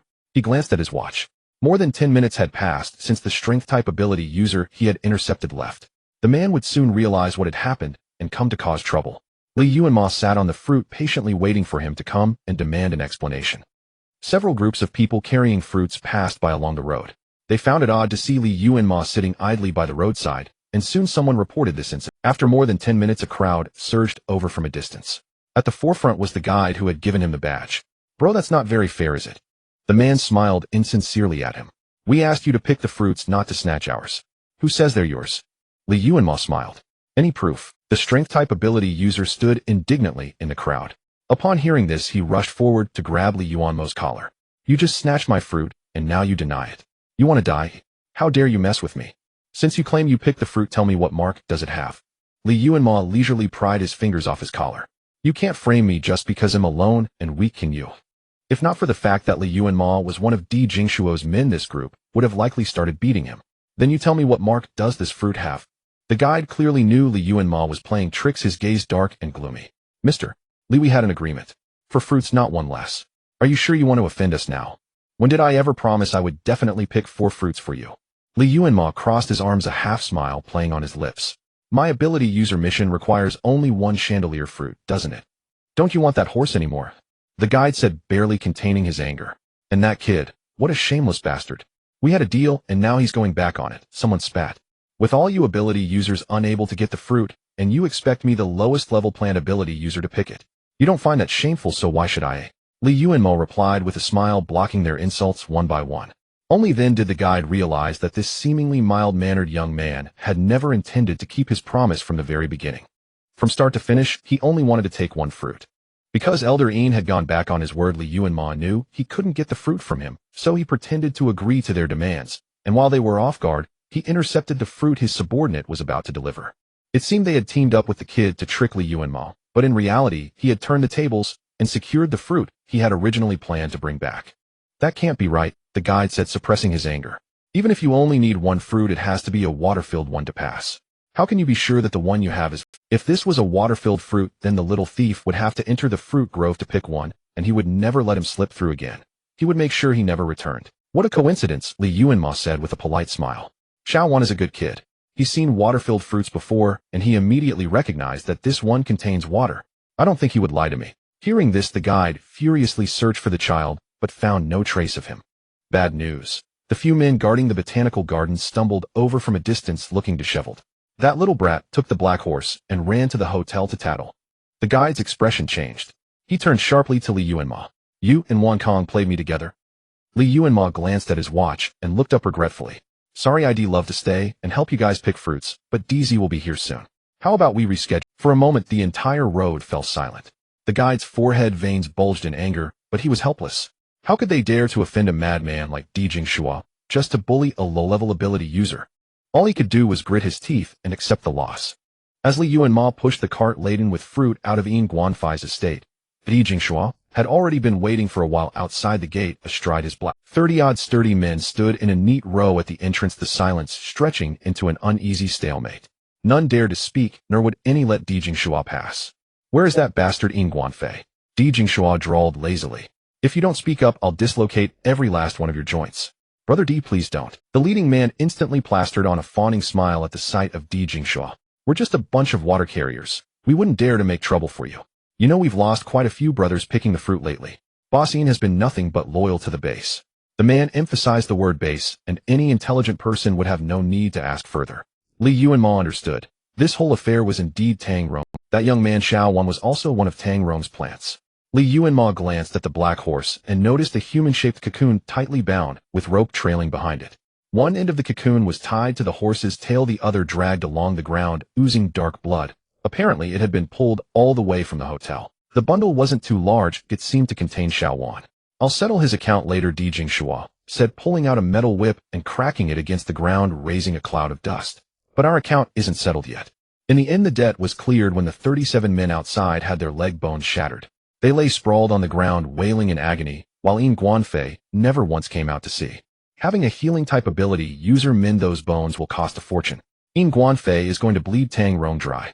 The chandelier fruit yield has been poor lately, and all the men who got crippled were prime laborers. They won't be able to work for a while. That old fox Yin Guanfei tisk, he brought it on himself. Di Jingshua chattered on as he led the horse slowly back toward the hotel. Li Yuanmo rode on the horse's back, while behind them the cocoon wrapped in ropes thumped and bumped, but no sound came from within. Li Yuanmo thought for a moment, then asked, is that Xiaowan inside? Don't know his name, Di Jingshua replied casually. Let you vent first. After I've dealt with Tang Rong, I'll give him a quick end. I've already vented, Li Yuanmo said. I'll take my own revenge. Fine, then I'll take mine. Di Jingshua kept his eyes straight ahead. The man I sent to bring you wasn't him. He dared to play me, so he'd better pick his way to die. The mastermind is Tang Rong. Are you getting soft? Di Jingshua sneered. Do you know what would have happened if they'd lured you into that forest? You'd have been devoured by the trees hidden inside some random fruit. When the time came to collect your corpse, I wouldn't even know which fruit to look for. Do you think I'm that stupid? Li Yuanmo retorted, dissatisfied. I wouldn't have gone in. Di Jingshua opened his mouth, seemed to find the topic dull, and fell silent. Li Yuanmo sensed he was a bit angry, so he reached out and patted his bristly bald head. The man suppressed his irritation and refused to turn around. He said, don't talk, or I might lose my temper and hit you, Di Jingshua said coldly. Don't try to persuade me. That man has to die, or else any lowlife will think they can trample all over you through me. When they first met, Di Jingshua had kicked Li Yuanmo in front of everyone. That was his blatant way of telling them that he had already punished Li Yuanmo, and the score between him and Heiyue was settled. If anyone else with no sense still dared to provoke his brother, they would be slapping him in the face. Heiyue had been having a rough time lately. Di Jingshua had found an excuse to give him a beating so much so that Heiyue now avoided Di Jingshua at every turn, and even Tang Rong's persuasion couldn't change that. Di Jingxuan never expected that right under his nose Tang Rong would still dare to pull such a petty trick. Tang Rong likes you. He's jealous of me. Li Yuanmo lowered his voice. Instead of threatening others, why not deal with the root cause? How about you sacrifice yourself for your brother? A layer of goosebumps instantly erupted on Di Jingshua's neck. Clearly he was disgusted. Li Yuanmo, he snarled through gritted teeth. Li Yuanmo had meant to lighten the mood, but the joke was ill-timed. Realizing he had gone too far, he quickly dismounted. You take the saddle, you go ahead. I'll lead the horse for you. Di Jingshu didn't stand on ceremony. He scowled and swung himself onto the horse. Looking down at Li Yuanmo, who barely reached the horse's height, he let out a harsh snort.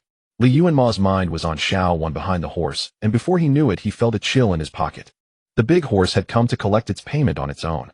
It licked its lips, fluttered its eyelashes, and stared at his lower region with big pitch-black eyes.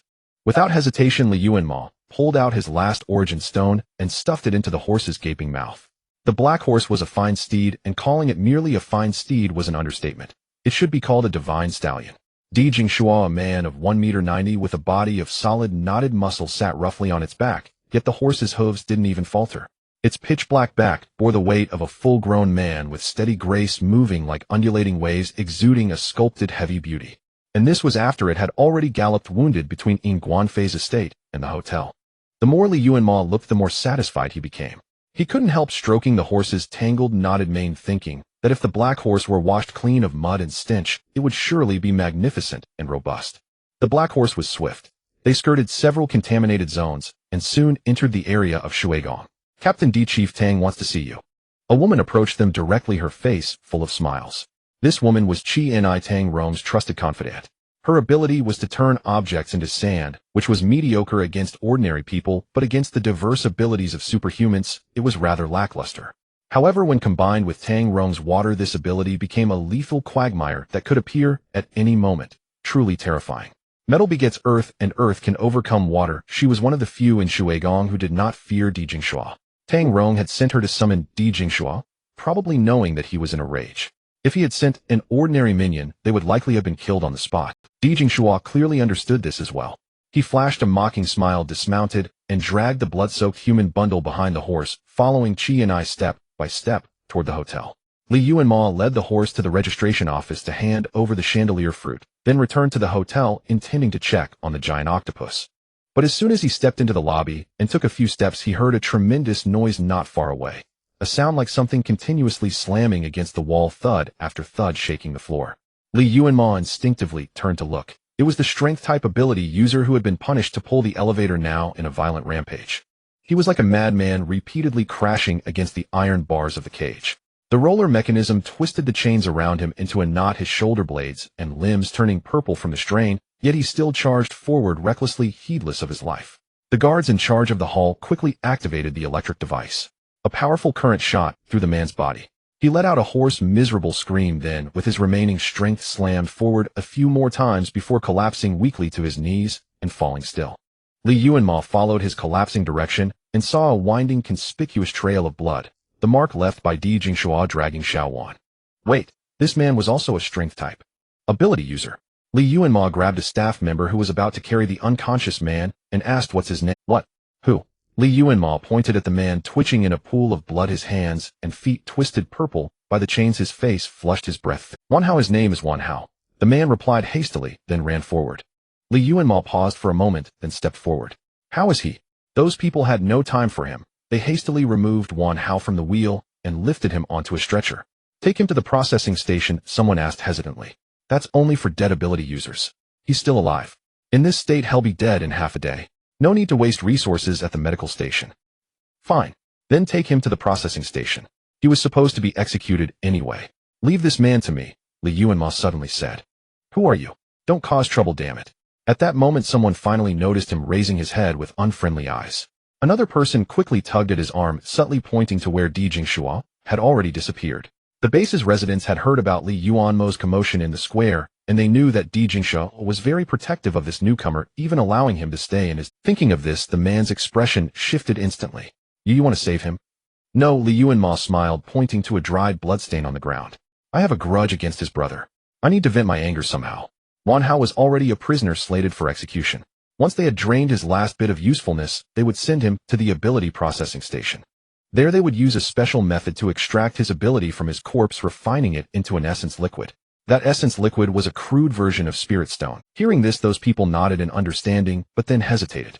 His ability still needs to be extracted. If we hand him over to you, we won't be able to account for it. Li Yuanmo smiled. Once I've calmed down, I'll naturally send him to the processing station. If anyone asks, just say I took him. The hall was bustling with people, and they didn't worry that Li Yuanmo would go back on his word. After a moment's deliberation, they let him take the man away. The large horse was remarkably intelligent. Without needing Li Yuanmo's instruction, it knelt down so that the men could lift the heavy, injured man onto its back. Li Yuanmo was genuinely surprised. He could feel that this horse was exceptionally close to him, but for it to be so fawning just because he had 2 spirit stones seemed to... After all, Xiao Wan was the one who had saved it, yet it ignored its savior's kindness and allowed DZ to tie it behind him and drag it along. If this black horse was so quick to switch sides for profit, then he needed to reconsider whether he could take it away. The black horse's messy coarse tail brushed against Li Yuanmo's arm, as if urging him to lead the way. Li Yuanmo snapped back to reality and guided it up to the 23rd floor. Di Jingshuo's room was completely sealed. He had given Li Yuanmo a metal key that could open the room, but it would be rendered useless after a single use. Di Jingshuo was very wary of Tang Rong. Li Yuanmo entered the room and keenly noticed that something had been added. On the living room sofa, 2 soft cushions in black and white checkered pattern had appeared, and on the coffee table 2 flawless warm white porcelain cups were placed. He knew at a glance that this couldn't be Diz's doing. That man was a rough fellow, usually drinking water from a bowl. A soft sound suddenly came from the direction of Li Yuanmo's bedroom. Before he could react, he heard a short snort behind him. Hey! The black horse let out an excited whinny, its tousled, messy mane whipping across Li Yuanmo's face. Li Yuanmo saw the black horse's hooves pawing uncontrollably, then it suddenly dashed off, charging toward the corridor leading to the suite. Wan Hao on the horse's back was thrown off by the violent rush. Li Yuanmo quickly reached out to catch him, and both of them crashed to the ground along with the man's heavy. Ignoring the sharp pain, he pushed the man aside and stumbled to his feet to chase the horse. Don't eat that. You can't eat it. He yelled angrily. The horse absorbed water-attributed spirit stones, and it seemed to regard the big octopus as food. Li Yuanmo grabbed a nearby broom and ran after the black horse into the room. The horse somehow accurately located the big octopus. It charged into the bathroom, pinning the octopus, which was busy arranging things against the wall. The toiletries that the octopus had carefully arranged clattered to the floor. Evidently, the horse had restrained its charge in time, so the octopus wasn't injured. The black horse, suppressing its excitement, pressed against the octopus' soft body and rubbed it vigorously with its smelly large head. The octopus blinked blankly twice, tilted its head, and looked at Li Yuanmo, who had run in after. It raised a tentacle, wrapped it around the horse's thick neck, lifted it aside, and then wobbled dizzily toward Li Yuanmo. Sorry. Li Yuanmo apologized dryly. I didn't know. It likes to eat seafood. The black horse opportunely stuck out its tongue and licked the octopus tentacle. The octopus instantly retracted its tentacle and shook it off in disgust. Hey! The horse tried to nudge the octopus again, but got smacked by a tentacle and slammed into the wall. Li Yuanmo realized something. The horse's behavior didn't seem like it was looking at delicious food, but rather like it had encountered a very good friend, or perhaps a master. The octopus, now covered in horsehair and saliva, pitifully flung itself into Li Yuanmo's arms, rubbing all its hair onto him. Li Yuanmo's face turned green. Without pitying it, he pinched his nose and backed out of the bathroom. Suddenly, a strange color flashed before his eyes. He instinctively looked up and saw several oil paintings with unique styles. They were hung on the wall above the bed in the master bedroom, adding a few bright touches to the otherwise monotonous plain room. Not only the walls, but the bedsheets, curtains, and even the carpet had been replaced with new items of unique style and elegant colors. Li Yuanmo had no mood to appreciate the artwork. His mind was filled with big questions. Where had all these extra things been brought from by the octopus? How did it leave Diz's room? And what was with its attitude? As if it was going to build a nest here. Li Yuanmo had no idea how things had escalated to this point. The giant octopus was attempting to usurp the place, claiming it as its own territory with an air of entitlement. It deftly hauled a stack of bottled water from Di Jingshuo's cold storage, filled the bathtub to the brim, and then graciously invited Li Yuanmo, who reeked of horse sweat, to join it for a bath. The massive black horse wreaked havoc in the bathroom, and the room the octopus had just arranged. After giving it a thrashing, the octopus drove it into Di Jingshuo's. Li Yuanmo found it rather odd. The horse was far too familiar with the giant octopus, almost to the point of dependence. He narrowed his eyes, slowly gazing at the octopus, which was enthusiastically rummaging for its favorite bath lotion, all items it had brought back from outside. He had long harbored a suspicion, but it remained unverified due to insufficient evidence. Now the black horse's behavior seemed to confirm his conjecture. The giant octopus might not be a contaminated mutant creature, but rather a supernatural one, which explained why the supernatural horse was so drawn to it. Li Yuanmo recalled that he had discovered it outside the In-City Research Institute. According to his memories from a past life, that institute might have been secretly conducting experiments related to mutant creatures, so he had assumed as a preconception that the octopus was a mutant that had escaped from there. Moreover, in his memory, supernatural creatures were different from mutants. They formed under extremely harsh conditions and were full of wariness and aggression toward humans. Yet the giant octopus actively approached humans, behaving so meek, yet cunning, even hiding in a toilet tank to avoid being driven away. At first, Li Yuanmo had always thought it was lurking in human communities to secretly devour people. Besides, all those supernatural creatures also underwent changes. They were things like increased body size, longer fur, or tougher skin. Mutations that did not deviate from their original physiological structure, nor did they have the ability to contaminate other beings. In a sense, the relationship between supernatural creatures and mutant creatures was like that between supernatural beings and mutant humans. Li Yuanmo had always had a notion. He felt that although both supernatural and mutant powers endowed humans with extraordinary strength, they were fundamentally opposed and mutually exclusive, as if they came from two irreconcilable factions. The giant octopus appearance was too cute and unreasonable. Li Yuanmo had also tried searching for its species online, but no match could be found. In other words, it seemed as if it had been fabricated out of thin air. Therefore, he had always believed the octopus was a mutant with a distorted form. For indeed, many mutants would alter their appearance to be harmless and attractive, conforming to human aesthetics, in order to hunt humans more easily. But after spending time together, Li Yuanmo noticed that the octopus behavior did not seem to exhibit the abnormal changes of contamination. Moreover, although it had no great fondness for humans, it also showed no appetite for them, instead being quite interested in human food. No, he thought this creature was interested in anything that could enter its mouth. After all, it had once eaten a mutant right in front of him. In short, it was a very contradictory being, physiologically possessing the traits of a mutant, yet behaviorally resembling a supernatural creature. Li Yuanmo could never determine its identity, but out of caution toward mutants, he still classified it as one. However, if the octopus truly were a mutant, he could not explain why the black horse was so close to it. After all, supernatural animals were far more perceptive than supernatural humans. They had an instinctive aversion and hostility toward contaminated mutants. While he was lost and thought the giant octopus had already prepared all the bathing tools, it turned its head, looking at Li Yuanmo with wide, moist eyes that were both nervous and expectant. Li Yuanmo let out a soft sigh and pulled off his pullover. He would observe for a while longer. If the giant octopus really was a supernatural creature, then he would no longer need to find a way to send it away. Perhaps deep down he had been hoping for this outcome. The water in the bathtub was just the right temperature, even a bit scalding, which was inseparable from the octopus soaring. Its flushed body shimmered faintly in the bubbly water like a perfectly cooked, soft, and sticky glutinous rice ball. Li Yuanmo thought the bath lotion the octopus had found smelled rather pleasant, so he casually picked it up and glanced at it. It was a famous luxury brand from before the apocalypse, with items that were shockingly expensive, and these toiletries seemed not to be available for direct purchase, but were custom-made for a very select few distinguished guests. It appeared that the owner of these toiletries was someone of considerable wealth, and the octopus had somehow moved the entire stash from wherever it came from. Li Yuanmo let out a deep breath, sank into the warm water, and closed his eyes to relax. A slick, bouncy tentacle tentatively tapped his shoulder. What is it? He lazily lifted his eyelids to see the octopus, which had somehow learned to hold up a clean, soft little cloth all on its own. Want to scrub my back? Thanks. Li Yuanmo turned over, resting his arms on the edge of the bathtub, revealing his smooth, pale, bare back. Gee! The giant octopus suddenly let out a sound. Li Yuanmo turned his head at the sound, only to discover that its skin had turned the color of a ripe apple, so deep it was almost black. My bad, I didn't think that through. Li Yuanmo smiled knowingly. He'll scrub you too in a bit. Di Jingshua returned home with bloodstains on his body, his face grimly dark. As soon as he entered, he caught an extremely strong smell of blood. Following the scent, he found a man lying on a bed in one of his vacant guest rooms, his face so bloodied and blurred that his features were unrecognizable. Stranger still, beside the man lay a halfling black horse covered in wounds, its eyes fixed on the man as if keeping watch. Hearing Di Jingshua approach, its small ears perked up and it turned to snort at him. Mo. Di Jingshua shouted angrily. How can you bring any random thing home? Li Yuanmo had just changed into clean clothes and walked out of his room refreshed. He looked at Di Jingshuo's face as dark as a thundercloud and asked abruptly, Di, do you trust me? This question instantly ignited Di Jingshuo's fury. He turned his head in disbelief and retorted, What the hell are you talking about? If I didn't trust you, would I give you the key to my house? Would I let you pick up any garbage and bring it home? Are you trying to drive me crazy? Li Yuanmo quickly stepped forward, patting his shoulder to calm him down.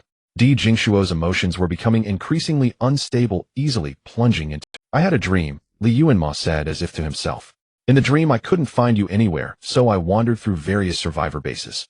I went to Qingtai, and I also came to Nanxi, but by then the entire Nanxi city had turned into a vast ocean flooded for miles around. Di Jingshua was stunned, his eyes complex as he lowered his gaze. I wanted to know what had happened here, so I went around and found some people who knew the story. Li Yuanmo wasn't lying to him. In his past life, he had searched everywhere for his relatives and friends, going to every place they might have been. Meeting the survivors of Nanxi City was a coincidence. At that time, he didn't know that his childhood friend had once come here looking for him. He was simply curious about. They didn't know why Nanxi was flooded, only that the internal relations within the base were extremely complicated with power struggles, causing widespread panic. Li Yuanmo recalled that casual conversation from many years ago. Over the years, there were many uprisings in Nanxi, but they were all suppressed. Di Jingshua frowned. For some reason, after hearing Li Yuanmo's words, he became unusually silent. Except for one time, Li Yuanmo continued. They said there was a very powerful Esper who gathered a group of people. During a high-level gathering at the base, when everyone was off guard, he chopped off the arm of the base commander, killed many Espers, and turned the place upside down. In the end, he led a group of people away. The survivors I spoke of had also escaped during that uprising. Di Jingshuo's eyes flickered, and he shifted his gaze back to Li Yuanmo. That's an interesting dream, Mo, he said, forcing a nonchalant smile. But it doesn't make sense. It's so dry here. How could it be flooded? Unless Tang Rong, who controlled the vast majority of the water, died. Once his power dissipated, all the water he had absorbed might reappear, and the sudden deluge could indeed drown Nanxi in a flood. But that would require Tang Rong to die. That's not what I'm trying to say, Li Yuanmo shook his head. In my dream, the Esper who led the uprising later became a regional tyrant, establishing a large base in the Ganan area. He was brutal and ruthless. That base was more like his bandit's den than a shelter for survivors. Li Yuanmo recalled the infamous tyrant of his past life, feeling a sense of helplessness at being toyed with by fate. He was strong, so strong that he committed every atrocity without restraint. As an Esper, he indulged in cruel and bloody violence. He seemed to prefer invading other bases over killing Aberrants. He inspired many evil-minded people to join his base. At that time, humanity faced not only attacks from Aberrants, but also betrayal from their own kind. Mo, you're too tense. You're suffering from some kind of persecution delusion, Di Jingshua said, ruffling his hair and deliberately smearing blood on his freshly washed locks. Don't worry about some lunatic betraying you. If one comes, he'll kill one. If two come, he'll kill a pair. He raised his hand, showing Li Yuanmo the blood on his palm. Anyone who dares to bully you won't get away with it. I've already taught that little piece of trash a lesson. Li Yuanmo asked, did you kill him? Di Jingshuo's eyes darkened again. No. That little brat was cunning. He insisted that Tang Rong had nothing to do with it. No matter how much we interrogated him, we couldn't break him. The people there said I didn't have enough evidence and got him released. Li Yuanmo nodded. Good thing you didn't kill him. Di Jingshuo's face immediately fell, and he was about to get angry again. Because the future villain in my dream is probably connected to him. A sudden noise came from the bed, drawing their attention. The unconscious man had opened his eyes. He turned his head, his bloodshot eyes staring unblinkingly at Li Yuanmo. This dream of yours is quite bizarre, Mo, Di Jingshua frowned, suggesting. How about I try to kill him when no one's around? That should stop you from having such stupid dreams. Li Yuanmo found it difficult to explain everything to him because he had only made the connection after hearing the man's name. In his past life, the perverted man, known as the Tyrant, was a dual-ability Esper. There was a widely circulated rumor at the time. Some said the Tyrant had started as a low-level Esper with a very ordinary strength-type ability. For some unknown reason, he later underwent a second advancement and gained lightning-type abilities. And coincidentally, his surname was Wan. At the time, people only spoke of it by word of mouth, so Li Yuanmo didn't know which character Wan it was, but now he thought it must be the same Wan as Wan Hao. Nanxi City, all his family dead, a strength-type Esper surname Wan. Li Yuanmo couldn't help but connect that person to the Wan Hao lying on the bed. At the very least, they must be related. Li Yuanmo turned to ask the man on the bed, "Are you all right, Wan Hao?" The man said nothing, just stared at Li Yuanmo. His face was charred black from electricity, making his expression unreadable. Di Jingshua clicked his tongue in impatience. "I want to save him," Li Yuanmo said again. "Just because of that dream." Di Jingshua turned around helplessly. Mo, even if you want to save him, the guy in your dream wasn't a good person either. What if he repays kindness with enmity? It's not that I want to save him. I have to save him, Li Yuanmo said, calmly meeting the man's gaze without flinching. I told you in my dream he once led an uprising, cut off the base commander's arm, and took many people away. Di Jingshua seemed to understand his meaning. He turned to look at the man.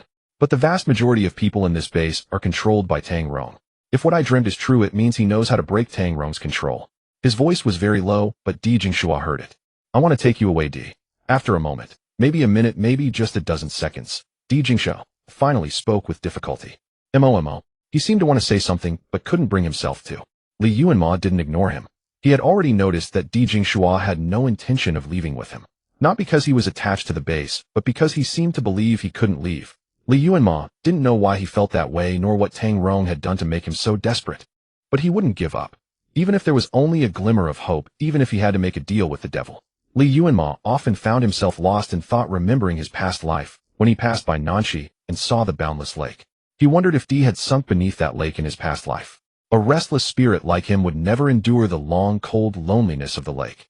Perhaps Tang Rong was also in that lake, transformed into a vast flood, stubbornly trapping Di Jingshua there together for eternity. That would be too cruel. Wan Hao's injuries were too severe. He soon fell unconscious again after briefly waking, and it wasn't until evening that he opened his eyes once more, though no one. Di Jingshua bare-chested was grumbling as he cleaned the room that the black horse had trampled, while also complaining about the various sanctimonious ornaments Li Yuanmo had brought back.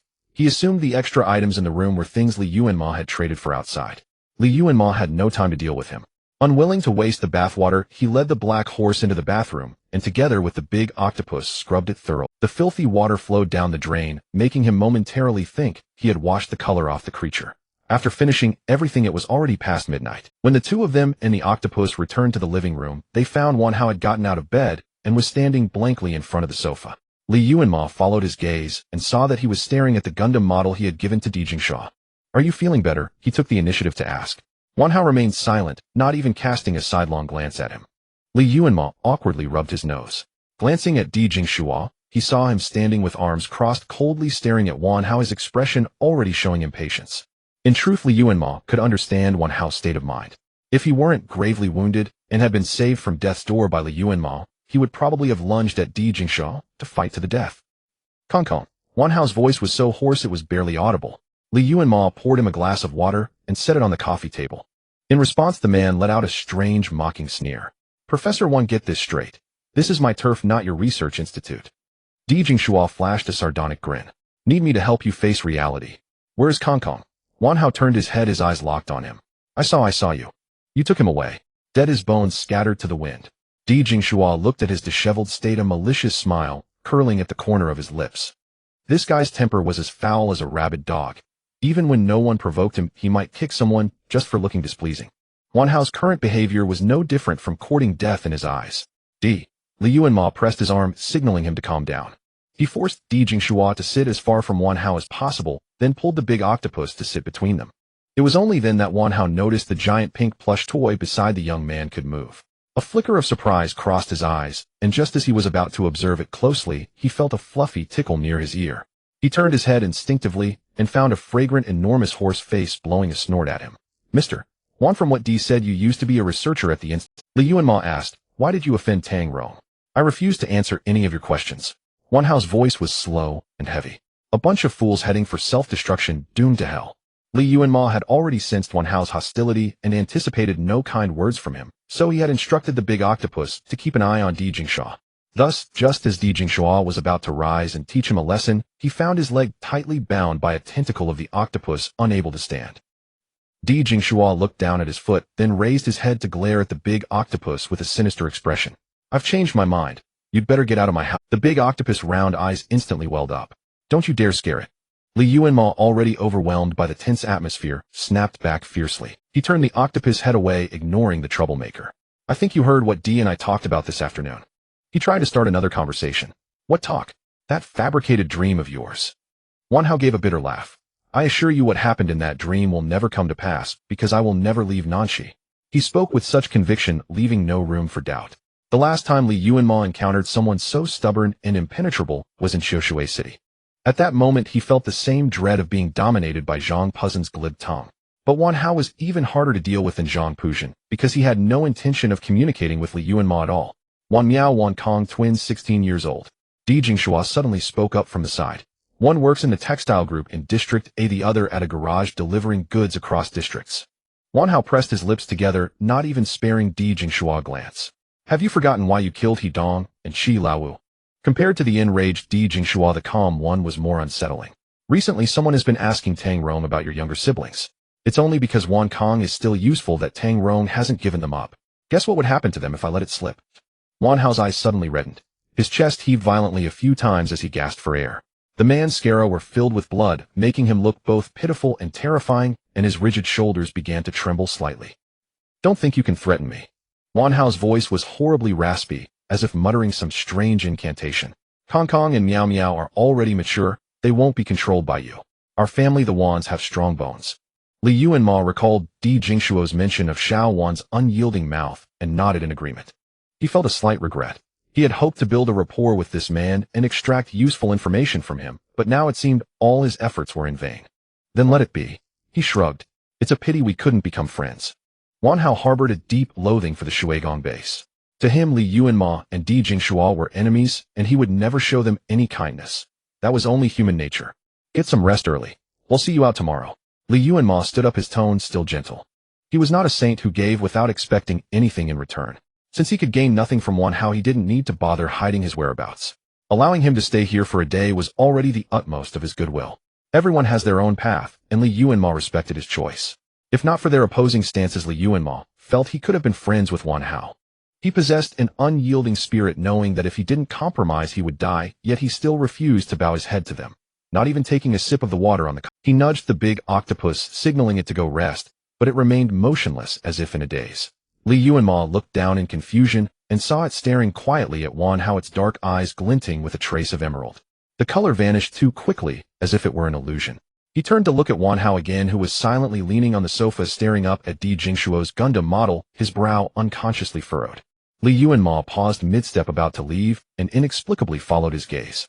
The model had been damaged by Tang Rong once, the one now was later repaired by Di Jingshua. Li Yuanmo hadn't taken a good look at it since he arrived, and at that moment, he suddenly felt both familiar and strange about the model. But he couldn't pinpoint what was off. What are you dawdling for? Di Jingshua lazily crossed his legs and asked, if you can't sleep, come play chess with me. Did you fix this Gundam? He asked. Nonsense with your go-doffel craftsmanship, anyone else would have no idea where the parts go. Di Jingshua sat up and raised an eyebrow in confusion. What's wrong? Did I assemble it wrong? No, it's perfect. I couldn't have done this myself. Li Yuanmo murmured. He studied the small Gundam's head, stepped closer to examine it, and finally noticed the discrepancy. Your Gundam. How does it have human facial features? Li Yuanmo wasn't particularly interested in these little robots. It was only because Di Jingshua had been obsessed with them for a while that he had thought to make him a Gundam model. The pattern he had chosen was a traditional Gundam, with only mechanical structures resembling eyes and a mouth on the head, and because his craftsmanship was poor it looked, but the small Gundam before him, though similar in size, actually had human male facial features on its head. Di Jingshuo's metal controllability was strong, so the Gundam's head was carved with great delicacy. Whether it was the shapely deep eye sockets, the straight nose bridge, or the thin lips with smooth contours, they were all remarkably human-like. The level of detail was as if it were a one-to-one replica of a real person, only the lack of paint made the bluish iron color appear especially cold and disjointed. Li Yuanmo frowned at the little figure, feeling that the face on the sculpture was very familiar, as if he had seen it somewhere before. Is it wrong? Di Jingshua stepped forward, bent down, and carefully examined his prized possession. It's the same as before. Every detail is exactly as it was. Nothing changed, my ass. Li Yuanmo knew his own skill level all too well. He had only managed to grit his teeth and finish this Gundam thanks to the unbreakable brotherly bond with Di. Moreover, he had never made a model before. How could he have achieved such precision on his first attempt? He looked at Di Jingshuo's expression that seemed to say, what are you nitpicking, and suddenly understood something. His consciousness might have been subtly altered over time without him even realizing it. Li Yuanmo's palms grew cold, and he asked again as if to confirm, did I make this? Di Jingshua nodded patiently. Absolutely true. A masterpiece by the great national craftsman Mr. Li Yuanmo. He'll treasure it for a lifetime. His consciousness might have been subtly altered over time without him even realizing it. Mental pollution was a terrifying thing. Even an upright soldier like Zhang Puzhen couldn't resist such twisted consciousness distortion, so Di was naturally not immune. His mental distortion was not obvious. If not for this small anomaly, Li Yuanmo would never have detected his change. And that was precisely what was most terrifying. Li Yuanmo didn't know why Di had replaced the head of the Gundam with this appearance when carving it, but he thought it was inseparable from Tang Rong's control. This was most likely an external manifestation of being under mind control. Suddenly a sound came from behind them. Wan Hao struggled to his feet and walked toward the room where he was to sleep. Li Yuanmo watched his back thoughtfully. During their conversation, Li Yuanmo watched his back thoughtfully. During their conversation, Wanhao had unconsciously stared at the Gundam several times, as if he had long noticed something. I'm sleepy. Li Yuanmo lowered his voice, sounding dejected. You should rest early too. Di Jingshua looked at Li Yuanmo, then at the small model, a flicker of irritation in his eyes. He raised his hand and crushed the small Gundam into a ball of scrap metal. If you don't like it, I'll redo it. No need to give me that face. His tone was sullen and agitated. If you think it's ugly, just draw me a new design, and I'll make it exactly the same. Li Yuanmo didn't dare tell Di Jingshua that he might be under control, fearing he would rush off to fight Tang Rong to the death, so he had to find a way to brush it off. How could I not like it? He struggled to find the right words. I just thought it wasn't perfect enough, unworthy of the illustrious Captain D. Don't overthink it. Di Jingshua snorted and finally let him off. Li Yuanmo, exhausted both physically and mentally, barely managed to send the guy away and called for the big octopus to rest, only to find it slumped on the new sofa cover, having quietly turned black again. For a moment, Li Yuanmo felt like a heartless bastard who had neglected his virtuous wife in favor of a passionate little vixen outside. He opened his mouth, but had no energy left to coax this fish that was sulking for no apparent reason. Sleep, he said callously. Whatever it is, we'll talk tomorrow. That night, Li Yuanmo didn't hear the big octopus return. He tossed and turned for a long time before finally falling asleep. Remarkably, he didn't have those chaotic, horrible dreams from before, but the dream he had was still far from pleasant. He dreamed of a tall, slender man with his back to him, walking step by step forward. A fierce wind howled past him, lifting his wide sleeves. Li Yuanmo clearly saw that the man's arm hidden beneath the fabric had no flesh at all, just a stark white skeleton. A dull ache rose in his chest. He wanted to call out to stop the man from moving forward. Not far ahead, a huge, twisted abyssal maw was slowly rising from the ground, its terrifying mouth lined with gruesome sharp fangs, inspiring dread and despair. Li Yuanmo couldn't help but chase after the man, his mind filled with a single thought: he must not let him be devoured. But he was still too late. The man was quickly entangled by countless monstrous tongues extending from the maw. He offered no resistance, allowing the slime from the tongues to erode his body, melting him into a pool of black sludge. His body was consumed entirely, and his head rolled to the ground with a thud. Li Yuanmo froze in place, his heart hollow with an unbearable emptiness. Risking being swallowed by the maw, he picked up the man's head. He wanted to see his face, but the head was cold and heavy, hard as stone, and no matter how hard he tried, he couldn't turn it over. He gritted his teeth and exerted all his strength, only to hear a crisp sound of paper tearing. The noise jolted him awake, and a cold sweat broke out on his forehead. It took him a while to recover his senses, and he still felt a heavy pressure on his chest. He struggled to look at his blanket, and found a transparent crystal the size of a human head resting on top of him. What the hell is this? He murmured. The next moment, there was a slight stirring on the pillow beside him. He turned his head and saw that the big octopus had returned. It was holding a piece of paper torn in two, staring blankly. The drawing on the paper was very simple. Li Yuanmo squinted to discern it, and saw several clawing. Li Yuanmo stiffly turned his head to look at what was behind him. Snap! The tall Li Yuanmo had grown accustomed to the giant octopus constantly pulling out random items, and he was deeply curious about how it managed to come and go with such ease. After all, Di Jingshuo's room had been sealed into a metallic cage, and if the giant octopus could freely enter and exit, then Tang Rong might also be able to. The giant octopus, oblivious to his thoughts, bounced excitedly on the bed, presenting him with a drawing. A menacing octopus bearing a striking resemblance to. Li Yuanmo examined the translucent white crystal, feeling that the giant octopus was quite cunning. It had deliberately chosen a crystal instead of metal, likely to prevent him from seeking Di Jingshuo's help to cheat. The crystal was lustrous and pure, as if a cold polar mist had condensed within it, completely free of impurities. When Li Yuanmo first touched it, he felt a chilling cold in his palm, but gradually it grew warmer. The crystal was so beautiful that Li Yuanmo couldn't help but suspect the giant octopus might have stolen some family heirloom again. He glanced helplessly at the octopus' small round eyes, looking somewhat troubled. All right, when I have time, I'll carve it for you, but such carving requires very professional tools. I need to find some instructional books first. The giant octopus then pulled out a complete set of Beginner's Guide to Crystal Crafting from behind itself, effectively stifling Li Yuanmo's excuses. And tools. For such hard stone, I need a cutting machine, as well as tools for grinding and carving. The giant octopus' expectant eyes gradually dimmed as it sensed the reluctance and evasion in Li Yuanmo's words. It put down the paper and books in its tentacles and slowly crawled into the bathroom. Li Yuanmo sighed, looked at the crystal, and moved to lift it onto the display stand beside him. As he lifted the crystal, he suddenly felt its weight was odd. It had been so heavy when pressed on him, yet now it felt as light as cheap plastic. Di Jingshua seemed to be furiously scolding someone.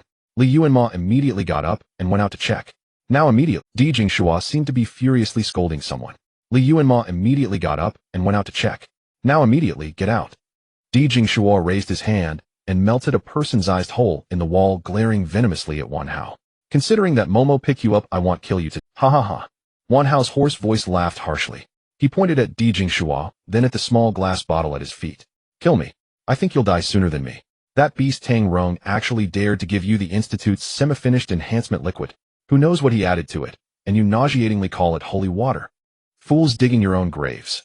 Li Yuanmo paused mid-step, walked to Di Jingshua, and bent down to pick up a piece of glass at his feet. The bottle was only as wide as a finger, completely transparent, and wrapped in a special protective layer. Yet, even so sturdy, it couldn't withstand the full-force throw of a strength-type ability user, leaving shards of glass everywhere. On the edge of the broken glass in Li Yuanmo's hand, there was a silver-blue liquid somewhat like mercury, possessing a bewitching beauty. Enhancement liquid. Li Yuanmo's tone was flat, unreadable. Di, you're so weak that you need supplements. Di Jingshuo's face turned green, but he felt a bit guilty, and for once didn't argue back. He bent down to pick up the fragments, and threw them into the nearby. We have a mission today, to hunt down that rogue ability user. The central authorities issued us the potion. I saw them take it out of the cold storage myself, though it didn't go through Tang Rong's hands.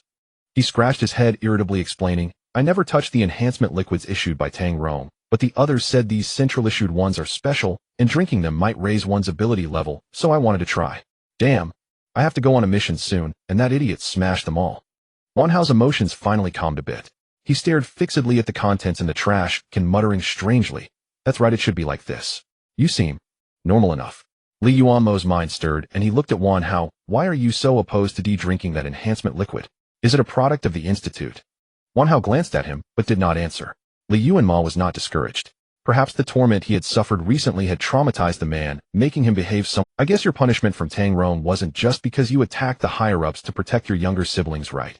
Hearing Li Yuanmo's inquiry, Wan Hao still did not respond, only let out a strange chuckle. Connecting his recent stress-induced reactions and his repeated curses like digging your own graves, Li Yuanmo formed a bold conjecture. Your institute was conducting a secret experiment which I suspect started before the apocalypse, and it involves anomalies. Li Yuanmo's tone was certain. The anomalous subject you studied must have had some special ability which attracted Tang Rong's covet after the apocalypse broke out. For some reason you refused to hand it over, thus earning Tang Rong's retaliation. Wan Hao suddenly looked up at Li Yuanmo. Li Yuanmo had a hunch that he was right. What is Tang Rong? Wan Hao suddenly asked. Li Yuanmo and Di Jingshua exchanged glances, unsure how to answer. Di Jingshuo's eyes showed confusion, but he did not interrupt their conversation. He vaguely sensed that the topic they were discussing was dangerous, perhaps the biggest secret behind Tang Rong's rule over Nanchi City. What is Tang Rong? Wan Hao's voice rose, almost accusatory. A water-type ability user, Di Jingshua said gravely. He is a water-type ability user, and he evolved more than 2 months earlier than me. Right, a water-type ability user. Wan Hao's expression was half-smiling, his muscles twitching. Li Yuanmo felt that he was now furious with a deep sorrow. How could a water-type ability user possess the power to control human minds which belongs to psychic-type ability users? That kind of power is clearly— Li Yuanmo suddenly looked up, understanding what he was about to say. It was clearly mental contamination. And only anomalies can cause mental contamination in normal humans, which matched his earlier speculation. Has he become an anomaly? Or does he have a contamination source that can control others, eh? Li Yuanmo pressed further. Is that what you were studying? And what does that enhancement liquid you mentioned have to do with Tang Rong? Di Jingshuo's head was about to explode from his rapid-fire questions. Just as he was about to speak, he heard a familiar ringing sound from outside the door. His expression turned serious. The rogue ability user has appeared. That ringtone was the agreed-upon signal for the base's ability users. To avoid alerting the enemy, they had not gathered in advance, but used this method to remind each other. Di Jingshua opened the door and found a group of people already waiting for him. Sorry to bother you, Team Leader D. The speaker was a tall, lean woman who briskly saluted him. I am Liaison 008 from the Central Authority. I am here to escort the former director of the Nanshi Research Institute, Wan Hao, back to the central base.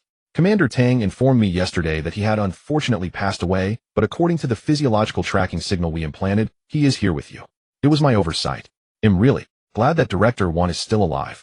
Tang Rong stood behind her, smiling apologetically. Li Yuanmo met his eyes through the crowd and noticed that there was no trace of laughter in his slightly curved eyes.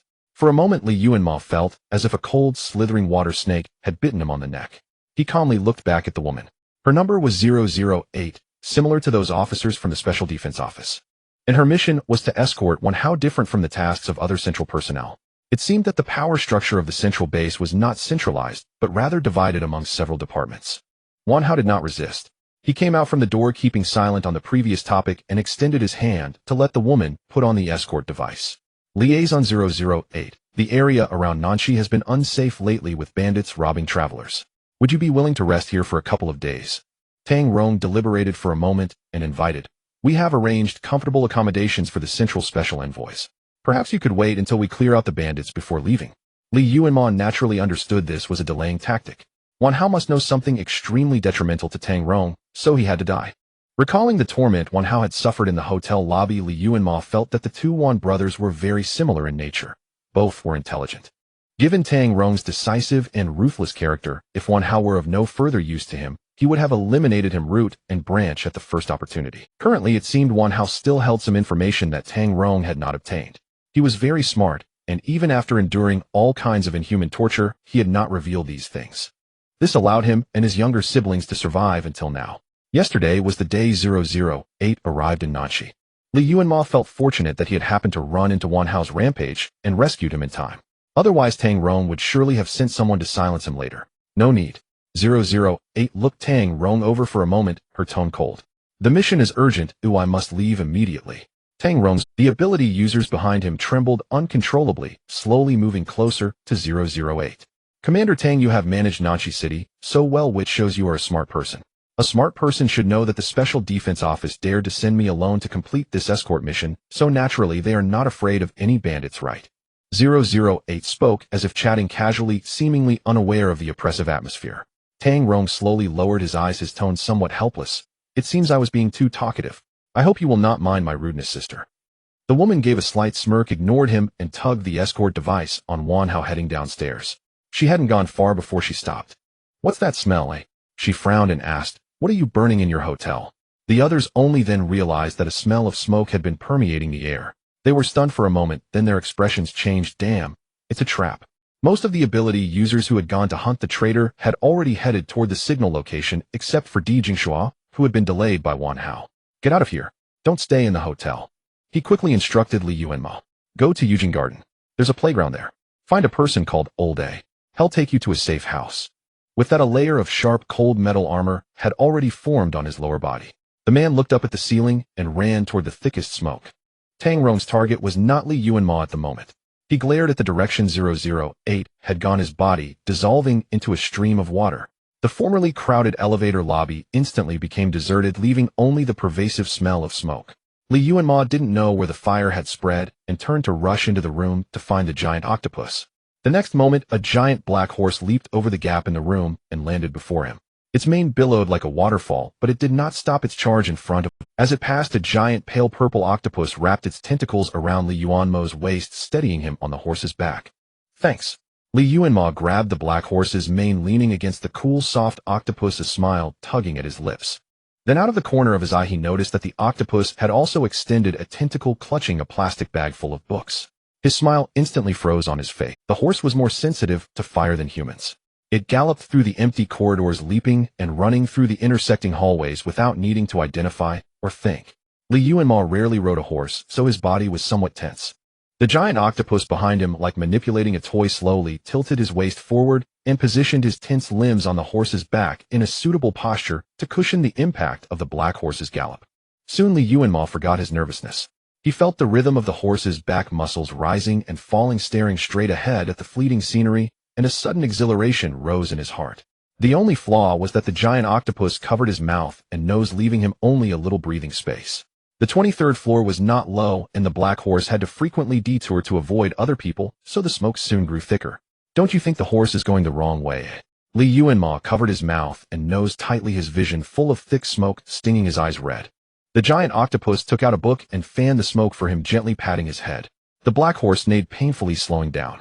It seemed to be suffering as well, but still resisted the instinct to flee and ran desperately in one direction. Li Yuanmo realized that this route was not chosen by the horse. It was the giant octopus directing it. Where do you want to go? Li Yuanmo asked. He smelled a choking mix of smoke and water vapor, like the steam from a hot iron striking boiling water, making his throat heave with nausea. A battle had taken place here not long ago. Judging by the residual water on the ground, Li Yuanmo deduced that one of the parties was Tang Rong. Then who was the other? Could it be 008? The black horse suddenly accelerated, charging forward like a... Li Yuanmo heard a loud crash as if the black horse had smashed through some barrier and burst into another room. The person inside raised his head sharply at the intruder, his fierce gaze gradually softening. Li Yuanmo felt the air around him was much cleaner. He lowered his arm, forcing himself not to gasp for air. His lungs felt like they were about to explode. Let me see who we have here. An androgynous voice sounded from not far away. Li Yuanmo looked up and saw the tall 008, covered in blood and flesh, resting against a chair with her arms crossed. Her scalp and most of the skin on her body had been slashed open, revealing the fiery red web-like neural tissue beneath. That tissue was all too familiar to Li Yuanmo. So it's a little bastard who left without saying goodbye, 008 said gloomily. Hey, brother. Li Yuanmo looked at the man in disbelief. Could it be that you are? It seemed his guess was correct. Pei Yifei was the defector the central government was hunting down. But before he could finish his sentence, the man interrupted him forcefully. Save your words, I'll explain later. The human skin on Pei Yifei's body melted in the scorching heat, and the writhing neural network beneath formed the silhouette of a tall man, with Pei Yifei's features emerging from it. How did you become a woman? Li Yuanmo's gaze wandered over his partially transformed body, his tone serious. Has your contamination worsened? Yes and no, said Pei Yifei. His upper body had fully transformed into the appearance Li Yuanmo was familiar with, but his lower half remained a mass of red neural network resembling a demonic specter. Don't be stubborn. You don't even have legs, Li Yuanmo said in a low, rough voice. What exactly happened? I didn't grow legs because I can't find clothes. Do you want your brother to run naked? Pei Yifei raised an eyebrow helplessly. Instead of asking about me, shouldn't you first explain why you abandoned me and ran off secretly before, and what is your relationship with that metal ability user? He hadn't expected to meet Li Yuanmo so soon, but his acting skills were excellent. Even when caught off guard by the sight of an old acquaintance, he didn't show any sign of abnormality in front of Tang Rong and the others. He had originally planned to settle scores with the kid after resolving everything, but who would have thought the kid would deliver himself? You're here, so who set the fire outside? Li Yuanmo asked in confusion. Do you have other helpers? How did you find this place? Pei Yifei's gaze swept over the octopus and black horse behind him, his brow furrowed. I clearly set up jamming devices nearby. The two exchanged questions back and forth for a long time without obtaining any valuable information. Wanhao finally couldn't help but interject. He can become female because he wears a transformation skin. It was a product from the Special Research Institute before the apocalypse, but the technology was immature. Only people with similar body shapes could wear it. After the apocalypse, many ability users could change their forms, so there were no restrictions, but it's easily damaged. I see. Pei Yifei nodded slightly. That metal ability user is Di Jingshuo. Tang Rong values him highly, almost requiring him to be a personal bodyguard every day. He is well known in the surrounding provinces. Wanhao, shedding his previous mania, spoke much more coherently. He and this kid are friends, but I think their relationship is closer than friends. That unreasonable mad dog listens to him a lot. Oh, Pei Yifei drawled, his expression playful and teasing. He's my childhood friend. Li Yuanmo looked at Wanhao with some annoyance. Why are you so... Earlier I asked you for ages, and you didn't say a damn thing. Wanhao licked his dry, cracked lips and looked at Pei Yifei. Why are you the one picking me up? Where's 008? She's luring away the others. The situation here is off. We need to leave as soon as possible, said Pei Yifei. Where's that thing? What thing? Li Yuanmo asked curiously. Pei Yifei glanced at him, but didn't answer. Who sent you to find me? Wanhao asked. His room and office a while ago, but found nothing, and he... What thing? Li Yuanmo asked curiously. Pei Yifei glanced at him, but didn't answer. Who sent you to find me? Wanhao asked. His room and office a... I can't leave here. That thing was taken from my hands. I must recover it. It's of great significance to us. Don't worry, I'll help you. You're the one who knows it best right now. Think carefully about where it might be placed, Pei Yifei said nonchalantly. This thing absolutely cannot fall into anyone else's hands. Others? Wanhao suddenly asked warily. What's going on? Who else wants it? Li Yuanmo closed his mouth without a word. He looked at Pei Yifei, then at Wanhao, and suddenly realized something. Wanhao had been locked up by Tang Rong early on, so he didn't know that Pei Yifei was the defector being hunted by the central government. No wonder Brother Pei had interrupted his question earlier. He was afraid of exposing his own identity. It seemed he wasn't trying to take Wanhao away, but rather to exploit the information gap, to extract information from him. Wanhao must have known Brother Pei for a long time, so he trusted him completely and told him everything. Many people, the old geezers in the central government, somehow got wind of the benefits of that thing. Wanhao stood silently, his brows tightly furrowed as if deep in thought. He muttered nervously, no. Li Yuanmo was dying of curiosity about what that thing was. He wanted Pei Yifei to just come out and say it, but he was worried that alerting the snake would make Wanhao sense something was wrong. Wanhao stood silently, his brows tightly furrowed, as if deep in thought. He muttered nervously, no, absolutely not. No one else can get that thing. Something terrible will happen. Pei Yifei's expression suddenly hardened, and he made a shushing gesture. The smoke in the air had dissipated at some point. Li Yuanmo faintly heard a subtle sticky sound. He looked down and saw a layer of transparent liquid slowly flowing toward them from nearby. The smoke in the air had dissipated at some point. Li Yuanmo faintly heard a subtle sticky sound. They were in a high-end wedding banquet hall in the hotel. The Black Horse's intrusion had destroyed the jammer Pei Yifei had set up, allowing Tang Rong, who was tracking him, to locate the target. The group watched in silence as the liquid slowly transformed into Tang Rong's form. Professor Wang, standing with this defector from the central government. Are you planning to completely betray the organization? Tang Rong tilted his head, his tone gentle. I just received word that the places where the defector's traces were found were all fake. This Mr. Pei's diversionary tactic. Wanhao suddenly turned to Pei Yifei, his eyes full of vigilance and suspicion. Oh, by the way, we found the real Liaison 008. She was knocked out and hidden in a civilian house. You've been deceived. Tang Rong's expression was somewhat regretful. Other ability users are on their way. If you surrender, I might be able to plead for you with the commander from the central government. He then turned to Li Yuanmo. Yuanmo, how could you be so foolish? Colluding with a defector? Brother D would be heartbroken if he knew you stayed by his side only to use him for information and help the defector escape. Wanhao, don't let his words affect your judgment. He can't wait for you to die. Oh, why would he kindly tell you all this? Pei Yifei said calmly, and without any sign of guilt. He wants you to lose trust in me. Without my protection, he'll kill you immediately. A flicker of struggle passed through Wanhao's eyes. He looked at Pei Yifei, then at Tang Rong, his body trembling slightly. Wanhao, don't do anything foolish. Your younger brother and sister are still waiting for you to take care of them. Tang Rong said slowly. You wouldn't want them to misunderstand that their big brother is a shameful traitor, would you? Mr. Tang, your attitude seems even more worrying, said Pei Yifei with a smile. Threatening Professor Wang with his siblings is truly shameless. In psychological warfare, Tang Rong was no match for Pei Yifei. Wanhao wouldn't easily believe Tang Rong, but he also wouldn't give Pei Yifei his full trust. Li Yuanmo's feelings were complicated. If they hadn't barged in and destroyed the jammer, brother Pei would have had more time to gain Wanhao's trust. Pei Yifei glanced at him and said in a low voice, he's stalling for time. You go first. Li Yuanmo looked at Tang Rong's dark, unreadable expression and almost wanted to curse. Originally, he could have continued staying in the Water Palace, maintaining a facade of friendliness with Tang Rong. Li Yuanmo looked at Tang Rong's dark, unreadable expression and almost wanted to curse. Originally, he could have continued staying. Tang Rong had wanted to kill him anyway. He certainly wouldn't miss this chance. He had just completed an ability user mission.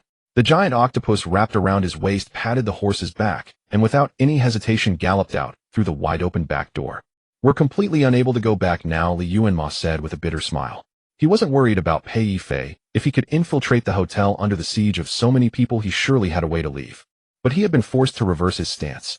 He believed that Tang Rong would soon spread his identity to the outside world, branding him as Pei Yifei's undeniable undercover ally. Hearing this, the giant octopus patted his shoulder consolingly, and then raised a tentacle to cheerfully direct the black horse to knock over several people trying to block their escape. Let's go to Eugene Garden first. D left some people there.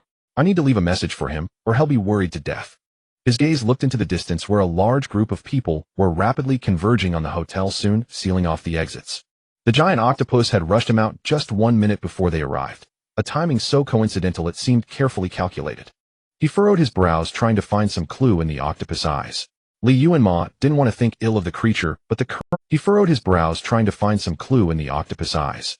Li Yuanmo didn't want to think ill of the creature, but the current disastrous turn of events seemed to be connected to it. It had brought him to Pei Yifei, inadvertently destroyed the device, causing their whereabouts to be discovered by Tang Rong, and finally forced them to flee under the label of the giant octopus wanted to frame him. That idea was too absurd. Even Li Yuanmo couldn't convince himself of it. He remembered that just yesterday the octopus had worked hard to bring in a bunch of things from outside and decorated their room so beautifully and warmly. It didn't seem like it wanted to frame him into leaving. The giant octopus couldn't speak, so naturally it couldn't respond. Its small round eyes stared at Li Yuanmo with a bewildered, innocent look for a few seconds, then it extended a tentacle to tidy up Li Yuanmo's hair, which was all messed up by the wind. Whinny! The big black horse let out an urgent cry, stopping anxiously and pawing the ground. Li Yuanmo snapped back to attention and looked into the distance. Whinny! The big black horse let out an urgent cry, stopping anxiously and pawing the ground. Li Yuanmo snapped back to attention and looked into the distance. The black horse hesitated for a moment and turned into another side road, but after running a short distance it saw another group of tattooed men. In a very short time Tang Rong's men had sealed off the entire block, including the road to Yujing Garden. The black horse was clever. It had concealed itself from a distance, so it wasn't discovered. If Li Yuanmo insisted on forcing his way through, he would likely expose his whereabouts. For now he couldn't go to Di Jingshuo's people, it would implicate him. Li Yuanmo clenched his fists as he watched the chaotic scene in the distance. Just then the giant octopus poked his back and pulled out a city map from its pocket. Did you find a safe place? Li Yuanmo's tone was unreadable. The giant octopus hooked its tentacle firmly and pointed to an area heavily marked as impossible to breach by force. It curled its tentacles and looked at Li Yuanmo with expectant eyes, as if seeking his approval. Li Yuanmo lowered his eyes, paused for a moment, and then said in a low voice, "Then let's follow your route." The people guarding the intersections were either suddenly distracted by something, or engaged in heated arguments, or just happened to be transferred away. The black horse passed through without any obstruction, and no one noticed. The people guarding the intersections were either suddenly distracted by something, or engaged in heated arguments, or just happened to be transferred away. The black horse passed through without any obstruction, and no one noticed its presence. The black horse sped on, and the scenery ahead grew increasingly desolate. They arrived at a famous mountain in Nanchi City. The black horse, as if familiar with the path, plunged into the depths of the mountain, ignoring the crooked warning signs. It nimbly wove through the dense sky-obscuring wild forest, stepping over strange rocks and overgrown grass, and soon found a solitary mountain village. Li Yuanmo had come to this mountain with classmates during college.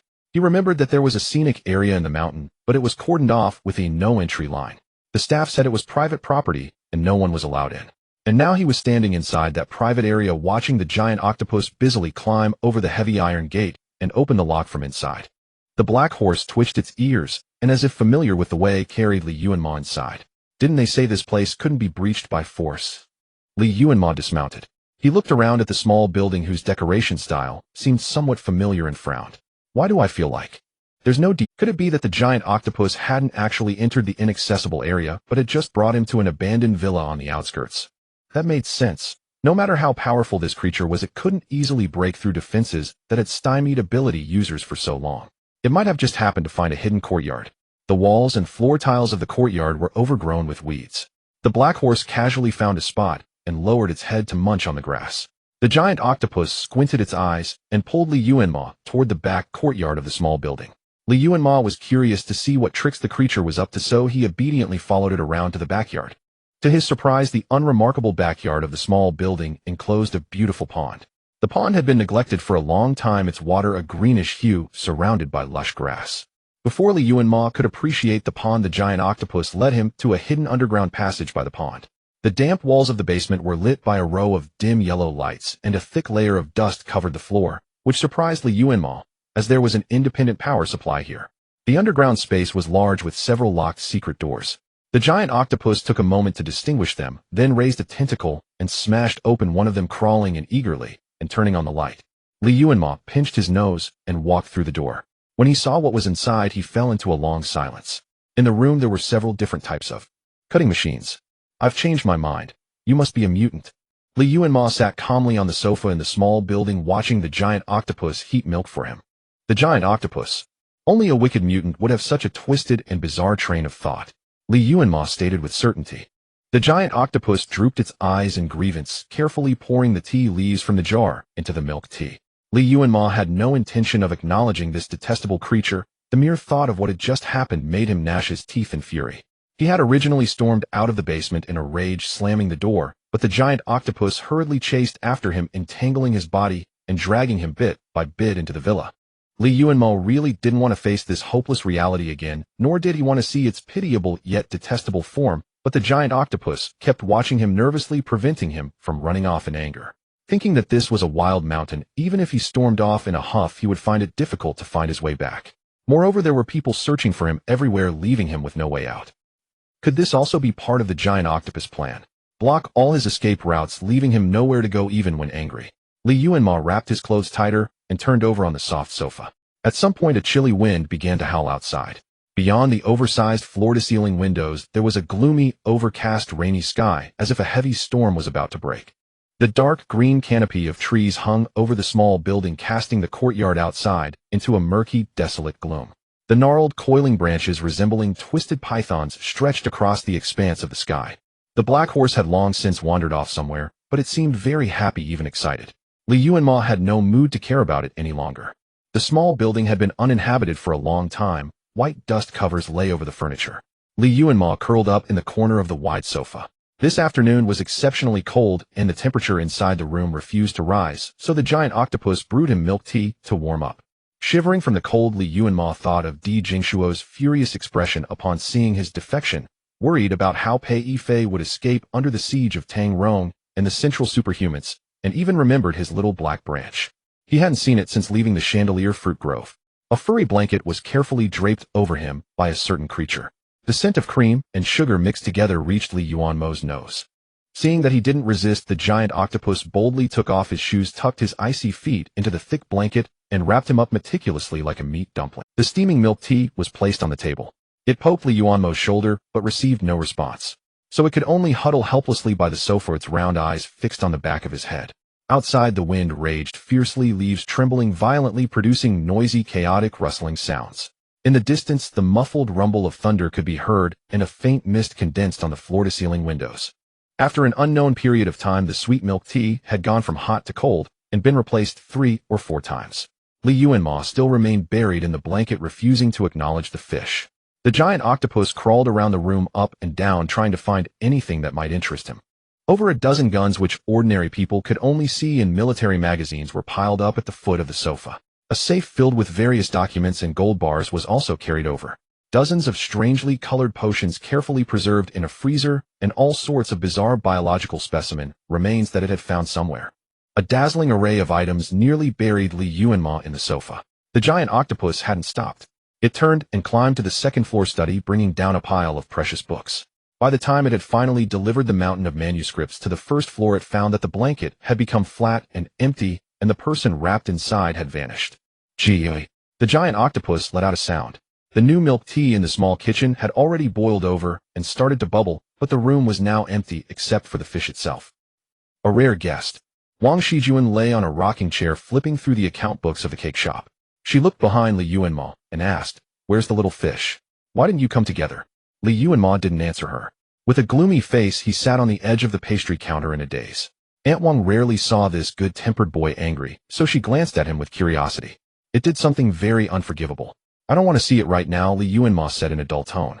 "It deserves to go hungry. Young and hot-headed, it's normal to throw a tantrum. You'll make up eventually. I've made some pastries. Taste them, and you'll feel better." Li Yuanmo looked up at Aunt Wang. It had been a long time since he last entered the painting. She had become much gentler, more like the kind cake shop owner from his childhood. "I haven't eaten any humans or mutants recently." Aunt Wang wore greasy reading glasses, seriously flipping through the account books, occasionally making notes. Li Yuanmo looked at her withered paper-like body and asked, "Aren't you hungry?" "Of course I am. When I was still human those last few days before death, I was hungry like this too. But if I eat them, I'll go mad again." Aunt Wang smiled. "So now I only eat the pastries I make myself. On the table are my newly made osmanthus cakes and red bean cut cakes. They're a bit sweet. You young folks should like them." Aunt Wang was a mutant. Devouring was her instinct. Human food couldn't satisfy her appetite at all. Prolonged abstinence from consuming humans and mutants would lead to a slow death. But ever since she had tasted Li Yuanmo's blood, she had begun to starve herself, never again feeding on any mutant or human. Li Yuanmo had been traveling for a long time and was indeed hungry. He picked up a small osmanthus cake and took a bite. He looked up and found Aunt Wang quietly watching him. Her drooping eyelids concealed the emotions in her gaze, and the atmosphere suddenly became somewhat strange. "What about your son?" Li Yuanmo broke the subtle tension. "Is he still alive?" Last time Li Yuanmo had purified it with his blood, but hadn't killed it. As long as it absorbed enough power, it would revert to its previous form. Aunt Wang fell silent. Her thin paper-like body swayed slowly on the rocking chair. After a long time, she finally spoke. "I chopped it into pieces and fed it to the plants outside." Li Yuanmo wasn't surprised by this answer. He could already confirm that Aunt Wang's son was the one who had killed her, and she wouldn't let him off. "You once said that if I completed my wish, you could get my shop, right?" Aunt Wang stared straight at Li Yuanmo. "You want to give me the shop?" Li Yuanmo asked. "Dream on," she sneered. "No one can take my shop. I've already figured out what my wish is. One you'll never—" It was truly strange. Aunt Wang's wish wasn't to take revenge on the one who killed her. Li Yuanmo lowered his eyes and habitually tapped the pastry counter, producing a dull thud. He paused in his movements, as if confirming something. He gently brushed his fingertip across the surface. The table had a strange, icy coolness, smooth and delicate to the touch, yet with a faint rough texture. He paused in his movements, as if confirming something. He gently brushed his fingertip across the surface. The table had a strange, icy coolness, smooth. Li Yuanmo could imagine the scene behind him. A paper-thin, withered old woman silently pressing against his back, staring intently at his hand. And at the table made of human bones beneath his hand. "Why aren't you saying anything? Did you find out?" Aunt Wang asked. Li Yuanmo let out a soft sigh. "Find out what? That you made a table out of human bones, or that you killed someone again?" "I killed them, but I didn't eat them." Aunt Wang's sharp, breathy laughter echoed in Li Yuanmo's ear. "He'll stay sane forever. No one is going to take my—" A foul, rancid breath hit Li Yuanmo's neck, filled with sinister malice. This is the reason why humans can never coexist peacefully with mutants. The spiritual world of mutants is chaotic and twisted, completely different from human logic. Just like Aunt Wang, who was kind and friendly a moment ago, now radiated a bizarre, murderous intent toward Li Yuanmo. Li Yuanmo was in a terrible mood right now. He just wanted to find a quiet place and rest. "Auntie, I don't want to bully the elderly," he said wearily. "Don't push me. You're a very tired kid, aren't you?" Aunt Wang's dry, brittle hand gripped Li Yuanmo's shoulder, her eyes kindly urging him. "It's okay, just sleep. It'll make you into a delicious meat pie. When the little fish comes, it will surely love it." At this point, what else was there for Li Yuanmo to understand? Wang Shijuan feared his blood, but she had never given up the idea of killing him. She had gained his trust and patiently waited for the moment he came here alone. The pastries on the table had been replaced who knows how many times, but he knew they were carefully prepared for him by Aunt Wang. Li Yuanmo sighed softly, as if he didn't feel the cold touch on his shoulder. He slowly opened his palm, revealing a piece of osmanthus cake that had crumbled into powder, sticking to his hand, moistened with blood. Li Yuanmo finally got the piece he wanted. Using his blood, he crumpled Aunt Wang's withered body into a ball of waste paper and threw it into the back kitchen. He didn't kill Aunt Wang. The space within this painting was inseparably linked to her, and he didn't know if it would still exist after her death. Li Yuanmo had long known that mutants were inherently insidious and treacherous. He wasn't saddened by Aunt Wang's betrayal, but he was curious about why she was so fixated on killing him. They were the identity information and contact details of customers who had ordered cakes from Aunt Wang when she was still alive. Many names had been crossed out indicating they were the identity information and contact details of customers who had ordered cakes from Aunt Wang when she was still alive. Many names had been crossed out indicating that the cakes had been delivered to the customers. Strangely, on the last page of the account book, there were about a dozen fresh marks. Li Yuanmo reached out and touched those marks. The ballpoint pen ink left a smear of deep blue on his hand. It seemed that Aunt Wang had drawn these marks not long ago. But now where would there be over a dozen customers here ordering cakes to eat? Li Yuanmo stared at those dozen names, and a thought suddenly struck him. These people seemed to be those who had ordered cakes from Aunt Wang, but never received them because of her untimely death. Pei Yifei, clad in a dark raincoat, strode through the streets. The heavy rain lashed violently against him, splashing up murky puddles. It was only around 3 or 4 in the afternoon, yet the entire city was already pitch black like midnight. In the drought-stricken Nanshi city, this downpour was extremely abrupt. But the people didn't care about that. They reveled in the rain, bathed, wept, and used every container they could find to collect water. Pei Yifei recalled the news he had overheard from a few superhumans taking shelter in the shadows earlier. The commander of the Water Palace base was a fool. He didn't know what terms the Central Group had used to tempt him into willingly taking the risk of letting the wolf into the fold. Office nearly emptying. The commander of the Water Palace base was a fool. He didn't know what terms the Central Group had used to tempt him into willingly taking the risk of letting the wolf into the fold. The central government. A sarcastic smile curled at the corner of Pei Yifei's lips. He himself couldn't escape either.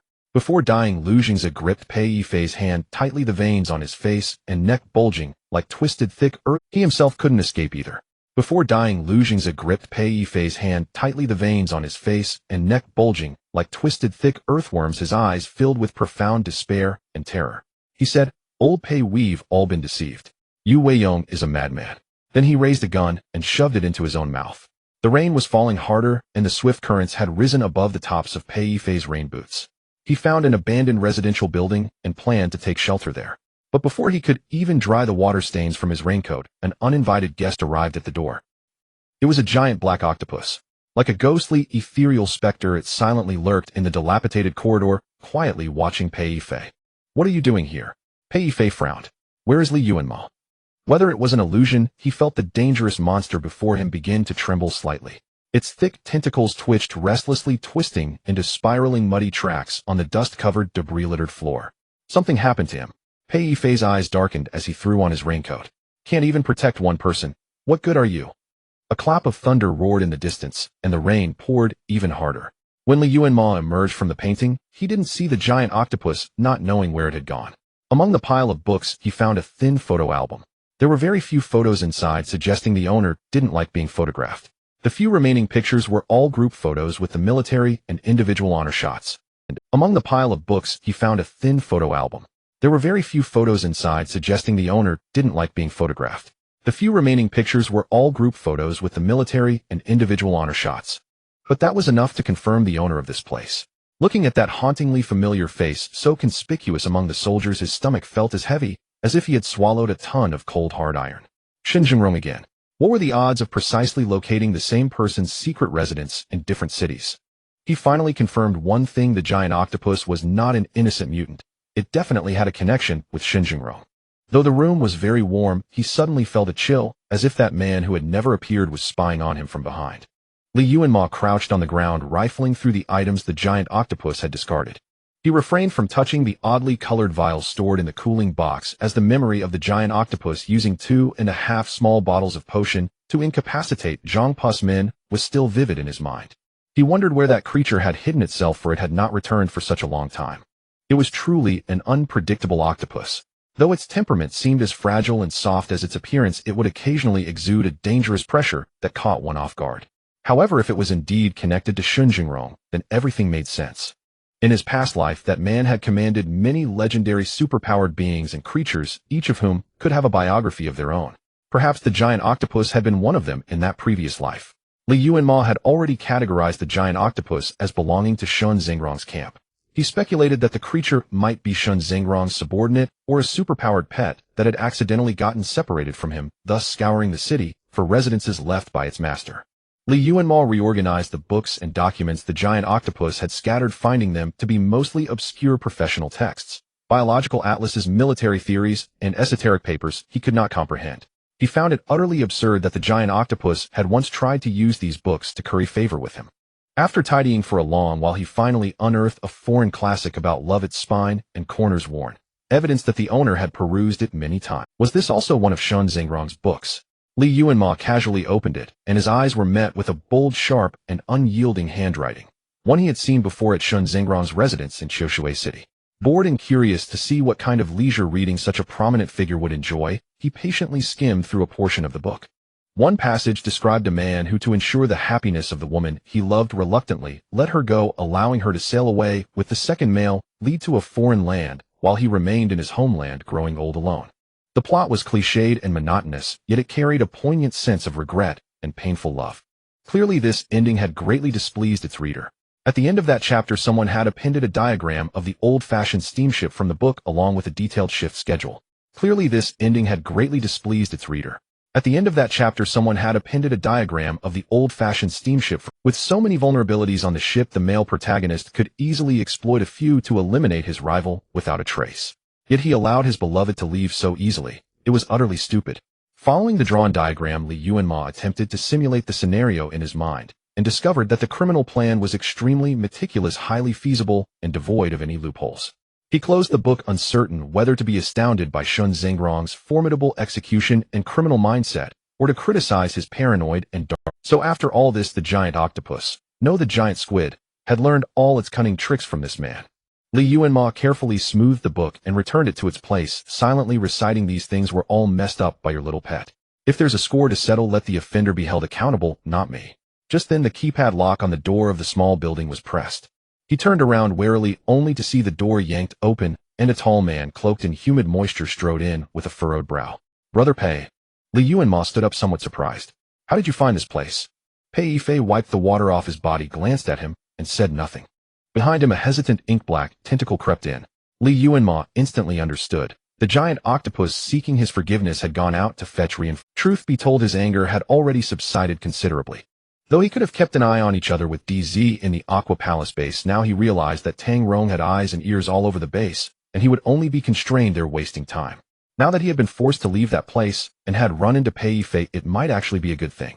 Besides, he had just drunk the milk tea brewed by the giant octopus, and it was quite delicious. However, Li Yuanmo was not ready to forgive the creature so easily. He had already crafted a speech to intimidate the giant octopus, hoping to make it abandon its troublesome wicked schemes. But when he saw the giant octopus in its entirety, all his words got stuck in his throat. He coughed violently, caught off guard.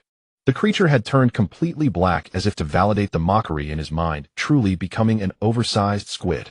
The giant octopus quietly clung to the doorframe, lifting its head to gaze at Li Yuanmo, with pleading eyes, its round eyes blending into the color of its body, expression unreadable. But Li Yuanmo knew it was feeling dejected. Pei Yifei looked up to survey the room's layout, then down at Li Yuanmo, noting that he seemed full of vitality, and nodded. "Your little pet found me," he replied. "I thought something had happened to you." Li Yuanmo shook his head with a bitter smile, about to explain, when he saw Pei Yifei's gaze. "What is that?" he asked. "Why is something from the Special Defense Department here?" Pei Yifei strode forward, picked up a pistol, and discovered a hidden serial number on the grip. 001. His voice was shocked for the first time. Shen Zhengrong's belongings? Oh, this is hard to explain. Li Yuanmo was troubled, unsure how to introduce the giant octopus identity. Pei Yifei seemed unconcerned. He crouched down and quickly rummaged through the pile. Li Yuanmo had never seen him act so roughly, so he wisely refrained from. Before long, Pei Yifei confirmed the identity of the house's owner and slowly stood up. "Brother Pei, is there something wrong here?" Li Yuanmo asked. He was genuinely concerned about Pei Yifei's actions, but his peripheral vision kept being drawn to the creature by the door. The giant octopus was nearly melting into a dirty rag. He had already seen through it. The creature was deliberately pretending to be cute. It was its favorite trick. Li Yuanmo wanted to put on a stern face to scare it, but he couldn't help curving his lips. In the next second, the giant octopus underwent a violent chemical reaction with Li Yuanmo's smile. "There is a problem. All of 001's private properties have extremely strict security. I once visited his home in the capital city. Entering his residence required 7 biological verifications. An outsider could never break in by mistake." Pei Yifei looked at the photo in his hand. The brilliant young man in it had disappeared 2 years ago. He pinched the bridge of his nose and turned to ask Li Yuanmo about the situation. Pei Yifei looked at the photo in his hand. The brilliant young man in it had disappeared 2 years ago. He pinched. Pei Yifei followed his gaze and saw the strange giant octopus lying on the floor, its body color rapidly shifting from purple to blue so fast that it seemed like a playful trick to cheer someone up. "Li Yuanmo," Pei Yifei called coldly, snapping his fingers near his ear. "Snap out of it." The dangerous tone in his voice made Li Yuanmo quickly straighten. "Who discovered this place?" Pei Yifei asked patiently. "Answer me properly, this is very important." "It was the giant octopus," Li Yuanmo replied. "It seems to have some connection with the house owner." "Connection?" Pei Yifei savored those words, then looked at the monster that had turned a light blue not far away. "Its ability to come here cannot be simply explained by a connection to 001, Pei Yifei said with certainty. His gaze slowly roamed over the octopus, and the conjecture in his mind seemed like a wild fantasy. "Unless it is 001 itself." This statement struck like a thunderbolt on a clear day, nearly robbing Li Yuanmo of his ability to think. He stared blankly at the giant octopus, almost finding it absurd. "Brother Pei, that's not funny." Li Yuanmo had never entertained such a ridiculous notion, but Pei Yifei's serious expression made his heart clench. "Where did you find it?" Pei Yifei walked toward the monster he had never examined closely, attempting to grab its tentacle. The giant octopus nimbly retracted its limb and crawled toward Li Yuanmo. It coiled around his ankle. It lifted its head, studying his expression, and when it saw that the young man's gaze no longer held the thing that made a fish sad, it pitifully climbed up his pant leg. Li Yuanmo grabbed one of its cool, soft tentacles and gestured for Pei Yifei to observe. "I found it outside the research institute in N City. It crawled into my backpack and came home with me." Li Yuanmo did not know what answer he wanted to hear. He looked at the octopus head that was nearly clinging to his shoulder and neck, unable to connect this creature with the powerful cold savior from his past life. "N City." Pei Yifei's eyes flickered. "Are you sure you found it at the research institute?" Li Yuanmo nodded. During that time in his search for his father, he had gone only to the research institute or stayed home, surviving on takeout for all 3 meals. Moreover, on the day he went to the institute, the interior had just dumped a batch of discarded medical waste. It was highly likely that the giant octopus had crawled out of it, so that's how it was. Pei Yifei closed his eyes and sat down on the sofa. "That explains everything." Li Yuanmo looked at him in confusion, the cool, tender tentacle in his hand lying docile and motionless, allowing itself to be displayed. Pei Yifei remained silent for a long time, as if thinking or making a difficult decision. "Brother Pei," Li Yuanmo suddenly said, "would you like some milk?" Pei Yifei opened his eyes and glanced at him. "Thank you." So the giant octopus, showing great tact, crawled into the kitchen and dutifully turned on the stove. When I left Xiushui City, I took a medical kit with me, Pei Yifei suddenly said. Have you seen it? Li Yuanmo nodded. Being sent to rescue in city was just a cover, and being dismissed from my post was also a cover, Pei Yifei said. All of this was to conceal my real mission. Li Yuanmo's palms were sweating, his heart racing. A surge of excitement at being close to the truth made his breathing quicken. My real mission was to retrieve what the Special Research Department had placed in 7 key biological research institutes across China before the full-scale outbreak of the aberrant species. Pei Yifei lowered his eyes, his expression weary. Those were 7 pieces of a corpse. Li Yuanmo instantly recalled the medic he had seen in the tent carrying a box identical to Pei Yifei's, saying it contained Shen Xingrong's arm. The In-City Institute held 001's arm. They had been studying it for a long time. When I went to retrieve it, the arm had already turned into a pile of bone fragments. The giant octopus turned off the stove, carried 3 cups of milk tea on a tray, and carefully moved over. At the Aberrant Research Institute, they could do anything with that arm, like biological fusion experiments. Pei Yifei looked at the octopus, so full of humanity, and curled his lips into a sardonic smile. So the giant octopus might have been fused with a piece of 001's flesh. Li Yuanmo asked. That would explain why it can open these houses. With this, the giant octopus' strength, intelligence, and connection to Shen Xingrong all seemed to have an explanation. That's the only answer, Pei Yifei said, watching the milk tea's rising steam as his thoughts drifted. Could this monster really turn into 001? Li Yuanmo looked at the giant octopus, which seemed completely unconcerned with their conversation. It casually picked up a photo of Shen Xingrong and fanned it over the cup of milk tea to cool it down. Li Yuanmo wholeheartedly agreed. I think you're right. He paused, then asked, Brother Pei, did you come to Nanxi City for your mission too? Yes and no, Pei Yifei smiled. I did come to retrieve 001's body, but I changed my mind. I will personally destroy these pieces and never let— Why was he dismembered? And why is everyone scrambling for his body parts? The sharp, aloof figure in Li Yuanmo's memory gradually blurred. For a moment, he even doubted whether he had truly reincarnated, because the events of this life were completely different from his past life. Shen Xingrong was dead, and shattered into pieces so fine that they couldn't be reassembled. Then who was the person who had carried his name in the past life? Was it an imposter? Remember what I told you before. Yu Weiyong, a top-tier precognitive superpowered being, once predicted this year. Pei Yifei realized their timeline had advanced 7 months and corrected himself. At the beginning of last year, he prophesied that 001 would be the world destroyer. But in fact, he had made that prophecy 3 years ago. As early as 3 years ago, the Aberrants had already appeared. This is classified information known only to the top 30 special defense teams of the Special Defense Department. Because aberrations were rare in those years, most were secretly dealt with by the higher-ups. Pei Yifei hesitated for a moment, then unreservedly disclosed the corruption of the Special Defense Department. At the beginning of last year, aberrations became more frequent. When the higher-ups could no longer conceal it, they leaked the information to the entire special organization. Ordinary citizens only gained the right to know when the aberrant contamination truly erupted. This was a way to protect the people and maintain social order, but it was also a deception trying to whitewash peace. A trace of mockery curled at the corner of Li Yuanmo's lips. Yu Weiyong is 001's younger brother. He is an illegitimate child raised outside the family. 001's father held a very high position in China. Both sons were exceptionally well trained.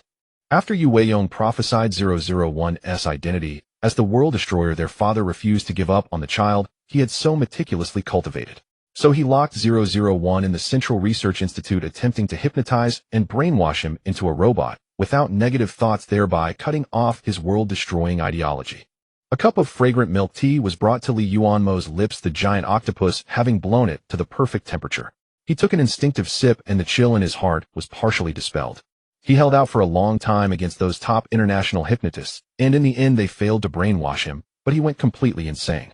Just then, the research facility's protective systems malfunctioned, and a group of powerful aberrations stormed into his confinement chamber. On the brink of death, he acquired an ability, but he was also corrupted by the aberrations. And so Shen Xingrong became a mentally unstable aberration with a formidable human ability. He fulfilled the prophecy, becoming a powerful and unstable monster, the only experimental subject in the world whose body simultaneously possessed both the ability and the aberration contamination. He perfectly embodied 2 opposing forces. Countless top-tier research institutes applied to study him, but his ability was too bizarre. Anyone who approached him would instantly turn to dust. At the beginning of last year, his father finally gave up on him. Yu Weiyong publicly revealed the prophecy that he was the destroyer, and he was openly dismembered. Pei Yifei took a sip of the milk tea, only to be overwhelmed by the suffocating sweetness of the lethal dose of sugar, which left a bitter aftertaste in his throat. He frowned and looked at the octopus.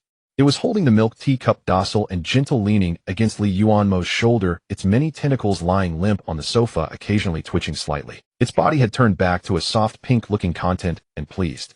Pei Yifei paid little attention to the change in its body. For a hunter with color-changing abilities, using body color to lure prey was instinct. This octopus color shifts were not out of control. In Pei Yifei's view, its color changes, like its earlier fear of being scalded, were merely a means to pacify its prey.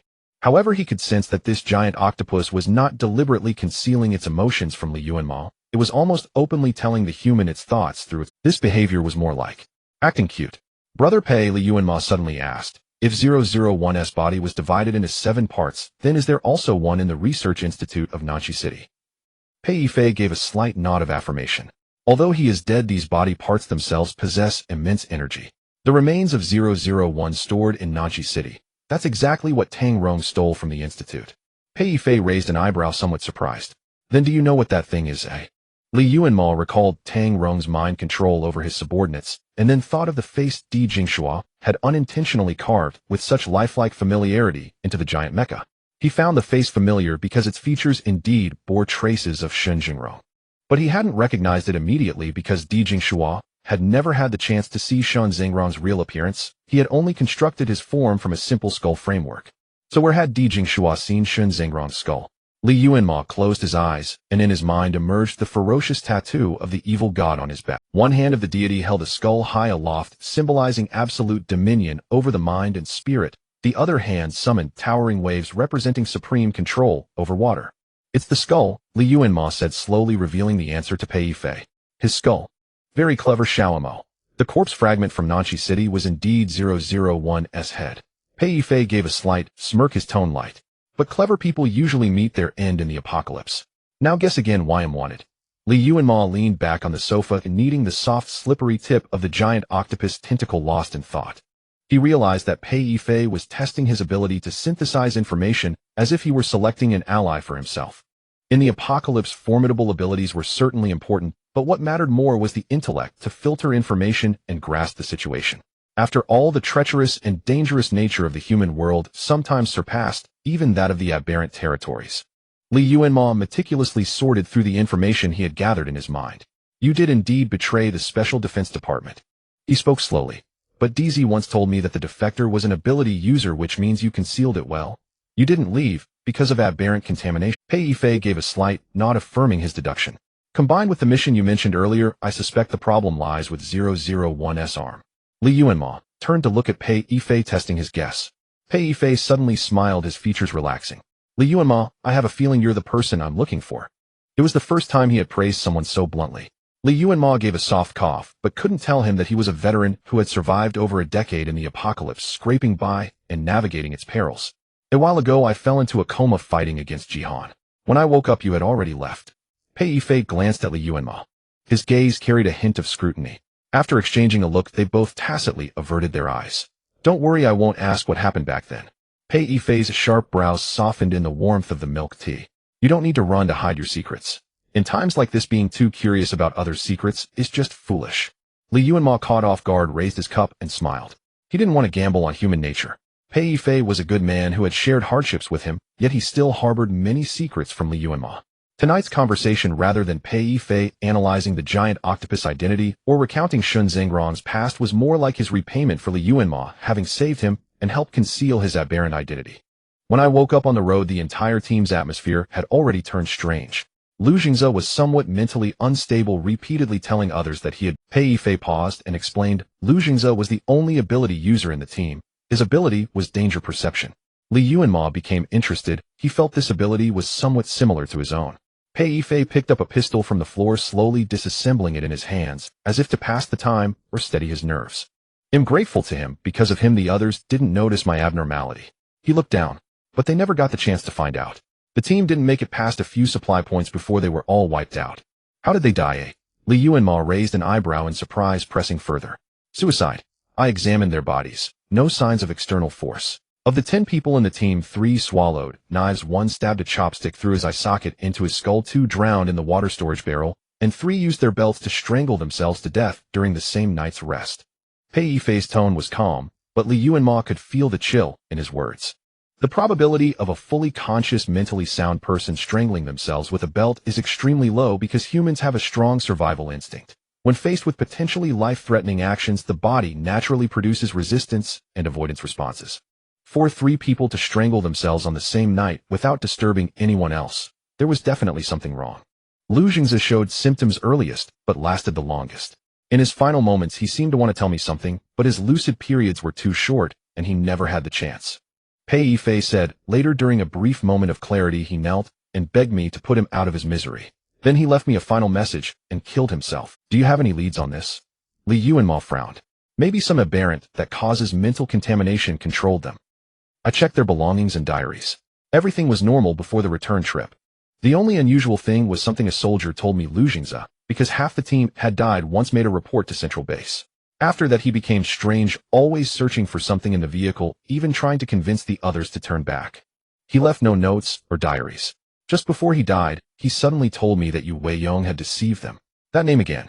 Li Yuanmo had little memory of the young man he had met once in the communications room. He only recalled that he spoke gently like a spring breeze, but acted decisively and efficiently. Knowing that they had been trapped in Qiushui City by Zhangpu Town for 7 months, uncertain whether they were alive or dead, and still willing to send people to rescue them at the first opportunity. Wait. Li Yuanmo suddenly fell silent. He realized that Yu Weiyong's decisive rescue might not have been out of kindness or loyalty to Pei Yifei. Rather, he urgently needed something from Pei Yifei, 001's corpse. So, strictly speaking, it was Shun Jingrong who saved us. Li Yuanmo gave a wry smile. Pei Yifei had known from the start that Yu Weiyong wouldn't refuse their rescue. The search for Shun Jingrong's corpse was a secret mission. I was only responsible for handing it over to the right person. The person who received the corpse fragment from me died at the hands of Jihan after I fell into a coma. Li Yuanmo understood. At that time, Pei Yifei was unconscious and didn't know what happened afterward. The others didn't know the importance of that arm, so naturally, they didn't actively look for it. Thus that arm disappeared, and no one knew where it went. Crunch. The giant octopus movements caught their attention. It had somehow found a pile of cookies in various flavors, scattered them all over the table, and was eating while listening to their conversation. His expression was indifferent, showing no interest in the food. He was now in a semi-aberrant state, his body constantly approaching. He looked at the expressionless Pei Yifei, feeling a bit embarrassed as he swallowed the cookie. Brother Pei, would you like some? Pei Yifei got up, grabbed a bag of cookies, and casually tossed one into his mouth. His expression was indifferent, showing no interest in the food. He was now in a semi-aberrant state, his body constantly approaching the form of an aberrant under continuous contamination. Pei Yifei had never fully turned into an aberrant because since leaving Qiushui City he had not devoured a single human or aberrant. But aberrant contamination never stops. His body was now severely depleted, and he constantly felt a ravenous hunger. Human food could not alleviate. Pei Yifei had never fully turned into an aberrant because since leaving Qiushui City he had not devoured a single human or aberrant. Li Yuanmo didn't take the bait. He knew that the candy Pei Yifei referred to was probably the spirit stones that had replenished his energy. I defected because I figured out one thing. Pei Yifei returned to the previous topic. The reason those teammates died, the food they ate on the road, was all provided by Yu Weiyong. It must have been laced with a chronic hallucinogen. If they had also received some psychological suggestions before leaving the base, once the toxicity accumulated to a certain level, mass suicide would have been very likely. But we also... Li Yuanmo frowned instinctively, then realized they had eaten very little of that food. Even if there were drugs, they would have been metabolized quickly. But if the effects of the drug accumulate, wouldn't Yu Weiyong be afraid that those people would be too poisoned to complete the mission? Li Yuanmo countered. What was their mission? To send Sister Xia in and exchange us out. Li Yuanmo's eyes widened as he understood Pei Yifei's implication. Yu Weiyong's purpose in this operation was never to rescue them, but to take the corpse that Pei Yifei was carrying. Since the corpse fragment had been handed over, the others had no further use. A small team in an apocalypse overrun with aberrations could easily meet with an accident. I think only the 2 people who handled the handover with me had the antidote. The others had no value in surviving. Even if they hadn't encountered Jihan, they would never have returned to the base. This rescue was just a disguise Yu Weiyong arranged to cover up the corpse handover. But when people live together day and night, there's always a risk of secrets leaking. Only the dead reveal nothing. Brother Pei, why did you take on such a mission back then? Li Yuanmo couldn't help asking. Yu Weiyong was truly a ruthless madman. To secretly recover Shun Xingrong's corpse fragments, he had gone to such lengths, even sacrificing the lives of 20 soldiers. The explanation I was given was that the 001 corpse fragment was severely contaminated and could cause large-scale aberrant contamination if left out. Pei Yifei repeated the contents of his mission file with a blank expression. But regardless of whether Shin Xingrong's corpse existed, the aberrant apocalypse had already arrived. It was an inevitable trend. So Yu Weiyong's behavior, I realized that Yu Weiyong might have another reason for wanting to recover 001's corpse. Pei Yifei's eyes were deep, filled with complex emotions. I need to find that reason. Because of it, countless people died innocently, not even knowing what they were sacrificing for. Lu Jingzi died thinking they were here to rescue us.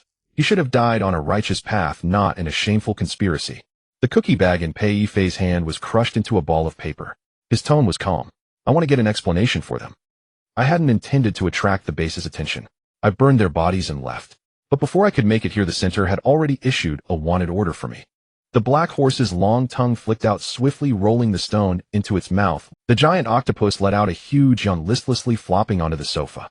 Its 8 tentacles drooped limply onto the floor, and its pitch-black round eyes stared unblinkingly at Li Yuanmo's profile, lost in thought. They have many ways to find a person. Pei Yifei reached out and tapped the table as if to remind Li Yuanmo. There might be hidden surveillance in the military vehicle tracking implants in the team members, and some of them could have been hypnotized before the mission, becoming unwitting eyes and ears for the center. What's more, there happens to be an ability user at the nearby supply station who can replay images from the past 3 days. Li Yuanmo frowned slightly. The center's control is a bit too excessive. This is a strange era. For the vast majority, it's a disaster. But for a small minority, it's a paradise that grants them supreme power. Pei Yifei seemed to imply something. The two fell into silence. Outside, the storm grew fiercer, raindrops striking the window panes with a dull thud. The people from the center aren't here to encircle me. That's just a pretext to divert the attention of the water palace. They came to take the head of 001. Pei Yifei propped himself up from the sofa slowly. Earlier you wanted to take Wan Hao away because you hoped to learn from him where 001's head is. Pei Yifei nodded. But he didn't know anything. Later, while I was fighting the water palace leader, he took the chance to escape. Pei Yifei glanced at the room's layout and walked straight toward a bedroom downstairs. Brother Pei, Li Yuanmo asked, if 001's head is the source of Tang Rong's power to control others, then if we destroy his head, can we sever Tang Rong's control?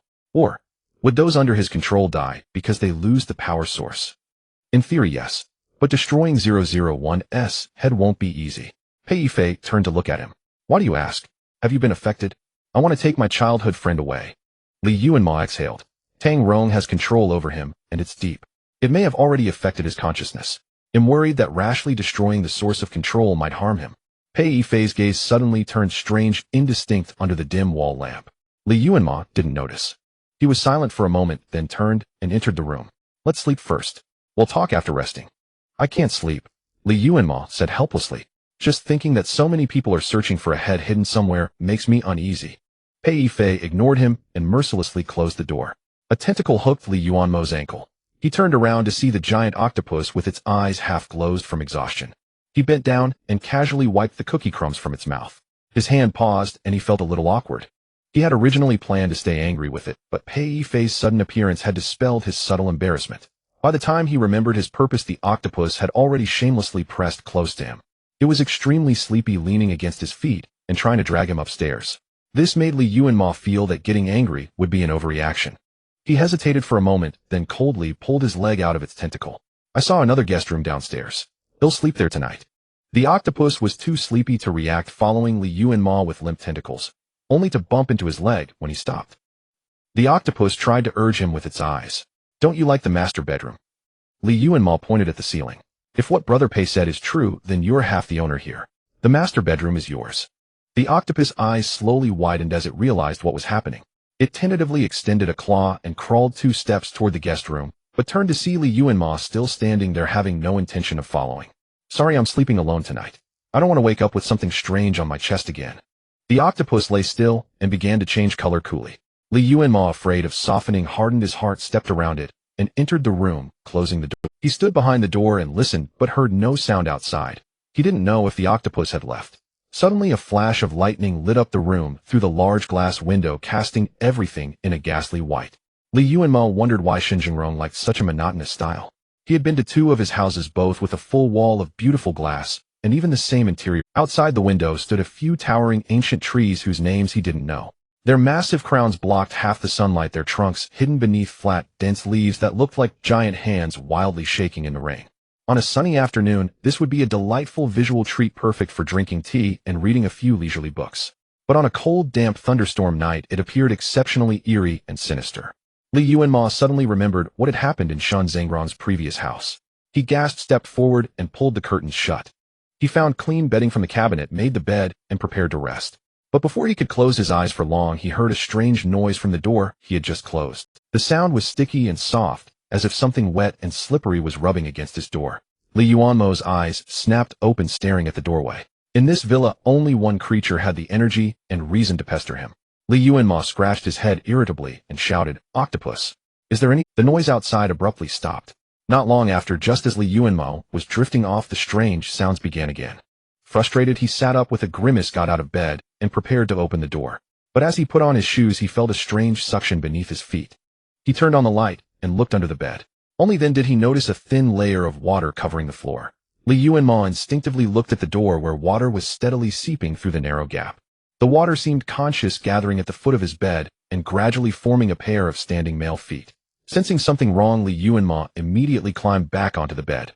Perhaps his movements were too loud and disturbed something. The sound of gushing water grew louder, and the feet quickly grew to the ankles, taking a step closer to him. Plop! He absolutely could not open the door now. That would let the thing inside. He tried to summon the small black branch, but after a long time it didn't appear. He could feel its response, but it seemed trapped somewhere, unable to come immediately. The room was too cramped. He couldn't stay here. Li Yuanmo looked around, then threw the quilt and sheets onto the narrow gap at the door. The blockage stopped the inflow temporarily. He then tossed everything within reach onto the floor, stepping on these objects to approach the floor-to-ceiling window. Based on Shan Zhengrong's design, these windows were surely bulletproof, but he remembered that one of them could be opened. Li Yuanmo yanked the curtains open. There, stuck to the transparent glass, was a colossal creature. Its body was enormous, silently writhing, its soft limbs, its suckers firmly attached, covering almost the entire glass wall. To avoid making noise, it had spread its 8 tentacles evenly, 2 of them carefully prying at the edges of the window. Li Yuanmo's hand reaching for his gun froze. The creature outside also froze. It tilted its head, looking at Li Yuanmo through the glass misted with water vapor, then slowly retracted its claws. Just then a violent thunderclap exploded outside. The creature outside trembled slightly, its round eyes welling with panicked moisture. He cursed under his breath and turned to look behind him. Sensing his unease, the octopus stopped playing pitiful, quickly pounced onto the window and peered inside. But the room was perfectly calm, empty. Li Yuanmo looked at the bone-dry floor, then at the spot where the pair of feet had appeared, his expression darkening. No traces. All rooms on the first and second floors are clean. The water in the kitchen and bathroom was stored long ago, and I tested it. No contamination. Pei Yifei's hair was unusually disheveled. He had just been woken up. He looked at Li Yuanmo, who was wrapped in the octopus embrace, and gave his final verdict. It sneaked out to climb your window and accidentally let something from outside in. Didn't you say 001's villa had protection? Li Yuanmo asked weakly. How could something else break in? This was a domain that the Water Palace base itself had certified as unbreakable by force. I might know what it is. Pei Yifei strode quickly to his raincoat, which he had left outside. Sure enough, the water on it had vanished. It's the rain. There's something in the water. The rain had been falling from afternoon until dawn without stopping. The courtyard was flooded and the drains were overwhelmed. If all the water is contaminated, then the entire Nanchi city is uninhabitable. Li Yuanmo's tone was grave. The Water Palace base people aren't. Pei Yifei's voice was calm. It's like spore propagation, dispersing power in the rain, casting a net. I visited many places this afternoon, and my raincoat brought back some dirty things. The thing was quite cunning. It must have lurked outside the door for a long time. It just so happened that the octopus tried to sneak into Li Yuanmo's room from outside, giving it an opportunity to slip in. And it had precisely targeted Li Yuanmo. We have to find that thing, or it will definitely come back. Li Yuanmo hadn't felt this kind of pressure from danger for a long time. You can't sleep alone. It's too dangerous. Pei Yifei frowned. Even something like that can tell you're the weakest. I'm just an ordinary person. It's normal to be weaker. Li Yuanmo raised an eyebrow. And I wasn't defenseless. I planned to jump out the window. There's a liquid nitrogen gun in the living room, a cold storage near the kitchen. I could always find a way to freeze it. Plus I have a mouth to call you. His tone was a bit sharp, but Pei Yifei didn't look offended. He just patted Li Yuanmo on the shoulder. Want to sleep with me? The octopus holding Li Yuanmo silently turned in another direction. I see. Pei Yifei withdrew his hand, his voice calm. Perhaps an octopus that lets in contaminants is more reassuring than me. The octopus stared at him darkly, using its tentacles to cover Li Yuanmo's ears. Don't say that, Brother Pei. You are very capable. Li Yuanmo couldn't help but smile. Thank you. His feelings were complicated now. The night attack he had encountered earlier still hadn't triggered his crisis warning. This ability, which had saved him countless times in his past life, was now frequently malfunctioning. It filled him with an indescribable anxiety. Pei Yifei seemed to sense his mood keenly. Get some rest. Whatever that thing is, it's already set its sights on you. The worse your state, the easier it is for it to take. Pei Yifei straightened up, extending a hand to conjure a neural net. It's not hot. Put this by the bed. It's sensitive to water and will alert you if something. Li Yuanmo didn't refuse his kindness and took it. After they parted, the octopus wrapped around Li Yuanmo and silently carried him upstairs. The bedroom on the second floor was larger and more comfortable than the one downstairs. The bedding was clearly new, with simple patterns much like the ones the octopus had brought to Di Jingshuo's room. Li Yuanmo slipped into the soft blankets, the mattress yielding beneath him a pleasant fragrance in the air. He let out a soft sigh. The octopus seemed a bit down, no longer doing those adorable things that had amused him. It wrapped him up tightly, tucking him into the blankets like an emotionless sleeping aid. Little fish. Li Yuanmo suddenly spoke. The octopus didn't respond, but he knew it was listening. Li Yuanmo waited patiently. Another thunderclap exploded outside. The flash of lightning that followed lit up the octopus' eyes for a moment. It had been watching Li Yuanmo all along. Are you afraid of lightning? I saw you flinch, Li Yuanmo asked softly. The octopus seemed unable to react at first, then after a moment it tightened its tentacles and nodded slightly. It's okay. I'm not afraid. Li Yuanmo replied immediately. If you're scared, you can hide under the covers. Did you two do anything yesterday? Pei Yifei sat on the dining chair, gazing thoughtfully at the giant octopus bustling in the kitchen. It seems very exciting. Li Yuanmo nibbled on a biscuit, glanced at the giant octopus with a confused look, and shook his head. He turned his gaze to the ceaseless drizzle outside, furrowing his brow. The rain hasn't stopped yet. I wonder what's going on. Something must have happened at Tang Rong's place. The Central people have already revealed their intentions, so it's normal that they've angered the Water Palace's leader. Pei Yifei sipped his coffee, casually flipping through a map. Shun Zhengrong's room was stocked with an abundance of supplies, and it even had an independent power supply, enough for them to live safely for 3 months. Where do you want to go next? Li Yuanmo asked. By now, almost everyone's goal pointed to the same thing: Shun Zhengrong's missing head. However, Tang Rong had hidden it too well. No one could find any clues. The Research Institute. Pei Yifei tapped the table and replied. Tang Rong is producing enhancement fluid. It can temporarily restore an esper's peak physical condition, but the side effect is that it puts the user into a coma for an entire day. I suspect this enhancement fluid is laced with the spiritual contamination from Shun Zhengrong's brain. The so-called restoration of peak physical condition is merely a manipulation of the brain, masking the user's negative state, forcing them to consume their own lifespan to fight. That's nothing short of suicide. Since the enhancement fluid was still in the Research Institute, perhaps there would be clues about the head there. Li Yuanmo looked up at Pei Yifei, a hint of a smile in his eye. Something on your mind, Doi? Pei Yifei frowned, puzzled. He might not have realized it himself, but the once arrogant, cold-faced guy could now chatter endlessly with someone without finding it strange at all.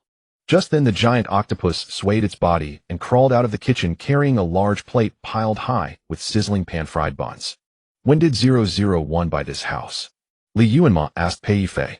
If 001 was captured 2 or 3 years ago, why are the facilities? When did 001 buy this house? Li Yuanmo asked Pei Yifei. If 001 was captured 2 or 3 years ago, why are the facilities and supplies here still so well maintained? Had the food they were eating already expired long ago? I heard from others that in the first year after 001 was hypnotized and brainwashed, his condition wasn't that bad. Those people, restrained by his father's influence and public pressure, didn't push him too hard. Pei Yifei picked up a pan-fried bun and tossed it into his mouth. He raised an eyebrow, somewhat surprised, and glanced at the giant octopus. During that time I was constantly out on missions, but I kept hearing about him. How his whereabouts became increasingly erratic, and he often disappeared without a trace. No one could find him. Because his penchant for collecting houses was well known, everyone assumed he was holed up in one of his properties. He was too restless, so not long after he was completely confined to the Central Research Institute. Li Yuanmo's plate was piled high with several golden brown buns. He had grown accustomed to the giant octopus' enthusiastic feeding and dutifully ate them one by one. The juice inside the buns was a bit hot, but the meat broth was rich and savory, leaving a lingering fragrance that whetted the appetite. Li Yuanmo ate until his nose was sweaty, not bothering to wipe it. The giant octopus gently brushed his nose with the tip of its tentacle. Tisk. Pei Yifei clicked his tongue softly and set down his chopsticks. What's wrong, Brother Pei? Li Yuanmo looked up. Not to your taste. Pei Yifei crossed his arms, staring expressionlessly at the giant octopus, which was nonchalantly stuffing a tentacle into its mouth, its body flushed pink. A sight that was genuinely irritating. Got a girlfriend? Pei Yifei suddenly asked. Li Yuanmo, taken aback by the abrupt shift in topic, shook his head instinctively. Pei Yifei gave him a heavy look, his words laden with meaning. Listen to me, find one as soon as possible. In this day and age, just staying alive is hard enough. Li Yuanmo forced a bitter smile. Where would I find the time for romance? Pei Yifei lowered his eyes, pondered for a moment, and didn't continue the subject. Brother Pei, do you mean that 001 was here 3 years ago? Li Yuanmo thought for a moment, then frowned in confusion. Then most of the food we've eaten must be expired. In his past life, many people had died from food poisoning after eating improperly stored expired food. Those people rarely survived. It's safe to eat. I checked the cold storage. Everything is well preserved with no microbial growth, Pei Yifei replied. Fresh food is hard to come by now. Mature farmland is prone to contamination from aberrant creatures, so most fields rely on plant-based espers to sustain them. Li Yuanmo stirred the golden pan-fried buns in his bowl, then popped the last one into his mouth.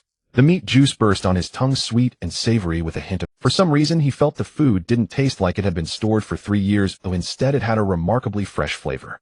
The giant octopus then handed him a glass of freshly squeezed orange juice. Even Li Yuanmo, who lacked common sense, knew that fruit frozen for 3 years couldn't be so juicy and tender. He looked at the orange juice with a strange expression, then turned to the giant octopus. Pei Yifei reached over, grabbed an orange, peeled it, and tossed 2 segments. Brother Pei. Li Yuanmo wanted to warn him. Perks from the Water Palace, Pei Yifei said. Every registered esper gets 1 fruit per week. Did the octopus find their logistics? Pei Yifei had once infiltrated the Water Palace as 008 for 2 days, learning the rules of the base. He assumed these fruits were from the Water Palace, never once considering they might be years-old zombie fruit. His words put Li Yuanmo at ease. He picked up the glass and downed the sweet and sour orange juice in 1 gulp. The two didn't notice the giant octopus standing nearby, shaking its head in confusion.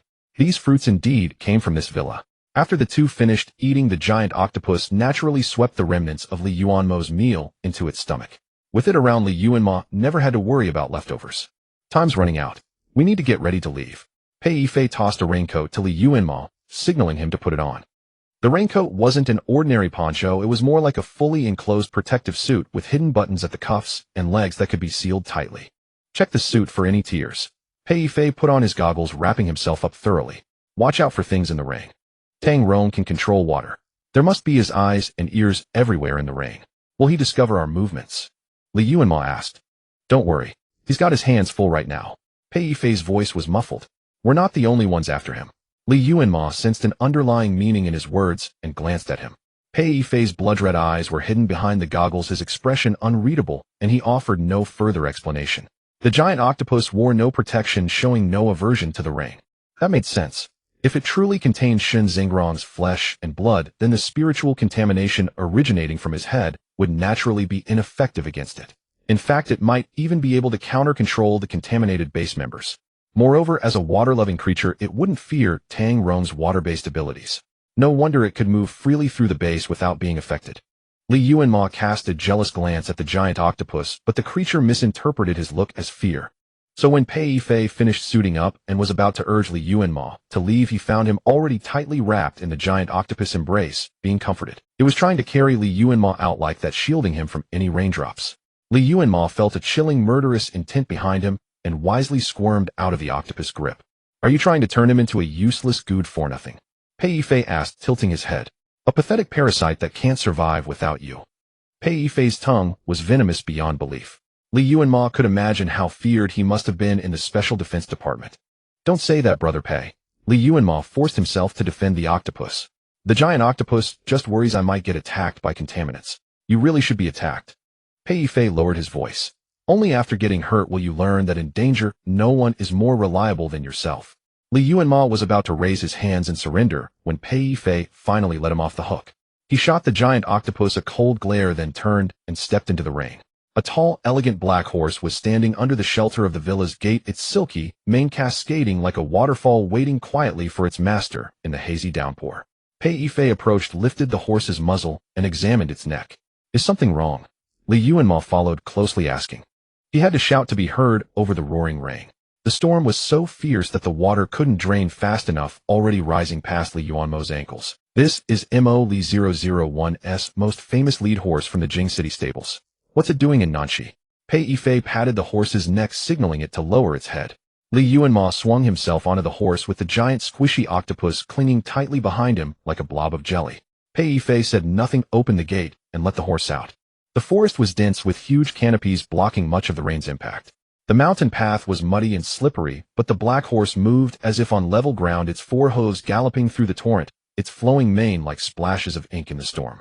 The giant octopus acted as a seatbelt, wrapping its tentacles around Li Yuanmo and the wet horse's back, ensuring he stayed secure. Though Pei Yifei wasn't on the horse, he moved just as fast, keeping pace with it like a shadow. Just then Li Yuanmo felt a gaze upon him. He instinctively turned his head and saw outside the gate of Shun Zhengrong's villa a blurry human figure formed from accumulated water. It stood motionless, staring at Li Yuanmo, as if seeing him off.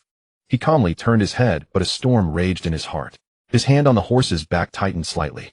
He thought he recognized that figure. The road to the research institute was not far. In the deafening rain, almost no one could be seen. Li Yuanmo and Pei Yifei charged unimpeded through the institute's gates. The institute was tightly enclosed by high-voltage electric fences, but the torrential rain might have caused a short circuit as the fence was no longer operational. The gate was wide open, and the glass windows of the security booths on both sides were pitch black, seemingly empty. What are you spacing out for? Pei Yifei glanced at him, patting the horse's back. Head to the office building first. Mo Li snorted, as if understanding his words. Seeing no objection from the rider and the octopus, it strode straight into the building directly ahead. The office building was pitch black with no lights working. A thin layer of dust had accumulated on the floor, covered with many wet, muddy footprints. This meant that recently quite a few people had been here. Pei Yifei took out a flashlight, swept it across several hidden corners of the lobby, and spotted a small mark. Let's go to the back hall, the sample storage room, Pei Yifei said. Do you have an inside contact? Li Yuanmo lowered his voice. Is it someone from the central? Pei Yifei made a shushing gesture. The situation in the institute was unclear. Who knew if the walls had ears? The floor was covered in chaotic footprints. The two quietly slipped into the back hall of the office building, where a biometric access system had been deliberately designed. The back hall was spacious with a square layout and a metal pillar reaching the top floor in the center. Each office on all four sides had a door access system, but the doors were all wide open. In the post-apocalyptic scarcity of resources, Tang Rong had concentrated everything on the laboratory. The office building had been locked for a long time, so the ones who came here to search for clues must be the central group. Whether they had found anything was unknown. The sample storage room was on the first floor, a large space. The institute's researchers had kept a portion of every experimental subject as backups. It once housed various biological samples and embryos, but due to the lack of power and inadequate storage conditions, most samples had lost their activity. Pei Yifei followed the hidden marks on the wall into the storage room. It had also been searched, with the vast space covered in a mess of footprints. Most of the samples had been taken. Pei Yifei tossed a flashlight to Li Yuanmo, and the two split up to search the dim room. The cryogenic storage containers had been broken open from the outside. Without power, the samples inside had long decayed, turning into shriveled, dried meat stuck to the floor. The walls and countertops were lined with sample racks. Each sample required different storage conditions, and most had lost viability shortly after the apocalypse began. The older samples had already been taken by Tang Rong and his men, and the remaining junk had been rifled through several times. There was hardly anything useful left. Pei Yifei checked the management desk. The machines were gone, and the few paper materials left were mostly useless. Li Yuanmo exchanged a glance with him, and silence hung in the air. Brother, are you sure the information is accurate? It's the internal code of the Special Research Division. Pei Yifei tossed the paper onto the table and went back to check the sample compartments. Li Yuanmo looked at the giant octopus, which was crouching beside a liquid nitrogen tank twice the height of a man. The liquid nitrogen inside had already evaporated, and the tank lay on its side. Li Yuanmo had just shown his flashlight inside. It was empty, and he could see. Li Yuanmo knew it wouldn't do anything unnecessary. He calmly set down the flashlight, aimed the beam at the mouth of the tank, and quietly drew his gun. Li Yuanmo knew it wouldn't do anything unnecessary. He calmly set down the flashlight, aimed the beam at the mouth of the tank, and quietly drew his gun. He had found a silencer of the right model in Shun Zhengrong's villa yesterday. Soon a strange mark appeared in the dust at the mouth of the tank, though nothing was visible in the air.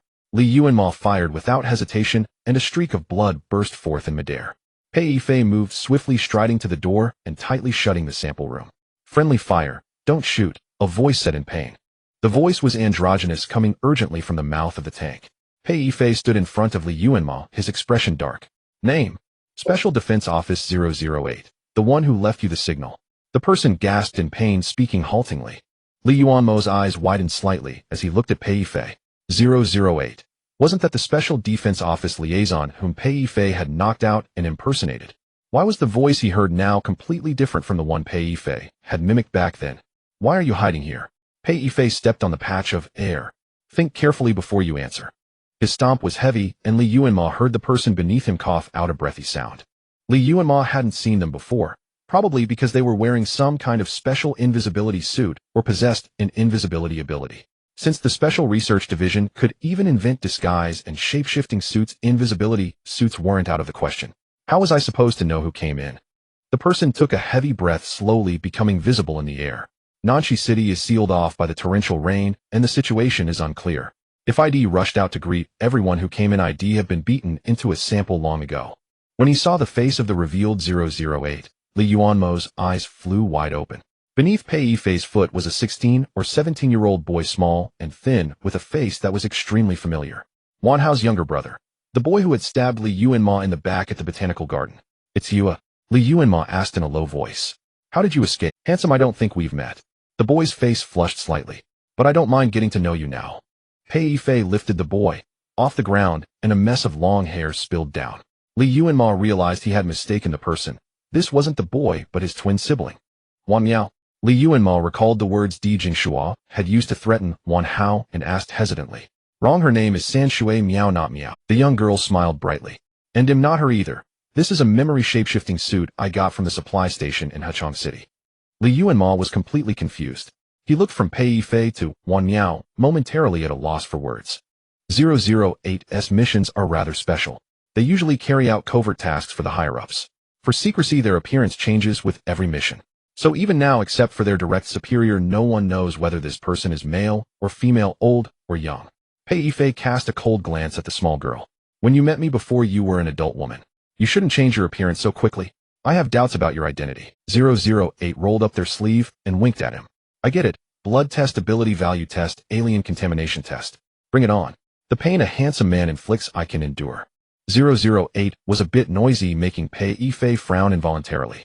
He had met 008 a few times before and knew this person was somewhat neurotic. They not only pursued perfect physical disguise, but also ensured their personality matched their Buddhist traits. Hence their demeanor was sometimes melancholic, sometimes shy, and at times so cold they wouldn't even nod in greeting. The equipment isn't on me. Pei Yifei stared at them expressionlessly. They'll give you 10 seconds to recall. Recite Article 8, Article 13A, and Article 79 from the Special Defense Office's 100-entry induction declaration. 10-9-8. The girl's face twisted for a second as she abruptly covered her ears and began to struggle to remember. Wait, I remember. Article 8, execute missions with the safety of citizens' lives as the top priority. She stammered out the declaration. Acceptable, but still a bit slack. This is content every member of the Special Defense Office should know by heart.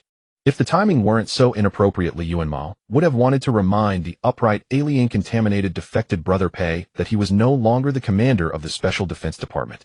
008 let out a sigh of relief. Although their number ranked before 017, they were still inexplicably intimidated by this terrifyingly righteous, cold-faced judge. So why did you turn into Wan Miao's form? Li Yuanmo couldn't help asking. And why were you hiding here?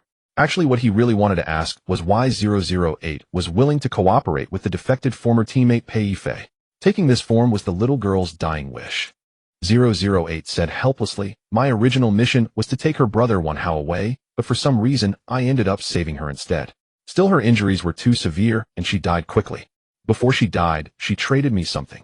She asked me to pretend to be her to make it seem like she was taken to some other place by the Water Palace people to enjoy life, so her two brothers would be at ease. Something? What something? Li Yuanmo asked. Was it a clue about that thing? No. 008 shook their head in confusion. What is that thing?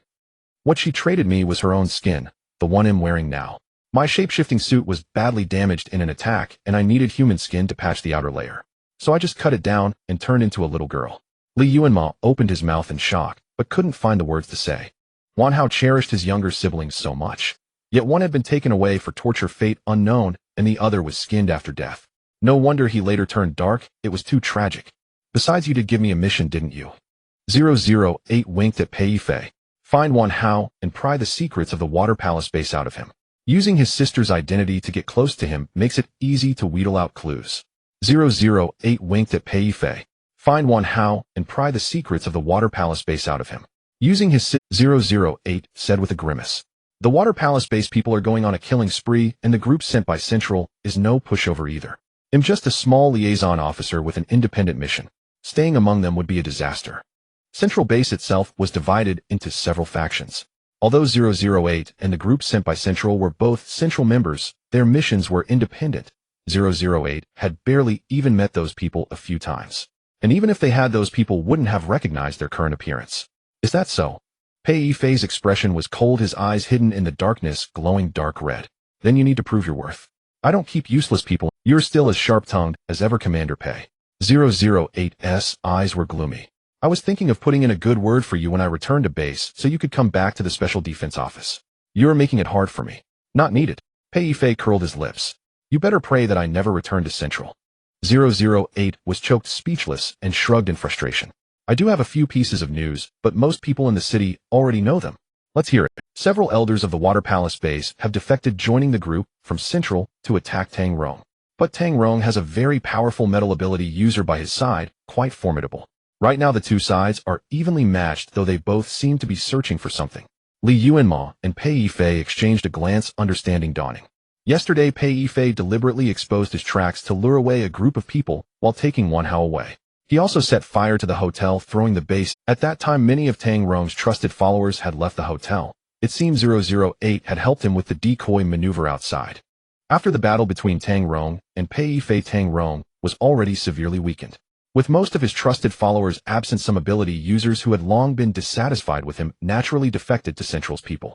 But it was unclear whether those people had decided to save themselves because they felt controlled by Tang Rong or if they had been bribed by Central. What puzzled Yuanmo even more was that Tang Rong had clearly controlled most of the city's people. How did the defectors manage to break free from his mental control? Had Shun Zhengrong's head been found? That seemed unlikely, or else the rain would have stopped long ago. Since Tang Rong was still controlling the rain, it meant he hadn't given up on competing with Central for control of Nanchi City. Shun Zhengrong's head would be his greatest asset. And how did you get injured? Yuanmo asked abruptly.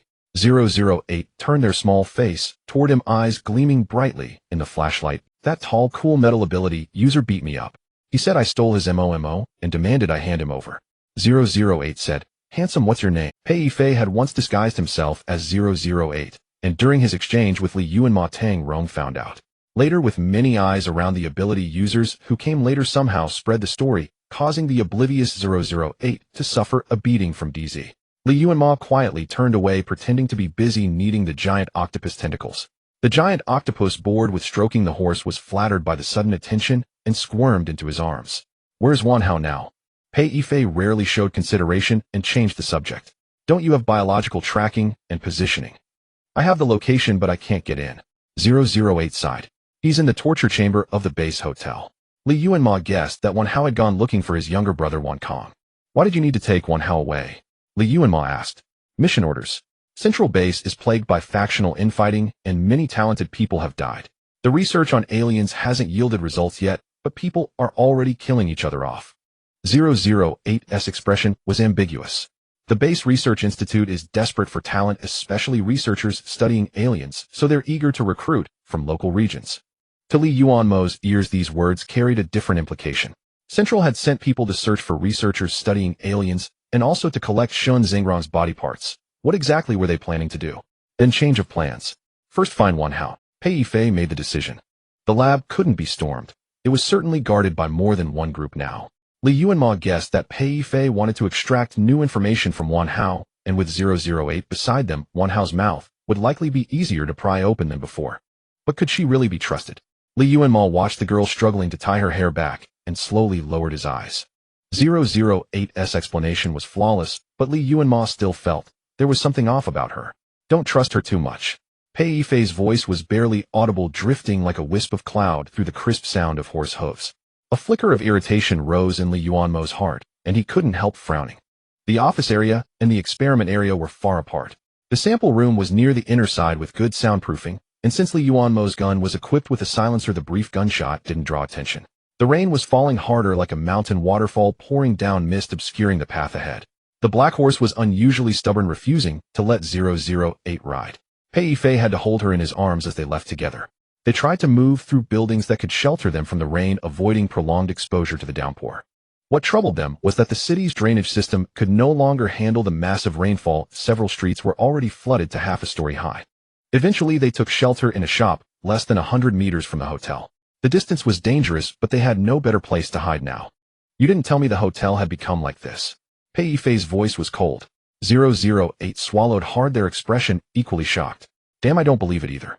Last time I was here, it wasn't like this.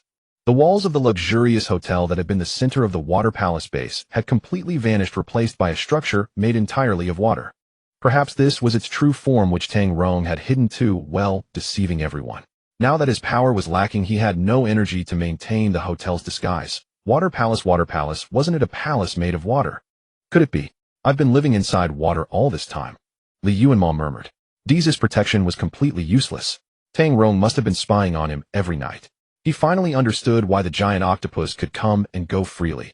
It carried part of Shun Xingrong's bloodline, and had probably long seen through the disguise under the mental control, unconcerned about Tang Rong's water prison.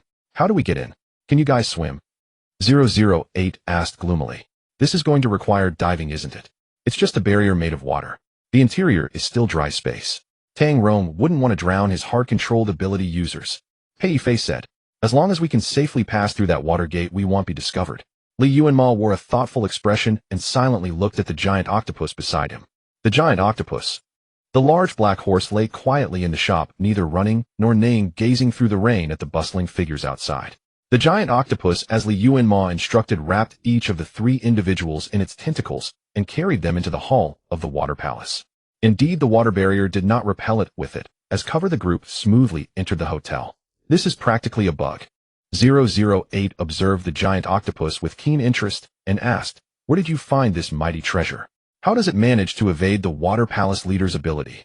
No one responded to her.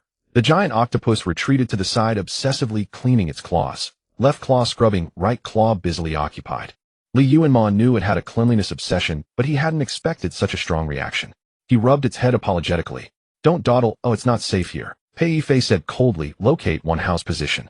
008 pouted and pulled a watch from her pocket. She tinkered with it patiently for a while before finding the location option. Even basic positioning is this slow. Pei Yifei glanced down at her, his tone flat. How did you get into the Special Defense Department? 008 rolled her eyes and activated the location. One house position seemed to be underground, a former hotel warehouse that Tang Rong had converted into a torture chamber. She looked at the watch and led the group toward the basement. Just then a cacophony of footsteps and voices drifted up from below, clearly more than one person. The group swiftly hid in a blind corner beside the stairs, holding their breath. Brother D, those traitorous bastards from Heike. No matter how much torture they want, talk. Someone spoke urgently. Some rebels in the city have joined them. The rain is plentiful, and they no longer heed our orders. They even spread false news. Have you informed the leader? Di Jingshuo's voice was hoarse and somber, echoing in the corridor. The leader isn't seeing anyone. You'll have to go yourself. If you just handed over that thing, none of this nonsense would happen. Di Jingshuo said impatiently. How many have died these past few days? If they have families, deliver their supplies intact. Don't let me catch anyone daring to die under my watch. If they have no family, bury them together in the public cemetery, dignified and proper. Brother. A weak voice came from behind the crowd. The brothers' bodies can't be found. Instantly the footsteps stopped abruptly. Di Jingshuo's figure seemed frozen in place, the suffocating danger making those behind him tremble uncontrollably. What do you mean can't be found? He asked. The voice was unusually calm, as if casually inquiring, yet it chilled the hearts of those who knew him. Di Jingshuo had always been hot-tempered, and recently his methods of handling base affairs had grown increasingly ruthless and violent, even more intimidating than Tang Rong's presence. Someone drunk one night muttered that the ravenous wolf dog was becoming less obedient, on the verge of climbing over its master's head. The next day, he became a fresh ornament in the hands of the Madonna statue outside the hotel. Tang Rong even tolerated and enjoyed such incidents. He was pleased to see Di Jingshuo acting excessively on his behalf. In truth, it wasn't just the dozens of Water Palace base members outside who felt their hearts tighten. Di Jingshuo had stopped in an unfortunate spot, right next to Li Yuanmo and the others. With the tense atmosphere, if any of them breathed too loudly, they would be discovered. Worse still, water, unlike concrete walls, refracts light and shadow. Li Yuanmo could already see Di Jingshuo's blurred profile. If anyone turned slightly, they would spot their reflections. Pei Yifei and 008, trained professionally, remained so steady in such a thrilling situation that their breaths were nearly inaudible and even their heartbeats were barely perceptible. The giant octopus clung to the wall beside Yuanmo, its tentacles resting at the edge of the corner, a preparatory stance for attack. Yuanmo covered his mouth, trying to suppress his emotions, but occasionally his heart raced. His mind was a turmoil. He hadn't yet figured out how to face his childhood. He recalled the figure he saw when leaving the mountain villa, identical to Di Zhi's silhouette. "I'm asking you." Di Jingshuo's lazy voice came from less than 2 meters away. "What do you mean the bodies can't be found?" His oppressive presence was so strong that everyone focused solely on dealing with the devil before them, ignoring their surroundings. Brother, Di, truly not. We searched. The water outside is too deep. Those fallen brothers, when they tumbled into the water, never surfaced again. We felt around in the water. Nothing. Maybe they were swept away by the current. The speaker's voice trembled, sounding strained. His fear was so evident his voice hesitated. Yuanmo guessed he had other suspicions, but dared not voice them. Dozens of people all swept away. Di Jingshuo's tone was sinister. "I don't have time for riddles. If you can't speak properly, you'll cut out your tongue." Brother Di. He'll talk. We think after they died they turned into water." The man's shout left the others in dead silence. "Brother, do you think we might also turn into water?"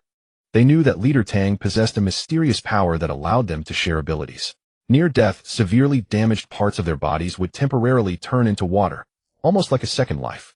Not everyone had this ability. Only those who had rendered great service or were close confidants of Leader Tang. Others had witnessed their miraculous escapes and were deeply envious. So they worked hard, collecting protection fees, labored diligently, and earned points to exchange for holy water that deepened the color of their tattoos.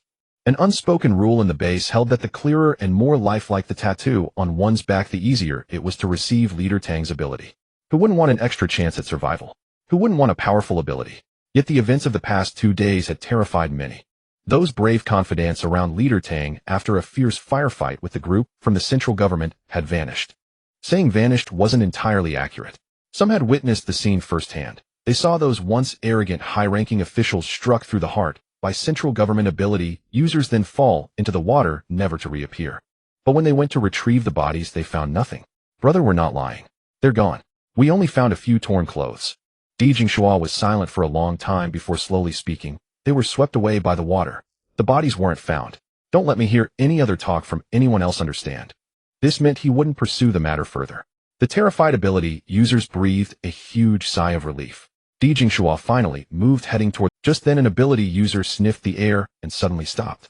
"Brother, something's wrong. I smell something strange." He was a scent-based ability user sensitive to odors, but had been blocked at the back of the group and tense, so he hadn't noticed the anomaly earlier. Yuanmo closed his eyes, a bitter taste in his mouth.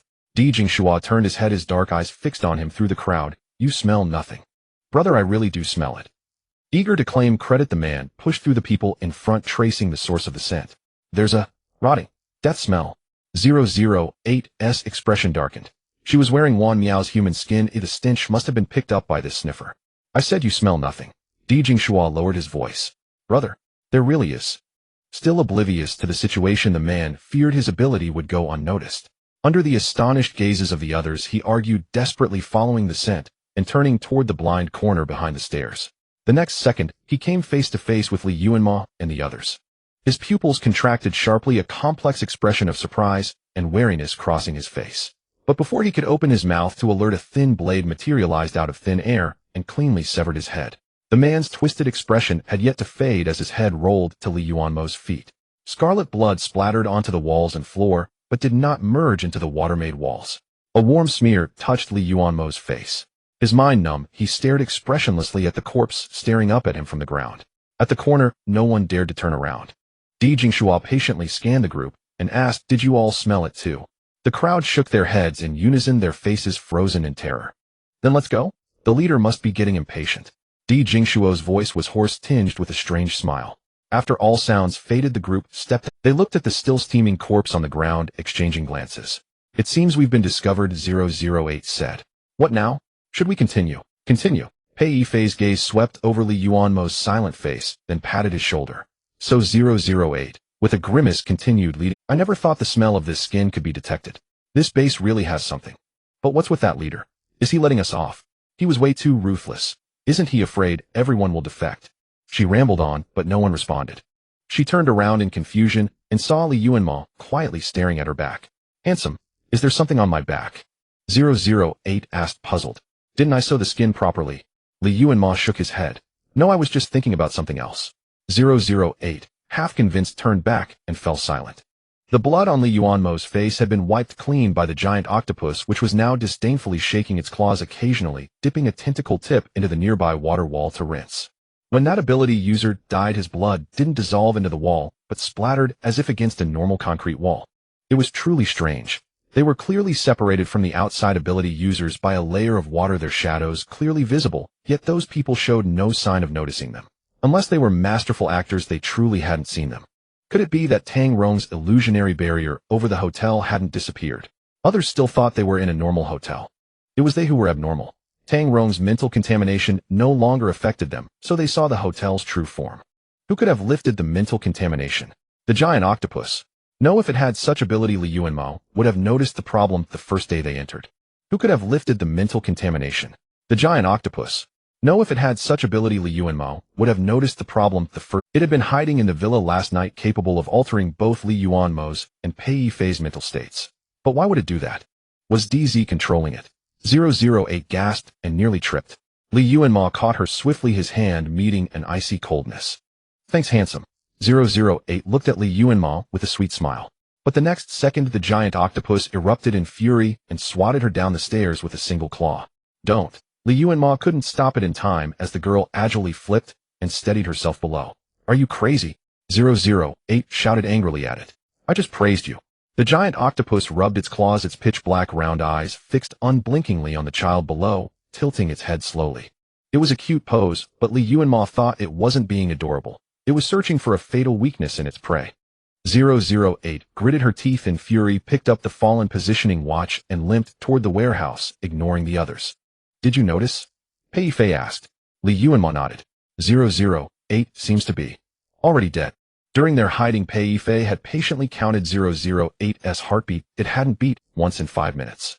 The Special Defense Department had received professional covert training, but even Pei Yifei couldn't make his heart stop completely. A mutant? Li Yuanmo couldn't help whispering. Doesn't seem like it. Her behavior was too normal. It was still early in the apocalypse and mutants couldn't disguise themselves, so a mutant? Li Yuanmo couldn't help whispering. Doesn't seem like it. Her behavior was too normal. It was still early in the apocalypse and mutants couldn't disguise themselves so perfectly. Pei Yifei pressed his thin lips together, seemingly deep in thought. I suspect she's a special ability user. What are you two whispering about back there? 008 complained. If you keep messing with me, I won't lead the way anymore. Don't expose her yet, she's still useful. Pei Yifei said, lightly quickening his pace to catch up. Li Yuanmo looked at the giant octopus with pity. It was still rubbing its claws, the tender tips reddened from the friction.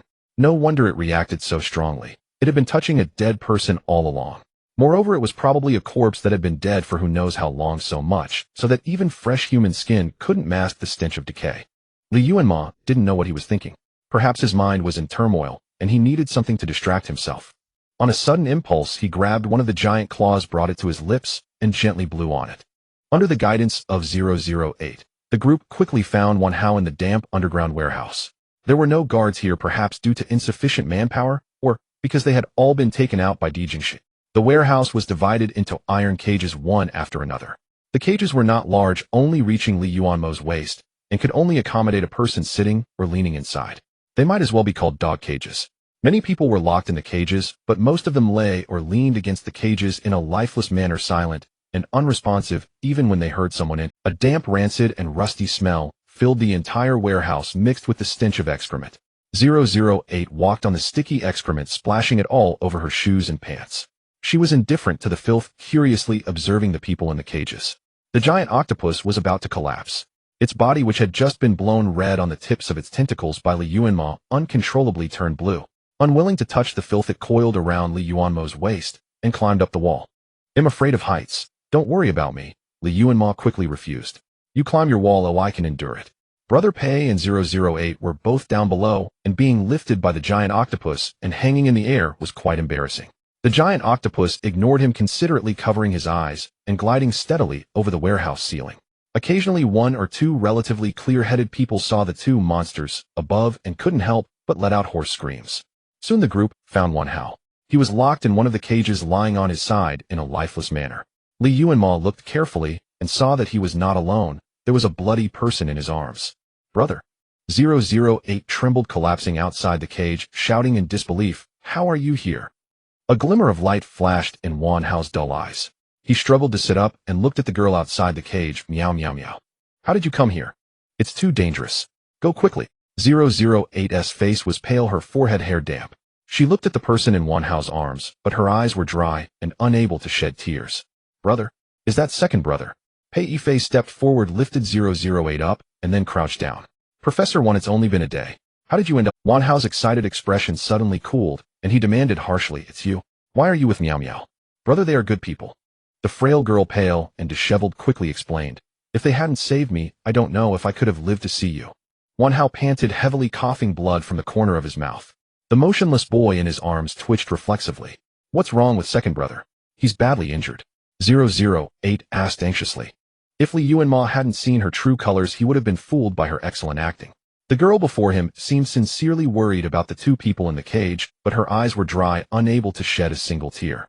Pei Yifei casually unclipped the water bottle from his waist and handed it into the cage. Get lost. Take your dirty water away. Even if I die of thirst, I won't drink a drop. Do you want to kill that kid, oi? Pei Yifei said calmly. He's running a high fever and his wounds are infected. This contains anti-inflammatory and pain-relieving medicine that can help him feel better. Even if we die, we'll die cleanly. We won't accept your ulterior charity.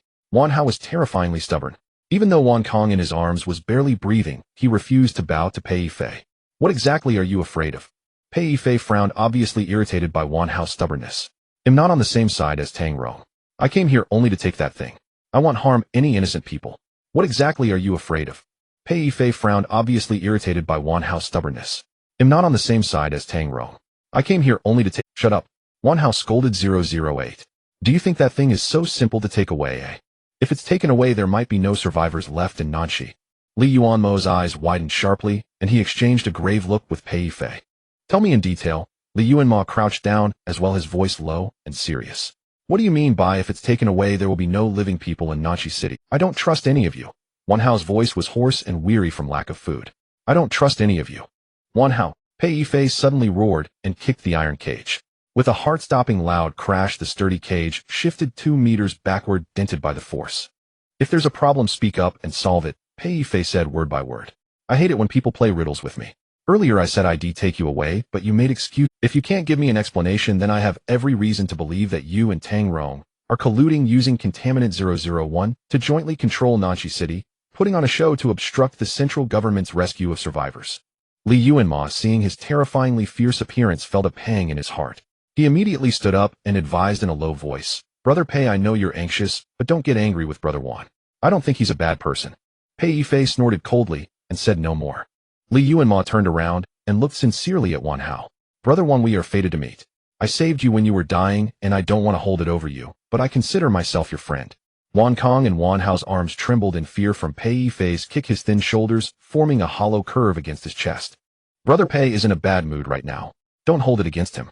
You don't know the Shuigong base and the people from the central government have started fighting. For that thing, countless survivors have been killed or injured. Nanxi City has become a hell. I think in a few days, even if we don't take that thing away, there will be no living people left in Nanxi. If you tell us the truth, maybe we can think of a way together. Wan Hao's expression clearly softened. He looked up at Li Yuanmo, then at the disheveled Wan Miao beside him, and suddenly a dirty tear rolled down his cheek. I don't know how to say it, he said with difficulty. Don't push me. I really don't know how to say it. I'm afraid you'll think I'm crazy. Pei Yifei glanced at Li Yuanmo and suddenly said, Let's talk somewhere else. Enter my space. Li Yuanmo paused, understanding Pei Yifei's intent. He actually remembered his own dimension and planned to pretend it was his space in front of these people. At this moment, there was no place more secretive than that.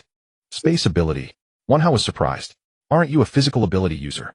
He had seen Pei Yifei's lower body transform into neural network tissue, so he assumed he was a powerful ability user with mutated body tissue. Just a dual ability, Professor Wan. The outside world is more interesting than you think, Pei Yifei said matter-of-factly. Li Yuanmo nodded almost imperceptibly to signal that he was ready. Pei Yifei snapped his fingers. After a moment of dizziness, the group appeared in a pothole-ridden wilderness. 008's face twisted in shock, a curse stuck in her throat. Looking at the surroundings, her eyes suddenly lit up. What is this? So amazing. The wilderness was surrounded by thick fog that obscured the view, completely blocking their sight. In fact, just a few dozen meters away was the happiness cake shop, but Li Yuanmo intentionally isolated it from the group. Strangely, he felt that his control over this place had strengthened. At least he could control where these people appeared. Wan Hao was brought in still inside the dog cage. He carefully placed Wan Kong down from his arms and struggled to crawl out of the dog cage. Professor Wan, this place is safe. Now you can talk to us openly. Pei Yifei said. Bringing him here was both for secrecy and as a show of power.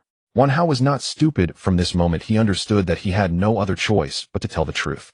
He subconsciously looked at his younger brother curled up in the cage, a flicker of confusion in his eyes. He still remembered what Kong Kong had said to him yesterday, when he was still. He said that he had met a very powerful big brother outside, both smart and terrifying. Although he was tricked by that person, he inexplicably didn't dislike him and felt he wasn't a bad person. If he had a chance, he wanted to apologize to that big brother in person. Wan Hao glanced at Li Yuanmo, whose expression was not good, seeming somewhat anxious. Li Yuanmo was worried about the giant octopus climbing on the wall outside. Because Wan Hao had finally relented, and Pei Yifei's feint was very quick, he didn't dare hesitate and directly brought them in. Because the warehouse floor was dirty and smelly, the giant octopus couldn't stand it and was still sulking on the wall too far away. Li Yuanmo had no way to pull it. He didn't know how aggrieved this creature would be when they got out. Professor Wan. Pei Yifei spoke. We don't have much time. Forget it, Wan Hao. Don't be so stubborn. Your parents hate your stubbornness, your siblings hate your stubbornness, your colleagues and students at the institute hate your stubbornness. Maybe if you had told others about this earlier, things wouldn't have gotten to this terrible state. Just trust him this once, just trust your brother's judgment. Wan Hao was silent for a moment before speaking with difficulty. Nanshi City was flooded 4 months ago. Everyone here, including me, is already drowned. Li Yuanmo looked up in shock, staring at Wan Hao's gloomy expression. He tried to find signs of lying on the man's face, but found him very serious. Continue, Pei Yifei said expressionlessly. During that time I remember very clearly, torrential rain fell for half a month without stopping. Nanshi City had barely driven away a few difficult to deal with aberrants, and people's lives had not yet fully returned to normal, only to be tormented by this terrible weather. Some survivors took their families and tried to move away, but found they couldn't leave. All the people were trapped in the city and couldn't get out. 2 pitiful tear tracks ran down Wan Hao's face. We were cursed. The water was blocked by a transparent wall within the city limits like a fish tank. The water in the tank kept rising. We were drowned alive inside. Li Yuanmo stood stiffly, his hands and feet cold. Just imagining that scene filled him with suffocating despair. I think I was dead at that time, but one day I opened my eyes again and regained consciousness. The entire city's order returned to normal. Aberrants still existed, citizens lived in fear, and I continued my work at the institute. The flood that had submerged the entire city seemed to have never happened. That might have been just a nightmare, Li Yuanmo murmured. Maybe a nightmare. I wish I could think so too. Wan Hao's expression was bitter and sorrowful. It seems only I remember this in the whole city. I tried to tell everyone, but they all said I was crazy. Then why are you so sure this isn't a dream? Maybe you are the one who has been spiritually contaminated, and the city being flooded is just a figment of your imagination, Pei Yifei asked in a deep voice, unless you can explain why Nanshi City returned to normal. I haven't forgotten all this because of that head, the object of your. I spent over a year with that head and I was influenced by it without even realizing it, so I didn't forget that we had died. I spent over a year with that head. I would rather all this be a fantasy from my contamination. If you don't want to believe me, just treat it as my ravings. There's no need for us to continue talking. Brother Pei is just being cautious. He didn't mean to offend you. Li Yuanmo quickly smoothed things over. Brother Wan, this is too shocking. You need to give us an explanation we can accept. It was that head that saved everyone. I concealed it from you. It does carry spiritual contamination. When its contamination reaches its peak, the resurrected citizens of Nanshi will recall everything. And then turn into a pool of water, just like before. Unbelievable, Li Yuanmo smiled bitterly. It's like an absurd novel with no logic. You should become a writer, brother. This is a paradox. Pei Yifei quickly found a loophole. If the contamination of that head makes people recall everything before death and turn into water, then its ultimate goal is to destroy humanity. Why do you say it saved everyone? I don't know how much you know about that head, but I'm sure it's less than me. I dare say it's a unique and miraculous creation in the world because it not only has the power of aberrant contamination, but also a miraculous ability. I don't know how much you know about that head, but I'm sure it's less than me. I dare say it's a unique and miraculous creation in the world because it not only has the power of a miraculous ability. 008's eyes sparkled with eager curiosity. What kind of ability can bring everyone back to life? Is it healing? I think I know what it is, Li Yuanmo suddenly spoke. His face was somewhat pale, but his eyes shone with terrifying brightness. Everyone held their breath and looked at it. It's time. The head of 001 possesses the ability to reverse time. Li Yuanmo exhaled softly. It brought the time of Nanshi City back to before the disaster. Everyone's gaze froze in an instant, as if desperately trying to digest Li Yuanmo's conjecture. I see. 008 suddenly murmured in a low voice, unsure of what he was lamenting. Pei Yifei looked at Li Yuanmo, his eyes hidden behind the goggles, carrying a hint of almost admiration. Time perfectly reasonable. This made everything fall into place. Why had 001 been able to turn those who approached him into ash? Because he accelerated their time, transforming them from vibrant lives into decrepit dust. Why could Zhangpu Town and Xiushui City have a different time flow from the outside world?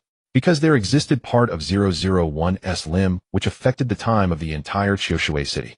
And here the head of 001 used its time ability to revert the submerged Nanshi City back to before the disaster, thus all humans returned from death. However, it was not a pure savior. The aberrant power lurking within its body uncontrollably corrupted and controlled everything. So I cannot leave here, nor do I have a way to leave. Wanhao smiled bitterly. I cannot let that head fall into someone else's hands. Whoever takes it away, this city will be doomed. Then what about Tang Rong? Why did he establish the water palace base here? And he can use that head to control others. Li Yuanmo couldn't help but ask. After all, Wanhao was not omnipotent. He was maliciously targeted by Tang Rong and repeatedly attacked with no way to obtain his secrets. He could only shake his head helplessly and fell into a long silence. I have some guesses. I'm not sure if they are accurate, but this is the most likely answer I've arrived at after observing during this time. Wanhao looked around as if to confirm if this place was safe. He deliberated for a moment, gritted his teeth, and lifted his head. I believe that Nanshi City itself is an aberration. His words were like a thunderclap, leaving the three present momentarily speechless. I never joke. I am a professional researcher of aberrations. It can be said that the current situation of Nanshi City matches all my judgments on the behavioral logic of aberrations. Wanhao said solemnly and seriously. First, this place allows entry but not exit, just like the control domain of an aberration. Don't tell me that someone in this base can go out. As far as I know, for months, no one has left Nanshi City alive. Second, this place once experienced that city-destroying rainstorm, as if the aberration was unscrupulously devouring humans. This is the instinct of aberrations seeking power evolution. Finally, aberrations also possess bizarre and sinister ways of thinking and cruel hunting methods. As a city, it has no physical form and cannot manifest itself. So it chose a human with water-based ability as its walking envoy and bestowed upon him part of its authority, allowing him to control the entire city, abuse and weaken survivors like pigs and dogs, and under the guise of blessing grant ability, users holy water that accelerates pollution, making them return to the embrace of death. According to this development, Nanshi City would be destroyed again in less than a year. Wanhao's speech grew faster and faster, and his emotions became more and more agitated. Li Yuanmo wondered how long these terrible conjectures had been in his mind. No wonder his spirit was so extreme and tense. If he pondered such terrifying thoughts every day, not going mad was already a sign of strong will. Wait a moment. 008 suddenly interrupted him. Brother, can I interpret your meaning like this? Tang Rong, the leader of the water palace, is actually just a puppet of the super aberration Nanshi City, and it wants to use him as a medium to redevour these resurrected humans. Wanhao coughed twice, a pained expression on his face, and nodded. It was puzzling in itself that Tang Rong, as a water ability user who had only awakened for a few months, could monopolize the water source of the entire Nanshi City. But that's really strange. 008 pointed out the problem seriously. If Nanshi City is a big monster that wants to eat everyone, then if it makes leader Tang Rong destroy that time-reversing head, everyone else would naturally die, right? Wouldn't it save so much effort? Wanhao revealed a strange smile. I said that head is a miraculous creation. It was taken from me by Tang Rong long ago. I don't know what other miraculous powers it has, but I think they cannot easily destroy it, and are even shackled by it having to follow its rules. Li Yuanmo agreed with his statement in his heart. Whether it was Xun Jingrong, known as the savior of humanity in his past life, or 001, now dismembered and sent to various top research institutes, they were both absolute prodigies. It was not surprising that his power could surpass most aberrations and ability users in the world. Moreover, the fact that Nanshi City has managed to avoid a second destruction until now is inseparable from the current chaotic situation. Wanhao glanced at Li Yuanmo, showing a complex expression. Who would have thought that Tang Rong is also a twisted lunatic who cannot have his love? SSS. Li Yuanmo inhaled sharply, as if realizing something, his expression becoming extremely conflicted. That childhood friend of yours, Dijing Shua, is a very formidable person. If it weren't for him inadvertently curbing Tang Rong's brutal actions, this city might have already been doomed. Wanhao's expression did not change much. He did not like Tang Rong, but he also did not like Dijing Shua. because although this guy did not have the overwhelming power like Tang Rong in Nanchi City, his personality was also extremely nasty, and sometimes he did things even more brutally than Tang Rong. But it must be admitted that although Di Jingshua was terrifying, he was very principled. Some of his actions under his command, though bloody and cruel, never harmed or until he met the young man before him. Wan Hao had always believed that this city would sooner or later be destroyed by these two lawless madmen. When he saw the arrogant Di Jingshua being tightly controlled by this gentle and taciturn young man, unable to vent his anger, Wan Hao was shocked and sighed. If given the chance, he would like to observe Li Yuanmo deeply to see what magic he had that could train a mad wolf into a loyal guard dog. These are all your guesses, Li Yuanmo said with difficulty. What disastrous things could a rough guy like Dizzy do? He completely didn't want to involve Dizzy in this troublesome story, but judging by his recent mysterious and weird behavior, obviously something big had gone wrong. Recalling what Wan Hao had just said about the entire city having been drowned long ago, his heart felt ice cold. He can do many things, Wan Hao said calmly, for example hiding that head. I've been thinking these past 2 days the reason why Tang Rong hasn't handed over that head until now. Is it because he can't find it either? Don't deny it. The day before yesterday I saw a model in Di Jingshuo's living room, and the bone structure contour of the model was very similar to that head. I absolutely refuse to believe that Di Jingshuo hasn't come into contact with that head. Li Yuanmo hesitated, trying to defend his innocent childhood friend, but also had a terrible premonition that this guy seems to be telling the truth. This is too exciting. 008's eyes were dazed, listening with a tipsy expression. Amazing, the human world. So dangerous. Wan Hao's gaze slowly swept over Pei Yifei, and Li Yuanmo's faces, his eyes sorrowful. My story is finished. What about you? Do you have a way to save us? First of all, the first thing is still to find the head of 001. Pei Yifei said calmly. We must not let anyone else get it. I must find Dizzy and ask clearly. He has hidden many things from me. Maybe he really knows the whereabouts of that head. Li Yuanmo frowned. If Brother Wan's guess is true, then Dizzy staying by Tang Rong's side is basically seeking death. I think it's not necessarily so, 008 quietly added. I think he is fighting for a way out for himself. Are you okay? Pei Yifei frowned at Li Yuanmo. During their conversation, his face grew increasingly pale, almost translucent. Li Yuanmo shook his head, trying to appear nonchalant. 008's identity was a mystery. Wan Hao's mind was deep, and Pei Yifei had just pretended that this space was his in order to divert Wan Hao and 008's attention to himself. Bringing so many strangers into the space at once was a huge drain on Li Yuanmo. But this was already a great improvement from before. His powers seemed to be growing silently, but he had been busy running around lately and hadn't conquered the cake shop. So where did this sudden power come from? Li Yuanmo recalled the small black branch he hadn't seen for a long time, and his eyelids suddenly twitched. Let's end today's topic here, Pei Yifei said decisively. Now we must leave the underground warehouse immediately. We need to find a safe place to heal, and also think carefully about the location of that head. Li Yuanmo struggled to support Pei Yifei's arm, and with a thought sent the group out of the space. The outside space was still a foul and dead silence. The lifeless prisoners in the dog cages did not notice the situation here. Not far away, a sticky squelching sound came as if something was moving rapidly. Li Yuanmo's mental energy was severely depleted, and his body nearly collapsed. He fought back fatigue and straightened up. Creak, creak. The iron cages not far away were pushed and clattered noisily by a rough movement. Li Yuanmo looked up at the source of the sound, and his gaze froze. A large octopus covered in filth was rummaging through rows of iron cages. Its soft purplish-black body was hidden in the darkness, not very conspicuous, as it shuttled back and forth on the sticky, disgusting ground. Its originally clean tentacles were now too dirty to look at.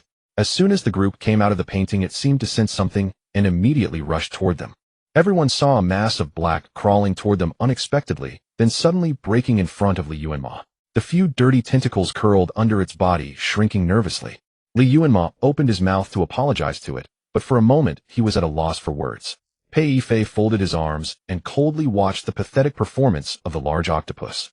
Its perception was astonishingly sharp. It was impossible that it couldn't find where they had disappeared, nor could it fail to guess where they had gone. This hypocritical act was nothing more than trying to make Li Yuanmo feel guilty. If such things happened a few more times, Li Yuanmo would be subtly tamed by this cunning monster, and in the future, he would have to consider this poor and loyal aberrant friend before doing anything, thus becoming constrained and indecisive. If he weren't still monitoring Li Yuanmo's mental state, he would have thought this octopus had polluted him. Pei Yifei stepped forward, grabbed Li Yuanmo's shoulder, and forcefully redirected his attention. We should talk about the next plan, not focus on an octopus that only pretends to be pitiful, he warned. Li Yuanmo naturally knew that his emotions were inappropriate. He didn't know when it started, but his emotions were always led by the large octopus. This was very dangerous. Perhaps he should take an aberration contamination test. Next we split into two groups. Li Yuanmo pondered for a moment and pointed at Wan Hao. Brother Pei, you take Brother Wan and his siblings back to the institute. His brother is not fit for travel. The institute is large, there should be a safe hiding place. There are secret passages in the institute that non-confidential personnel cannot find. If you can safely get us out, I can lead the way. There should be supplies stored inside, Wan Hao said in a deep voice. For once he had a will to survive and began to actively cooperate with them. Probably because Wan Kong had already lost his response to the outside world and further delay would likely cost his life. Brother Pei, I'll leave it to you, Li Yuanmo said. And what about you? Pei Yifei frowned at him. What else do you want to do? I'm going to find Dizzy. Li Yuanmo smiled. This guy has hidden many things from me. It's really too much. I have to settle this score with him. Don't worry. Before Pei Yifei could react, he assured him first. Brother Wan also said that Dizzy might know the whereabouts of the head. If we act together now, we'll only slow down progress. It's better to split into two teams to look for clues. I have the ability to protect myself, and I have the octopus and the horse. Actually, you guys will have it harder. Let's do it this way. Pei Yifei did not argue with him. Li Yuanmo's allocation was indeed the optimal solution at the moment. He glanced at his watch, took out a finger-sized metal block from his pocket, and tossed it to Li Yuanmo. Operation time is 24 hours. At this time tomorrow we'll meet at the old place on the mountain. If danger arises during the mission, detonate the signal flare, and I'll do my best to come to your support. It must be said that Pei Yifei was a very reliable teammate. Every promise he made gave a strong sense of security. If the rainstorm continued unabated, the Lowling urban area would soon be submerged, and Shun Xingrong's mountain villa would be the safest place instead. Li Yuanmo nodded, waved goodbye to Pei Yifei and Wan Hao's family, and they parted ways. 008 clearly did not want to follow Wan Hao. She hesitated as she looked at Li Yuanmo, her eyes revealing some resentment. Finally, seeing that Li Yuanmo really had no intention of asking her to stay, she reluctantly left. The warehouse was built underground, damp and stinking. Li Yuanmo faintly heard the dripping sound of water from the corners. Some figures could still be vaguely seen in the iron cages, but they were clearly lifeless. His gaze swept over those dirty old iron cages. Without further hesitation, he stepped onto the stairs and headed toward the ground. The large octopus followed behind Li Yuanmo. Because its tentacles were dirty, it left a trail of messy black prints behind, and the whole octopus, it had never been so undignified. Li Yuanmo suddenly stopped at the corner of the stairs, and the soft creature behind him nearly bumped into him. You don't have to do this. Li Yuanmo turned to look at it, his gaze calm. Deliberately making yourself dirty to win my sympathy. He could see the octopus' cunning intentions, but rather than anger at being tricked by a fish, he felt more helpless. Perhaps because he knew how much the octopus cherished cleanliness, seeing it deliberately become filthy to gain his pity, so as not to be abandoned, Li Yuanmo felt a pang in his heart. Seeing its trick exposed, the large octopus immediately collapsed, its tentacles weakly curling up like a crumbling coal ball, looking extremely dejected. I already feel guilty thinking about leaving you outside the space. Li Yuanmo said softly. I'm sorry, little fish. He lowered his head, not minding the dirty tentacle, picked one up, and gently shook it twice, as if making peace. Forgive me. He shook it for a while, but the octopus didn't respond. He looked up at it in confusion. The octopus head still had those cute round eyes, but the moment Li Yuanmo met its gaze, he unexpectedly felt a sense of crisis, unable to see the emotion in it. The tentacle in his hand turned icy cold and hard in an instant. Li Yuanmo felt as if his wrist was tightly gripped by a large hand with distinct knuckles, but when he looked down, what he held was still that obedient, gentle, soft tentacle tip. Di Jingxua had already left the hotel, and it seemed he wouldn't be returning anytime soon. As Li Yuanmo walked through the hotel, he didn't encounter where has everyone gone? Li Yuanmo frowned. The giant octopus had just washed its tentacles in the nearby water wall, but evidently still found them not clean enough. It no longer actively entangled with Li Yuanmo, but followed quietly and obediently behind him. Di Jingxua had long noticed Li Yuanmo's arrival at the hotel. It was impossible for him to be completely indifferent to his whereabouts. Knowing Di Jingxua as he did, Li Yuanmo was certain that even if Di hadn't had the chance to inform him of his destination, he would have left some clue. He stood in a corner in silence for a while. Finally, a group of people from the base hurried into the hotel lobby. Fighting again, someone asked. Those traitors. What did the central people promise them? Damn it. They know our abilities too well. Several districts have fallen. A hoarse, dispirited voice. Have you heard about what happened at the botanical garden? Do you even need to ask? That strange tree has almost grown to the sky. I could see its trunk from the East District. The entire botanical garden is under its control. Is it a new mutant? Or someone's ability? A mutant. Definitely a mutant. Chief Ing lost many of his men. Oh, a buddy of mine barely escaped from there. He said that giant tree is alive. It devoured the entire lantern fruit grove, can't be cut down, can't be blown up, and absorbed all the power of the botanical garden to grow so big. Haven't you noticed? Its position keeps changing, bits moving. Someone fell silent for a moment, then cursed under his breath. Better stop fighting and surrender. Those central people came prepared. Those bastards want to wipe out our base. I'd rather die than surrender. I'm a son of Nanshi in life and a ghost of Nanshi in death. Old Nine, my brother, am not afraid of trouble, but I don't want to see you all go to your deaths, the man said sorrowfully. Hiding behind the huge vase in the hotel lobby, Li Yuanmo and the giant octopus listened quietly to their conversation, and suddenly, he sensed something amiss. That base member was behaving oddly. He kept saying things to dampen morale, trying to make the others lose their fighting spirit. What do you mean by that? Want us to lick the boots of those central bastards? Someone else, also sharp enough to notice the anomaly, said darkly. Don't forget Chief Tang Rong has treated us well. I've always thought you were a bit off, Lao A. You haven't turned traitor, have you? The man called Lao A breathed heavily, then retorted angrily, biting the hand that feeds you. I'm one of Captain Dis men. Why don't we let him judge? I'm loyal to the captain, as clear as day. Sensing his anger, the other man softened his tone. Lao A, brother's not trying to doubt you, but you know, with so many traitors in the water palace, I have to be cautious. We swore a death oath to Chief Tang. Don't those people fear retribution? Li Yuanmo was also curious about this. Tang Rong used spiritual contamination to control the members of the water palace. Although the power was derived from the head of 001, it must have involved his own manipulation. Those he had controlled could never betray him. Otherwise they would suffer backlash from their tattoos. Yet now a large number of defectors had appeared in the water palace. This meant that Tang Rong's control had been weakened. There were few people in the entire Nanshi city capable of doing that. Could it be D? If so, how did he manage it? It's all right, brother. A formidable figure like Captain D will surely beat those central bastards to a pulp, the ability user called Lao A consoled. Chief Tang is busy with the rain spell to track the enemy and has no time to deal with the traitors. We'll handle these messy affairs for him privately. As long as we follow Captain Dis orders, we'll drive these thieves away.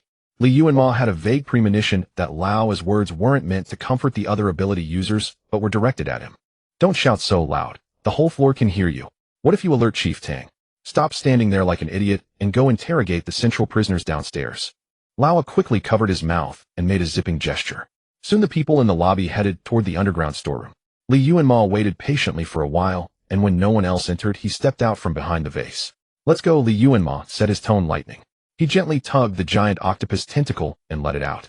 I already know where D is. That peculiar Lao A was the message Di Jingshua had left for him. When they parted a few days ago, D had told him to find a man called Lao A at the amusement park who would take him to a safe place. This Lao A was undoubtedly Dis' trusted confidant, and his earlier speech had revealed much to Li Yuanmo. For instance, a strange giant tree had appeared in the botanical garden, and it seemed to be alive. Also, Tang Rong was now too preoccupied to pay attention to his movements, with many defectors among his subordinates. Di Jingshua had instructed him to convey this to Li Yuanmo, so it was highly likely that he was now at that amusement park. While Li Yuanmo was eavesdropping, the giant octopus had dipped its tentacles into the water to wash again. Now they were wet and cold. Stop washing, your tentacles are already clean, Li Yuanmo said, allowing himself a rare smile. You're going to swell up from all this water. Hearing this, the octopus nervously extended 3 tentacles to compare, and only relaxed when it saw none had thickened. It squinted its round eyes at Li Yuanmo's back, and when he wasn't looking, it suddenly wrapped around his waist and pulled him into its embrace. Li Yuanmo gasped at the cold temperature of its body, but didn't resist. Soon the octopus body became warm and soft. The giant octopus carried him out of the water palace's barrier and swam toward the shop, where the black horse was waiting. Li Yuanmo looked back thoughtfully at the water palace hotel. The hotel's entrance was covered by a water curtain barrier, a monitoring device left by Tang Rong, who seemed to be absent from the hotel at the moment.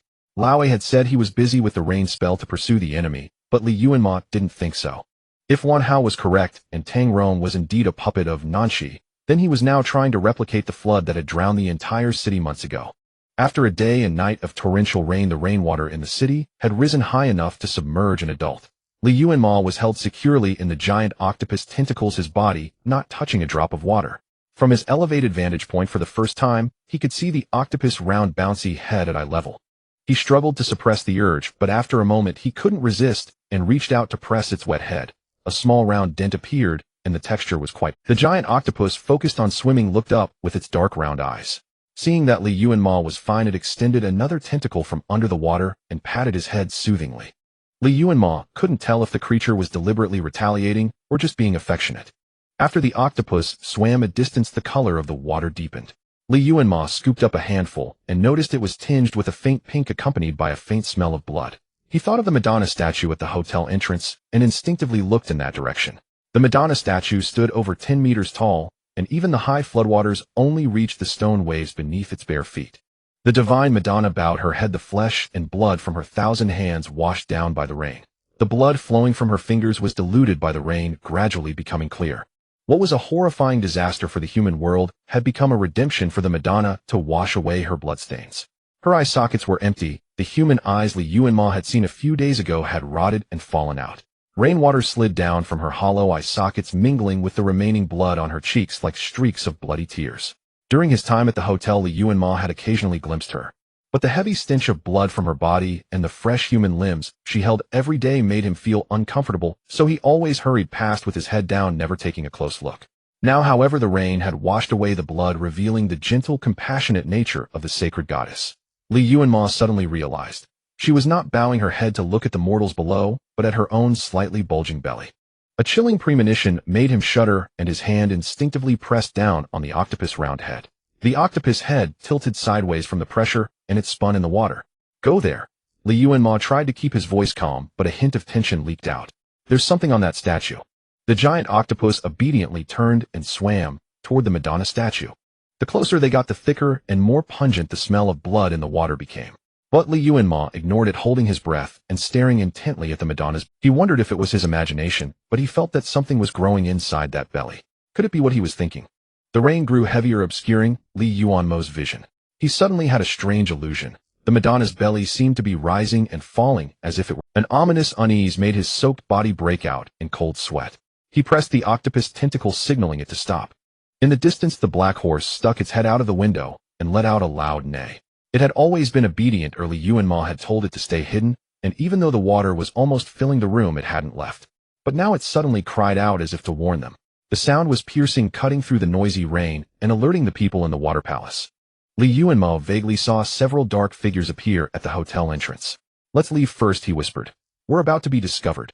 As he spoke, his back was to the Madonna statue. The giant octopus, able to see behind him, paused for a second, then suddenly raised its tentacle and covered Li Yuanmo's eyes and ears completely. Li Yuanmo didn't understand its action, but he cooperated, suppressing the urge to turn his head. The black horse's neighs were urgent and loud, as if warning them. Amid the clamor of rain, Li Yuanmo caught a heavy sound of something slicing through the air from behind. Even the splashing raindrops seemed to freeze in midair for a second. Something was hurtling toward his head. The next moment, the giant octopus tightened its grip around his waist and shot forward dozens of meters, sending pale red water splashing over them. A thunderous explosion erupted from where they had been, followed by a violent wave that pushed them forward. Without slowing its momentum, the giant octopus carried Li Yuanmo into the small shop in the blink of an eye. The black horse was already waiting, shaking its head anxiously. Its long black mane floated mostly on the water's surface like a thick layer of seaweed. Fortunately, its large frame allowed it to stand in the water. The exposed half of its back looked like a lonely island. Li Yuanmo was pushed onto the horse's back. He caught his breath, wiped the water off himself, and glanced back toward the Madonna statue. The 1,000-armed Madonna still stood in place, her posture unchanged, but her head was now raised, staring motionlessly in Li Yuanmo's direction. Through the misty veil of rain, Li Yuanmo vaguely saw a twisted smile on her face, combined with those dark hollow eye sockets, sending a chill down his spine. "It's alive." Li Yuanmo wiped the water from his chin, incredulous. "Does Tang Rong know?" "He must know. Every layout in the hotel is under his control. Perhaps the statue was deliberately placed there." Li Yuanmo was now 70% certain that Shun Xingrong's head was inside the Madonna's belly. Who would believe that the mysterious treasure, fought over by multiple forces causing a bloodbath, was so blatantly displayed in the hotel's most prominent location, guarded by such a well-disguised, terrifying mutant? Tang Rong was a madman, a clever and cunning madman who had everyone dancing in the palm of his hand.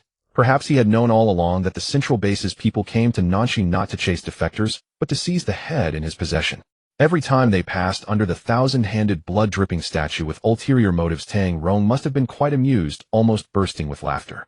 The giant octopus had no idea what was going through Li Yuanmo's mind. It was busy packing things. Hearing his words, it extended a tentacle to stroke his wet hair, securing him in place. It fumbled in the water for a while before finding the equipment and supplies they had brought. Li Yuanmo took the dripping waterproof backpack from its tentacles, shook it off, and placed it in front of him. The giant octopus climbed onto the horse's back and patted its rump. Receiving the command, the black horse shook its head, its powerful legs parting the surging water in front, and charged forward steadily. The massive black steed, like a sharp blade, cleaved through the water, racing straight toward where its master had gone. When Li Yuanmo arrived at the amusement park, a fierce battle had just ended. Dozens of blood-soaked corpses floated motionless on the water, while many people in waterproof suits were fishing them out of the pool. He observed quietly for a while, noticing that the corpses in the water were only a fraction. Bodies were everywhere, on the spires of the carousel, inside the flooded teacup ride, and dangling from the suspended flying chairs and pirate ship. Not all of them were from the Central Forces, some belonged to the Shuigong base. Li Yuanmo could faintly spot one or two with pale water god tattoos on their backs, along with a few low-level survivors from Nanxi. The petty thugs and low-level survivors from the Shuigong base had retained their corpses, as the spiritual contamination they carried was not severe enough to dissolve them into water. If Wanhao was correct, under the influence of the 001 head's aberrant power, the people of Nanxi City had truly been resurrected from the dead. Their bodies, real flesh and blood, had been brought back to the time before the disaster. As long as they had not suffered excessive spiritual contamination or the 001 head was not destroyed, they could live and die just like ordinary people. Li Yuanmo glanced from afar and guided Haima to avoid the area littered with corpses. Who goes there? Someone spotted him and shouted angrily from not far away. Friend. Li Yuanmo pulled off his raincoat hood, waved at him, and shouted back, "I'm looking for Captain D. Do you know where he is?" Haima took a few steps closer, letting the man see Li Yuanmo's face. The man, apparently briefed earlier, recognized him and relaxed his expression slightly. He pointed behind Li Yuanmo and bellowed, "He's behind you. Captain D is right behind you." Li Yuanmo's eyes widened as he turned his head. Not far behind him stood a massive Ferris wheel, a landmark of Nanxi City. Due to the power outage, it had become a beautiful but useless ornament. Di Jingxua was sitting on top of a suspended gondola with half a pale corpse hanging beside him. A wet cigarette dangled from his lips as he stared at Li Yuanmo's back, motionless and silent, like a cold, damp ghost. Li Yuanmo's face turned green. The Ferris wheel was built extremely high. Di Jingxua was at least 70 or 80 meters above the ground. The rain was pouring heavily, and if that guy slipped and fell, he'd be covered in bruises. Li Yuanmo's face turned green. The Ferris wheel was built extremely high. Di Jingxua was at least 70 or 80 meters above the ground. The rain was pouring heavily, and if that guy... In Li Yuanmo's shocked and furious gaze, a layer of hard armor formed on Di Jingxua's body. The armor assembled and pieced together in midair, gradually transforming into a metallic shell resembling a mecha. The heavy armor did not crash into the water as Li Yuanmo had expected. Instead, it floated lightly on the surface, creating only a negligible ripple. D, you're way too pretentious. Can't you be more mature? Li Yuanmo refused to admit he was envious and jealous, so he criticized self-righteously. Damn it, this guy had actually developed a mecha. Offense, defense, and floating. It was utterly cool and badass. The metal ability was way too overpowered. Di Jingxua retracted the metal headpiece, raised an eyebrow at Li Yuanmo, and the arrogant smile in his eyes made Li Yuanmo gnash his teeth in anger. How about it? I designed it based on the Gundam model you gave me. Took me a long time to figure it out.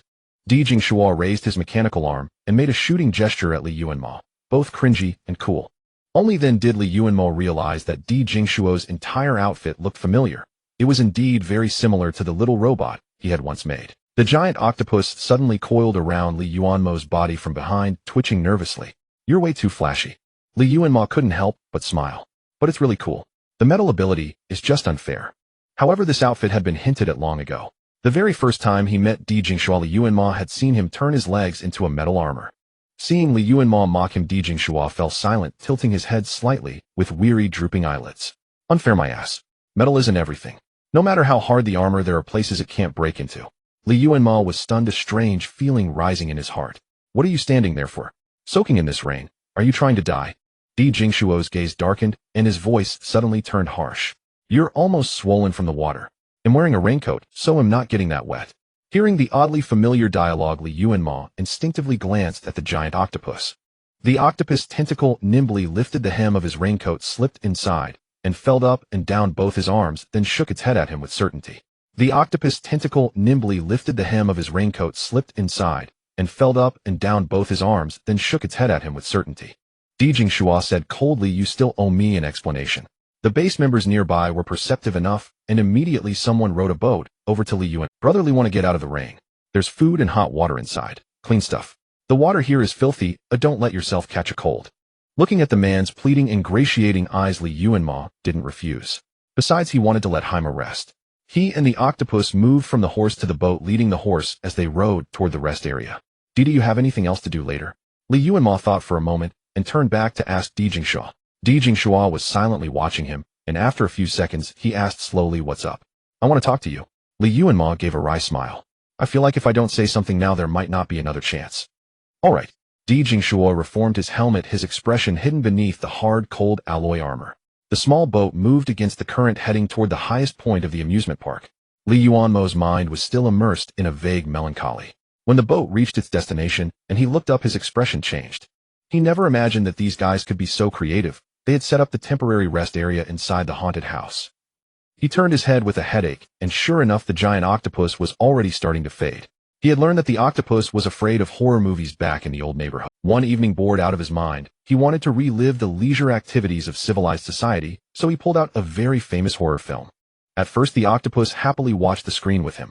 But just over 10 minutes into the plot, its pink tentacles began to fade imperceptibly. By the time the ghost appeared, it had already turned into a white fish. That night, it didn't go back to the bathtub. Instead, it turned on all the lights in the room and curled up motionless in a corner of the sofa. Li Yuanmo, fighting off drowsiness and regret, spent the whole night coaxing it until it gradually regained its color. It was from that incident that he began to slowly accept the octopus' presence. A soft, ghost-fearing aberrant creature didn't seem to have any malicious intentions. "Don't worry, it's all fake." Li Yuanmo comforted it. "They should have removed all the props by now." "Not yet, brotherly." The base member quickly interjected. "The brothers have been busy fighting. Having a place to sleep is already a luxury. Besides, this place will be flooded soon anyway. No point in tidying it up."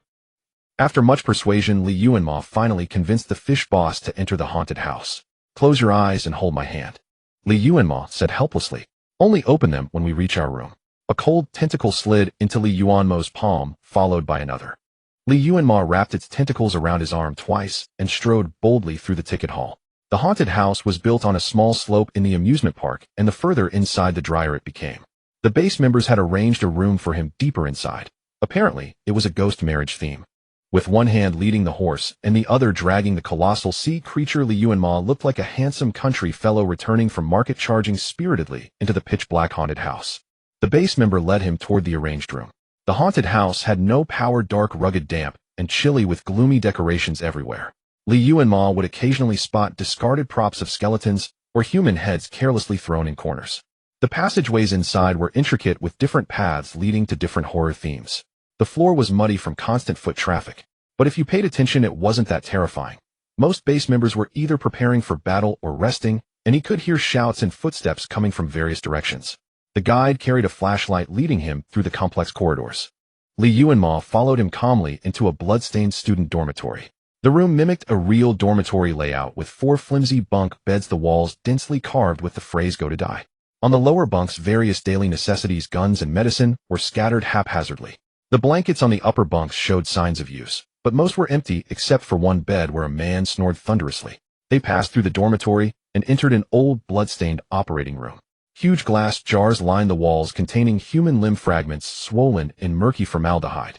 On a rusty operating table nearby, someone was resting with their eyes closed, covered by a dirty, blood-stained sheet that looked like a prop pulled from the haunted house. When she heard someone enter, she instantly opened her eyes in alert. "This is Captain Dis' friend. Take good care of him," the guide said to the woman on the bed in a low voice. "Tell the people coming back to rest later to keep their voices down so they don't disturb brotherly." The woman on the bed nodded, thought for a moment, then pulled out half a pack of cigarettes and a lighter from under her pillow and tossed them to Li Yuanmo. Li Yuanmo smiled and thanked her, accepting the gift. The woman waved her hand and turned back to lie down. They continued onward.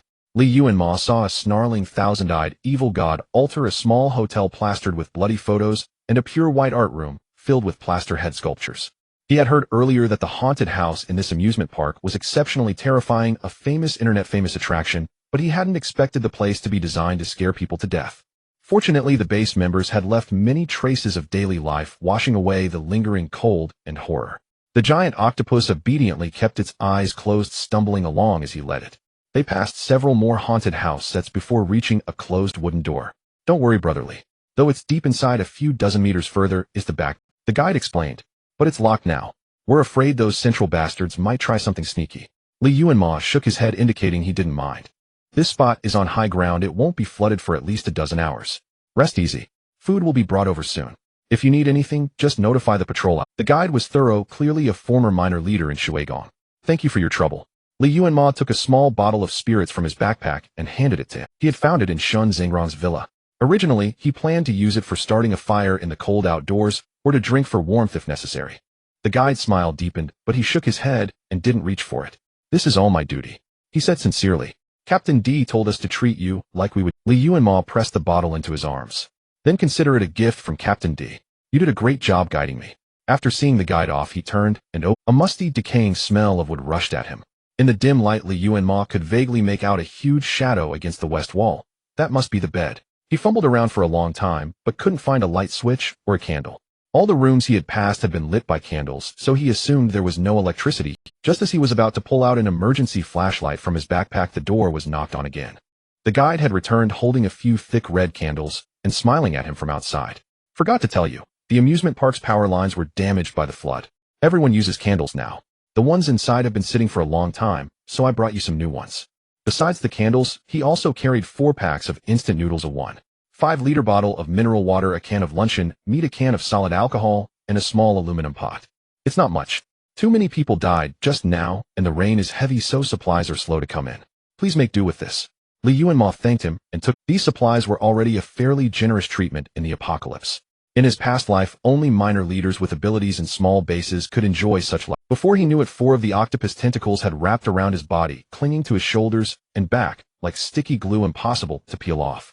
Di Jingshuo's intimidating presence was so overwhelming that as they walked, everyone who saw the bizarre giant octopus dared not ask what it was.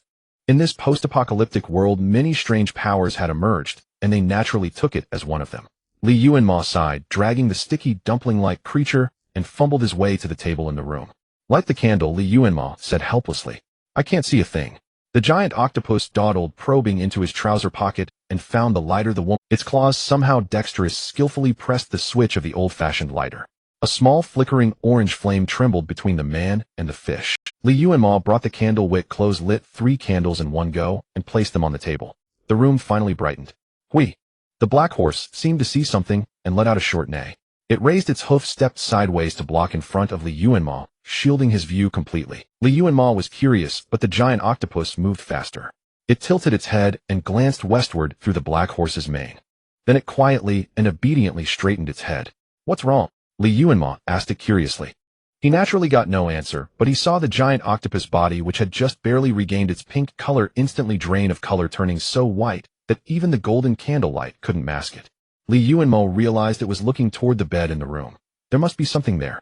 He swallowed hard, mentally prepared himself, and peered around the black horse's side. He naturally got no answer, but he saw the giant octopus body, which had just barely regained its pink color, instantly drain of color, turning so white that even Li Yuanmo's palm suddenly felt cold. The giant octopus had already slipped its claw into his hand, its enormous white. Li Yuanmo's palm suddenly felt cold. The giant octopus had already slipped its claw into his hand, its enormous white head trembling as it burrowed. Li Yuanmo's palm suddenly felt cold. The giant octopus had already slipped its claw into his hand, its enormous white head trembling as it burrowed into his embrace. The tension that had just risen in Li Yuanmo instantly vanished. He helplessly wrapped his arms around the octopus, several large claws needing them comforting. Then he stood up, took a candle, and searched the room briefly before finding a wooden stick. He walked over to the prop bride and used the stick to lift its veil. Beneath it was a stiff, oily face with cheeks and lips painted a lurid red, the cheapest kind of wax mannequin. Li Yuanmo turned sideways to show the bride to the giant octopus. However, such a thing placed here was indeed an eyesore. Its fake smile seemed to twist and convulse in the candlelight shadows. Li Yuanmo replaced the veil, untied the tattered bed curtain, wrapped the prop figure in it, and dragged it out of the room in one go. It's gone, Li Yuanmo said, dusting off his hands as he looked at the limp octopus by the wooden table. Eat something and rest. He opened the small aluminum pot, poured in mineral water, and to be safe used the portable tester Pei Yifei had given him to check the alien contamination level in the water. Only after confirming it was safe did he light the alcohol block to start boiling. Li Yuanmo broke off a piece of the noodle cake and offered it to the horse's mouth. It slowly licked and ate it. Looking at the 4 packs of instant noodles before him, Li Yuanmo felt troubled. Li Yuanmo broke off a piece of the noodle cake and offered it to the horse's mouth. It slowly licked and ate it.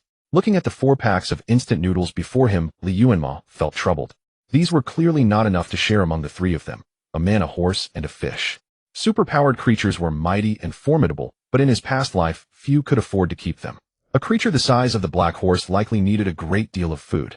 But now was a special time, and Li Yuanmo couldn't just let it hunt outside on its own. He had to find a way to feed this hard-working, priceless treasure. But now was a special time, and Li Yuanmo couldn't just let it hunt outside on its own. He had to find a way to feed this hard-working, priceless treasure. The next second it saw a blur and found itself in a strange place.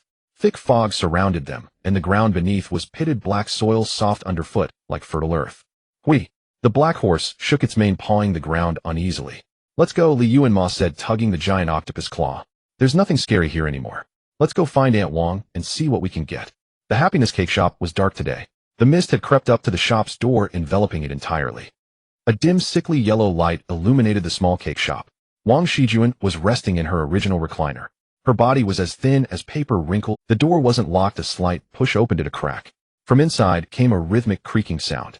Li Yuanmo groped along the window and pulled the string for the old-fashioned light. A dim, sickly yellow light illuminated the small cake shop. Wang Shijuan was resting in her original recliner. Her body was as thin as paper, wrinkled. Aunt Wang, Li Yuanmo called out tentatively with a thick face. Long time no see. There's something on the table. Go eat. Aunt Wang said, my hands have no strength. I can't make any good pastries. Her tone was gentle and ordinary, as if the deadly confrontation a few days ago had been nothing but an illusion in Li Yuanmo's mind. The giant octopus squeezed a claw through the door crack, wrapped it around Li Yuanmo's waist, and pulled him inside.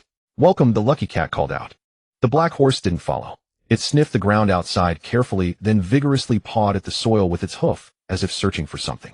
Little fish is here, Aunt Wang said, turning her head with difficulty. Long time no see. The giant octopus propped itself up and waved a claw at her with practiced ease. That ledger. Li Yuanmo said, noticing the yellowed account book on her lap, making small talk. Are they all killed? Almost, Aunt Wang replied, casually beckoning him over. The back of her hand still bore the dried blood of Li Yuanmo, and around the blood's outline were scorched black marks. These wounds hadn't been healed, even now a clear sign she was at her last gasp. Li Yuanmo paused, then walked toward her with a composed expression. The giant octopus was eating a pastry. It had bitten a curved half-moon into the baked cake in its claw, and then stopped quietly, raising its head to watch Li Yuanmo's back as he walked toward Aunt Wang. Kid, you've lived in the neighborhood for a long time. Help me see if you know this person. Wang Shijuan pointed at an unfamiliar name in the ledger, her tone earnest and puzzled. I've killed all the others, but this one, I can never find him, never find him. At the height of Aunt Wang's powers, she could materialize into reality. She was a ghost-type mutant of the most formidable and cunning kind. With enough power, she could even ignore space and appear anywhere. But she wasn't strong enough for that. She could only radiate from the drawing paper Li Yuanmo carried, covering a few surrounding cities. Still, that was enough, because the people she wanted to kill had originally lived in the same neighborhood as Li Yuanmo. In the early days of the apocalypse, they hadn't had a chance to escape far before she caught them. During the times Li Yuanmo hadn't noticed her, she had traveled to several locations based on the ledger's names and killed everyone on the list. Only this one, she still hadn't found him. Can you still leave here to kill Li Yuanmo asked, looking at her paper-thin, fragile body. I have to try, Aunt Wang said with a smile. I always feel that if I don't find them, my existence is meaningless. Why, Li Yuanmo couldn't help asking. Are they your enemies? He tried to recall what had happened before Aunt Wang's death, but couldn't think of anything suspicious about those people. They seemed just ordinary customers who came to buy pastries. Aunt Wang has no choice. Aunt Wang said with a smile. I can't kill you. If I don't think of a way, this shop will be taken by you. This shop is my life's work. My foolish son beat me until my teeth fell out, and I still refused to give it to him. Aunt Wang knew that the condition for Li Yuanmo to take over the cake shop was to fulfill her wish. Since she couldn't kill Li Yuanmo, she had to find another way. Kill her own wish. Li Yuanmo pursed his lips, his brow furrowed tightly. I don't want your shop, he repeated helplessly. Since I promised you, I won't go back on my word. Ever since he learned that the soil outside the happiness cake shop could grow spirit stones, Li Yuanmo had been tempted.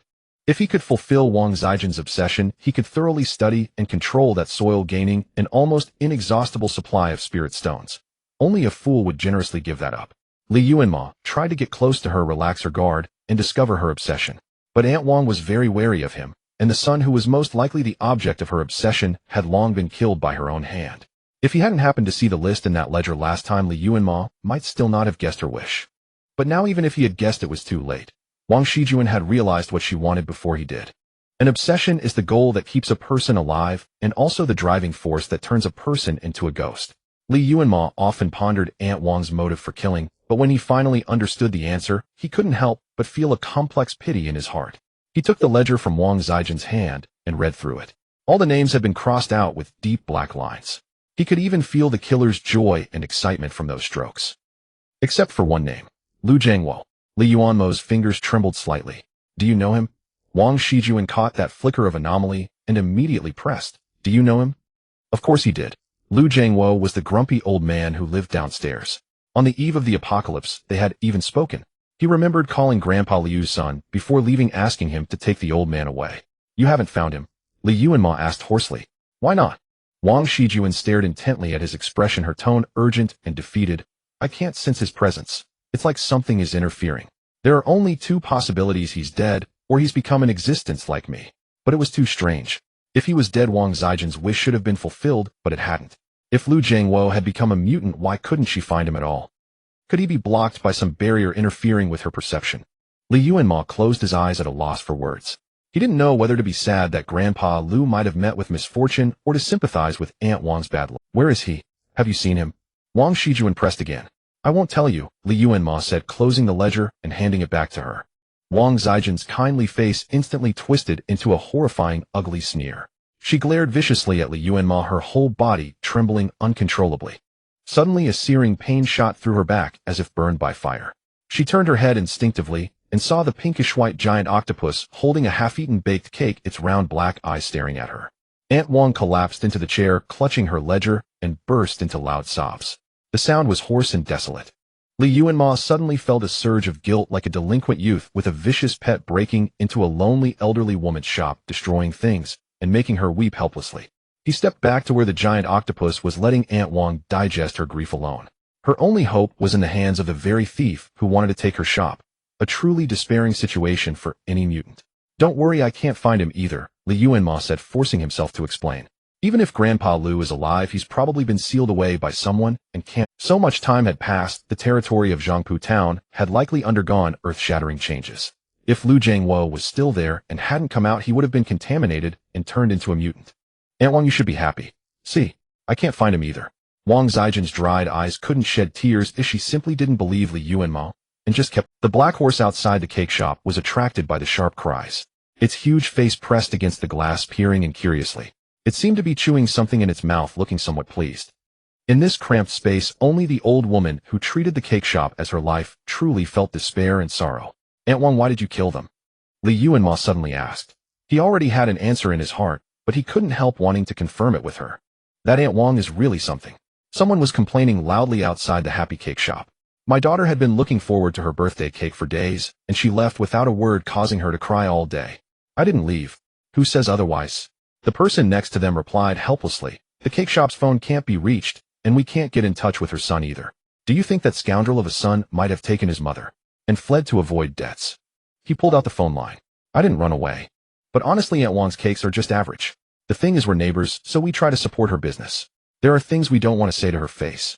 But what era is this now? She only knows how to make those old-fashioned pastries, rice sticks, pumpkin cakes, fried cakes. And her cream cakes are always decorated with little red flowers. They've lost all novelty. I'm learning new pastries. I bought a lot of ingredients. The taste is just so-so, and the price is cheap, but I think it's not as good as that new Western pastry shop over there. Since she's unreachable, I went there instead. My family said the flavor was excellent. It's the kind of food foreigners eat. Is it because my pastries aren't good enough that you can't find me? Really? Then I have to try it too. Since none of us got our cakes, let's go taste their fancy foreign pastries. I've heard about it too. They say it's called tiramisu, and there's egg. Tarts, also pastries, creamy and delicious. We must try them. No one cared anymore about Wang Zijin's sudden disappearance. They all eagerly headed to that Western-style pastry shop. Blood was trickling from Wang Zijin's mouth. Half of her teeth had been knocked out by her son, and the other half had shattered when she fell. She wasn't dead yet, but she couldn't make a sound. But it didn't matter. Since the neighbors couldn't get their ordered cakes, they would surely find a way to contact her. She would be rescued soon. One by one, the people outside left, complaining about Aunt Wang's unreliability, and then, drawn by the word of mouth about the Western pastry shop, they chose to go there, and Wang Shijuan lay half dead beside the display counter of the cake shop. She had been in this position for 2 days. From her angle, she could see the glass-walled room where she used to make cakes. Half-spread cream now a bit dry and sour, just like the blood pooled on the floor. Why hasn't anyone discovered me? It's all my fault. If my pastries were good enough that they wouldn't want to go anywhere else, then they wouldn't have abandoned me. If only I could make pastries that they would truly enjoy. My wish is to make pastries that customers love. Wang Shijuan hugged her account book and whispered, I held on there for 3 days, but no one persisted in looking for me. Perhaps if my pastries were so delicious that they couldn't find a substitute, they wouldn't have abandoned me. Yuanmo gazed at her gaunt figure, suddenly recalling the pastries she had set on the counter the first time he entered. Were those pastries ones she had practiced over and over again, seeking validation from others?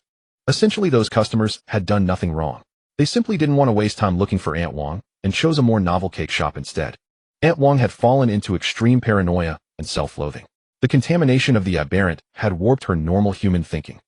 She might have forgotten that every customer paid half the cake price as a deposit when ordering. After she disappeared, everyone tacitly avoided mentioning that money. They might not have liked Aunt Wang's pastries, but they still bought some to take home now and then, and when buying cakes they would first think of the Happy Cake shop. This had nothing to do with taste. It was the neighbor's way of helping this poor, ill-fated woman. Yuanmo lowered his gaze to the countertop, which was pieced together and polished from many bones. Those customers probably never imagined that what would cost them their lives was a simple act of kindness from years ago.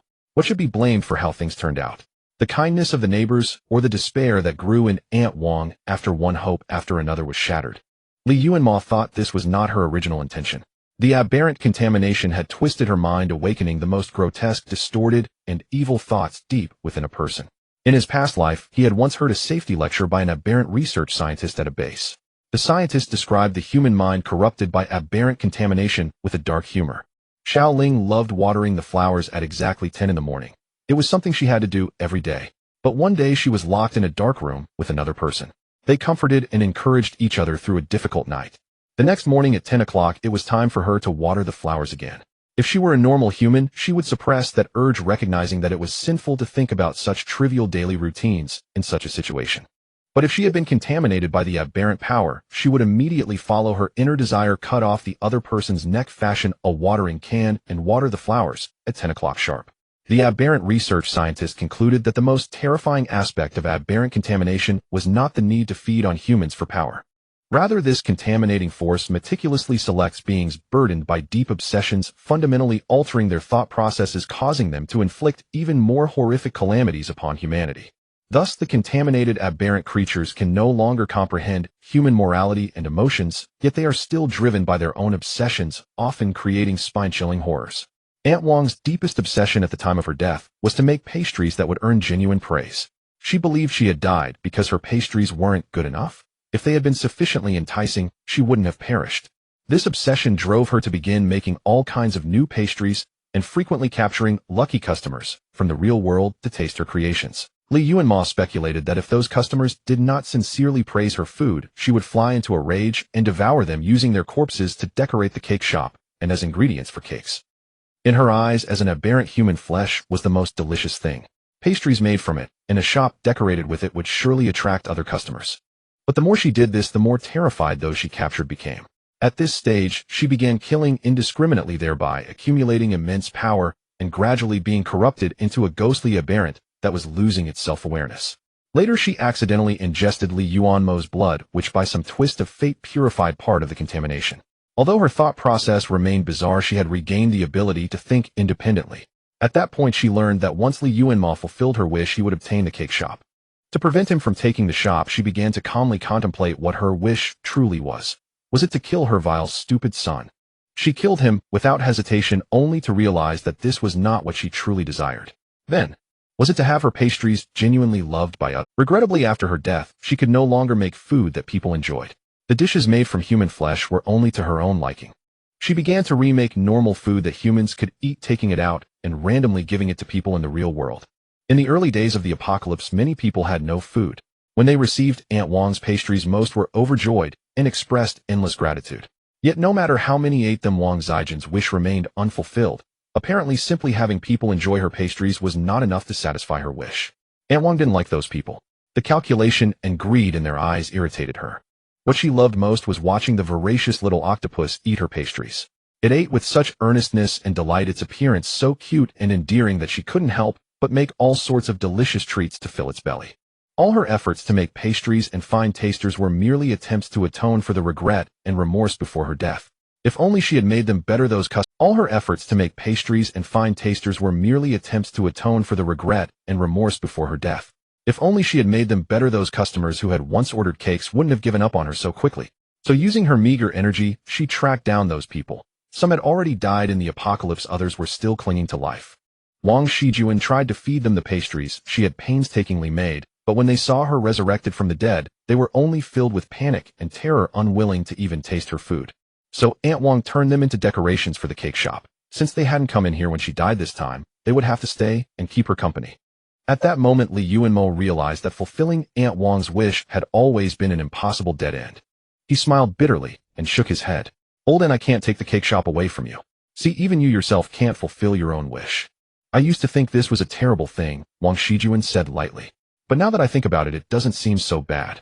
The giant octopus, while listening to Aunt Wang, devoured an entire large baked pancake. It rubbed Yuanmo's hair with its greasy claw tips, and before he could react, grabbed the instant noodles it had brought from outside and crawled into the kitchen. The fortune cat gave a feeble welcome, and a new customer stepped in. The large black horse was too big, it struggled to squeeze into the room, and the aged wooden doorframe creaked under the strain. It successfully squeezed and flicked its tail with pleasure and knelt down before Yuanmo. What's the matter? Yuanmo asked, stroking its slightly damp fur. The large black horse opened its mouth and spat out a few small stones. Yuanmo recognized them as water and wood elemental stones, probably leftovers from the ground. He was surprised that this big creature had such self-control not to swallow them all. He stroked its small ears and looked up to meet Aunt Wang's inquisitive gaze. Want to touch it? Yuanmo asked. Are those things left by the branches outside? Aunt Wang's eyes fixed on the small stones on the ground, her tone oddly strange.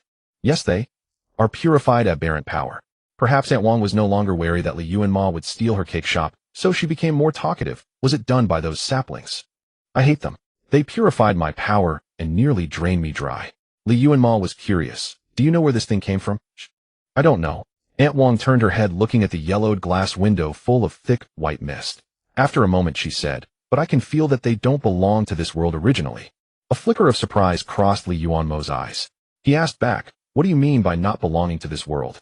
The plants outside and the power that awakened me are not of the same origin. They are even hostile to each other. That time after you fed me your blood, my body felt like it had a huge hole, and the power I had accumulated was uncontrollably sucked outside. Soon after, a patch of saplings grew outside. Yuanmo's hand paused, and he stood up. Do you mean that the branches outside are products that don't belong to this painting world? This indeed made sense. Aunt Wang had said before that she was awakened by a strange voice which told her to invite him to eat snacks, and the reward was her that so-called rebirth was to become an aberration, indicating that the power that awakened her was inextricably linked to aberrant contamination. However, although the branches outside were ugly in appearance, they actively absorbed the power of aberrations and turned them into extremely pure elements. Such an act was undoubtedly fighting against aberrant contamination. In other words, the power that awakened Aunt Wang had granted her a new life.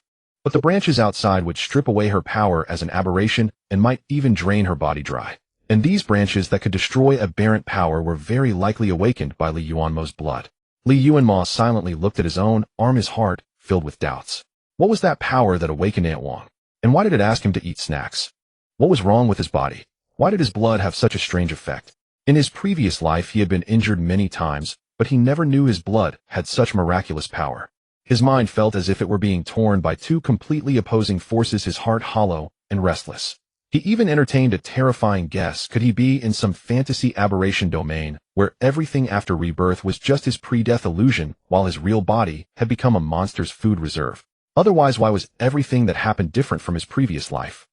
A hot, steaming aroma wafted from the kitchen, interrupting his chaotic thoughts. Suddenly his collar tightened. The large black horse bit his clothes and gently shook him twice. Yuanmo's gaze darkened, and he raised his hand to give himself a hard slap. If he were really in some aberration's fantasy domain, he would surely be having some indulgent sweet dreams. Which aberration would let its prey sink into a nightmare full of dangers? Precisely because everything in this life was completely different from before, it was more likely to be the real world. Aberrations couldn't weave such a frustrating and miserable plot. Maybe it was all just some butterfly effect at work. Yuanmo forced himself to be convinced and brought his thoughts back to Aunt Wang's words. Recalling the conversation, he suddenly thought of something. On the painting paper of this happy cake shop, a line of prompt had appeared before. As long as he wanted to see it, the words would immediately appear. It was also this prompt that told him that as long as he fulfilled Wang Zijin's wish, he would obtain this cake shop. With a thought, a green light suddenly appeared before his eyes.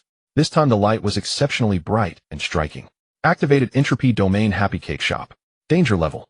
Current owner Wang Zijin, 64 years old. Favorability 71. How to obtain entropy domain. Wang Zijin has a wish. Can you fulfill it? Reward unlocked. World creating tree. Yuanmo's eyes widened abruptly. He stared at the words world creating tree for a long time, unable. World creating tree. The only thing he had recently come into contact with that could possibly become a tree were the little saplings outside the cake shop. Could this so-called reward be their mature form? However, those saplings had long turned into a bunch of small pits. Some were destroyed by the giant octopus, and some had disappeared on their own.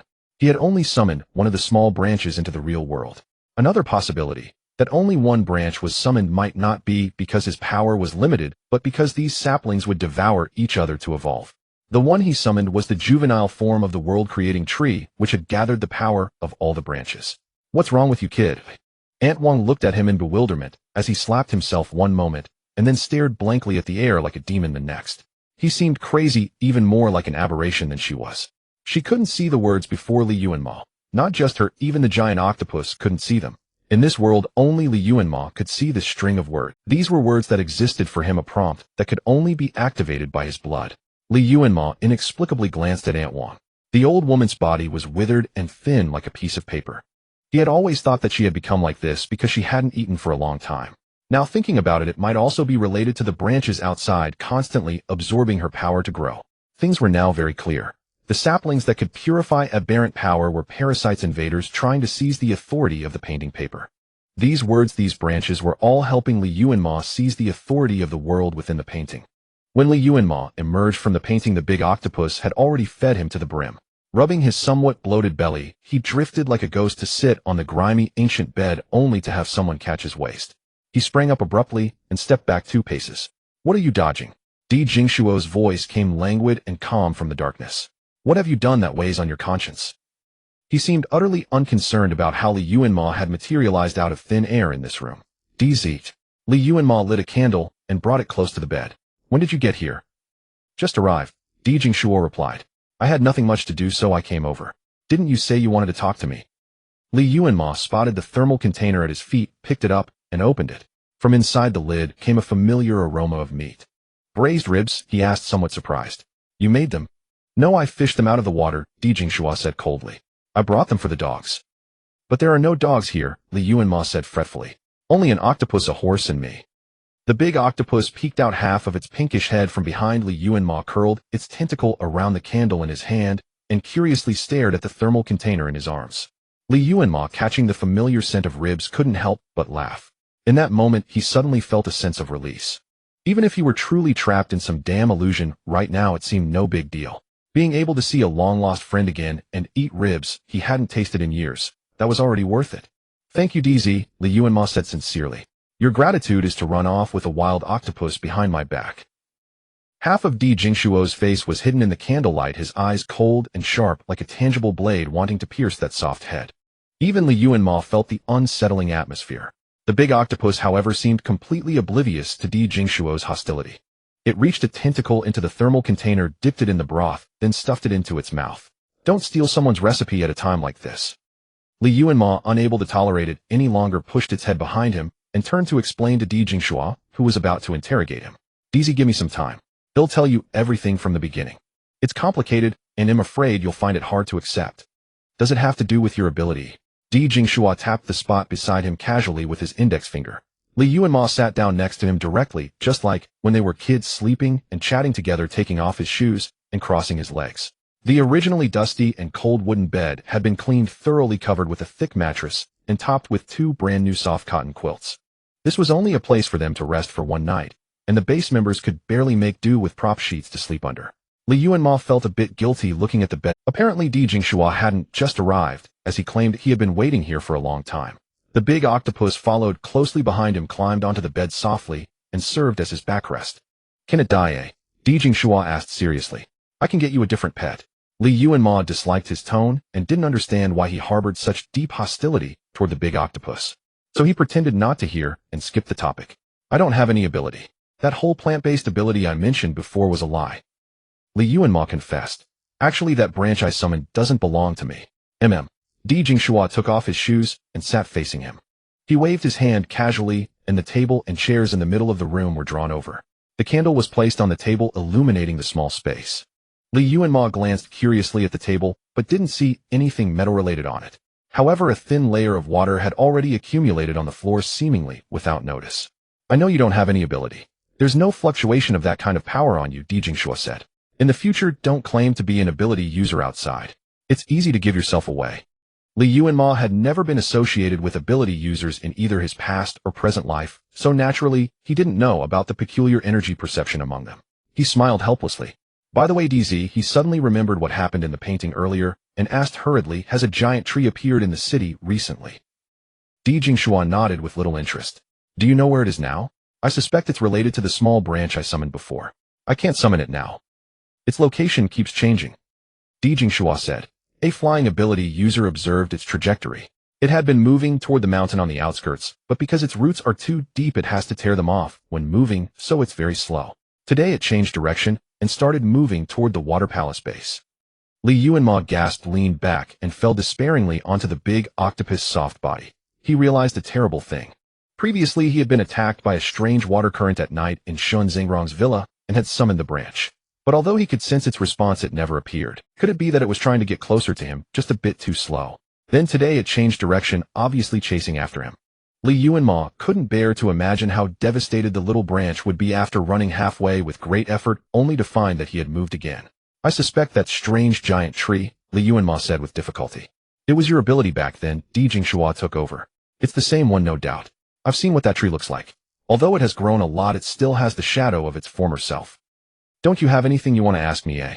Li Yuanmo asked. I do, but if you're not telling me voluntarily, you must have your reasons. Di Jingshua propped his cheek on his hand, looking at Li Yuanmo's face.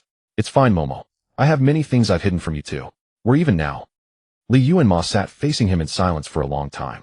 The black horse, snorted boredly, walked to their bedside, knelt down, and rested its massive head on the edge of the bed, its dark brown eyes staring at the two of them. I saw a water-formed human figure at the mountain villa, Li Yuanmo suddenly said. It had the exact same shape as you. That was me, a water clone. Since it has no vocal cords, it can't make sounds. Di Jingshua showed his first smile since meeting him today. It was really hard to find you. You were too agitated at the time, and I didn't want to scare you to death, so I hid out. You're a metal-type ability user, so why did you turn into water? Li Yuanmo's voice was slightly hoarse. DZ, it's not that you don't want to leave, but that you can't leave here, right? Of course I want to leave. Di Jingshua glanced at him, seeming a bit puzzled by his words. It's just that there are things to do now, so I can't get away for the time being. Who the hell would want to stay in this shitty place forever? After I left the villa, I found I could see through the true appearance of the Water Palace Hotel. Did you remove the mental contamination on me? Li Yuanmo persisted in asking. Are you also contaminated? I heard them say that people who are deeply contaminated eventually turn into water. You're so annoying. Di Jingshua rubbed his ears impatiently and tried to get off the bed, only to find the bed blocked by the head of a big horse. Di Jingshua, he really hated that Li Yuanmo was always hanging out with these strays. Li Yuanmo grabbed his wrist firmly and pressed it onto the bed, his gaze stern. Whenever there's something you don't want to tell me, you run away. But DZ, this isn't your grandfather's little junkyard. If you just run off like this, Nanchi City is so big, I really won't be able to find you. I feel the ground shaking. Di Jingshua averted his gaze. I'm not running. Let me go out and check the situation. It wasn't his excuse. Li Yuanmo also felt the slight tremor in the ground. At the same time, a familiar sense of summoning made his heart palpitate. He realized it was the little black branch dragging its enormous body toward him. Li Yuanmo turned to look at the big octopus. It was curled up on the bed, quietly listening to their conversation, its round eyes fixed on Li Yuanmo's hand, holding Di Jingshuo's, not moving its gaze for a long time. Little fish. Li Yuanmo called. The big octopus slowly lifted its head to look at him. Can you go check? If it has come back and tell me. The big octopus seemed not very enthusiastic. In the past it was quick and eager, but now it took a long time to even get off the bed. The ground suddenly shook violently. The intense earthquake sent the furnishings in the haunted house crashing to the floor. Li Yuanmo and Di Jingshua exchanged a glance. They quickly jumped off the bed and put on their shoes. The water in the room had unknowingly accumulated enough to submerge the soles of their shoes. The black horse stood up carrying Li Yuanmo and the big octopus on its back and rushed out of the room, following Di Jingshuo's steps. Go through the back. Di Jingshua shouted. The front door is flooded. A wet, slippery current surged from the direction of the haunted house's front door, mixed with strange, pungent smells and the scent of blood. Di Jingxua didn't leave with him. Instead, he turned and rushed toward the source of the water. Li Yuanmo patted the horse's back and turned it around. The black horse hadn't taken many steps before it found the back door. It was a thick wooden door locked with an iron lock at the center. It stepped back a few paces, then suddenly charged, crashing its head into the door. The wooden door let out a violent boom.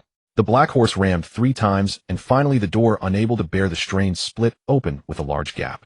Through the huge gap, cold raindrops eagerly poured in, soon forming a small puddle on the floor. Besides that, there were 7 or 8 people in black raincoats standing outside the door. They stood straight like night ghosts, holding torches and staring at Li Yuanmo inside the haunted house. The leader removed his raincoat hood, revealing a plain face, but his eyes were strikingly unusual, one blue and one green. The water inside the haunted house is mixed with flammable liquid, the man said, slowly waving the torch in his hand. You are Captain Dis' close friend. You wouldn't want to see him get hurt, would you? Li Yuanmo ignored his threat and looked behind him. A familiar face caught his attention.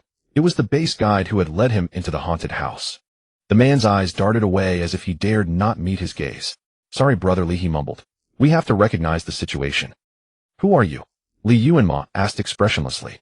I am the commander sent by the central base to oversee the operation to eradicate the rogue ability. The blue-green heterochromatic eyes nodded slightly. I came to find you today to ask you a few questions. A pungent chemical odor gradually permeated the waterlogged floor of the haunted house. Li Yuanmo tilted his head and listened intently. Not far away there were sounds of shouting and fighting. These central figures had clearly come prepared, having deployed an unknown number of men ahead. Li Yuanmo counted the people outside the door, 17 in total, among them a few familiar faces he might have encountered at the Water Palace base. They were likely the base members who had defected from there. He looked down. The accumulated water had already reached his ankles, the dark liquid emitting a foul stench. A torn, pale human ear brushed against his ankle. Mr. Li, time is of the essence. I have no intention of harming you, said the commander with blue-green heterochromatic eyes, his tone gentle. We are not enemies. On the contrary, in this city we are the same kind, aren't we? His words were veiled, but Li Yuanmo understood. This commander knew that the people in this city had once died, or rather, in his eyes, those who had once died were no longer. The ground shook violently again, and water from outside suddenly surged into the passage, instantly submerging his calves. Whether it was his imagination or not, the water level in the city was rising faster and faster. He let out a soft breath and stepped out through the wide gap in the door. The young central commander turned his gaze to him, a deep smile spreading across his face as he extended. What do you want to ask? Li Yuanmo ignored his gesture of goodwill, pulling his raincoat from his backpack and putting it on. The black horse carrying the giant octopus stood behind him, but due to its size it couldn't squeeze out. It neighed softly. The central commander raised his hand lightly, and an ability user behind him stepped forward, removing his gloves. The man's hand glistened with an oily sheen as if covered in a layer of transparent mucus. He pressed firmly against the heavy wooden door, instantly corroding a charred depression into it. This was an ability user whose body secreted corrosive fluids. Li Yuanmo watched as the ability user completely melted the door away, but his gaze involuntarily drifted downward. His expression growing subtly. Do you still want your eyes? The man threatened angrily. The next second, a massive pitch-black creature emerged from behind him. The colossal steed resembled a mythical beast from ancient paintings, its body dark as an abyss, with long flowing mane draping down its sides. Previously hidden inside the haunted house, no one had seen its full form. Now at the sight of this extraordinary horse, they were stunned into awe. In truth, just a few days ago it hadn't been so majestic. But lately it hadn't gone hungry. It ate heartily every meal with spirit stones as supplements, and its body recovered at an astonishing rate. The horse had been completely transformed, and even Li Yuanmo was dazzled by its entrance. The giant creature deliberately bumped into the corrosive ability user, staggering him, then snorted fiercely in his face before swishing its tail and walking over to Li Yuanmo. Li Yuanmo understood the hint. He mounted the horse in one fluid motion, looking down at the group. Lead the way, he asked politely. Or does the commander prefer to chat in the rain? Seeing him so willing to leave with them, the group exchanged subtle glances, but made no move. The commander seemed not to hear him, his gaze fixated on the great black horse. His stare was so focused and complex that he even ignored the strange, giant pink octopus riding on the horse. Commander. Li Yuanmo tapped his backpack impatiently. The water's coming. The commander's blue-green heterochromatic eyes were hazy and deep in the rain. He looked up at Li Yuanmo, his expression suddenly turning cold. He said nothing more, waving for someone to lead the way. Among them was an earth ability user who cleared the path ahead, turning the muddy, wet ground flat and dry. The group walked on solid ground and soon reached their destination. It was a campsite at the highest point of the hill next to the amusement park with over a dozen military vehicles parked there and weapons and cooking utensils scattered outside. The area was completely dry, shielded by a transparent barrier that kept the torrential rain at bay. The terrain was high, and through the barrier Yuanmo could clearly see the chaotic situation on the slope below. Two forces were locked in battle with massive water splashes and shockwaves from explosions erupting in waves. Even though he was still some distance from the battlefield, Yuanmo could already feel a murderous intent that would not stop until one side was dead. He stood there watching for a while, but didn't spot any sign of Dijingshua. It's safe here. The commander had somehow appeared behind him. Our shield can conceal our tracks, and even the scent won't escape. The Water Palace people won't find us. What did you bring me here to ask? Yuanmo inquired.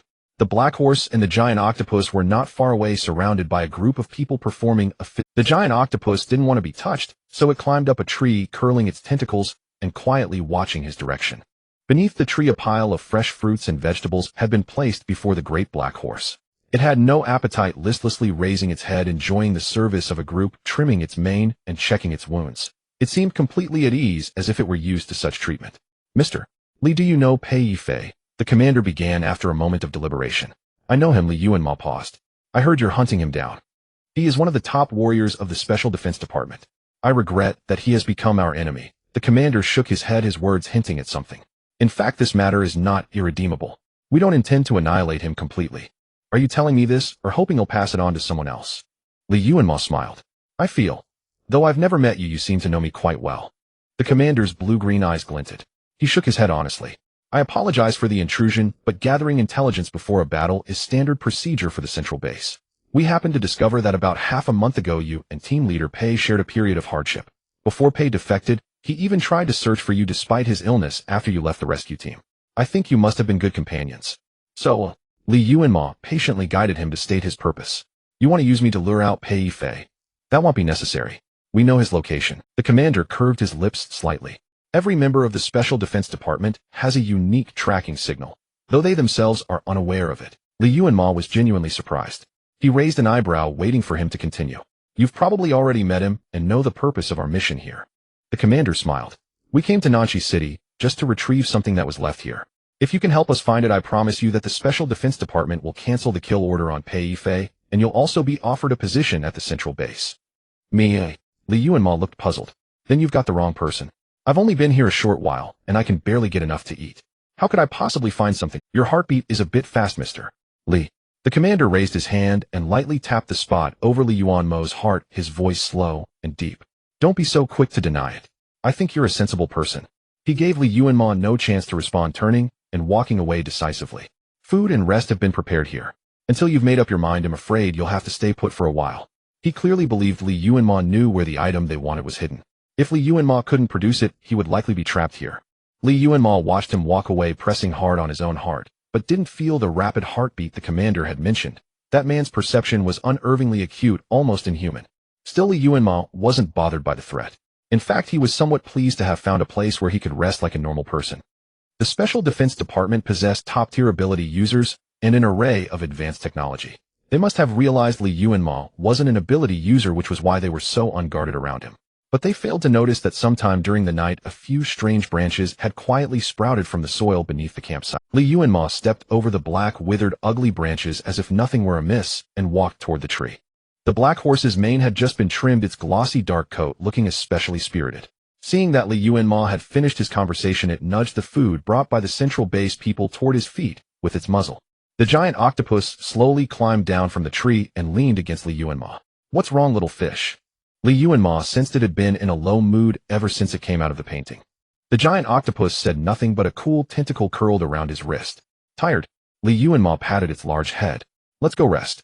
The commander had set aside a military vehicle for them, with a few simple cots set up inside, though the bedding was complete. The Black Horse tried to squeeze into sleep with them, but its body was too large to fit through the door, so it dejectedly curled up in front of the vehicle to guard the entrance. Outside the protective barrier, the rain poured down in torrents, the gloomy blue sky seeming as if it would never clear. Yuanmo seized the chance to lie down for a while, planning to rest for an hour or two to recharge. But he ended up sleeping straight through until the next morning. The giant octopus lay quietly beside him, tucking the corners of his blanket neatly. It held a book in one tentacle and a disposable cup in another, reading by the light from the window. Li Yuanmo rubbed his eyes, his expression sour. He gently patted the tentacle resting beside his pillow, then jumped down and opened the card door. At some point the rain had stopped. A few people were missing from the central camp, and the commander seemed to be away as well. Brotherly, someone called from behind him. Li Yuanmo turned around and saw the man who had led him through the haunted house. He was holding a tray of breakfast and a small, "There's clean water over there. You can freshen up," he said with an awkward smile. Li Yuanmo stared at him expressionlessly, offering no response. Perhaps knowing that Li Yuanmo was not pleased with him, the man set down the items and turned to leave. "Why did they find me?" Li Yuanmo suddenly asked. "Why are they so certain I know about that thing? You tipped them off, didn't you?" The man paused mid-step and slowly turned his head. "You spent a long time with Team Leader D, and you were close. He gave you everything, even putting our brother's treatment. Hove been through life and death with him, on the back burner.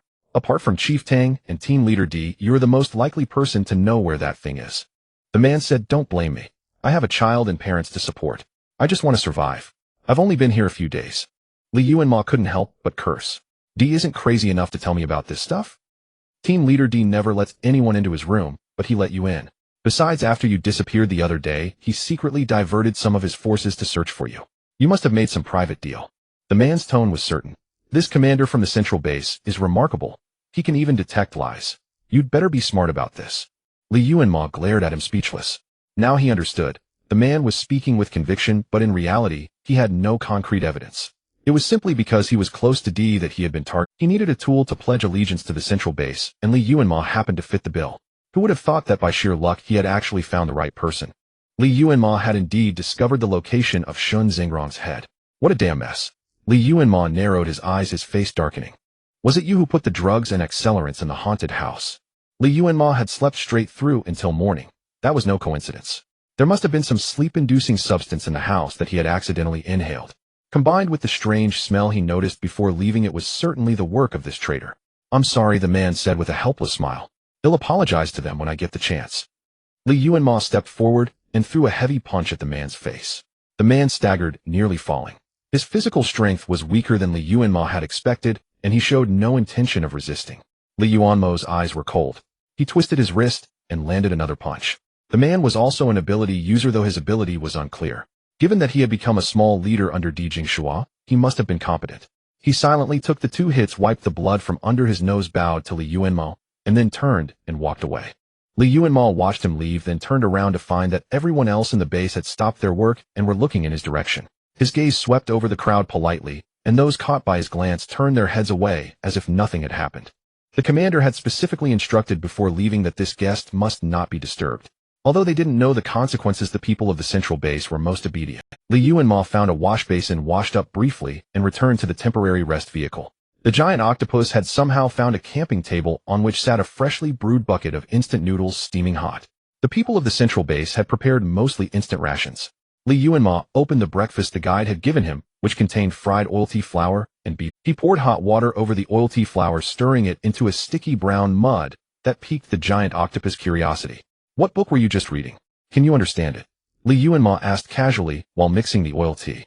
The giant octopus stared intently at Li Yuanmo's spoon, and upon hearing his question it pulled out a book from beside it. Li Yuanmo glanced at the cover. It was a popular science book from the central base, somewhat similar to the anti-mutant flyers he had seen on the road, but obviously much thicker, like a fine edition meant only for internal use. He didn't know where the giant octopus had found it.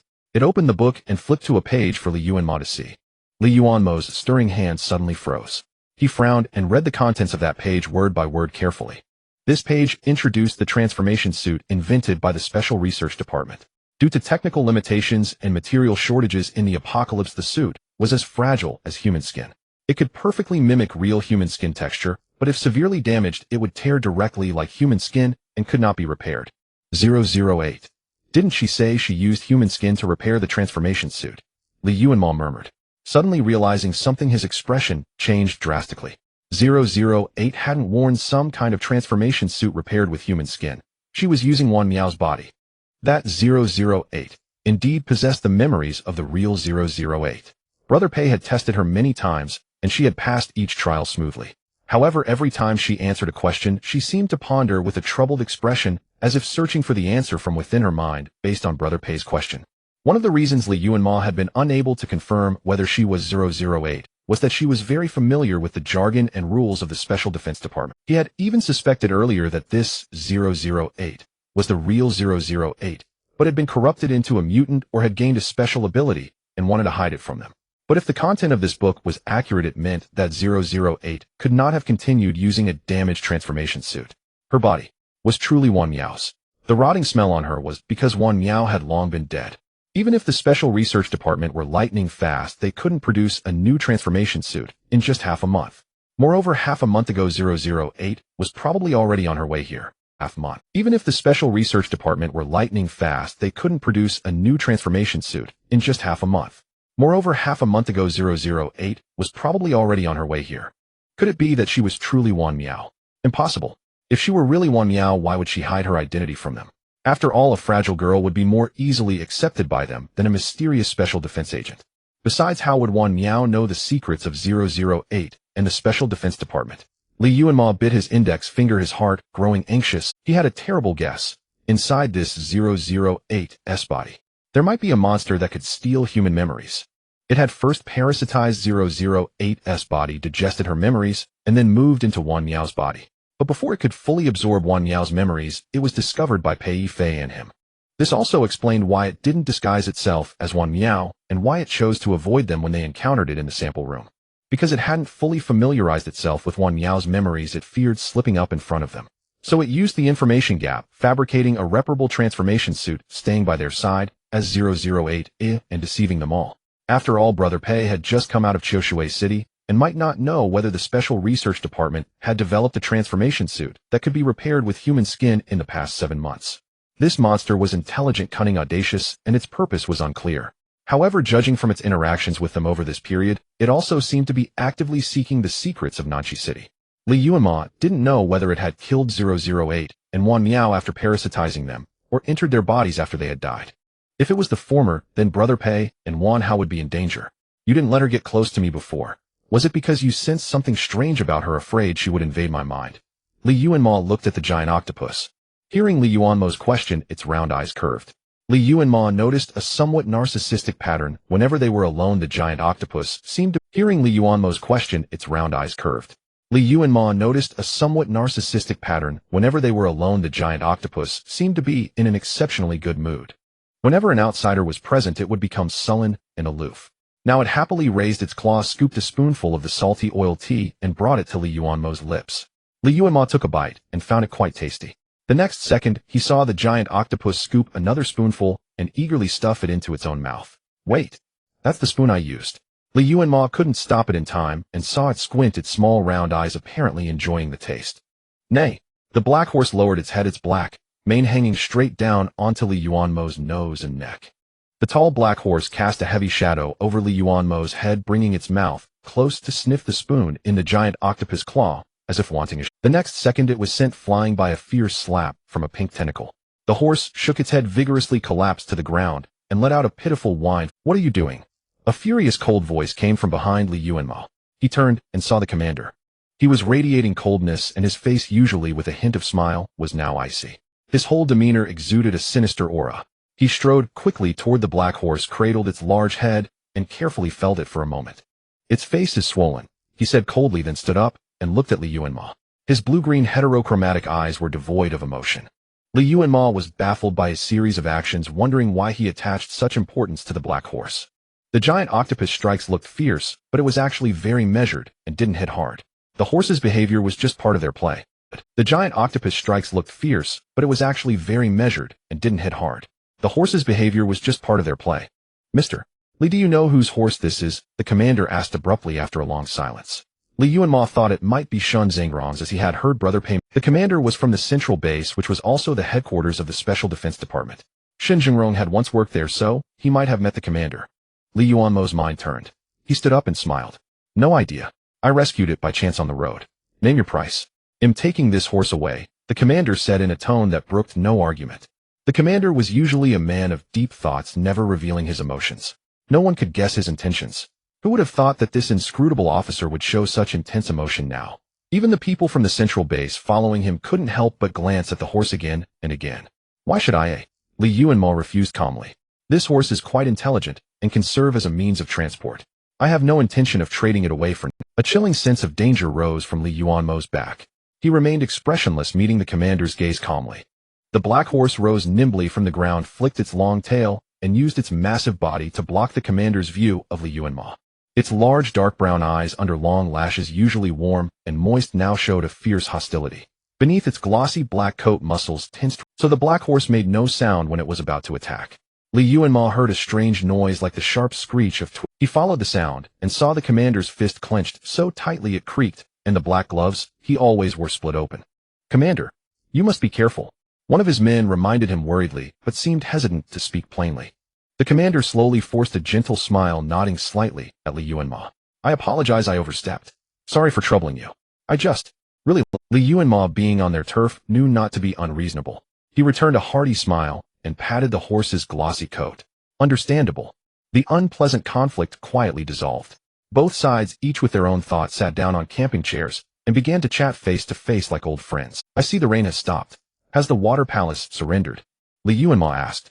The commander seemed preoccupied, pausing slightly before shaking his head slowly. "It's not that simple. As long as Di Jingshua lives, the water palace will be hard to capture.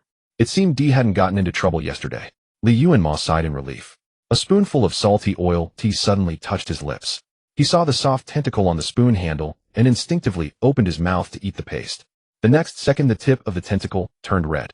The giant octopus was huddled behind him, one claw holding the bowl of oil tea, the other holding the spoon, and this spoon, the giant octopus had just used it to eat. Li Yuanmo, for some reason, didn't feel disgusted at all. On the contrary, he found the creature cunningly adorable. He cleared his throat, feeling a tickle. His thoughts, which had been focused on the conversation with the commander, began to wander. "But Tang Rong is probably dead." Li Yuanmo heard the commander say this. "Tang Rong, dead?" Li Yuanmo looked up at the suddenly clear sky, stunned, and immediately asked, "What happened? Who killed him?" The commander's expression was quite intriguing. After a pause, he said, "The Aqua Palace said a fire-type ability user and a lightning-type ability user killed him." Li Yuanmo understood his implication. The ones who killed Tang Rong were likely Brother Pei and Wan Hao. Brother Pei, though contaminated by the alien species, was still regarded as a fire-type ability user at the central base, since his mutated neural network did possess some fire-type characteristics. Li Yuanmo even suspected that if not for the contamination, Brother Pei might have truly become a fire-type ability user, for his body was remarkably compatible with that attribute. The lightning-type ability user should be Wan Hao. Although he had never seen him use this ability, based on his memories from his past life, it was highly likely that he had acquired the lightning-type ability. However, Tang Rong was extremely powerful. Pei Yifei's ability was suppressed by him, and Wan Hao was just a novice. It would be very difficult for the two of them alone to kill that guy. Perhaps they had found something in the research institute that could counter Tang Rong. In addition, Tang Rong had manipulated the heavy rain over Nanxi City for many days, draining his physical strength and ability, which is why they managed to kill him. Li Yuanmo's thoughts churned in his mind, yet his expression remained calm. "Then I congratulate the commander in advance, for you are about to get what you desire," he said politely. He looked up and saw the commander's blue-green eyes staring fixedly at him. Li Yuanmo didn't know how long he had been stared at by those cold, inorganic eyes, but he suddenly felt as if he was peering into his own thoughts. He suddenly thought, the guide had once said that the central commander could detect lies. The commander shook his head, his tone somewhat regretful. "I'm afraid it's not that easy, because I heard they seem to have obtained from Tang Rong the thing I want." "Is that so?" Li Yuanmo smiled, tapping his fingers lightly on the table, his tone calm.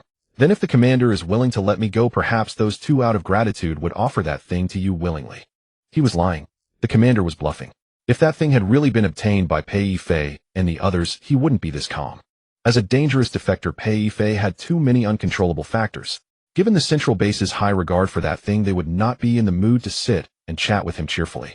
The commander was testing whether he truly knew the location of that thing. If he showed even a hint of abnormality, he would likely be taken for interrogation immediately. The commander's smile faded. He stared at Li Yuanmo for a long time. The entire campsite fell into dead silence. No one dared to make a sound. Li Yuanmo let him scrutinize him, listening to the sound of the big black horse idly pawing the ground, and the sound of the giant octopus beside him slurping up oil tea noodles. Could it still be using that spoon? At this thought, Li Yuanmo couldn't help turning his head to glance at it. The giant octopus was savoring its food seriously. When it saw Li Yuanmo turn his head, it curiously leaned, in its cold, soft skin almost touching his face. He could faintly smell a scent of oil tea and a strange, cool fragrance. "Tang Rong lost that thing." The commander's voice came faintly from across. The heavy rain he caused was to search for its traces in the city. Li Yuanmo put on a bewildered expression as if he didn't know what he was talking about. Yet in his heart he couldn't help but feel some doubt. Wasn't Shun Zhengrong's head inside the Madonna statue? That must have been placed there by Tang Rong. How could he have lost it? Could it be that his guess was wrong? Wasn't there that head inside the Madonna statue? Nanchi City was so vast, where could that thing be placed? Suddenly, several people with panicked expressions ran up from the slope. With grim faces they approached the commander and whispered a few words. Li Yuanmo didn't catch what they said, but they occasionally looked up at him, clearly indicating that the topic was about him. "He'll go now," the commander smiled, looking at Li Yuanmo and explaining, "Di Jingshua is almost dying from his injuries, yet he still wants to see you. Your bond is truly deep." DZ was injured. Worry clouds judgment. Even knowing that this guy might be deliberately saying this to him, Li Yuanmo was momentarily distracted. He suppressed his emotions, raised his head to speak, but saw the commander's lips curl into a strange smile. Those blue-green heterochromatic eyes were fixed intently on Li Yuanmo's eyes. He had made this gesture many times, but only this time did Li Yuanmo feel something drilling into his brain through his eye sockets. Trapped. He quickly covered his eyes and slammed the camping table hard at the commander. That man's ability was not lie detection at all. He was reading mind. A fierce wind suddenly rose around Li Yuanmo, and the campsite erupted with startled and angry shouts. A furious roar sounded from in front of him, followed by the thud of a heavy object hitting the ground. The sound was violent and terrifying, causing the ground beneath everyone's feet to tremble slightly. The uncomfortable feeling of being probed inside his head suddenly vanished. The entire process of being read lasted less than 2 seconds, and Li Yuanmo's mind instantly cleared. His face darkened as he opened his eyes. The commander was being supported by someone and retreating to a tree in the distance. The person supporting him was likely a speed-type ability user specifically tasked with protecting his escape. He looked disheveled, one leg hanging unnaturally torn and bleeding, yet his expression showed no pain. Instead, he was still smiling at Li Yuanmo. The Madonna statue. The commander nodded, his lips curling into a wide grin. "Just as I thought." He waved his hand, and a crowd of people gathered behind him in a grand manner. "Mr. Li must be a bit tired. You should rest here for a while," the commander said. "Also, your little pet is quite fierce." The giant octopus stood in front of Li Yuanmo, watching him leave, but did not attack further. Perhaps it knew that even killing the commander would serve no purpose. Li Yuanmo looked at his bent leg. The broken cross-section did not show human flesh, but rather intricate circuits and metal similar to machinery. Even though he was severely injured, the ground remained clean, without a drop of blood. "You're not human." Li Yuanmo showed a look of realization. No wonder. Those people would waste their ability to dry the ground when he was in the rain and spend such a huge cost to build a defensive barrier on the mountaintop, all because their leader could not touch water. The commander made a shushing gesture to him and said softly, "This is the heterogeneous barrier. It looks like the slope is just outside, but without my permission you can never leave. I am now going to verify whether your claims are correct. If I find out you have deceived me, there will be consequences." Did someone else also tell him that Shun Zhengrong's head was in the Madonna statue? Li Yuanmo savored the word, watching his figure disappear beyond the central base. Personnel were trained like precision machines. They silently followed the commander out of the barrier, leaving only a few people to guard him in the vast campsite. The commander seemed very certain that Li Yuanmo could not leave this place. This is a place like a spatial barrier. Even if outsiders climb the same mountain, they will only find an empty clearing. "I heard it was made from the corpse of a deceased spatial ability user," came a weak voice from behind him. Li Yuanmo turned around. It was an ability user from the Water Palace base, her face pale and her spirit utterly drained. Before Li Yuanmo could ask, she took the initiative to inform him of the situation. That commander's mind-reading ability can read what a person is thinking within a minute, but only if the subject lets down their guard or doesn't resist his intrusion. He can also induce hypnosis. Just now he kept guiding you to think about the location of that object. "You're impressive to have resisted for so long. You knew the thing he wanted was in the statue of the Virgin." Li Yuanmo asked. "Did he read your minds too?" The girl nodded, and the motion made her face grow. As defectors from the Water Palace base, they were not well treated here. Those people did not trust them, only hoping to extract some internal information. They were never assigned any tasks except those that meant certain death. The commander was extremely suspicious. Even after interrogating these people time and again, learning that the object was on the statue of the Virgin, he still didn't believe the words of these voluntarily defected base members. After all, that place was the stronghold of the Water Palace base. Retrieving the object from there would require an enormous cost. Coincidentally, the guide revealed that Li Yuanmo and Di Jingshua were on good terms, so he became the target. After all, that place was the stronghold of the Water Palace base. Retrieving the object from there would require an enormous cost. Coincidentally, the guide revealed that Yuanmo's face showed no smile. He stared at the person expressionlessly, then asked after a long moment, "Do you regret it?" "No, I don't." Having been interrogated many times, she was mentally exhausted and her head ached, but she still shook her head resolutely. "We are doing the right thing." She turned to look at the guide who had betrayed Yuanmo, her eyes filled with reproach. "How could you sell out brotherly? If Group Leader D finds out he's here, he won't spare you." The guide shook his head at that and silently packed his things. Yuanmo sensed something odd from their conversation. The defection of this group seemed to have hidden. As early as yesterday at the haunted house, Yuanmo had noticed that the commander's eyesight was poor. Or rather, as early as yesterday at the haunted house, Yuanmo had noticed that the commander's eyesight was poor. Or rather, when he looked at things, especially animals he was interested in, he would stare for a very long time. This didn't seem like observation, it was more like locking on and analyzing.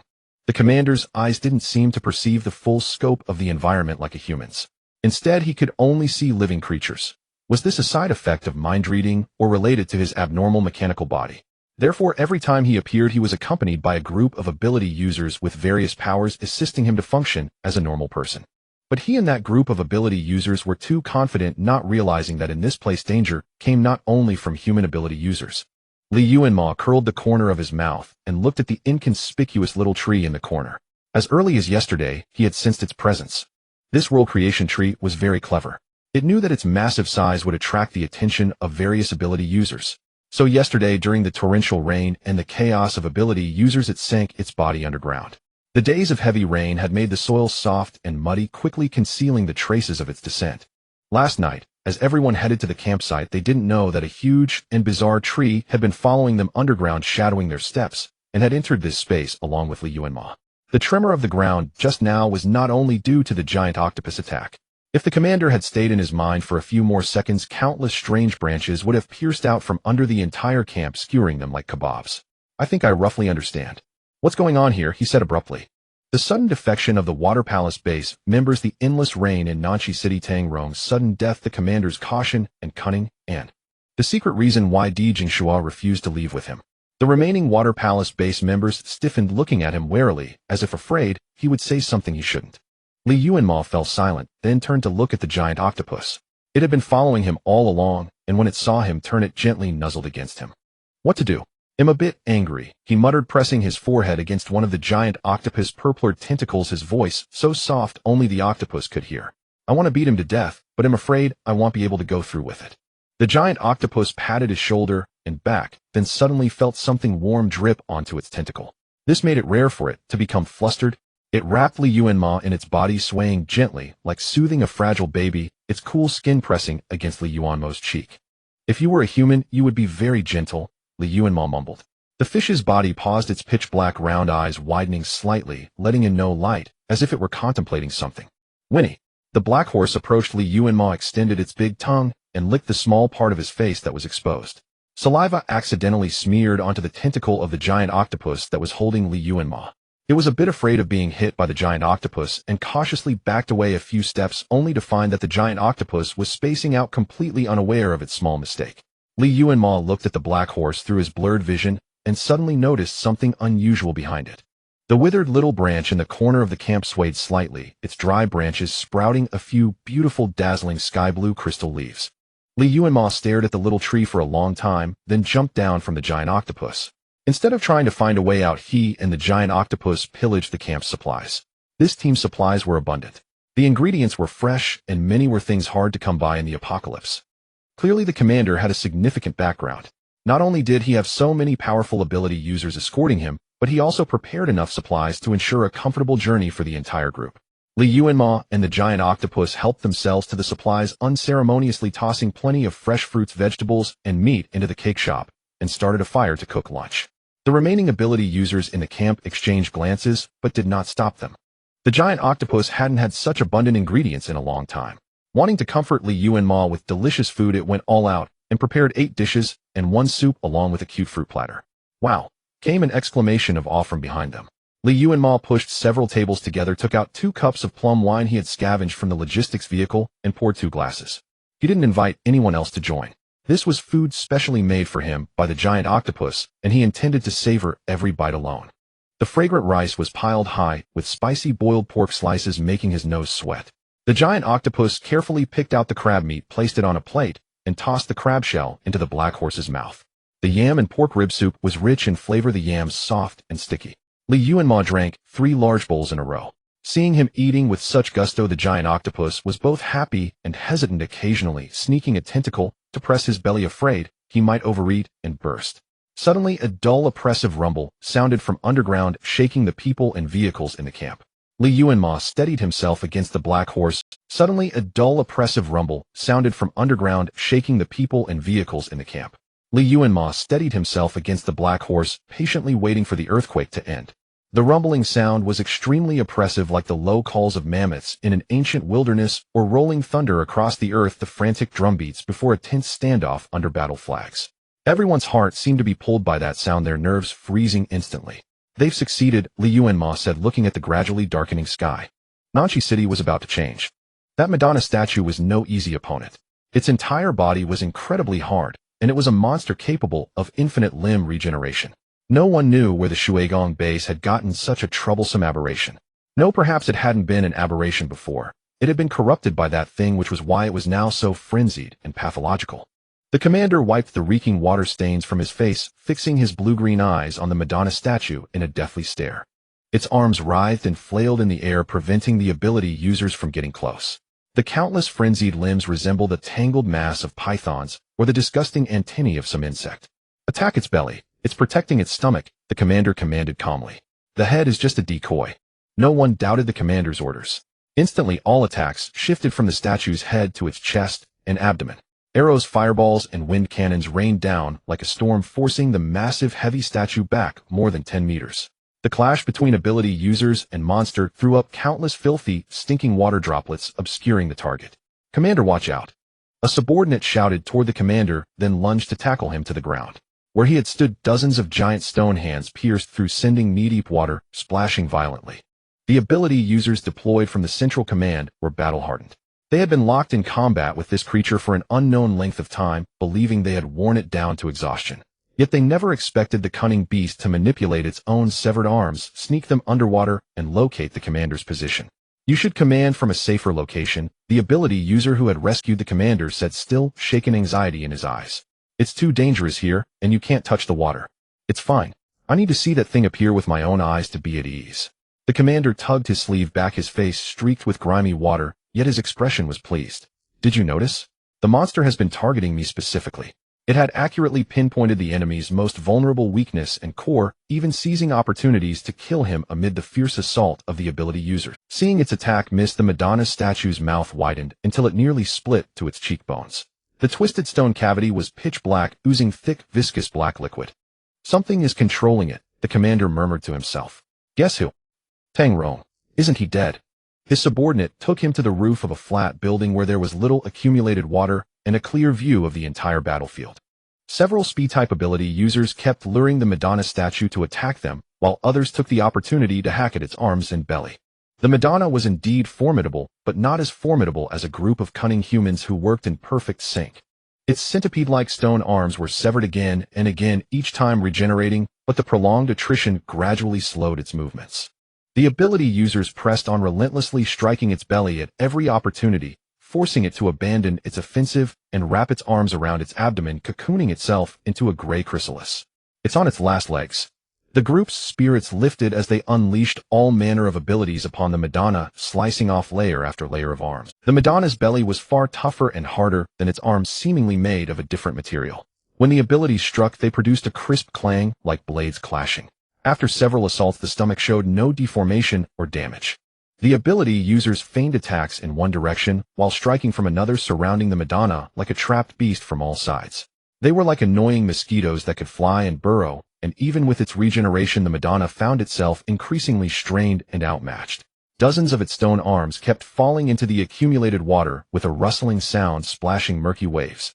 Its pitch-black eye sockets wept bloody tears, and its mouth gaped in agony, as if screaming in anguish. A spent force. The man guarding the commander sneered contemptuously and shouted into the distance, "Hurry up, those Shuigong people will be back soon." Earlier he had dispatched a team to lure away the main force of Shuigong's ability users using Yuanmo's whereabouts. Since last night, they had been searching for the young man's trail. That group would soon realize they had been tricked.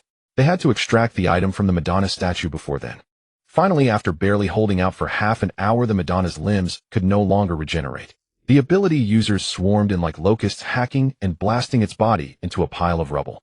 Strangely, only the outer layer of the Madonna's belly was stone. Inside was a silvery white metal shell. The metal skin was extraordinarily tough. The ability users bombarded it with weapons and abilities for a long time before finally cracking a small gap.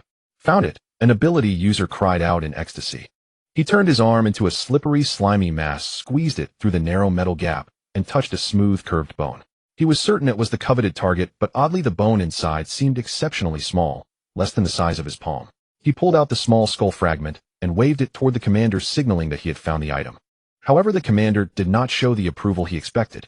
From the rooftop over 100 meters away, the commander stared fixedly at the strange half-exposed, silvery white metal before them, then at the pitifully small skull fragment. His face turned deathly dark. Before the ability user could react, the ground beneath him seemed to spin. A furious low rumble came from deep underground, sending a terrifying shiver through everyone's hearts. "Get out of here." The commander's face was pale as a ghost. He spoke to the ability user beside him without expression. "Leave immediately. We've been set." The ability user looked at the ruined Madonna statue they had killed, confused. "Wasn't what we were looking for inside the statue." His expression was puzzled, but his movements were swift. Without regard for his comrade's safety, he manifested a pair of pure white feathered wings, scooped up the commander, and shot toward the camp. The commander looked down at the ground, his eyes dark and unfathomable. They flew so high that they could see the entire southern half of the city. Countless winding serpentine bulges had appeared on the ground, like giant dragon bones buried deep underground, speeding toward the site of their recent battle. "That Madonna statue wasn't made of stone," he said. "The metal on its belly was produced by the Central Special Research Institute, specially designed to seal off the contamination properties of Subject 001. "Great. That means we were on the right track." The winged ability user joyfully flapped his wings, circling in the air. "Then Commander, why are we running?" "Fool. Someone deliberately placed it there. The skull was divided. That piece was prepared specifically for us." The commander's expression was cold for the first time, losing his usual composure. That person knew the use of Subject 001's skull, knew the city was a giant aberration, and coveted that skull. "Once we opened the metal, the skull's power leaked, and it has locked onto us." The flying ability user suddenly felt a chill down his spine, a strange sense of danger closing and forcing him to accelerate instinctively. The pressure was so immense that he couldn't spare a moment to speak to the commander in his arms. "The Shuigong people hid the skull inside that metal seal, which is why we couldn't find it. Now they deliberately let us discover a fragment. There must be a trap." "Tangrong." The flying ability user forced the words out through gritted teeth. "Only he has such methods. Hiding the skull might have been his idea, but moving it, definitely not him. He doesn't have that ability." The commander's tone was icy. "That protective metal cost the Research Institute a fortune. It's not something anyone can easily move, melt, or reshape. To transfer it into the Madonna's belly required a powerful metal-type ability user." The commander suddenly felt something wet on his face. He snapped out of his thoughts, raised a hand, and touched his cheek, only to find his palm covered in warm blood. As if realizing something, he slowly looked up. There, the flying ability user who had been carrying him toward the camp had been decapitated from a distance. But because he was flying so fast, his body was dead, yet inertia carried them forward for a stretch. The commander turned his head, calmly looking past the psionic's shoulder toward the space behind them. A towering, coldly stern azure iron Gundam hovered just behind them, its armor plates gleaming with a fierce chill rustling with wind. The massive mechanical wings spread behind it like a hawk's, each metallic feather flickering with sharp, menacing light, exuding murderous intent. The Gundam raised its mechanical arm, gently wagged its index finger at him, then mimed a shooting gesture. The commander possessed no flight ability, nor did he struggle, wail, or plead for mercy. His blue and green heterochromatic eyes stared straight at the steel titan before him, his body drifting weightlessly downward with the bloody, headless corpse above him. After a long yet brief 20-some seconds, the ground echoed with a dull, heavy thud. Di Jingshua leisurely shed his metal armor, and among the scattered, mangled flesh found the commander buried beneath the mud. Or rather, the commander robot. All its synthetic skin had been torn away, but the material used to construct it was exceptionally sturdy. It hadn't been completely destroyed, even from such a fall. Di Jingshua bent, slightly stepping on the commander's shattered head, looked down, and rasped with a hoarse, venomous tone. "You Weiyong, you little bastard. I hadn't planned to settle accounts with you so soon." The broken half of the machine body on the ground emitted a crackling, unstable laugh. "Chief D. Impressive. How did you discover my identity?" "Can't you guess? You're quite bold, aren't you?" Di Jingxuan nonchalantly ground its head under his foot. Where is Mo? Tell me, and he'll leave your men intact. I can't guess. My identity, only my death guard know. They would never betray me. Yu Weiyang's clone robot crushed to pieces stubbornly produced sound, but I guessed another thing. You turned Tang Rong, didn't you? He was originally Nanshur City's puppet, was supposed to use the head of 001 to contaminate all citizens. It was you. You made him betray Nanshur City. He cooperated with you, hid the head, kept Nanshur from finding it, which is why there are still living people in Nanshur City now. Di Jingxua frowned and forcefully stomped the mechanical head into the mud. Sparks flew, but Yu Weiyang's laughter didn't stop. Weird and hoarse. Tang Rong. That fool. You deceived him, and you deceived us. I understand now. So that's it. 1,000 miles away, Yu Weiyang lay with eyes closed, his body covered in neural sensor patches. Pain from the destruction of his robot clone made him tremble, yet he couldn't suppress his wild laughter, which turned the base members monitoring his physiological state pale with fear and uncertainty. You had Tang Rong help you hide the head, but while he was busy dealing with us and couldn't monitor the base, you split off a part of the head. Yu Weiyang licked his cracked, bleeding lips, his expression flushed and intoxicated, as if cracking a profound puzzle. Di Jingxuo's ambition was enormous. He was stealing Tang Rong's spiritual control authority. Let me think. Tang Rong has personal feelings for you. He turned the entire hotel into a transparent water palace, spying on every move you made during rest. To hide the fact that you obtained the head, you must have placed it somewhere Tang Rong couldn't find. You put it inside your own body, didn't you? Di Jingxua touched his shaved head where a bit of stubble had grown and said lazily, so I've made great sacrifices too. You've been subtly replacing Tang Rong's spiritual control over the head, using it to remove the mental contamination from some people, planting them near me, and having them feed me the information that the head was in the Madonna statue, so we obtained the fragment. I think I know your goal now. Di Jingxua tried several ways to smash the mechanical head, but none succeeded. Unable to leave the cursed thing lying there, he ended up chatting with it for a while. I need a scapegoat, he said patiently. You can't leave Nanshur carrying that head. So I left a portion of the head fragment for you. As soon as its aura leaks, Nanshur City will awaken, and then hunt you down. When that big thing's attention was drawn to the unlucky ones at the central base, he could take Mo and leave smoothly. You willingly became the vessel for Head 001 to lift Tang Rong's contamination from other psionics, but now you're about to abandon them for one person. Isn't that too cruel? Yu Weiyang's tone remained amused. They've risked their lives for you, and you want to desert them? Am I their father? Going out of my way to remove their contamination already makes me a benefactor worthy of being recorded in the family tree. Di Jingxua bent down, picked up the head, and hammered the mechanical head with a dozen fierce punches. Die in peace. Don't worry about your men. They'll leave no survivors, they'll go with you. The sensors on Yu Weiyang's body emitted a sharp alarm, urgently alerting the original that the clone robot 1,000 miles away was completely destroyed. Yu Weiyang half leaned on the observation platform, eyes closed, expression lingering with satisfaction. Yu Weiyang half leaned on the observation platform, eyes closed, expression lingering with satisfaction. The outside world is quite fun. Di Jingxua spent some time grinding the remnants of the robot into powder. Before he could turn around, footsteps sounded from behind him. How's it going? He asked lazily. The central people lured it away. It's furious and chasing them. Pei Yifei's voice came from behind him. How much longer do you? Nanshi will go berserk once she realizes she's been tricked. Di Jingxua twisted his wrist, frowning. Are you sure those people can hold out for at least half a day? If the information you gave me is accurate, Pei Yifei said calmly. If the commander is indeed Yu Weiyang, then the guard team assigned to him by Central is definitely. Di Jingxua raised an eyebrow, a faint, ambiguous smile curling at the corner of his mouth. Guaranteed. Di Jingxuo's state was now strange. After incorporating that skull into his body, it had brought him some interesting side effects.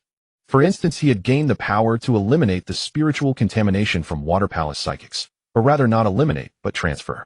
Contamination that had already taken root would not vanish into thin air, he could only find a new container for it. To verify this ability, he transferred the contamination onto several captured Central Base psychics. Under mental control, those people unconsciously revealed their mission to Di Jingxua. Thus, he learned the true identity of the Central Commander and accidentally discovered the real reason these people had come.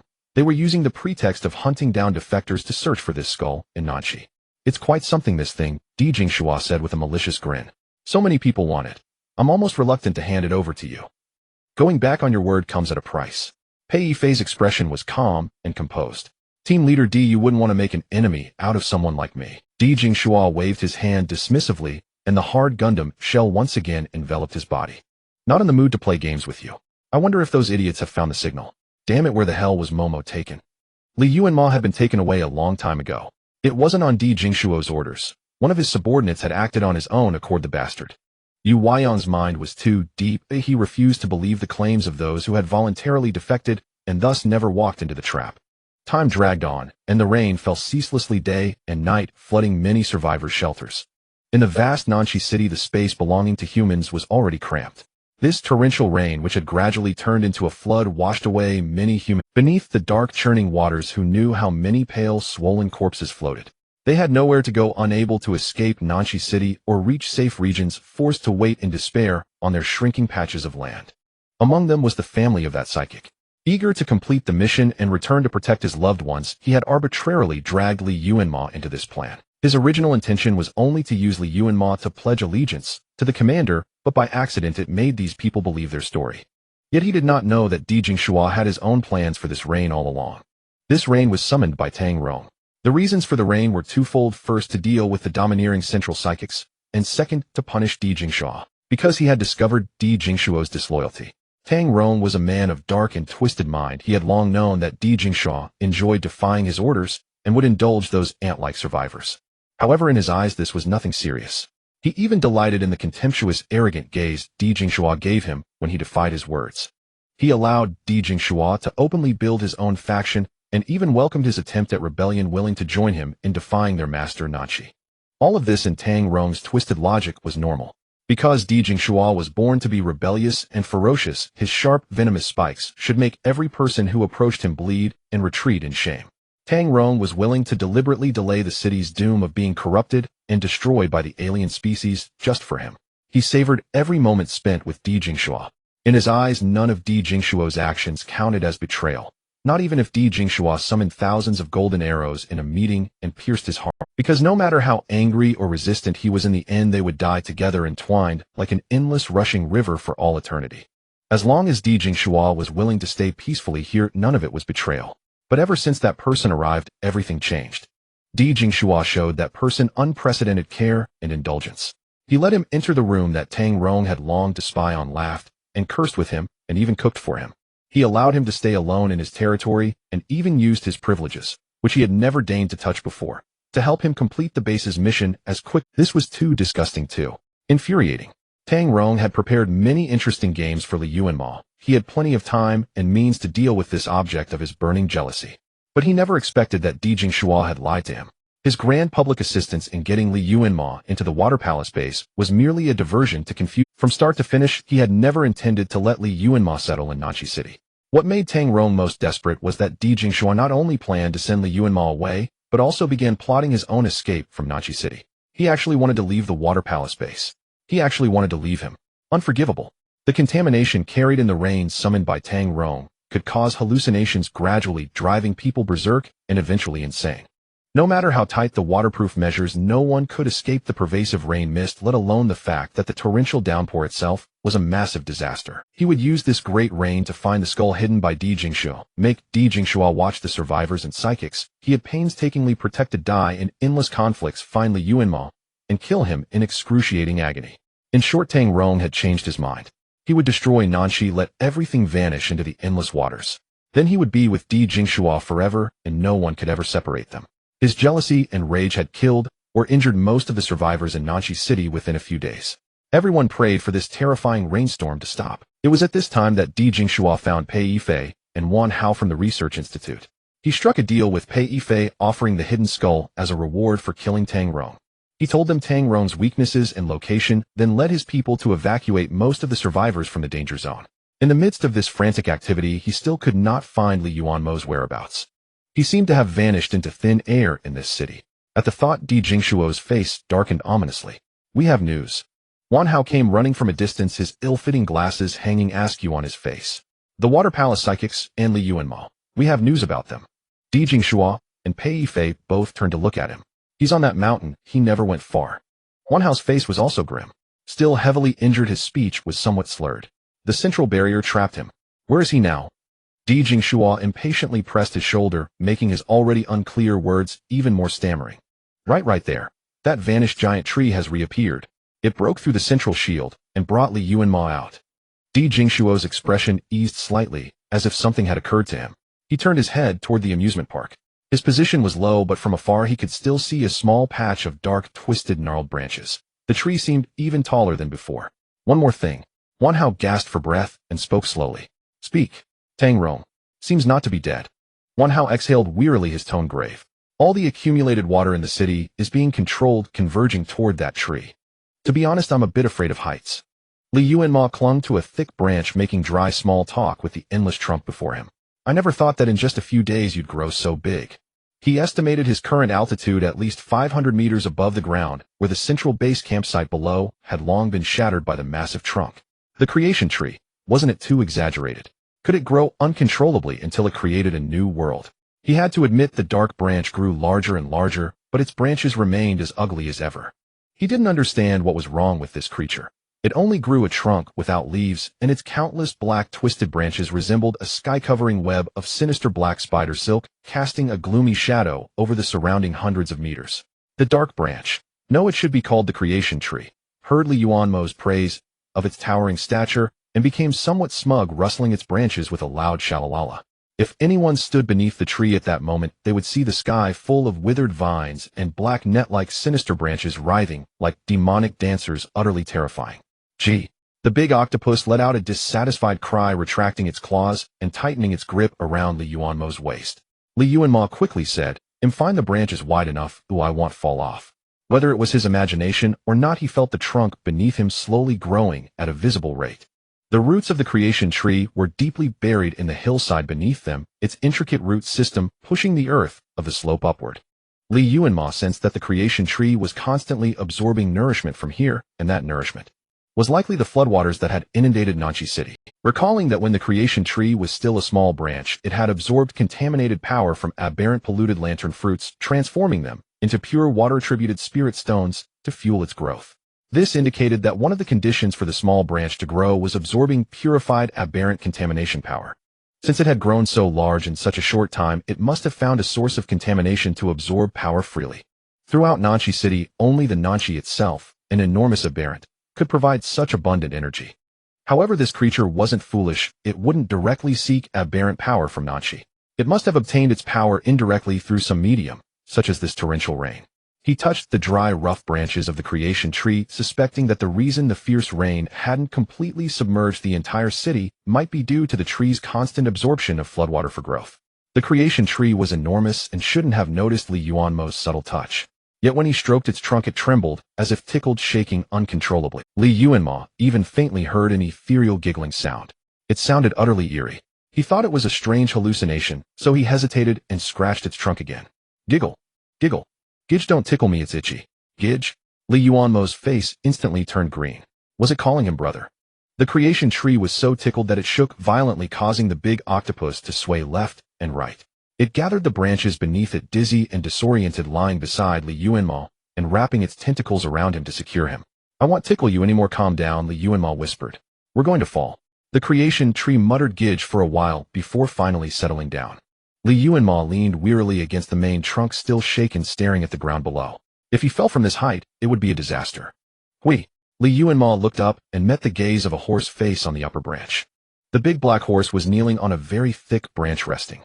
Hearing the commotion below, it curiously poked its head down, twitching its small ears, chewing on something unknown, and let out another hui at him. You didn't eat the branch, did you? Li Yuanmo asked in despair. You can't eat this. The big black horse stuck out its tongue to show him it was chewing some ice blue leaves which it had found somewhere. Li Yuanmo had seen similar leaves before. When he was feeling down earlier, a tree had been covered in such leaves, as if comforting him. Are these your leaves? Li Yuanmo asked the air. Why don't you let them all out? The creation tree did not respond to his question, swaying contentedly in the wind, growing upward. Li Yuanmo looked into the distance. His view was wide, allowing him to see buildings far away. The Water Palace Base Hotel was billowing thick smoke. From his angle, he could see several strange long mounds rising from the ground there, like dozens of dragon-like or serpent-like monsters lurking beneath. That was Nanchi. Or rather, it was the manifestation of its consciousness appearing in reality. How could this man-made city turn into an aberrant? Li Yuanmo guessed that its true identity was actually the Earth Vein. Humans had built civilization structures and order upon this Earth Vein, which was already rich in spiritual energy. Over thousands of years, the Earth Vein, through constant exposure, gradually became tamed by humans, developing a sense of identity with the buildings on its body. Thus it acquired the name Nanshi. However, no one knew what Nanx's obsession truly was, leading it to become polluted by aberrant power and annihilate the entire city with a torrential rain.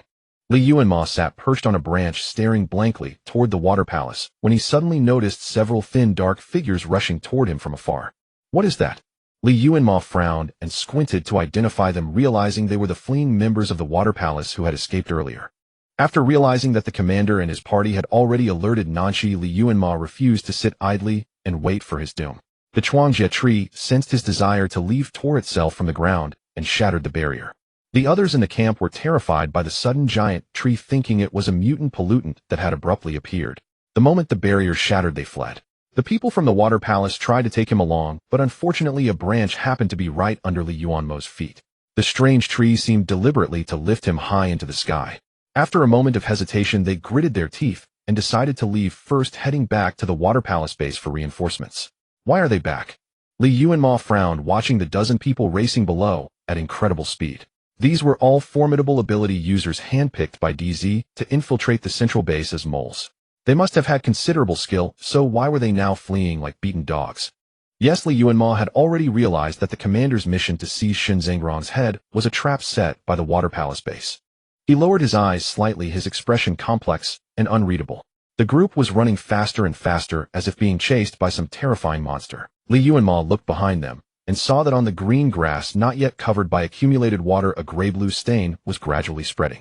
The water stain moved like a living creature, nimbly climbing up the slope. As far as the eye could see, they had gradually formed a circle surrounding the entire hillside. An ability user was suddenly tripped by a protruding tree root and fell to the ground. He screamed wildly as if under attack by something terrifying. He turned his hands and feet into scissors, frantically cutting at the air. But his enemy was not afraid of such physical attacks.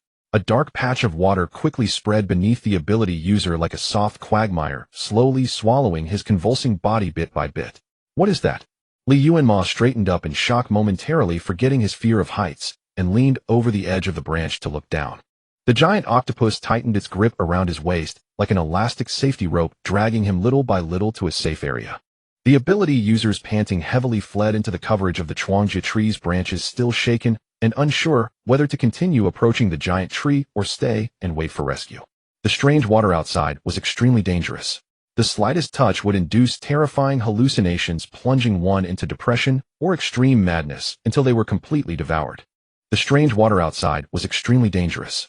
The slightest touch would induce terrifying hallucinations, plunging one into depression or extreme. But your sandballs can protect us from this giant tree. Let's hide aside and let them fight each other.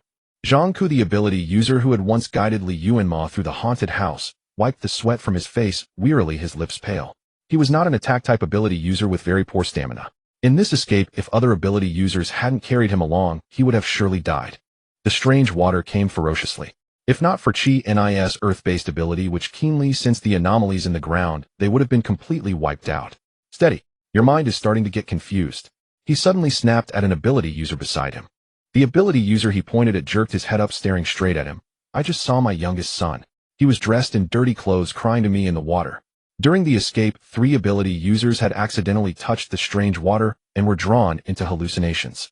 2 of them were eaten by the water, but the last one, being a water attribute ability user, managed to cleanse the contamination source, just in time, though he was still affected. Zhangku, if I die, remember to take my badge to Group Leader D. He said he would take care of Chi-Chi and Xueni. The ability user suddenly spoke, her face flushed, eyes vacant, and a clear mucus began to seep from her nose. Ruei-Ching, what nonsense are you talking? Group Leader D has never met your children. Have you forgotten? Qini's voice was crisp and clear, but before she could finish, Zhangku waved her off. Forget it. Look at how fierce Group Leader D is. If your Chi-Chi saw him, she'd surely cry to death. You expect him to raise your kids. Pull yourself together. We've been in the central base lair for so many days and victory is near. Those people fell into